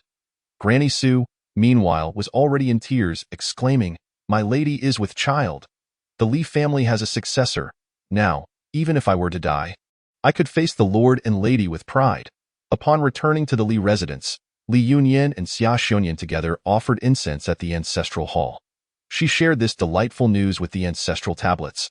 Hoping that the ancestors would hear and find peace in the afterlife, Li Yunyin's pregnancy progressed smoothly. By the 6th month, her belly had grown significantly, resembling that of a woman about to give birth. Only then did the Xia family realize that Li Yunyin was expecting twins. Such joyous news prompted Xia's mother to celebrate grandly and boast to her old friends.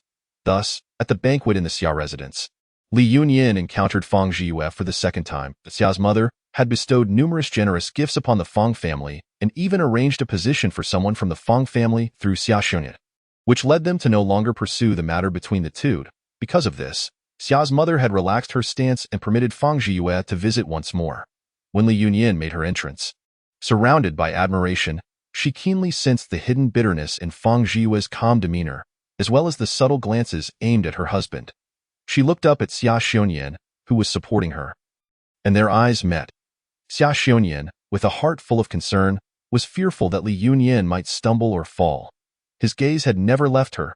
Li Yunyin smiled gently, thinking it natural for her exceptional husband to attract attention from other women. As long as his eyes were solely for her, there would be no cause for concern. So long as Fang Zhiyue remained compliant and patiently awaited her marriage, she could endure it. However, she had overestimated Fang Zhiyue. How could Fang Zhiyue ever resign herself to such a fate? Little did she expect that a few words would lead to her aunt's manipulation. Not only did they cease to pursue the Xia family's inconsistency, but they also confined her at home, forbidding her from going out, forcing her to either learn etiquette or transcribe Buddhist scriptures, all in an effort to cultivate her character. Eventually, they hastily arranged a marriage for her, intending to marry her off without delay. The suitor chosen for her was merely a 7th-rank minor official, utterly incomparable to her cousin. On the day of the engagement, she had seen him from afar. He was frail and unremarkable, a far cry from her cousin. How could she possibly marry such a man? It was all because of that wretched Li Yunyin. If it weren't for Li Yunyin, her cousin would never have abandoned her. Now even her aunt had been deceived by that vixen, treating her with disdain unlike before. All of this was Li Yunyin's fault. Why hadn't she gone to her death yet? Fang Zhiyue clenched the hem of her sleeve, a malicious glint flashing in her eyes as she gazed at Li Yunyin's pronounced pregnancy and her frail form that required assistance to walk. Secretly gritting her teeth, she thought, Li Yunyin has gained experience from her pregnancy, but merely twins do not necessitate assistance. It is Xia Xunyan's overprotectiveness that is to blame. At home, he won't even let her walk, carrying her everywhere. Thankfully, with Granny's careful attention to her diet, she has only grown round in the belly, with no weight gained elsewhere. Otherwise, he would treat her like a pig. Today's banquet was a mere gathering of close friends and relatives. With guests comprising family and close acquaintances of the hosts, Li Yunyin sat languidly in a soft chair, her hands resting lightly on her belly, wearing a smile that radiated happiness. Xia Xunyan peeled nuts for her while a maid served her grapes. She savored them leisurely, resembling an empress. Fang Zhiyue rolled her eyes inwardly, continually seeking an opportunity to approach Li Yunyin, but Xia Xunyan's mother flanked her on either side, with maids and grannies surrounding her, making it nearly impossible to interject. Upon hearing a suggestion to go to the lakeside to admire the lotus flowers, Fang Zhiyue's eyes glinted with mischief. She summoned her maid, Jiru. Chapter 209. The Counter-Strategy of the Nine Gates Commander Jiru, upon hearing her mistress's whispered instructions, was drenched in a cold sweat. She stared wide-eyed, trembling like a leaf, stammering, "Miss, I doubt I cannot. You must do it." Fang Zhiyue hissed menacingly in her ear, "If you do not heed my words, I will sell you to a brothel. You will become a plaything for thousands. Miss, Jiru was immediately frightened to tears, knowing that her contract was in her mistress's hands. Fang Jiyue often resorted to beatings and scoldings. If she were truly sold to such a filthy place, she would have no hope of survival. Biting her lip, she glanced at the esteemed guests at the main table and then at her lady. Torn in her heart. Sitting nearby, Fang's mother noted that her daughter had spoken little since entering, and she looked over with curiosity. Seeing her chance, Jiru's tear-filled eyes pleaded for help, hoping her mistress's mother would notice her distress or assign her some errand to escape this predicament. "Mother, do not be angry. Jiru merely has an upset stomach and is crying, saying she needs to go to the washroom." Upon saying this, Fang Jiyue shot a fierce glare at Jiru. "If you want to go, hurry. Do not embarrass yourself at the banquet." "Yes, mother."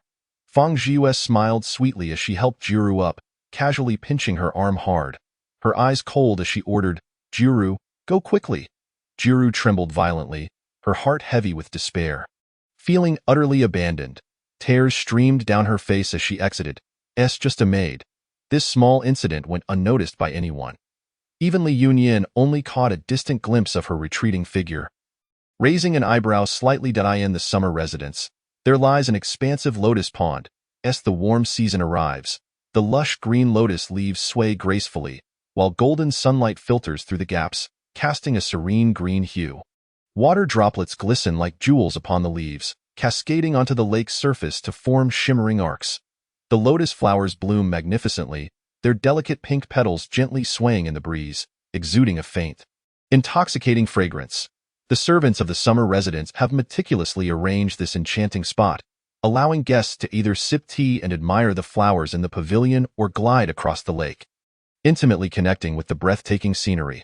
The beauty of the pond is truly captivating, prompting several guests to pair up and embark on small boats to behold the floral splendor at the lake's center. Xia Xunyan quietly inquires of Li Yunya, "Yin, would you like to take a look? I shall accompany you." Li Yunya shakes her head. "I prefer to stay put and enjoy the view from the pavilion." "Very well, I shall remain with you." Indeed. Fang Mu, filled with enthusiasm, pulls Fang Jiyue's hand and asks, "Jiyue, you love flowers dearly. Shall we not go together?" "No." Fang Jiyue raises her hand to massage her temples. "Mother, I fear I did not sleep well last night and am feeling a bit dizzy. You and the aunts may go." "All right then. Stay close to your aunt and do not wander off." Summer Mu turns to Fang Jiyue, nodding at Fang Mu, sister-in-law. "Do not worry. Jiyue shall remain with us in the pavilion." "Thank you, dear sister. I shall take my leave." Xia Xiongyan and Li Yunya rise, offering a slight bow to her. "Aunt, enjoy yourselves." Once Fang Mu departs, only Summer Mu, Xia Xiongyan, Li Yunya, and Fang Jiyue remain in the pavilion. The pavilion cannot accommodate too many, while the servants stand outside, waiting for their master's commands. Fang Jiyue finally seizes the opportunity to approach them. She walks gracefully over and greets the three, aunt, cousin, cousin-in-law. Summer Mu turns, her face radiant with pride. Jiyue has grown. Xia Xiongyan, however, remains silent, his thoughts drifting to the moment when Fang Jiyue attempted to deceive him, his demeanor noticeably sour. Xia Xiongyan wraps his arm around her waist. "You seem heavy. Do not fidget so." "Indeed, Yin," Summer Mu adds with concern, "we are all family. There is no need for such formality." Jiyue would not mind. Fang Jiyue forces a stiff smile. "Yes, cousin-in-law, you bear a child now. It is imperative you take good care of yourself." Li Yunya, initially feigning modesty, decides to sit, speaking gently, "I shall heed my mother and husband." "Precisely." Summer Mu's face radiates affection, growing increasingly fond of her daughter-in-law. Xia Xiongyan continues to encircle her waist, a look of indulgence upon his face. Fang Jiyue feels entirely overlooked. A cold glimmer passes through her eyes as she gazes into the distance, silently cursing. Why is Jiuhui so sluggish in her tasks? At that moment, a flustered young servant rushes in, arriving at the pavilion's entrance. Spotting Xia Xiongyan and the others inside, he hastily exclaims, "Madam, young master, young mistress, trouble has arisen. All the horses in the stable have escaped." Summer Mu stands abruptly. "What shall we do now? Those carriages were brought by guests, and they may contain their valuables. Mother, do not fret. I will investigate." Xia Xiongyan rises, calmly instructing the young servant, "Go to the front courtyard and inform father. I shall follow shortly." "Yes, young master." He turns to Li Yunya, "Yin, I must step away for a moment. Please wait for me here in the pavilion." If anything arises, instruct the servants accordingly. Do not worry about outside matters. Li Yunya obediently nods. I understand. Go ahead. As Xia Xiongnian departs, he takes a few individuals with him, leaving only a handful of errand boys and Li Yunya with Summer Mu's personal maid nearby. A triumphant smile appears on Fang Zhiyue's face. Time is of the essence. She must act swiftly, Aunt. She anxiously approaches Summer Mu, linking her arm with hers as she used to. What if something has happened outside? Zhiyue feels frightened. Do not be afraid. Summer Mu reassures her, patting her hand, then glancing at Li Yunya, who has been pushed aside by Fang Zhi. Li Yunya offers a gentle smile, indicating she is unharmed. Just then, Fang Zhiyue suddenly slips, tumbling towards Li Yunya. A collective gasp erupts as everyone watches in horror, unable to intervene in time, followed by a chorus of screams. Miss, young mistress, Yin Yin. Li Yunya's gaze sharpens, her body agile, far from resembling a pregnant woman. With a subtle sidestep, she deftly hooks her foot, causing Fang Zhiyue's leg to trip, altering her fall's trajectory. The motion is minimal, discreetly concealed by her flowing skirt. No one perceives her intervention, only witnessing Li Yunya's desperate attempt to evade Fang Zhiyue's oncoming body.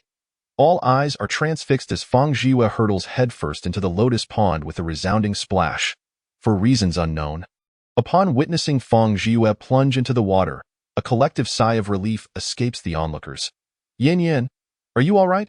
Summer Mu rushes forward, inspecting her from head to toe. Li Yunya appears startled, one hand clutching her chest and the other resting on her abdomen, her eyes brimming with tears as she dazedly shakes her head. Mother, I am fine. The servants outside crowd into the pavilion, surrounding Li Yunya with concern. It is not until Fang Zhiyue resurfaces, gasping for breath, that the urgency of the situation dawns on them. Help! Save me! She cries, water pouring from her mouth. Quickly, save her! Yes, hurry!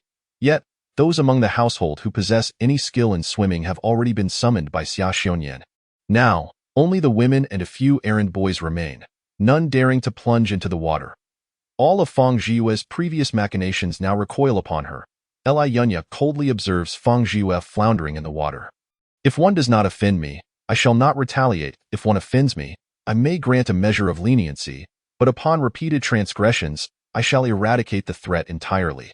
She had previously extended an olive branch to Fang Zhiyue, but the latter had crossed a line by targeting her unborn child, a fatal mistake. To threaten her child is to invite dire consequences. As Fang Zhiyue continues to struggle in the water, her strength wanes. Summer Mu finally spots a young servant capable of swimming, instructing him to disregard any gender barriers and plunge into the water to rescue her. The commotion catches the attention of guests boating on the lake, and several small boats begin making their way to the shore.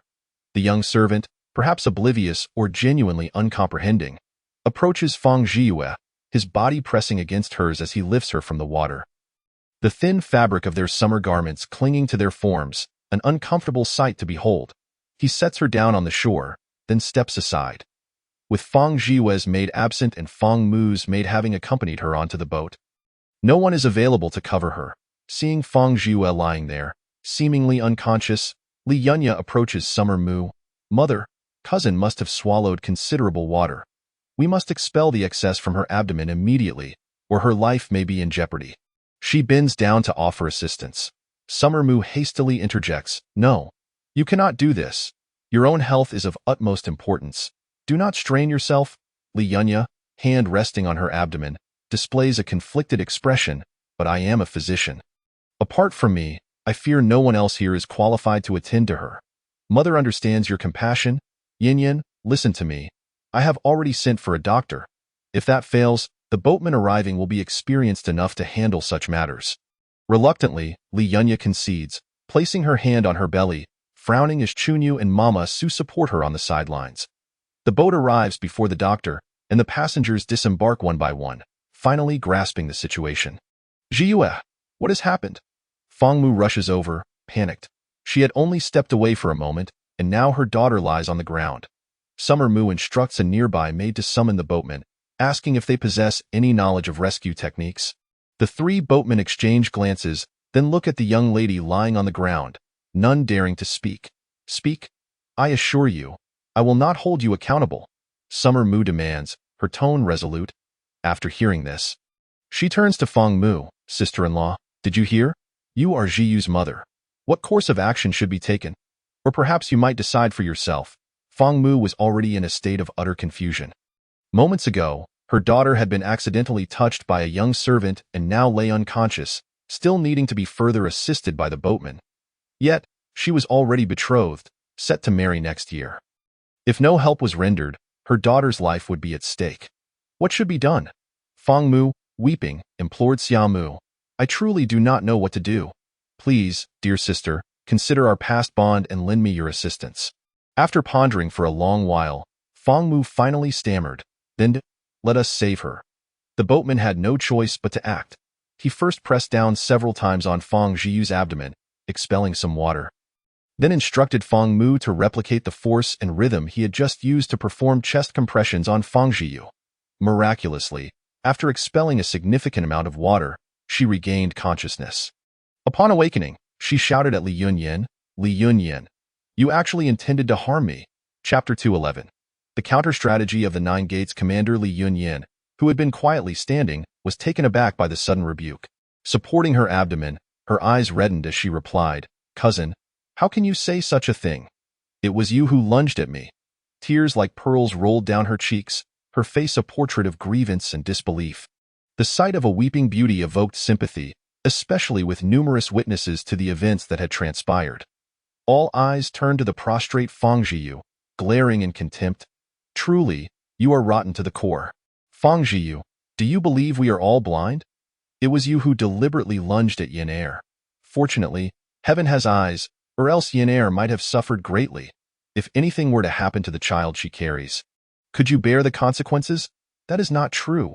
Auntie, you have all been deceived by her. Fang Zhiyu protested, clutching her garments as she stood. Auntie, it was Li Yunyan who tripped me, causing me to fall into the water. And where were you intending to rush off to? Of course, I was aiming for you. Fang Zhiyu abruptly halted her words, but it was too late. Everyone had understood her implication. She had intended to collide with Li Yunyan, hoping to cause her to perish alongside the child, yet fate had led her to tumble into the water instead. Li Yunyan, greatly affected, clutched her abdomen, her brow furrowing tighter. Cousin, I have no enmity with you. Why would you wish to harm me so?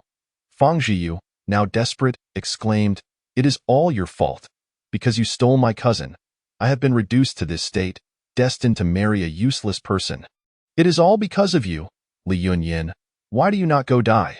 As she spoke, she attempted to charge at Li Yunyan once more but was stopped by Xia Mu, who raised her hand and struck her across the face twice. Slap, slap.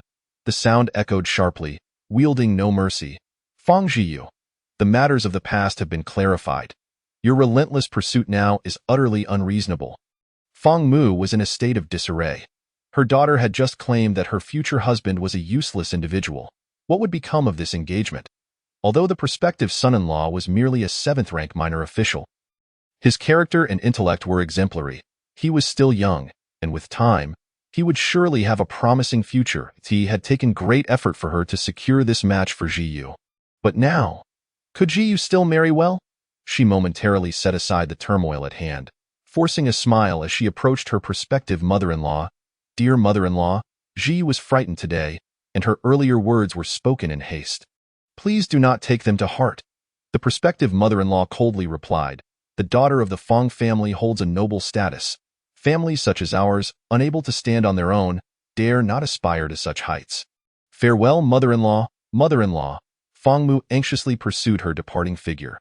Due to her earlier fall into the water, Fang Zhiyu, despite her fury, lacked the strength to resist, easily restrained by two matriarchs, unable to approach Li Yunyan. At that moment, the physician hurriedly arrived, summoned by Xia Mu to attend to Fang Zhiyu. However, now Li Yunyan, feeling both sorrowful and aggrieved, after a few sobs, suddenly clutched her abdomen. Yin Er, what is wrong? Li Yunyan could scarcely remain upright. Glancing at Xia Mu, she uttered, Mother, my abdomen. It hurts terribly. Xia Mu, in a state of frantic worry, thought, could it be that she has experienced a miscarriage? Doctor, come quickly. Clutching her abdomen, Li Yunyan fainted into the arms of Su Momo, Miss, please do not frighten this old servant. Woo woo woo, miss. A flurry of activity ensued, leaving Fang Jiu shivering in the wind. Beside her stood only the young servant who had just rescued her, his eyes betraying no emotion. Even Xia Fu had instructed that someone wait outside, ready to inform him the moment she regained consciousness. Li Yunyan awoke from her midday slumber, feeling refreshed.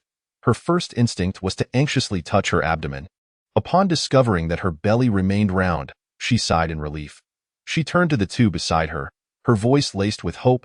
Husband, mother, is the baby safe? The baby is safe. Xia Mu wiped her tears. Speaking gently, the doctor says you experienced a scare. You must rest well and be mindful not to become upset. But my cousin.